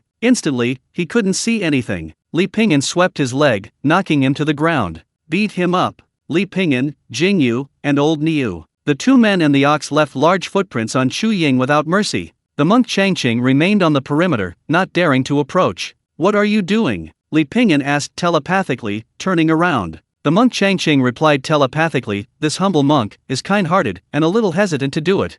Yingyue replied telepathically, what's there to hesitate about with this beast? Come over and kick him a couple of times. Changqing's mind flashed with images of the women he had harmed, and he took a deep breath. He kicked Chu Ying, who let out a wail. Changqing immediately showed a satisfied expression. It really felt good. He couldn't help but say, Ba, Brother Li and Brother Jing, you two are absolutely right. The 2 men and the ox were stunned. Just now, they had all been speaking telepathically, but Changqing had spoken directly. This allowed Chu Ying to hear his voice, and not only that, he even knew that one of them was surnamed Li, another Jing, and one was a monk. Changqing suddenly realized what was happening, covering his mouth. It's over. I've blurted it out. What should we do now? Don't panic. Li Pingyan transmitted his voice, preparing to devise a plan. Changqing's eyes suddenly changed. He couldn't let him off the hook. Benefactor, Ba, this humble monk has no choice but to send you to see Buddha. With that, he struck out with his palm. Instantly, Chu Ying's head turned into a cloud of blood mist. Not even a scream escaped his lips. Then, Changqing chanted incantations, sealing Chu Ying's 3 souls and 7 spirits. His hand seals changed, using the Samadhi Sutra to activate the flame energy within his body. It transformed into wisps of fire element, rising into a ball of flame in his palm. That flame contained an inexplicable power, enveloping Chu Ying's corpse. It melted his body, even devouring his 3 souls and 7 spirits. Soon, only a pool of ashes remained on the ground. The monk Changqing quickly recited Buddhist scriptures for the deceased, the rebirth mantra and the Kesadagarbha Sutra. After finishing, he lifted his foot and scattered the ashes. A layer of crystalline powder was sprinkled on top, and the powder settled on the ground. In no time, not a trace could be seen on the ground. Having done all this, the monk Changqing let out a heavy sigh. The entire process was completed flawlessly, without any mistakes or omissions. Li Pingyue, Yingyue, degree o degree. The monk Changqing wiped the sweat from his brow. All done. Done? What a load of rubbish. Yingyue couldn't help but want to curse. A gust of wind blew, dissipating much of Yingyue's drunkenness. They had only intended to teach the other party a lesson while he was still intoxicated. They hadn't intended to kill him. After all, the other party's status was undeniable. But now, how are we going to handle this? Li Pingyue couldn't help but applaud. Look at that. That's what professionalism looks like. Chapter 280 for the 10-year agreement. Under the silent night, the 2 slightly bewildered men and the ox stood frozen in place. After finishing everything, the monk Changqing's eyes suddenly sharpened. He pointed to a nearby tree, and a wisp of energy transformed into a sharp arrow. A bird perched on a treetop was instantly pierced and fell to the ground. The monk Changqing clasped his hands together. This guy knows too much. Li Pingyue. Yingyue took a deep breath and said to Li Pingyue, Changqing is a bit of a psychopath. The monk Changqing then squatted down and cleaned up the bird in the same way. What do we do now? Yingyue asked. Li Pingyue said, what else can we do? Go home and run. If things escalated and people discovered that the young Marquis of Dingyuan had been murdered, it would definitely cause a citywide uproar. While no one had discovered them yet, the 3 of them immediately parted ways on the covered bridge under the moonlight. They agreed to meet again 10 years from today if the opportunity arises. This meeting was truly delightful. May we meet again someday, and share a cup of wine in joyful conversation. We'll part ways here. The 3 of them went in different directions. As the saying goes, the 4 iron bonds in life are fighting together, studying together. They shared the spoils and frequented brothels together. The 3 of them had, in a sense, shared a gun. Along the way, Li Pingyue and Lao Niu quickened their pace. After all, they had committed murder and disposed of the body, and the perpetrator was none other than the young Marquis, the Marquis of Dingyuan's residence. The young Marquis had been missing for several days. Similar situations had occurred before, but they would always send someone to inform his family, but this time there was no news at all, neither alive nor dead. Marquis Dingyuan doted on his second son and was terrified something might have happened to him. He hired cultivators to search using Qi finding techniques, but they found no trace of him. They reached the worst conclusion: either the young Marquis had been murdered, or he had left the area. Finally, they resorted to a soul summoning technique, attempting to possess his body. However, after much effort, they still couldn't find the young Marquis's soul. Waiter, bring the wine. Li Pingyue sat at a roadside stall, drinking cheap rice wine. He frowned after just one sip. He had drunk too much of the wine Yingyue had brought from the academy earlier, and this wine just didn't taste right. Indeed, one shouldn't enjoy too much luxury. Is this place occupied? At that moment, a voice rang out. It was a constable, and a female constable at that. Her hair was tied back with a red ribbon, neat and tidy. The surrounding tables were all occupied. After receiving Li Pingyue's reply, the female constable finally sat down. Old Niu, drink. Old Niu buried his head and gulped down half a pot of wine. He stuck out his tongue. The wine was truly awful. Li Pingyue scolded, "Hey, you're complaining now? A cow shouldn't forget its roots. Don't get cocky with a little money. We couldn't even afford this kind of wine before." Old Niu pouted. The female constable found this amusing and said, "You're quite an interesting cow." Li Pingyue smiled, of course. The more the female constable looked at him, the more amusing she found him. He took out a piece of xian paper, wrote a single character, then placed the wine bowl on top of it and covered the bowl with his hand. He hummed a leisurely tune. With his other hand, he occasionally tossed a few soybeans into his mouth. He exuded a carefree and leisurely air. It involuntarily evoked the image of a wandering swordsman leaning on a cane by a thatched gate, listening to the cicadas sing in the evening breeze. Soon, steam rose from the wine bowl. The female constable ordered some food and was about to begin eating. Just then, a large group of people marched down the street. The leader, with a leopard-like head and bulging eyes, was thick-waisted and carried a short stick. "Where are they? Beat them!" A group of ruffians rushed over, wielding clubs. Seeing the situation was turning against her, the female constable kicked one of them to the ground. But 2 fists are no match for 4 hands, let alone so many. Although the county town wasn't exactly safe, it was extremely rare for anyone to dare attack a constable in broad daylight. The onlookers craned their necks, some recognizing the group. They were from the Liuyu Pavilion. The Liuyu Pavilion was backed by the government and operated as a brothel. The female constable had only recently taken office and had already begun investigating the brothel's clandestine human trafficking. Naturally, she had incurred their wrath. Bang! A stick struck the female constable in the back of the knee, causing her to fall to the ground in pain. The onlookers knew something was wrong. These thugs were reckless. What if they had actually killed the female constable? This female constable was rather impulsive. Of all people to mess with, she had to provoke the Liuyu Pavilion. Li Pingyan frowned slightly, but had no intention of intervening. These people knew their limits. They wouldn't kill the official. Besides, he, Yingyue, and Chang Qing had recently committed murder. So, not wanting to cause trouble, he wanted to return to Mount Shu as soon as possible. Old Niu was about to pick up the roast chicken on the table. Just then, a clueless ruffian overturned the table in front of Li Pingyan. Old Niu froze, watching the roast chicken fall to the ground. Damn it! Moo! Old Niu delivered a powerful flying kick, sending the ruffian flying several meters away. With a crash, 2 more ruffians were sent flying. The onlookers in the distance were immediately shocked. Even a bull couldn't stand the behavior of these bastards. In a short while, almost all of these scoundrels were lying on the ground. You son of a bitch, do you know who I am? You're dead meat. The ringleader, still spouting threats, lay on the ground. Li Pingyan was slightly helpless. He'd caused trouble again, he'd better run. Thinking this, he stood up and stepped on the other person's face. Chapter 285 I'll take this job. The female constable scrambled to her feet, looking utterly bewildered. A group of soldiers rushed over from afar. Trouble has struck. Li Pingyan pulled out his meal money from his pocket and placed it on another table. Boss, the bill's settled. The noodle stall owner, hiding behind the table, twitched slightly at the corner of his mouth. Settling the bill? He glanced at Li Pingyan. Damn, so particular, settling the bill now? The female constable looked at Li Pingyan's retreating figure. She hesitated for a moment, then seemed to have made up her mind. May I ask you a favor, young hero? Li Pingyan turned to leave, but upon hearing her voice, he instinctively paused. The female constable whispered, Liuyu Pavilion is secretly trafficking people, it's a heinous crime. Behind them is Chu Ying, the second young master of the Marquis of Dingyuan, which has implicated many things. A woman they persecuted has escaped. She possesses evidence of their crimes and is currently hiding in my house. My house is the second house on the east side of Willow Tree Alley. Could you please escort her to Ningjiang and hand her over to the Governor General of Liangjiang? The female constable finished speaking in one breath. The Marquis of Dingyuan? Li Pingyan raised an eyebrow.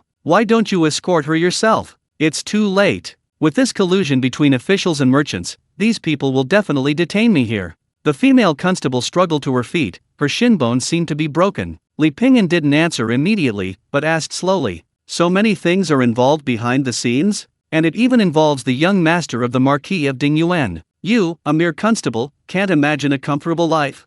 The female constable replied, since I wear official robes, I should be worthy of them. Young hero, your martial arts are superb, and your heart is righteous. If you would be willing to lend a helping hand, I would be eternally grateful. A group of soldiers had already rushed forward. The female constable looked again. The figures of the man and the ox had vanished without a trace. She hadn't heard a reply. The female constable sighed, a look of disappointment on her face. Never mind. They were originally unrelated people, and their intervention was already an act of heroism. Besides, this matter is far too significant, involving the son of the Marquis of Dingyuan. Why drag myself into it? The superior officer glanced coldly at the female constable, leaving only one sentence, take her away. The female constable endured the pain as 2 constables handcuffed her. Corrupt official. The female constable cursed under her breath, then suddenly noticed a note on the table beside her. Someone had left a small note on it with a glass of wine. I took the job, and I've taken the money. Ha! Money? The female constable frowned suddenly, realizing that her purse was nowhere to be seen. She paused for a moment. Chu Ying, the second young master of the Marquis of Dingyuan? Isn't that the young Marquis he and Jing Yachenking had killed not long ago? Li Pingyan sheltered under the eaves from the rain, large raindrops falling like broken pearls. The world is truly full of coincidences. Li Pingyan thought for a moment, Old Niu, this matter is connected to us. If we can use this to bring down this young Marquis, his disappearance can only be attributed to fleeing to escape punishment. Li Pingyan was somewhat impressed with his own intelligence. Old Niu was gnawing on his hoof, seemingly still hungry, savoring the taste. Moo! Old Niu didn't seem to care. Following the address given by the female constable, he found her house. The wall, taller than a person, seemed non-existent to Li Pingyan. The gatehouse wasn't large, but the interior was impeccably clean and spotless. The windows were bright and clean, with bottles and jars everywhere, and swords hanging on the walls. The air carried a pleasant fragrance, and the furniture looked brand new. However, no one was inside. Li Pingyan picked up his tea. It was still hot. "Come out, I know you're here." Li Pingyan poured himself and old Niu a cup of tea, slowly taking a sip. A moment later, he heard rustling sounds coming from the inner room. Then a girl, no more than 14 or 15 years old, emerged from the cellar. The girl looked at Li Pingyan nervously. Li Pingyan cut to the chase, saying, "Pack your things, I'll take you to Ningjiang." He would be passing through Ningjiang on his way back to Shushan, so it was on his way. The girl hesitated for a moment, then quickly slipped back into the cellar. A short while later, she had packed her things. "Where's Constable Joe?" the girl asked cautiously. "I don't know." Li Pingyan didn't turn back, leading the old ox and striding away. The girl hurriedly followed. She was quite clever. Seeing that Li Pingyan wasn't talkative, she didn't ask any questions. She didn't doubt his identity or entertain any fantasies about him harming her. Because if he really wanted to harm her, he wouldn't need to go through all this trouble once he knew where she was hiding. This saved Li Pingyan a lot of trouble, thinking to himself, no wonder this girl was able to sneak out. Night fell. On the top floor of Liuyu Pavilion, the lights flickered. Did the constable really find evidence? How am I supposed to explain this to the young marquis? The middle-aged man had hawk-like eyes, giving off a sinister and composed air. "There's news that the young marquis has gone missing?" one of his subordinates said. "Missing? That guy's probably up to something." The middle-aged man sneered. "I've already sent people to inquire." Apparently, only a blind man was present at the time. A blind man? Yes, and he was leading an ox. My men say that ox is incredibly powerful, almost like it understands human nature. I think they're all useless. Go and find Bai Gui for me. Yes, sir. A moment later, a young man dressed in white entered. This person looked extremely cold, his eyes like deep pools. They gleamed with a chilling light, as if they could suck people in. His skin seemed to have been exposed to the cold for too long, turning pale, giving off a chilling aura. "Sir, you called for me? There's someone causing trouble." "I'll take care of him," White Ghost replied crisply. The middle-aged man nodded. "Very good. Remember to handle it cleanly." Chapter 286 Pursuers. After several spring rains, the stream had risen several pole lengths. The girl squatted by the stream, washing her face with the clean water. She glanced occasionally at the man sitting on the rock. Li Pingyan picked up his erhu and began to play softly. The southern region is rainy, and it had rained for almost half the days Li Pingyan had been there. No wonder the literati who came here always wrote poems lamenting the passing of spring and the coming of autumn. With this weather, it's no wonder he was in a bad mood. The girl rubbed her feet, taking a quick rest. She knew she still had a long way to go. "Eat something." Li Pingyan put away his erhu and handed the girl a flatbread. The girl thanked him and ate it in small bites. After finishing, she hid the remaining small piece in her bosom. Li Pingyan asked curiously, "Why are you hiding it?" "We have enough food." The girl replied with an "Oh, I'm used to it." Back at Liuyu Pavilion, the abducted girls, were forced to use every means to entertain guests. If they didn't meet the quota, they wouldn't be fed and would be locked in a dark room. The girl developed this habit. When there was food, she would secretly hide some on her person. That way, being locked in the dark room wouldn't be so unbearable. "How old are you this year?" 13. Li Pingyan was silent. She was younger than he had guessed. "Where do you live?" "Ningjiang." "What do your parents do?" "My father is an official." The girl was somewhat reserved along the way, but after walking for a while, she gradually became more familiar with him. "Uncle, what do you do?" The girl trudged along the muddy road. "Me?" Li Pingyan smiled faintly. "I'm an assassin." "An assassin?" "Someone who does things for money," Li Pingyan explained. "Regardless of good or bad?" the girl asked, puzzled. Li Pingyan hesitated for a moment, then nodded. "Yes, I do things for money." The girl lowered her head. "Back then, the person who captured me said he was also doing things for money." "Uncle, if bad guys gave you money, would you help them?" "Hard to say," Li Pingyan said casually. "Does money discriminate between good and bad?" After a day's journey, the night was deep. The rain suddenly started again, but fortunately, a farmhouse appeared ahead. The farmhouse had been abandoned for many years. It looked like a small mound, with waist-high grass covering the surroundings. Entering the farmhouse, Li Pingyan started a fire. He used the fire to roast food. Li Pingyan picked up a piece of roasted potato and blew on it. The ash, like a wisp of mist, drifted onto the flames. The girl took a small bite, a satisfied look on her face. "Old Niu, where's the soybean paste?" Old Niu pulled out a large jar. Li Pingyan scooped out a spoonful of paste. Try this. The girl blinked, then took another bite. The paste looked rather unappetizing, but it tasted delicious. She smiled sweetly. It's delicious. Where did you buy this paste? Old Niu smiled smugly. This was all made by him. Old Niu set up a pot, preparing to simmer a pot of hot soup. Suddenly, the door was pushed open. The old wooden door creaked open. A young man dressed in white, with a cold expression and a sword at his waist, walked in. More people surged in behind the young man. Excuse me, it's raining outside, I'm taking shelter here, the young man said in a low voice. Please, make yourself at home, Li Pingyan replied calmly. The 5 men sat down opposite Li Pingyan. The girl glanced at them fearfully. A gentle east wind blew, bringing a light drizzle. Ripples of thunder echoed in the air. The cold young man stared at Li Pingyan's face, then looked at the girl. What a coincidence! Li Pingyan smiled. Indeed, a very coincidental one. The first to attack was the man on the far left. He held a short knife, a wide belt around his waist. He leaped forward like a tiger pouncing on its prey, the blade creating a sharp gust of wind. However, before he could strike Li Pingyan, a bamboo stick struck a pressure point. A seemingly light blow sent him crashing to the ground. One of them tried to overturn an iron pot. A flash of light, and the blade sliced across his wrist. With a sharp snap, the man's wrist was severed. Ah! The dim firelight flickered, the wind mingling with clanging sounds. The clash of swords shattered the silence, the air thick with a suffocating stillness. The wind abruptly stopped, leaving only 2 sounds in the room. One was the sound of a knife cutting flesh. The other was the sound of blood splattering, like the wind itself. The next second, all sound vanished. Li Pingyan held a knife in his hand, like a crutch, supporting his body. His body and the knife became one, shielding the girl. For corpses lay on the ground, the pungent stench of blood quickly spreading. A cold, sinister man stood in the darkness of a corner of the room, long sword in hand.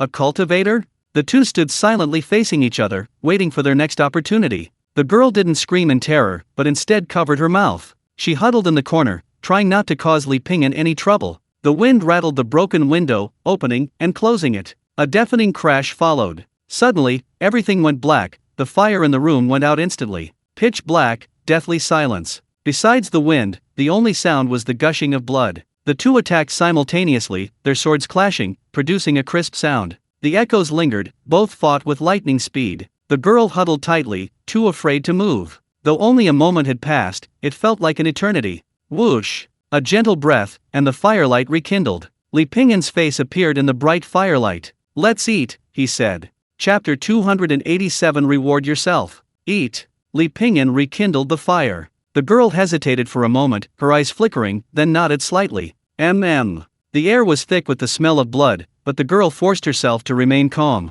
The next morning, Li Pingyan and the old ox continued their journey with the girl. Around noon, the two of them and the ox walked along a country dirt road. A pavilion appeared by the roadside for people to rest. Only an old man sat in the pavilion. The old man had piercing, triangular eyes and held a snake-headed staff in his hand. Li Pingyan walked over calmly and sat down. May I ask your name? Li Pingyan wasn't foolish enough to give his name. Just an ordinary assassin. The old man smiled. An assassin made things much easier. The people from last night caused you a lot of trouble, and I apologize in advance. Since they were assassins, they must have received favors or promises from someone. Then there's no need for us to make a big fuss. How much did that female constable surnamed Joe offer? Li Pingyan placed the money pouch he had taken from the female constable on the table. This much. The old man smiled contemptuously and clapped his hands. Immediately, someone carried over a box. The old man opened the box, showing Li Pingyan the considerable wealth. How is it? Does it meet your standards? Sorry, I can't see it. The old man was momentarily speechless. Li Pingyan reached out and touched it. It is indeed quite good, but I have already taken money from someone else. Isn't that a bit unethical? The old man smiled faintly. Who cares about such things these days? Besides, this matter is only known to heaven, earth, you, and me. As he spoke, his sinister gaze fell on the girl. The girl bit her lip, suppressing her fear. Li Pingyan smiled. What if I don't agree? At this, a dense mass of archers wielding short crossbows suddenly emerged from the bushes and grass of Zozai. A rough count revealed at least 100 of them. At a single command, they would riddle Li Pingyan with arrows in the next instant. The old man pushed the chest filled with gold and silver forward. The decision is yours. This combination of threats and promises was truly hard to resist. Li Pingyan touched the gold and silver in the chest, a slight smile playing on his lips. Seeing this, the girl lowered her head, seemingly already anticipating her fate. She remembered something Li Pingyan had said to her a few days ago. I'm an assassin. I do things for money. Yes, I do things for money.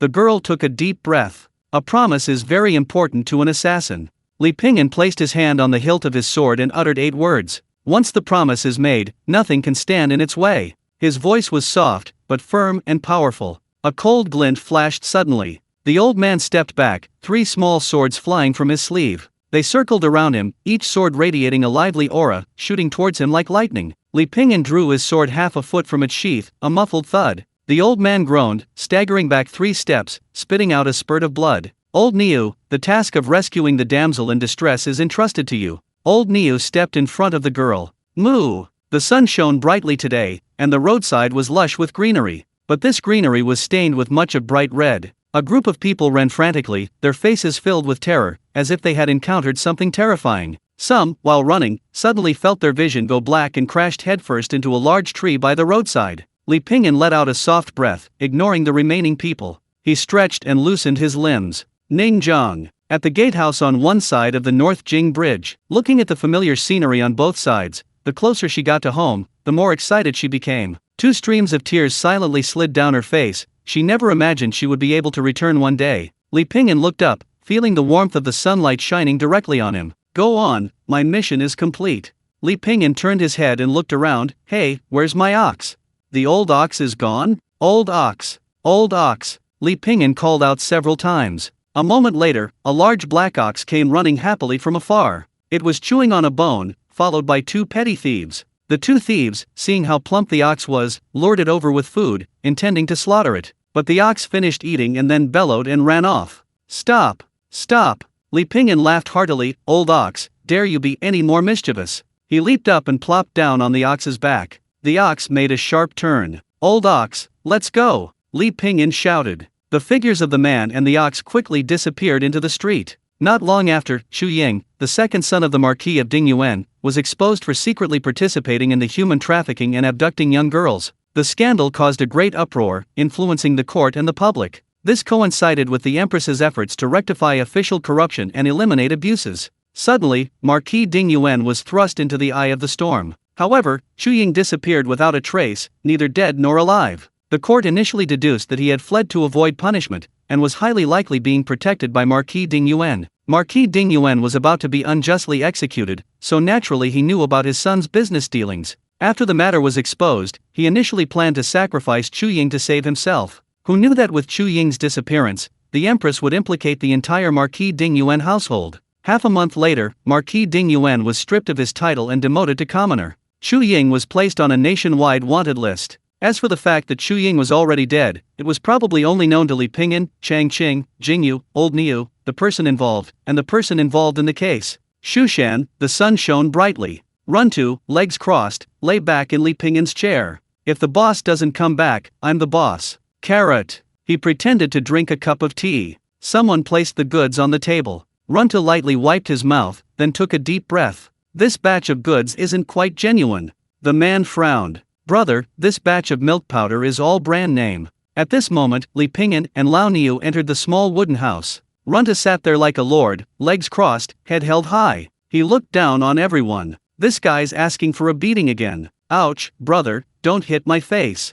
After a bit of playful banter, Runtu went to prepare dinner to welcome Li Pingyan and Lao Niu. Li Pingyan closed the door. The past few days of travel had left him somewhat exhausted. It's time to close the door and reward myself. Chapter 288 Market. A gentle breeze stirred at dawn. Flakes danced, scattering golden light across the lake. Li Pingyan stretched and stepped out of his small wooden hut. He sipped some sweet wine and stood by the lake. The third set of broadcast gymnastics, Dancing Youth, begins now. Thump, thump, thump. Preparatory movement, 1, 2, 3, 4, 5, 6, 7, 8, 2, 2, 3, 4. Following Li Pingyan's movements, Old Ox and Runtu jumped up behind him. A pond of lotus blossoms, a gentle breeze caressing the face. The fragrance of lotus permeated the air, ripples spreading. A flock of egrets danced gracefully, forming a harmonious picture with the man, the badger, and the ox doing the exercises, and the straw swaying in the breeze. The year's plan starts in spring, the day's plan starts in the morning. After breakfast, Li Pingyan began to concoct medicinal herbs.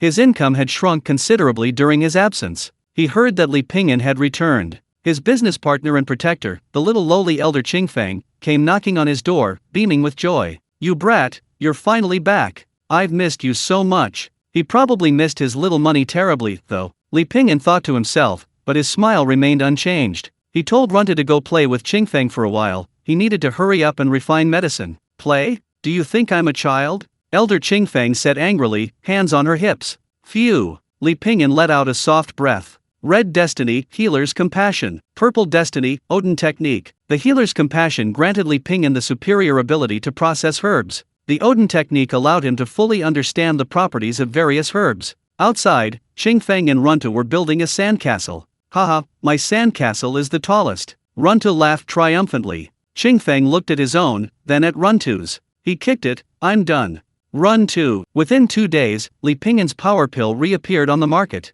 Qingfeng had come to bring Li Pingyan good news. A new market was opening in Shu Mountain. He told Li Pingyan to prepare spirit stones. If he could actually win a shop in the auction, it would undoubtedly be a huge step forward for his business. However, Li Pingyan had no illusions. This auction was merely a formality. The real spots were already decided behind the scenes. Countless people wanted to open shops in the market. Whether it was financial resources or connections, Li Pingyan was not qualified to compete. He'd rather focus on refining medicine in his own medicine valley. The very next day, Lin Shui came to see him. It turned out that Lin Shui and several fellow disciples also wanted to open a shop in the market, mainly selling talismans and herbs. They had alchemists, but no physicians who could concoct medicine, so they wanted to invite Li Pingyan. Lin Shui looked at Li Pingyan with a hint of anticipation. Li Pingyan hesitated for a moment, then nodded in agreement. He had no reason to refuse, and this would also enhance his reputation. "Then it's a pleasure to cooperate." Lin Shui smiled. Li Pingyan joked, "Your fellow disciples won't be difficult to get along with, will they?" "Of course not."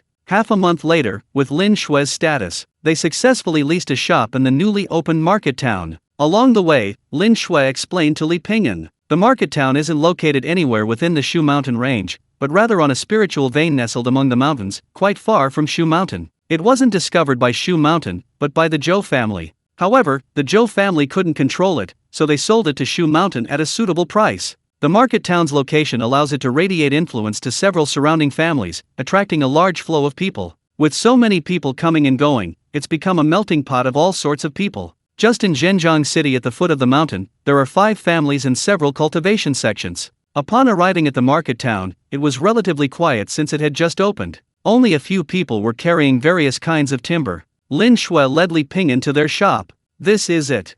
Li Pingyan nodded and looked around the shop. It was quite nice. The backyard was planted with bamboo and flowers, resembling a small back garden. "How is it?"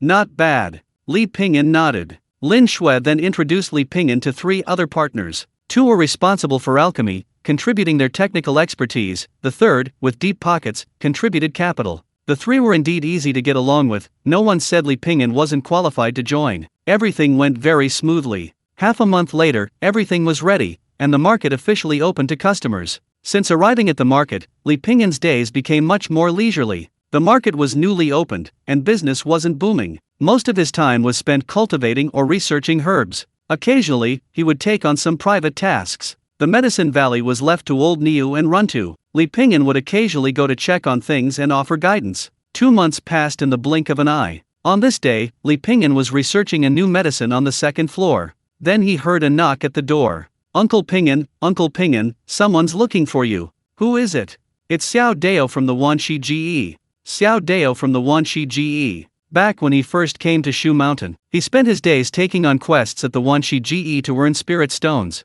He was quite familiar with Xiao Dao. Since Li Pingyan came to the market, the two hadn't seen each other for quite some time. Li Pingyan poured him a cup of tea and chatted with Xiao Dao for a few moments. Then Li Pingyan asked, "Did you need something?" Xiao Dao nodded, speaking frankly, "It's like this, I have a cousin who's an alchemist. He supplies pills to cultivation families, but he often steals materials to secretly refine pills. He then sells them on the black market, but recently that black market was shut down due to the establishment of the market town. He has no choice but to trade with some independent cultivators. He's worried about safety, so he asked me if he could find a bodyguard." Li Pingyan seemed thoughtful. Being a traitor, if that cultivation family found out about this, they would definitely not let Xiao Dao's cousin off the hook. Xiao Dao didn't ask anyone else, partly because Li Pingyan was powerful enough. More importantly, he was trustworthy. No problem, Li Pingyan readily agreed. When he first came to the Myriad Affairs Pavilion, Xiao Dao helped him a lot. Li Pingyan didn't like owing favors. Thank you.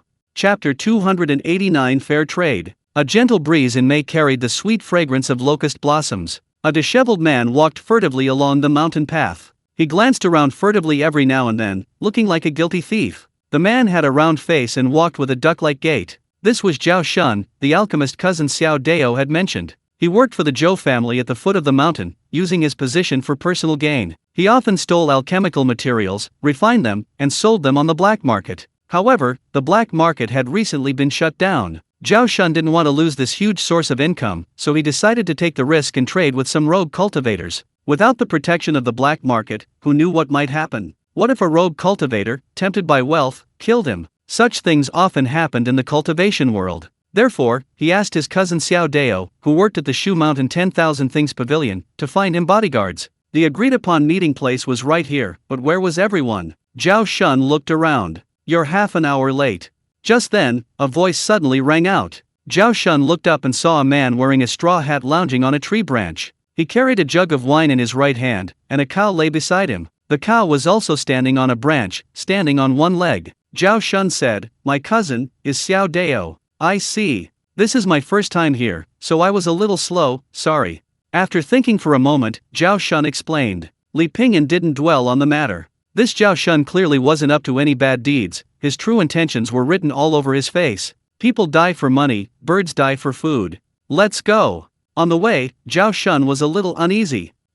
What's your cultivation level? He was worried that Li Pingyan's cultivation wasn't high enough, and he might not be able to protect himself in case of an accident. Li Pingyan didn't answer him, only instructing him, during the transaction, don't talk much. Transaction, take the money, and leave, understand? Soon, the two arrived at the transaction location. After waiting a while, a series of sparse movements came from the bushes. The buyers arrived, 3 rogue cultivators. The man in the middle wore a black robe, with triangular eyes and a hooked nose. His eyes gleamed fiercely, and his face was full of menacing features. With such an appearance, no one would believe he was a good person. The 2 burly men behind him also had menacing appearances. The 3 of them released their oppressive aura without any restraint. Zhao Shun was filled with fear, and his legs trembled involuntarily. To put it bluntly, he was just an ordinary alchemist. Lacking both strength and courage, this was the reality for most cultivators. Zhao Shun didn't dare step forward, glancing at Li Pingyan. Li Pingyan stepped forward, and the pressure on Zhao Shun instantly vanished.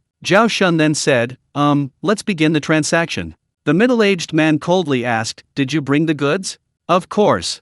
Zhao Shun took out pills from his storage ring. The middle-aged man took the goods and handed them to his subordinate on the left for inspection. After confirming the pills were correct, the 3 turned to leave. Zhao Shun instinctively called out to stop them, wait, where's my money? The middle-aged man tilted his head slightly, his cold gaze scrutinizing Zhao Shun like a knife. Zhao Shun was immediately intimidated by the other man's powerful aura, his fear deepening. He hesitated for a moment, then dared not speak again. The middle-aged man grinned, revealing a set of uneven teeth. His eyebrows swept into his temples, and a hint of murderous intent lingered in his eyes. This is a fair trade, payment for goods. Freeloading isn't encouraged. The middle-aged man's gaze shifted from Zhao Shun to the blind man who had spoken. Li Pingyan gripped the hilt of his knife and stepped forward. He said, word by word, cash on delivery, fair trade. Otherwise, we'll take our goods back. Silence fell, the air around them seeming to freeze. Looking at the 3 men's uncertain expressions, it seemed as if a fight would break out at any moment. Zhao Shun hurriedly said, never mind, forget about the money. Li Pingyan frowned slightly. The middle-aged man smirked and shrugged. Whoosh! Li Pingyan braced his thumb against the hilt of the sword and suddenly drew it halfway. The gleaming cold light flickered, carrying a sharp, chilling edge. Clearly, he had no more words to spare and said in a deep voice, one last time, pay up. The middle-aged man was silent for a moment, then waved his hand. The man on the left took out spirit stones from his storage ring and handed them to Zhao Shun. Li Pingyan said again, count them, is the count right? Zhao Shun hesitated for a moment, then quickly began counting. His eyes narrowed to slits, his joy overflowing. Is the amount correct? Zhao Shun nodded hastily, yes. Then he added, there are 3 spirit stones missing, but it's nothing serious, let's go. The 3 rogue cultivators also prepared to leave. Stop! Li Pingyan's voice rang out again, 3 spirit stones are missing. The The middle-aged man's face instantly turned even colder, his gaze like that of a venomous snake, fixed on Li Pingyan. Are you courting death? In his view, this wasn't about 3 spirit stones. It was about Li Pingyan disrespecting him, a provocation. Li Pingyan remained unfazed. It's not about courting death, it's about being short 3 spirit stones. You should make up for it. Zhao Shun also felt Li Pingyan was making a mountain out of a molehill and advised, maybe I miscounted. 3 spirit stones isn't a big deal.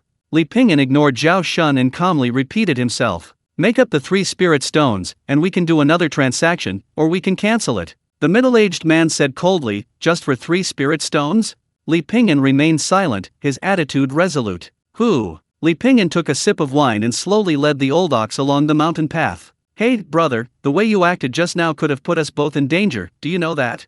Zhao Shun's tone was somewhat reproachful. He was blaming Li Pingyan for almost getting into a fight with the other party over 3 spirit stones. Fortunately, the other party relented in the end. Li Pingyan was initially reluctant to explain, but then remembered that he was Xiao Dao's cousin. So, he said to him seriously, remember, this isn't about 3 spirit stones, they're testing your limits. You might have to cooperate with them again in the future. Today it's 3, tomorrow it's 30, and the day after tomorrow it will be 300.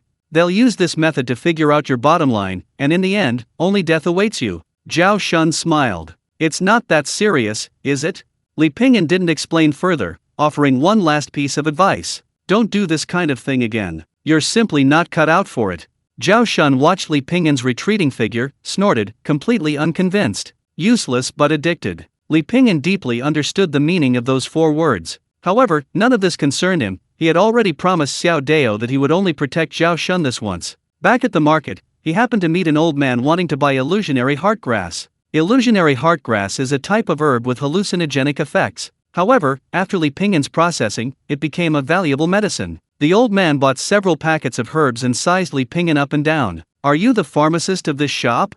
Yes. Very good, the old man said. Thank you. The old man bought the herbs and left. Moo! The old ox noticed something was wrong and reminded Li Pingyan that there was something amiss with the old man. Li Pingyan hesitated for a moment, but didn't interfere. Whoever came here to trade was none of his business. 2 or 3 days later, Zhao Shun came to see Li Pingyan again. He hoped Li Pingyan would continue to be his bodyguard. However, Li Pingyan refused and offered a few more words of advice. Zhao Shun was simply not cut out for bad deeds. Good advice is useless to a damned fool. 2 months later, the peaceful life had made Li Pingyan forget about the incident. Until one day, while strolling around, he met Xiao Dao and learned of Zhao Shun's murder. Xiao Dao sighed. I tried to persuade him before, but he just wouldn't listen. Li Pingyan said nothing, everything was as expected. People, were the size of your bottom. As time passed, business in the market flourished. 5 years passed in the blink of an eye. Besides the necessary alchemy, cultivation, and erhu playing, Li Pingyan spent his days eating and drinking, brewing tea, practicing calligraphy, and fishing.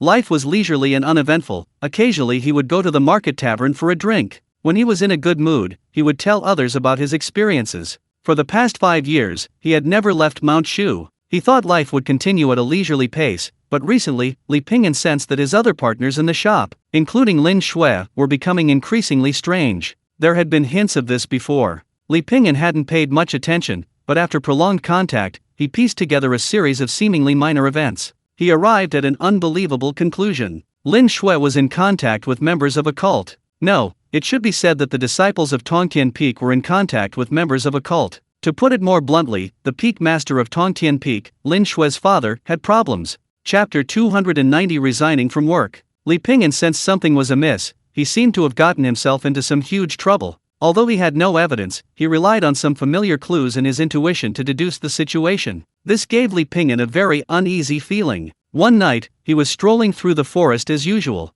He found a grapevine on a hillside, its lush leaves laden with clusters of grapes. Li Pingyan couldn't resist picking a bunch. They were fragrant and sweet. They made his mouth water and filled his heart with sweetness. A sign stood in front of the grapevine, with a line of small characters written on it. This grapevine is owned. Li Pingyan left some spirit stones, hanging them on the grapevine branch. Suddenly, he sensed something. He quickly leaped into the bushes ahead, and in the distance, on the hillside, lay a figure in black robes. Lin Shui. Lin Shui, dressed in black robes, lay on the hillside. A large patch of blood stained her chest, her face as pale as paper. Peace.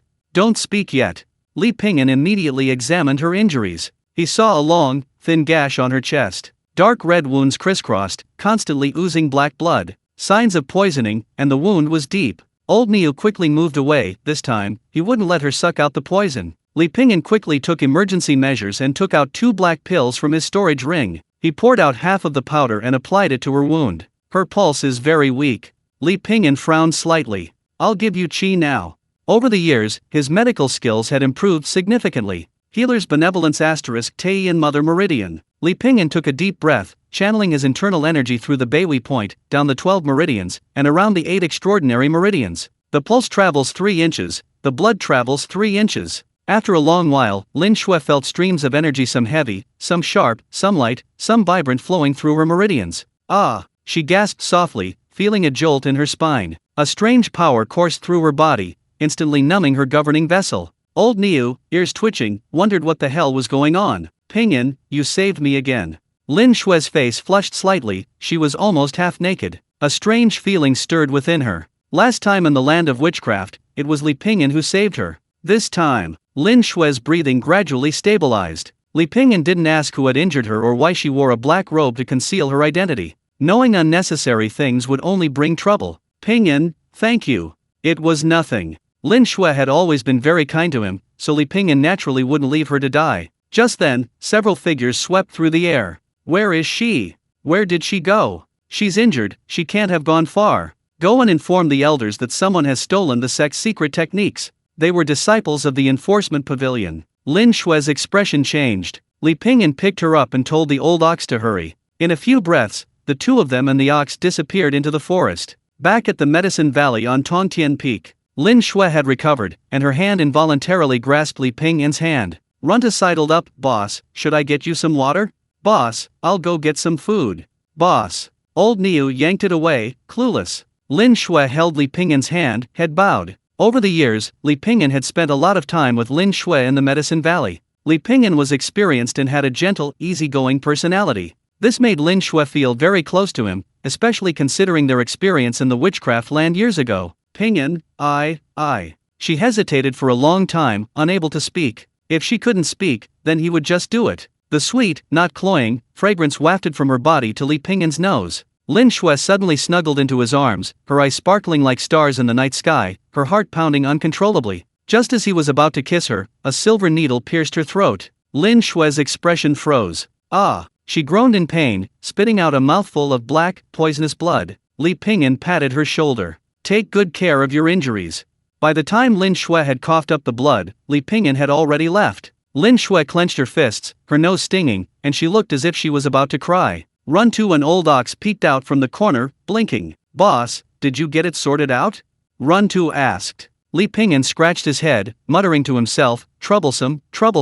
Maybe I should just quit my job at the market. He had a bad feeling, and if that feeling came true, it could potentially overturn Mount Shu. That evening, Lin Shui left Medicine Valley. 2 days later, Lin Shui appeared at the market as if nothing had happened. Clearly, it wasn't just Li Pingyan's medical skills that were working, she must have taken some kind of secret pill. Upon seeing Li Pingyan, Lin Shui's expression remained unchanged. As if nothing had happened before, she simply nodded slightly to Li Pingyan. Li Pingyan told Lin Shui about his intention to resign. Lin Shui was taken aback. Why? Li Pingyan gave a lame excuse, I've been too tired lately and want to rest for a while. Lin Shui hesitated, glanced around, and whispered, is it because of what happened yesterday? If so, I should apologize to you. I acted impulsively yesterday, but you don't need to mind. We can be friends. Li Pingyan smiled faintly. No, to be honest, I just want to leave Shushan. I've stayed here too long, and I think I should go out and see the world. Don't worry about the pharmacist thing. I've already discussed it with another pharmacist, and he will take over my work.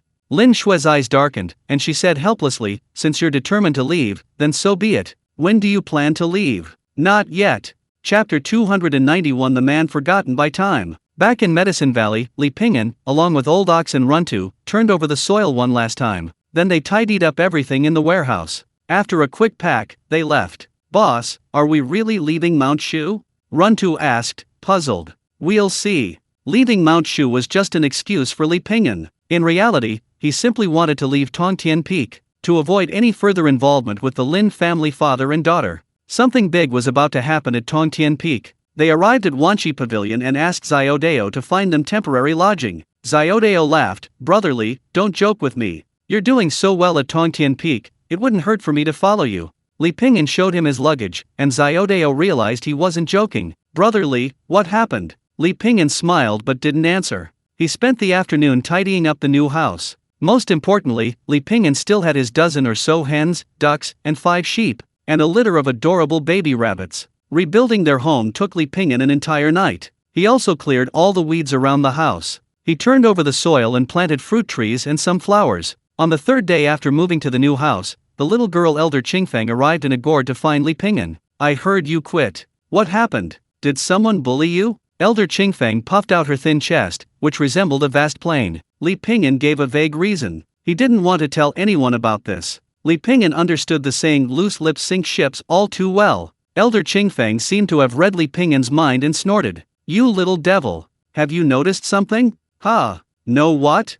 Li Pingyan continued to play dumb. Qingfeng said, never mind, it's better to stay away from them. Recently, Tongtian Peak. She didn't finish her sentence, but instead took a swig of her wine. Li Pingyan didn't press further. As the saying goes, we're what you can afford. After leaving the Medicine Valley, Li Pingyan had more free time and began to focus on cultivation. The spirit stones he had earned over the past few years were enough for him to cultivate for a while. Name Li Pingyan, lifespan 700. Erquan Yingyue LV4, 100/10,000. Tingfeng blade technique, 94%. Drawing sword technique */80%-82%. Swallow piercing clouds leap, 60%-62%. Turtle breathing skill, 96%. Skill, aura lock, 75%-77%. Since Erquan Yingyue reached level 4, the leveling speed has almost stagnated. Li Pingyan feels like Yingyue, painstakingly picking up pebbles, trying to fill the sea. Turtle breathing skill has seen any significant changes in recent years, but overall, all of his physical attributes are steadily increasing. As for the Great Dao runes, Li Pingyan currently only possesses 2. He needs 5 fragments to collect a complete Great Dao rune. The people in the group are all trying to figure out each other's identities and locations, so this matter can't be rushed. Life seemed to have stagnated for Li Pingyan. Another year passed, and Siddelei had a baby, inviting Li Pingyan to the baby's 100-day celebration. Li Pingyan sat at the banquet, while Siddelei and Qin Miao Miao, holding their child, greeted everyone. The two had married half a year prior. Did Qin Miao Miao love Siddelei? Probably not much, just suitable. Before reaching their peak, cultivators are ultimately just human. Humans experience birth, aging, sickness, and death, and are subject to the 7 emotions and 6 desires. Siddelei and Qin Miao Miao had reached the appropriate age, but their cultivation had made no progress whatsoever. If nothing unexpected happened, they would remain stagnant for their entire lives. Of course, some individuals would persist, but most would, like Qin Miao Miao and Siddelei, choose a suitable cultivation partner. This would not only aid their cultivation but also bring rewards from the sect after the birth of their child. If nothing unexpected happens, their child will also become a disciple of Mount Shu. Li Pingyan recalled the first time he met Siddelei and Qin Miao Miao. In the land of witchcraft, Siddelei was under an illusion spell and was about to defecate. Luckily, he was stopped. It all seemed like yesterday. A bitter smile involuntarily appeared on Li Pingyan's lips. Everyone was moving forward, but he seemed to have been forgotten by time. Li Pingyan took a sip of wine. Pingyan. Siddelei and his wife approached. Pingyan, I'll toast you. Li Pingyan smiled faintly, finished his wine, and reached out to touch the child in Qin Miao Miao's arms. So cute. Of course, look whose son he is.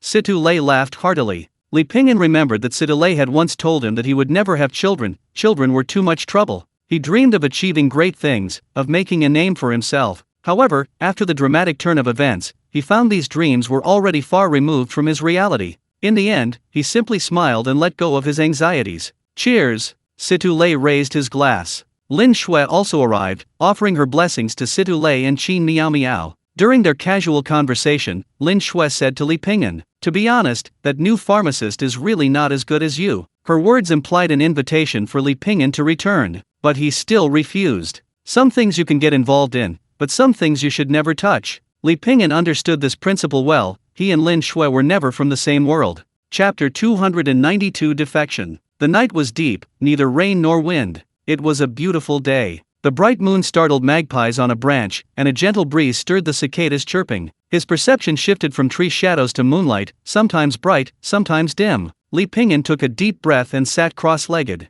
Old Niu and Runtu, as usual, stood guard for him. Li Pingyan waited for the most comfortable moment, until the rooster crowed and the dog barked. Another dawn broke. Li Pingyan still hadn't found the right rhythm, slowly eating the meal old Niu had prepared. Taking advantage of this time, Runta picked up a book of Qi cultivation techniques and asked Li Pingyan about various details. Li Pingyan taught him how to regulate his breath, breathe, exhale, and circulate his Qi. He taught him word by word, repeating each step over and over, striving for perfection. Once you've made all the preparations, you can begin to seek the feeling for your breakthrough. But remember, if something goes wrong, you could very well die. So be careful, and even more careful. Li Pingyan's tone was extremely serious. Yes. Runta nodded. A few days passed, and Li Pingyan still hadn't found the feeling. However, he wasn't frustrated, he'd endured it all these years anyway. He didn't care about these few more days, his first priority was safety, absolutely safety. Cultivating the 6 secrets of the human body was incredibly difficult. The slightest mistake could lead to death. Of course, this was Li Pingyan's understanding. Runta came to Li Pingyan again. Brother, these past few days I feel confident I can break through. Oh? What's your chance? At least 90%. Runta said confidently. Li Pingyan said earnestly, 90%? You're that confident with just 90%? We cultivators must be cautious, extremely cautious. What if something unexpected happens if we're not absolutely certain? An unexpected event? What do you mean? Runta asked curiously. Like a volcanic eruption, a major earthquake, other cultivators fighting. Runta took out his notebook and wrote down everything Li Pingyan said. These were valuable life experiences. Li Pingyan hadn't found the feeling of a breakthrough, it felt like constipation. He knew he had something in his belly, but he just couldn't poop it out. Li Pingyan wandered around with his hands behind his back, trying to find that spark of inspiration. One day, he happened to meet Lin Shui again. Lin Shui stood alone in the valley, looking up quietly at the moon. The moon is beautiful tonight. She turned and smiled gently at Li Pingyan. Li Pingyan returned her faint smile and turned to leave. It's a pity we'll never see such scenery again, Lin Shui said in a barely audible voice. Li Pingyan caught her words, stopped, and hesitated, wanting to speak but unable to. He wanted to say something, but didn't know what to say. Li Pingyan knew perfectly well that saying a few words, or even dozens, wouldn't change anything. So, he simply walked further and further away under the moonlight. One day, half a month later, a shocking piece of news swept through the entire Shu Mountain, and even the entire central continent. Lin Lushan, the peak master of Tongtian Peak in Shu Mountain, had defected from Shu Mountain with his daughter Lin Shui and many disciples. They also took many of Shu Mountain's magical artifacts with them. During their escape, they killed 2 Tongtian Peak elders and destroyed 8 medicine valleys on Tongtian Peak. Dozens of guards within the medicine valley perished there. Within 3 days, the news spread throughout the entire martial world. Everyone knew. The news immediately caused a huge uproar. Reports from various dynasties and reports circulating among cultivators all covered the incident. The Shu Mountain sect was furious. Since its founding, the sect had never experienced such a scandal. The Shu Mountain leadership held an emergency meeting and unanimously passed a resolution to apprehend Lin Lushan and his traitorous disciples as quickly as possible. However, Lin Lushan had clearly planned this for a long time. He could not be easily captured by the Shu Mountain section. In their fury, almost all the disciples of Tongtian Peak were affected. The Shu Mountain sect was placed under full martial law, with disciples of the enforcement pavilion constantly on guard. Disciples were frequently summoned for questioning. The turmoil continued to escalate. After all, the defection of the peak master of Mount Shu was a devastating blow to the section. As for the reasons for the defection, rumors swirled. Some said Lin Lushan had long harbored resentment towards Mount Shu. Some said Lin Lushan was actually a spy for the demon race from the beginning. All the speculations became a mystery, making it impossible to know which statement was credible. The higher UPS were also extremely tight-lipped about such matters. Li Pingyan didn't pry, and during this special period, he avoided unnecessary outings. If he were targeted by the disciples of the enforcement pavilion, he'd be in serious trouble. Li Pingyan was quite impressed with his intuition. He'd heard that the 3 people who had partnered with Lin Shui to run a shop in the market had also died in the rebellion. Li Pingyan had interacted with them in the market. The 3 were all decent people. He sometimes asked them questions, and they always patiently answered his questions. Naturally, when it came to areas where Li Pingyan excelled, they reciprocated. There wasn't much intrigue or backstabbing. People helped each other and cultivated their own immortality. However, the world is never that simple. There were also those who died in the Tongtian Peak Medicine Valley, many of whom Li Pingyan knew. And some of these disciples were personally trained by Li Pingyan. Yet, their fates were easily altered by someone else's choice. If he hadn't noticed all this, would he now be one of those people buried in the yellow earth? Li Pingyan didn't know why the Lin family father and daughter made such a choice. Of course, he wasn't interested. He was just glad he hadn't gotten too deeply involved and had managed to extricate himself in time. In his spare time, Li Pingyan tended to the flowers and plants in the backyard, drinking tea and playing chess with old Niu and Runtu. Sometimes he would also guide Runtu's cultivation. Although his business was temporarily suspended, Li Pingyan didn't feel much heartache. Life was the most important thing. He was fortunate enough to have survived. Li Pingyan was already very content. During this time, Li Pingyan was also summoned for a talk by disciples of the Enforcement Pavilion. After all, he had spent so much time in the Medicine Valley of Tongtian Peak, and he had once been Lin Shui's pharmacist in the market shop. Li Pingyan told them everything he needed to say, and the Enforcement Pavilion subtly reminded him that it would be best not to do anything else for the time being. Li Pingyan was very obedient, not even leaving the courtyard. He, old Niu, and Runtu lay in the courtyard, basking in the bright sunshine. Old Niu, Runtu, we've really witnessed history this time. The Shushan Peak Master has defected the first time in history. Moo. After this saga, we probably can't stay in Shushan anymore, but, Li Pingyan yawned. But who cares? Things will work themselves out. Let's deal with tomorrow's problems tomorrow. Who knows, we might be wandering the martial world again tomorrow. However, it didn't stop Li Pingyan from basking in the sun today. Comfortable. Chapter 293 Siege. Fellow deist, a pot of tea, please. Tea house. Li Pingyan ordered a pot of tea. This pot of tea cost 20 spirit stones. It wasn't just expensive, it was practically robbery. Li Pingyan hadn't left the house in a long time and noticed there were even more disciples patrolling the area. They passed by in waves, each one looking as if facing a formidable enemy. Li Pingyan asked curiously, "What's going on?" The tea house owner whispered to Li Pingyan, "What else could it be? It's about Lin Lushan of Tongtian Peak. The Great Sui, Huilu Academy, and the Buddhist sect have all sent people, preparing to ambush and kill Lin Lushan." Li Pingyan frowned slightly. That's serious. Logically, after such a scandal, Shu Mountain would most likely choose to handle it themselves. Seeking help from other sects? Wouldn't that be like pushing a millstone naked, making a complete fool of oneself? Lin Lushan's identity is far too important, and he possesses a great deal of crucial intelligence. This isn't just a matter for Shushan alone. Think about it, if he defects from Shushan, where in the 9 provinces can he escape to? Given his status, do you think any sect or family would dare to take him in? Li Pingyan pondered for a moment. Outside Jinyeo Pass, the demon race, the innkeeper cautiously glanced around. If Lin Lushan truly escapes Jinyeo Pass, the consequences are unpredictable, and the impact will be extremely severe. Therefore, people from the Great Sui Dynasty, Huilu Academy, and various Buddhist sects have arrived. The innkeeper paused, then added, "I heard even the Empress of the Great Sui Dynasty has arrived. She'll be here this afternoon. It's said that the Empress is as beautiful as a celestial being. I wonder if we'll have the fortune to catch a glimpse of her." Li Pingyan drank a bowl of tea and then returned. Outside, the winds of change raged, but I remained unmoved, steadfast in my composure. Li Pingyan closed the small gate, staying within the main gate and never venturing out. He tended to the flowers and plants in his yard. A gentle breeze whistled, and the chicks and ducklings wandered around. Moo! Old Niu came running hurriedly, Runtu following behind. Boss, someone stole our jujubes and won't pay." "So what if they stole them?" "It's just a few jujubes," Li Pingyan said nonchalantly. Runtu's eyes were blurry with tears. "Boss, that guy was so arrogant. He was rude and even beat me up." "Boss, he wasn't just hitting my bottom, he was slapping your face." Li Pingyan raised an eyebrow. Those words sounded so familiar. Following Runtu and old Niu, he arrived at the jujube tree he had planted. There, he saw an old man in white sitting under the tree. He had long, thin eyebrows, a high nose, and a wisp of beard on his chin. Looking like a scholar, he was peeling and eating dates with relish. The old man's gaze fell on the swordsman's pen at Li Pingyan's waist, and he smiled faintly. "Pa, old man, you're fucking done for."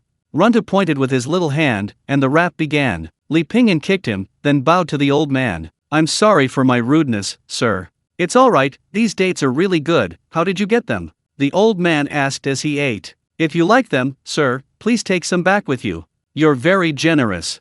The old man smiled. At this moment, Yingyue walked over. Upon seeing Li Pingyan, Yingyue raised an eyebrow and winked at him, then said to the old man, "Dean, it's time. Everyone is waiting for you." "All right." Yingyue accompanied the old man away, turning back to make a face at Li Pingyan. 2 days later, Mount Shu launched its operation. Half of Mount Shu's disciples were mobilized, along with members from the Great Sui Dynasty, the Buddhist sect, and Huilu Academy. A total of over 50,000 people were mobilized, including 10 8th-rank experts. They were determined to surround and kill Lin Lushan and his group within the 9 provinces at all costs. Even a retainer like Li Pingyan was summoned to the plaza of Mount Shu's main peak. There were no superfluous words. In short, it boiled down to 4 words. Damn it! Li Pingyan also signed up. Of course, it wasn't voluntary. Former disciples of Tongtian Peak or related personnel were all included in the fighting force. Presumably, they were worried that someone might take advantage of the weakened state of Shu Mountain to cause trouble. Lu Yun ascended the high platform. To her left was the current leader of Shu Mountain, and to her right was the dean of Huilu Academy.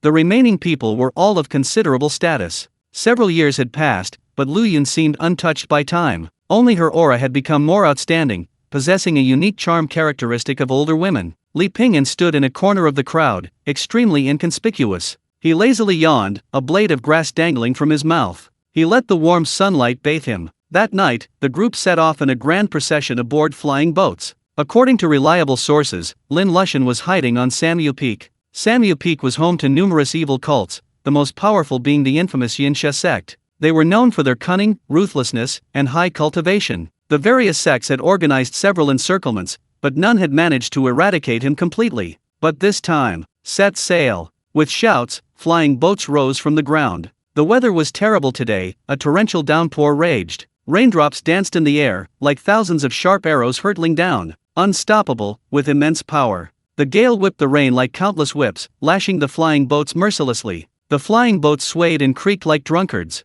Silence. The old man who had eaten Li Pingyan's dates uttered a single word. His words were law. As if issuing a command to the heavens and earth, the countless raindrops began to flow backward, disappear, and melt away. In the blink of an eye, the rain stopped and the sky cleared. On the flying boat, Sidilei, sitting beside Li Pingyan, sighed deeply. How did things come to this? He was already the master of a peak, sigh. Li Pingyan made no comment, silently sharpening his knife. Chapter 294, Siege Part 2. Samyu Peak. In the vast mountains, 2 fifth-rank heretical cultivators were discussing something. Unexpectedly, they weren't discussing whose girl was more interesting, or how to cultivate techniques. Instead, they began to explore the meaning of life and how the world exists. Philosophical questions like, when will it disappear? Finally, the elderly monk said earnestly, do a good job. After today, I'll go home and live a peaceful life.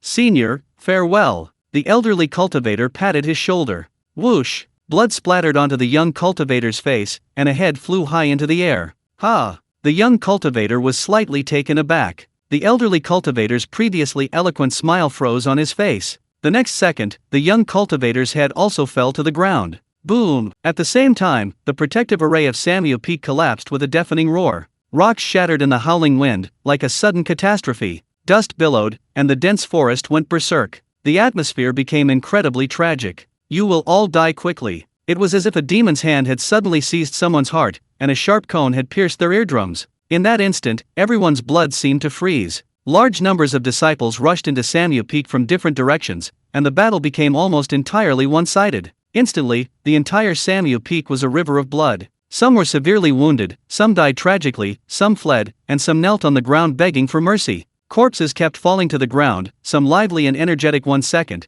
and the next they were just piles of rotting flesh. In recent years, numerous cults on Samyu Peak have run rampant in this area. Their power grew ever stronger, even disregarding the major sections. They naively believed their strength was sufficient to contend with these sections. However, when these sects, existing for millennia, launched a true purge, they realized how terribly wrong they had been. Their previous existence was largely a result of coordination among various forces. But when they truly crossed the line, only annihilation awaited them. Sword arrives, evil retreats. Inside a mountain cave, Yingyue, wielding a green sword, slashed down in a straight line. The sword's power was insufficient, it didn't injure anyone. It merely traced an arc in the air before piercing the ground. The next instant, a sound like thunder and lightning suddenly resounded. The sword struck the rocks with terrifying force. The sword energy soared into the sky, appearing at first glance like a sharp, towering mountain of swords. A single sword strike shattered the cave's confinement, silencing even the groans of the evil cultivators within. Only a foot-deep trench remained in the ground, a horrifying sight.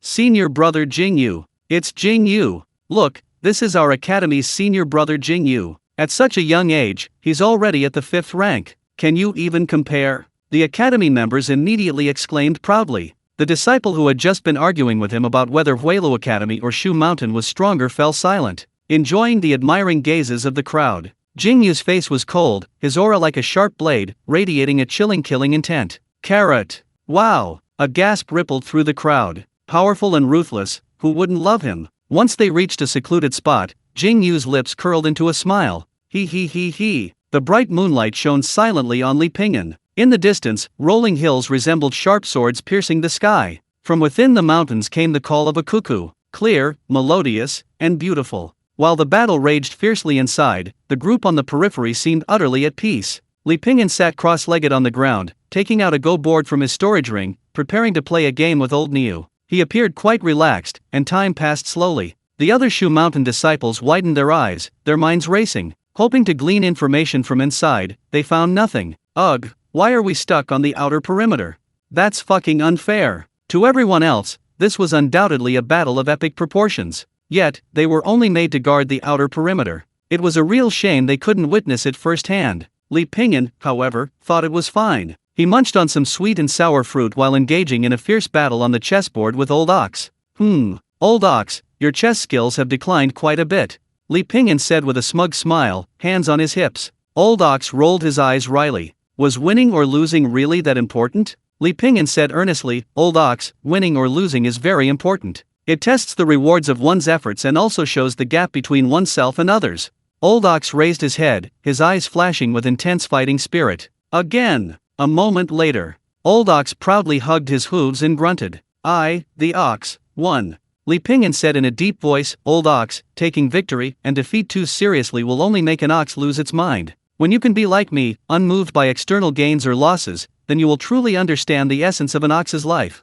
The Old Ox kicked him. What a hypocrite. Li Pingyan laughed heartily. The others all turned to look, many feeling disappointed at not being able to participate in the attack. Or perhaps they were nervous in this situation. At this moment, looking at Li Pingyan, they suddenly felt a little envious. Why was this kid so happy? Sidolei, who knew Li Pingyan well, knew very well that this guy was always in a good mood. Unlike the other disciples' sighs and lamentations, Sidolei thought the same as Li Pingyan guarding the outside was fine. If it were before, Sidolei would have been furious. But since getting married and having children, his personality seemed to have undergone a complete transformation. Nothing felt as comforting as going home to his wife, children, and a warm bed. Sidolei gripped the amulet hanging around his neck, a gift Qin Miao Miao had obtained for him. A disciple chuckled, a touch of melancholy in his voice. Sigh, if only I could be like him, carefree all day long.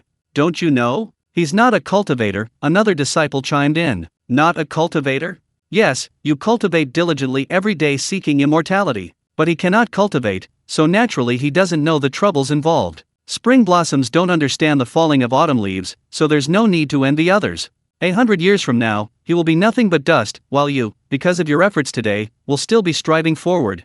The disciple, comforted, smiled. A piercing whistling sound suddenly rang out, and a short arrow carrying the aura of death pierced his throat. Chapter 295 An unexpected breakthrough. Enemy attack. Enemy attack. No one expected that a heretical cultivator would actually break through the layers of encirclement. To ensure no heretical cultivator escaped, Mount Shu had set up 4 encirclements around Three No Peak. Li Pingyan and his group were in the outermost encirclement. Frankly, they were just there to watch. Because everyone understood that facing such an attack, there was no way anyone could escape. However, now, suddenly, a deafening roar came from the ground. Just as everyone was at a loss, a giant spider emerged from the ground. It charged towards them like a small mountain. Stop it! After a moment of stunned silence, everyone reacted. Instantly, several thorns sprouted from the ground. Forming an incredibly strong web, it stopped the spider. A male and female cultivator dressed in white robes formed a hand seal. 2 dazzling beams of light merged into one, unleashing immense power.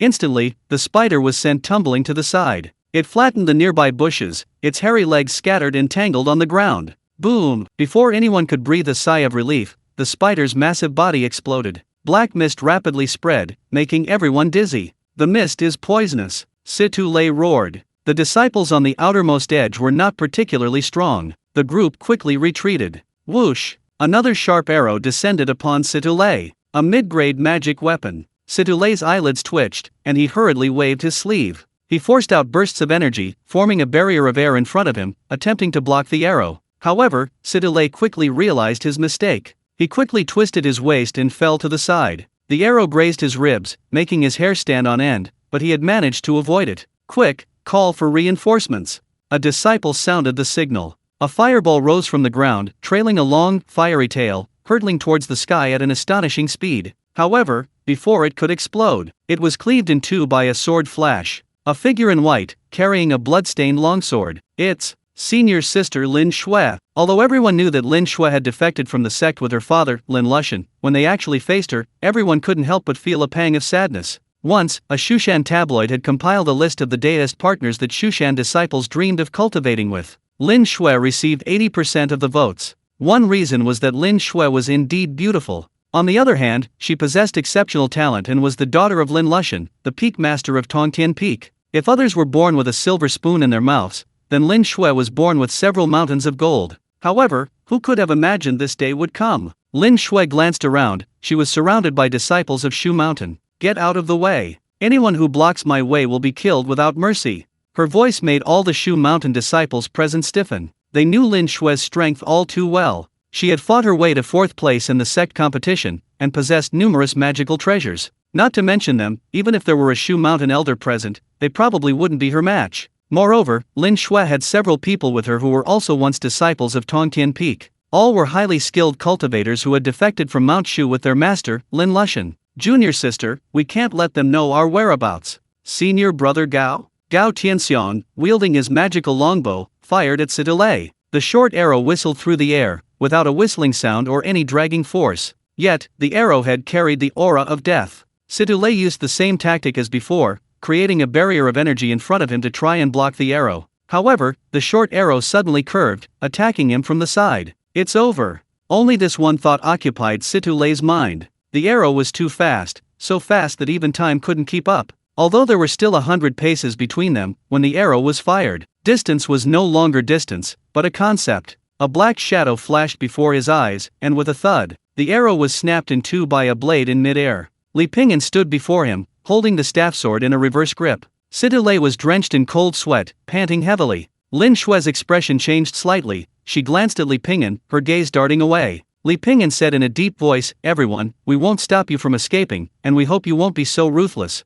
Gao Tianxiang shouted sharply, "I'm sorry, but none of you will leave alive today." Senior brother Gao. Seeing Gao Tianxiang about to attack again, Lin Shui quickly stopped him. This person's cultivation is considerable, and these disciples are innocent. They were once our fellow disciples. There's no need to kill them all. Let's leave quickly. Gao Tianxiang's face was cold. From the moment we defected from Shu Mountain, we became enemies of the entire Shu Mountain, and even the entire human race of the 9 provinces. From that moment on, we should have known this day would come. Former friends and companions will now see us as enemies. On the battlefield, it's either you die or I live. Kill! Gao Tianshan fired 2 arrows in quick succession. Li Pingyan took 2 steps forward, and the 2 short arrows fell weakly from the air. 2 disciples, one fat and one thin, swooped down towards Li Pingyan. Each of them held a soul-suppressing pearl. The yin and yang combined. Buzz! The surrounding disciples were affected by the residual force, their consciousness momentarily blurred. The soul-suppressing pearl, a magical artifact. Li Pingyan's body also suddenly stiffened, and the 2 seized the opportunity to take his life. Lin Shui gripped her sword hilt tightly. She hadn't expected the Changwen and Changwu brothers to use their trump card, the soul-suppressing pearl, right off the bat. Just as she was about to strike, a hand pressed down on her sword-wielding hand. Gao Tianxiang said in a deep voice, "Junior sister, your kindness will kill us all." Lin Shui tried to stop them, but it was too late. She shouted urgently, "Chang Wen, Chang Wu." The staff sword left a blur in the air, instantly decapitating 2 people. Li Pingyan's figure flashed away. 11 people in total, come on. Chapter 296. A beautiful woman, yet she became a thief. 1, 2, 3. Li Pingyan silently counted in his mind, his staff sword reaping enemy lives time and again. He landed, his leg muscles tensing and relaxing sharply, every muscle taut. His hand gripping the sword was also tense, like a tiger poised to pounce. His body sank, close to the ground. A sharp aura brushed past him. The staff sword swept past like a storm, tracing an arc as it flew. His feet twisted sharply, kicking at the enemy's knee joint. Crack! A cultivator let out a muffled groan. Before he could even unleash his magic weapon, his head was severed by a single strike. Calm, focused. Li Pingyan swung his sword rhythmically, then sheathed it. Gao Tianxiang fired 3 arrows in quick succession. A flash of white light shot from Li Pingyan's waist, deflecting 3 arrows mid-air from his horse. Simultaneously, he took a step to the side. Swallow piercing the clouds, shrinking the earth to an inch. A chilling aura swept over him, making Gao Tianxiang's breathing cold and numb. Suddenly, a series of extremely ear-piercing metallic clangs rang out from the forest. A white protective shield appeared in front of Gao Tianxiang. A mental shield, a mental spell. A magical shield formed using mental power, with strong defensive capabilities. It can be used for both blocking and attacking. Indeed, it's not to be underestimated. Gao Tianxiang remained calm, forming a hand seal. Green vine. Instantly, numerous thick green vines sprouted from the surrounding ground, trapping Li Pingyan within them. A sword cultivator appeared behind Li Pingyan, moving like a willow catkin, his sword flashing like a ghost. A powerful aura suddenly erupted from Li Pingyan's Niwen point. The energy flowed like a venomous snake, filling every acupoint within him. While an ordinary cultivator might need several breaths to mobilize their power, Li Pingyan did it in the blink of an eye. An invisible shockwave emanated from his body. Boom! The vines turned to dust, and then a violent aura swept towards the sword cultivator. By the time he reacted, the blade had already sliced across his neck. Blood spurted out, and his head snapped off with a crack. Gao Tianxiang roared, his entire body enveloped in eerie blue flames, and he unleashed a powerful palm strike. Continuous flames surged forth, a chilling aura filling the entire space. It's senior brother Gao's netherworld blazing fire. Someone recognized the spell. This technique requires a massive amount of highly concentrated spiritual energy, making it extremely lethal. Even cultivators of the same level would find it difficult to withstand. Li Pingyan poured all his strength into his staff blade, slashing at the flames with overwhelming force. With a low shout, "Break!" the blue flames tinged the blade's light with an eerie hue, carrying unparalleled impact. Then, the flames expanded in concentric circles, tracing a graceful cyan arc as the blade cleaved through the flames. Behind the flames, Gao Tianxiang's terrified face appeared. He felt the blade energy before him like a raging torrent, frantically devouring his soul. In his utter terror, all he could do was stare wide-eyed. Bing! A sword flashed out, barely blocking the terrifying blade light. Go! Lin Shui pulled Gao Tianxiang, using the fierce blade light as cover to retreat until they disappeared into the night. Li Pingyan pulled out a tattered cloth and slowly wiped the blood from his blade, calming his breathing. Huff! The others seemed frozen in time, staring dumbfounded at the scene. It was as if all their thoughts had vanished in that instant, leaving them bewildered. And not going after them? Situlei gasped for breath, his hand gripping the sword trembling slightly. Li Pingyan gently sheathed the blade with his palm facing upwards. Chase? I'm injured, I can't chase. Injured? Yes. Then what do we do now? A disciple asked. Li Pingyan's display of skill had already made them instinctively follow his lead. Li Pingyan sat down heavily, rearranging the chessboard. Rest. Rest? They hadn't received any orders yet. What else could they do but rest? Old ox, keep going. Today I'll slaughter you mercilessly. Old ox, moo. A gentle, soothing north wind dispelled the heat of the forest. The crimson sun slowly turned white, moving westward and casting a short, long shadow on the branches. Li Pingyan and Old Ox sat facing each other, humming a little tune, as if nothing had just happened. Lin Shui couldn't escape, someone was waiting for her ahead. Li Pingyan didn't chase after her simply to avoid trouble. Different paths, different goals. Otherwise, the entanglements and clashes, the entanglements and contradictions, would never end. It would trap him in a cramped little circle, making it impossible to move an inch. At most, he could only sigh. A beautiful woman, why did she become a thief? Two figures darted quickly through the forest. Senior brother, are you all right? I'm fine, thank goodness you intervened in time. Gao Tianxiang's face was pale. Who exactly is that guy? I couldn't even sense his cultivation level. He's not a cultivator. Not a cultivator? Amit Ba. A simply dressed monk suddenly appeared ahead. This humble monk is Changqing. Esteemed benefactors, the sea of suffering is boundless, but turning back is the shore. However, the only answer he received was Lin Shui's sword strike. 5th grade Buddhist realm. Lin Shui, 4th level of the 4th grade realm, Gao Tianxiang, 3rd level of the 4th grade realm. 2 against 1, there's hope. Changqing sighed helplessly, and golden light illuminated the surroundings. A towering phantom of a Buddha appeared behind him, striking out with a powerful palm. The radiant great sun Tathagata. A moment later, the forest returned to silence. Changqing clasped his hands together, and the phantom behind him gradually dissipated. What a sin, what a sin. Chapter 297. Let's have a friendly spar. Of the 27 disciples who defected with Lin Lushan, 22 were brutally murdered. 5 disciples, including Lin Shui, were captured alive. The entire evil cult of Sanmu Peak was wiped out. Reportedly, not a single person remained. To prevent leaks before their departure, they used every means at their disposal. There was no surrender, only reincarnation. Even ant nests were doused with boiling water, earthworms were split upright, and eggs were shaken until the yolks were broken. It was too brutal. Lin Lushan was besieged in the 10,000 mountains.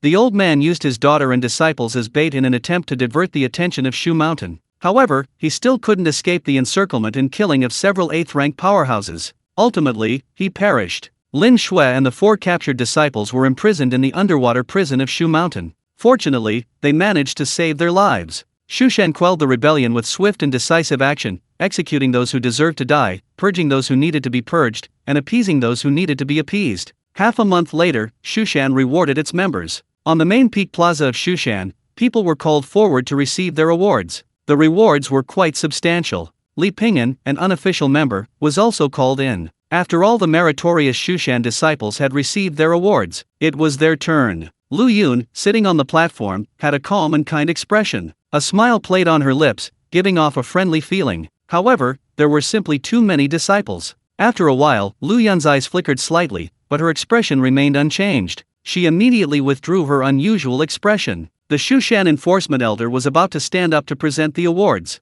"I will go," Lu Yun suddenly said, standing up. The enforcement elder was slightly taken aback, subconsciously glancing at the sect leader. The sect leader chuckled. "It's their honor to be personally rewarded by His Majesty." The group lined up, standing on the high platform awaiting their recognition. Situlei nudged Li Ping'an with his elbow and whispered, "Did you see that?" "See what?" "The Empress of the Great Sui, she's truly beautiful." "I'm blind." "Oh." As Lu Yun approached, a young disciple caught a whiff of a faint, sweet fragrance. Thank you, Your Majesty." Lu Yun smiled, young and promising. The young disciple lowered his head, his face flushing. "Thank you, Your Majesty." "Thank you, Your Majesty." Voices continued to ring out. Jingyu muttered to himself, "Thank you, Your Majesty, thank you, Your Majesty." Li Ping'an frowned. "What are you muttering about?" "It's almost my turn, I'm afraid I'll get nervous, so I'm practicing more," Jingyu said. Having said that, he was about to continue muttering, "Thank you, Your Majesty." Soon, Lu Yun approached. Jingyu took a deep breath. He slightly raised his eyes and saw that she wore a long, flowing crimson dress embroidered with gold butterflies and flowers. Her slender waist was bound by a cloud-patterned belt, making it appear even more delicate. A 7-jeweled coral hairpin adorned her hair, highlighting her lotus-like face. Her phoenix eyes possessed a natural allure, yet also a commanding presence. "A disciple of the academy? I think I've seen you before."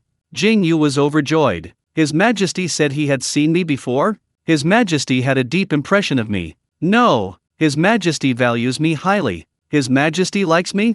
No. A brother's wife is not to be trifled with. I can't do this, otherwise how will I face Ping'an in the future? After a series of complex internal struggles, Jingyu made up his mind. "This is your reward." Jingyu accepted it with both hands, blurting out, "Your Majesty, we're not a good match."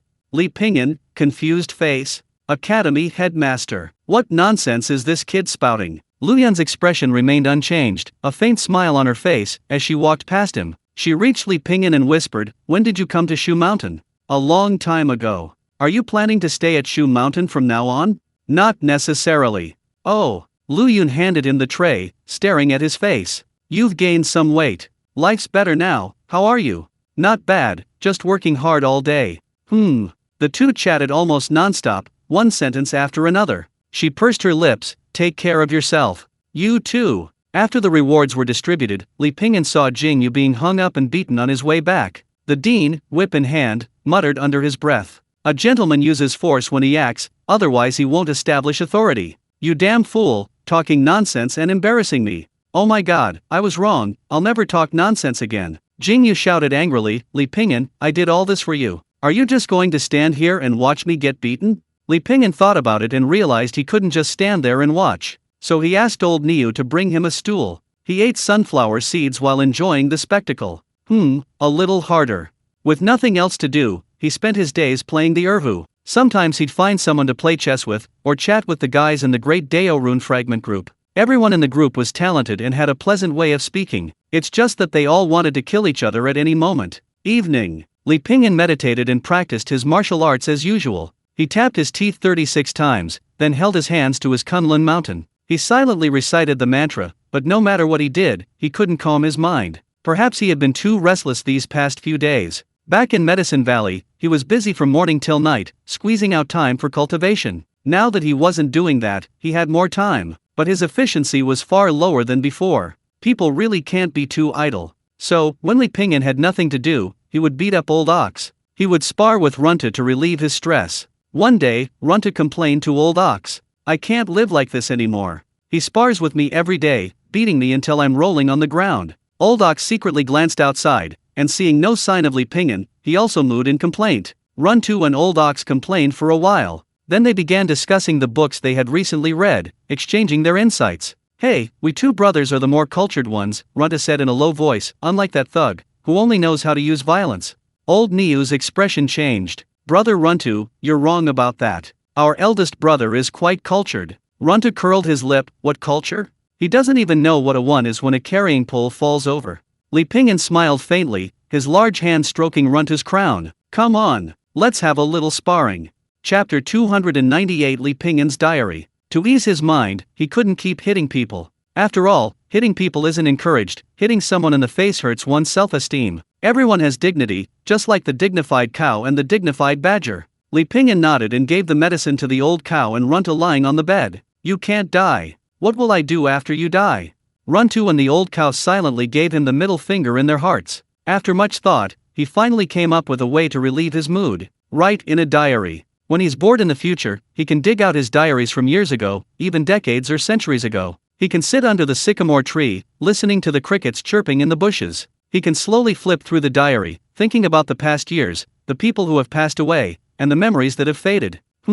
Just thinking about it is romantic. Li Pingyan pondered for a moment and finally put pen to paper. The 18th year of Chang Le. This is my first time writing a diary, a tribute to my future self. When you open this diary, it proves I'm still alive. Life is bland and uneventful. I haven't cultivated for several days in a row. Every day, watching those cultivators sharpen their wits and work so hard to cultivate, I deeply despise myself for wasting time. Time is money, but money can't buy time. Oh, unfortunately, I have nothing but time. 2 more days passed. Today, the female cultivators from Bamboo Leaf Peak and Little Kying Peak organized a Kuju, ancient Chinese football, match, which sounded good. It attracted many spectators, probably all there for the female cultivators' fair skin. Unfortunately, during the competition, the people from Zui Peak accused the people from Zioqing Peak of cheating. The people from Zioqing Peak accused the people from Zui Peak of being unreasonable, and then a fight broke out. As a result, the audience below the stage became even more excited. Today I went to the town market and saw braised pork knuckle, roast duck, hot pot lamb, sugarcane, and roasted chestnuts.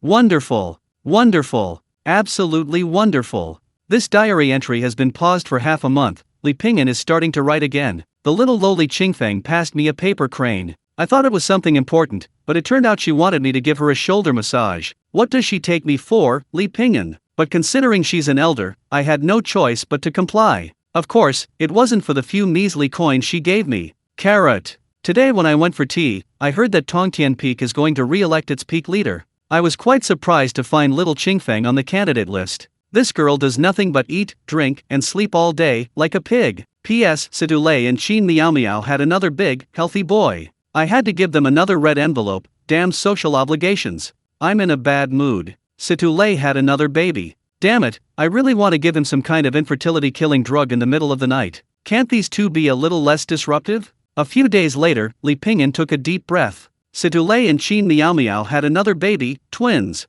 My God, I'm going to break off all ties with these two. Li Pingyan was depressed. He had to give a gift as soon as the baby was born. There was also the full moon celebration, the 100-day banquet, the first birthday banquet. Li Pingyan counted the spirit stones in his pocket. If they're having a celebration, he'll have one too. In what name? Li Pingyan frowned, his tone stern as he said to the old ox, "Can't you at least give me some credit and produce a litter of calves? And you, Runtu, don't you have a sweetheart?" Runtu lowered his head in shame. He hadn't found a suitable female badger yet. Omega. Early morning. A thin mist drifted slowly through the air. He exhaled, and a wisp of steam rose gently. He stomped his foot, and the echo reverberated in the air. Li Pingyan's figure moved nimbly in the courtyard. His fist clenched like a rolled pancake, his palm strikes like a tile. His movements were soft as cotton, yet hard as iron. He lay down with his boots on either side, exercising his legs and waist. His chi was cultivated through straightness without harm, his strength stored through bending for abundance. Every punch and kick exuded a masculine beauty and a powerful aesthetic. Finally, Li Pingyan stood still, letting out a long breath. Relax. After finishing his punches, he drank a bowl of cool, refreshing tea. He headed straight for Tongtian Peak. Today was a big day for Tongtian Peak. Its leader, Lin Lushan, had defected. Since then, Tongtian Peak had been without a leader. After discussion, Qingfeng was chosen. Due to social obligations, he had to give a gift. The man, his ox, and his badger, who hadn't eaten for 7 or 8 days, walked along the road. Li Pingyan said sullenly to the ox and Runtu, "Remember, you two are responsible for eating. Eat back the gift money for me." Runtu rolled his eyes, he'd never seen anyone so greedy. Behind the drum tower, at the base of the wall, stood a large bronze bell. The bell tolled, melodious and deep, its echo lingering long afterward. The first sound lingered, then the second, growing ever louder. This bronze bell must be some kind of magical artifact. Its sound resonated deeply within, creating a sense of comfort throughout the body.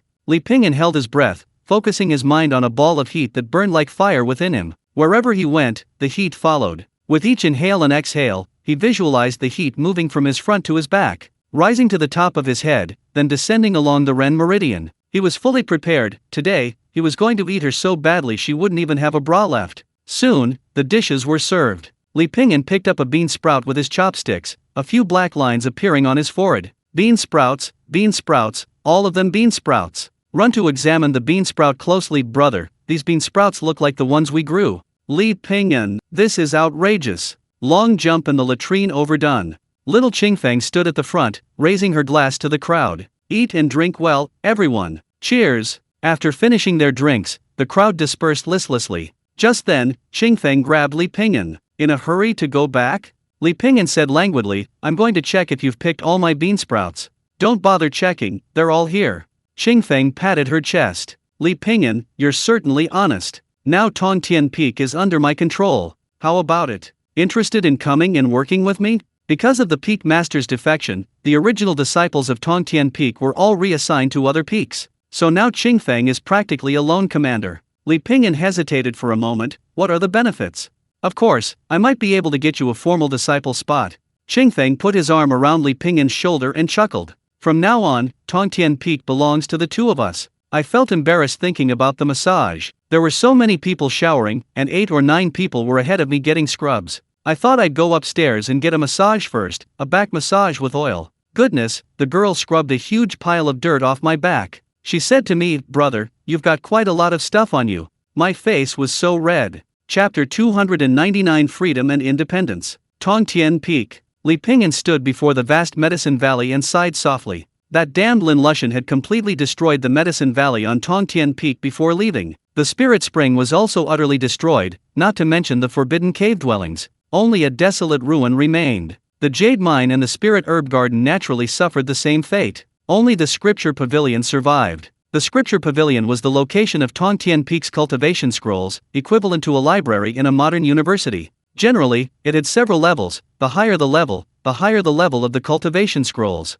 A high-level cultivation scroll was enough to cause a bloodbath in the fiercely competitive world of cultivation. Therefore, it was highly valued by the sections. It was protected by external arrays and internal confinement. Perhaps Lin Lushan hadn't had time to destroy it. Outsiders can't get in, and even if they do, they can only see some strange and unusual Taoist texts. They're all written in ancient seal script and ancient characters, many of which aren't expressed in writing but rather passed down orally as incantations. Without a master, they simply can't understand them. The examples in TV dramas, novels, and storytelling where entering the Scripture Pavilion makes one a peerless master are simply impossible. The once glorious Tongtian Peak has now become a place nobody wants to go. Other disciples would rather avoid it altogether. Li Pingyan squatted on the ground, clutching a handful of soybeans, chewing absent-mindedly. He recalled witnessing Tongtian Peak's heyday in Medicine Valley. It was a scene of bustling activity, with gongs and drums, firecrackers, waving red flags, and a sea of people. Even then, you had to squeeze into the latrine. He watched it rise to prominence, watched it host lavish banquets, and watched its collapse. That evening, to celebrate moving into Tongtian Peak, Li Pingyan prepared 2 dishes, braised pork with vermicelli and braised catfish with eggplant. As the saying goes, carp stewed with eggplant enough to fill an old man to death. The carp were raised by Li Pingyan himself. Ordinary catfish are large and thick, with a strong earthy taste, but Li Pingyans were fed with spiritual herbs and medicines. They were small and elegant, with little fishy smell. After being stewed in an iron pot, they became tender and mushy, with very few bones. After being stewed in the iron pot, the broth was delicious, the meat tender, and the eggplant was also stewed until it was mushy. It absorbed the nutrients from the broth. Qingfeng ate heartily, thoroughly enjoying himself. Li Pingyan deeply suspected that this guy recruited him to Tongtian Peak just to freeload off him. So, what are your plans for the future? Li Pingyan asked. King Feng's clear eyes revealed folly. Planning? Drinking and sleeping, sleeping and drinking. Having such a lazy, good-for-nothing boss. Li Pingyan felt hopeless about his future, but thankfully, he didn't really have any anyway. An ordinary night.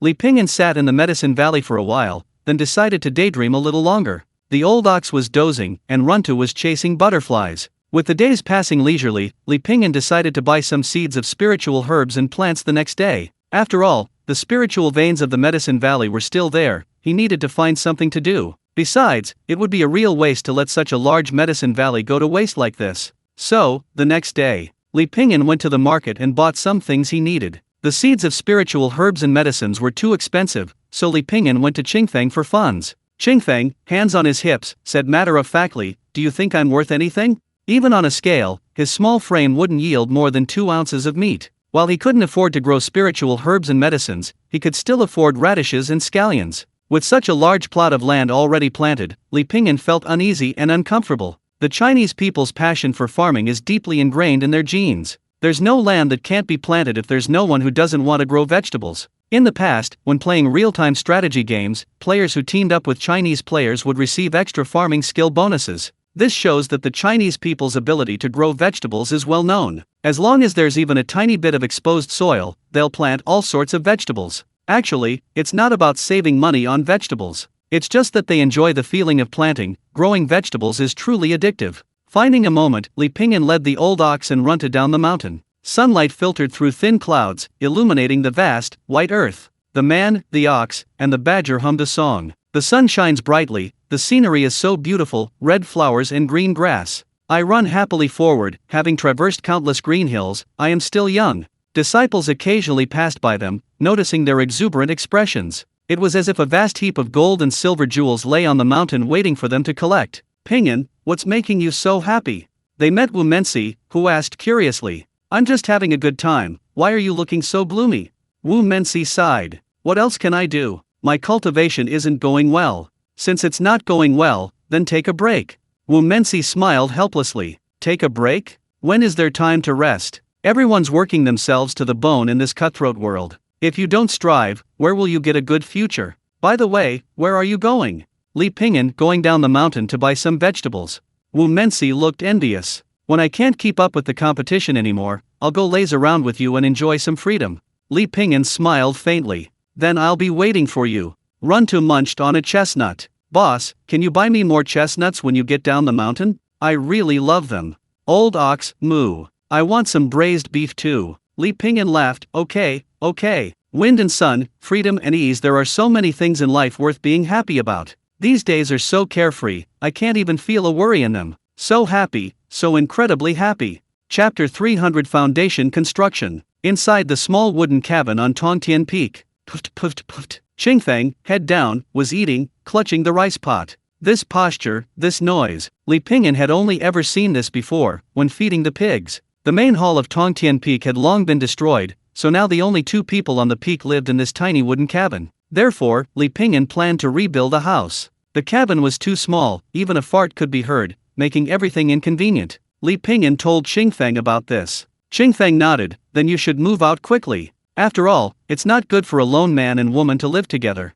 I'm going away for a few days tomorrow anyway, so take care of yourself without me. Li Pingyan thought to himself, isn't it always me taking care of you? How could she say that without batting an eye? It was early morning, before the sun had even risen. Li Pingyan, along with Old Ox and Runtu, began their work. The logs were neatly stacked. Thankfully Tongtian Peak wasn't entirely barren. At least there were trees covering the entire mountainside. Old Ox, Runtu, get ready to work. Old Ox, tell us the essentials of building a house. Old Ox proudly stepped forward. It was undoubtedly a building expert. It was well versed in various architectural books, such as Yingzhao Zhenqi, Changniu Ji, Yuanyi, and Gongduan Yingzhao Lu. Old Ox pulled a design from its pocket. Li Pingyan nodded thoughtfully. Build it according to this. I'll go find some helpers. After all those social obligations and gifts weren't given away for nothing. As it turned out, Li Pingyan had excellent interpersonal relationships. Not a single disciple came to help. He was so popular he had no friends. Actually, they had already agreed, but when they heard they were going to Tongtian Peak, immediately, he clutched his head, saying it was possible his inner demons were acting up.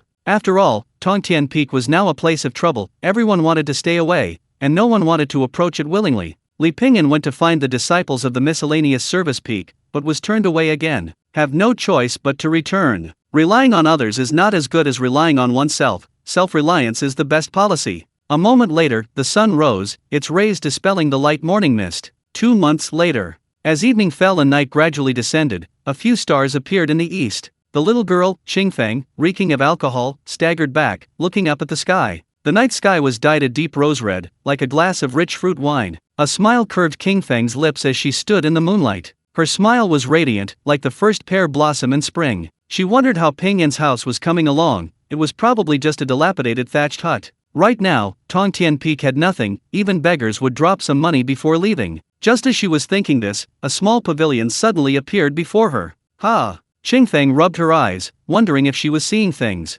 After a moment's hesitation, she walked step by step towards the pavilion. 4 pillars, 3 stories, with flying eaves, a helmet-shaped roof, and interwoven brackets, topped with yellow tiles. It resembled a golden palace, with carved beams and painted rafters, magnificent and beautiful. Qingfeng's mouth dropped open. When did Tongtian Peak get such a pavilion? Peak Master, you're back. Just then, Li Pingyan, who had gone out to forage for food, strolled over leisurely. Elder Qingfeng was now the Peak Master of Tongtian Peak, so his form of address needed to be changed. Qingfeng reacted.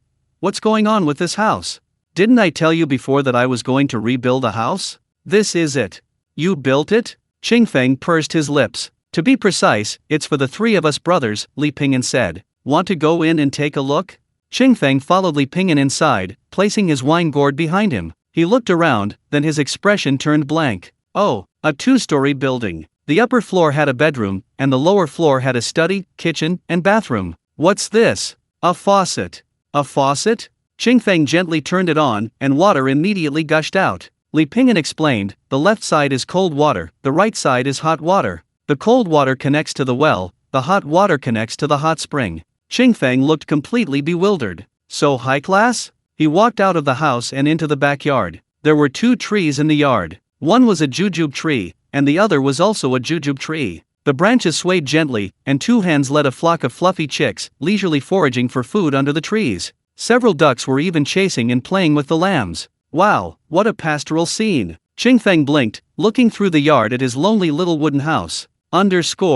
Compared to this, his house was practically a pigsty. Qingfeng coughed lightly. This house is barely worthy of my status as the Peak Master of Tongtian Peak. He finished speaking without waiting for Li Pingyan's approval. He then sprawled on the bed, adopting a "I'll stay here if you don't agree" attitude. Li Pingyan said seriously, Peak Master, I have something to discuss with you first. Tell me, since I came to Tongtian Peak with you, we've had nothing. The funds allocated by the higher UPS have all been spent on alcohol. We pay for our own food, not to mention our usual expenses. It's like throwing money down the drain, at least it makes a sound. If this continues, I'm going to quit. What? Upon hearing that Li Pingyan was going to quit, Qingfeng immediately jumped up and hugged Li Pingyan's knees. Where can I find a disciple like you who's cheap, reliable, and hardworking? Then at least give me some hope.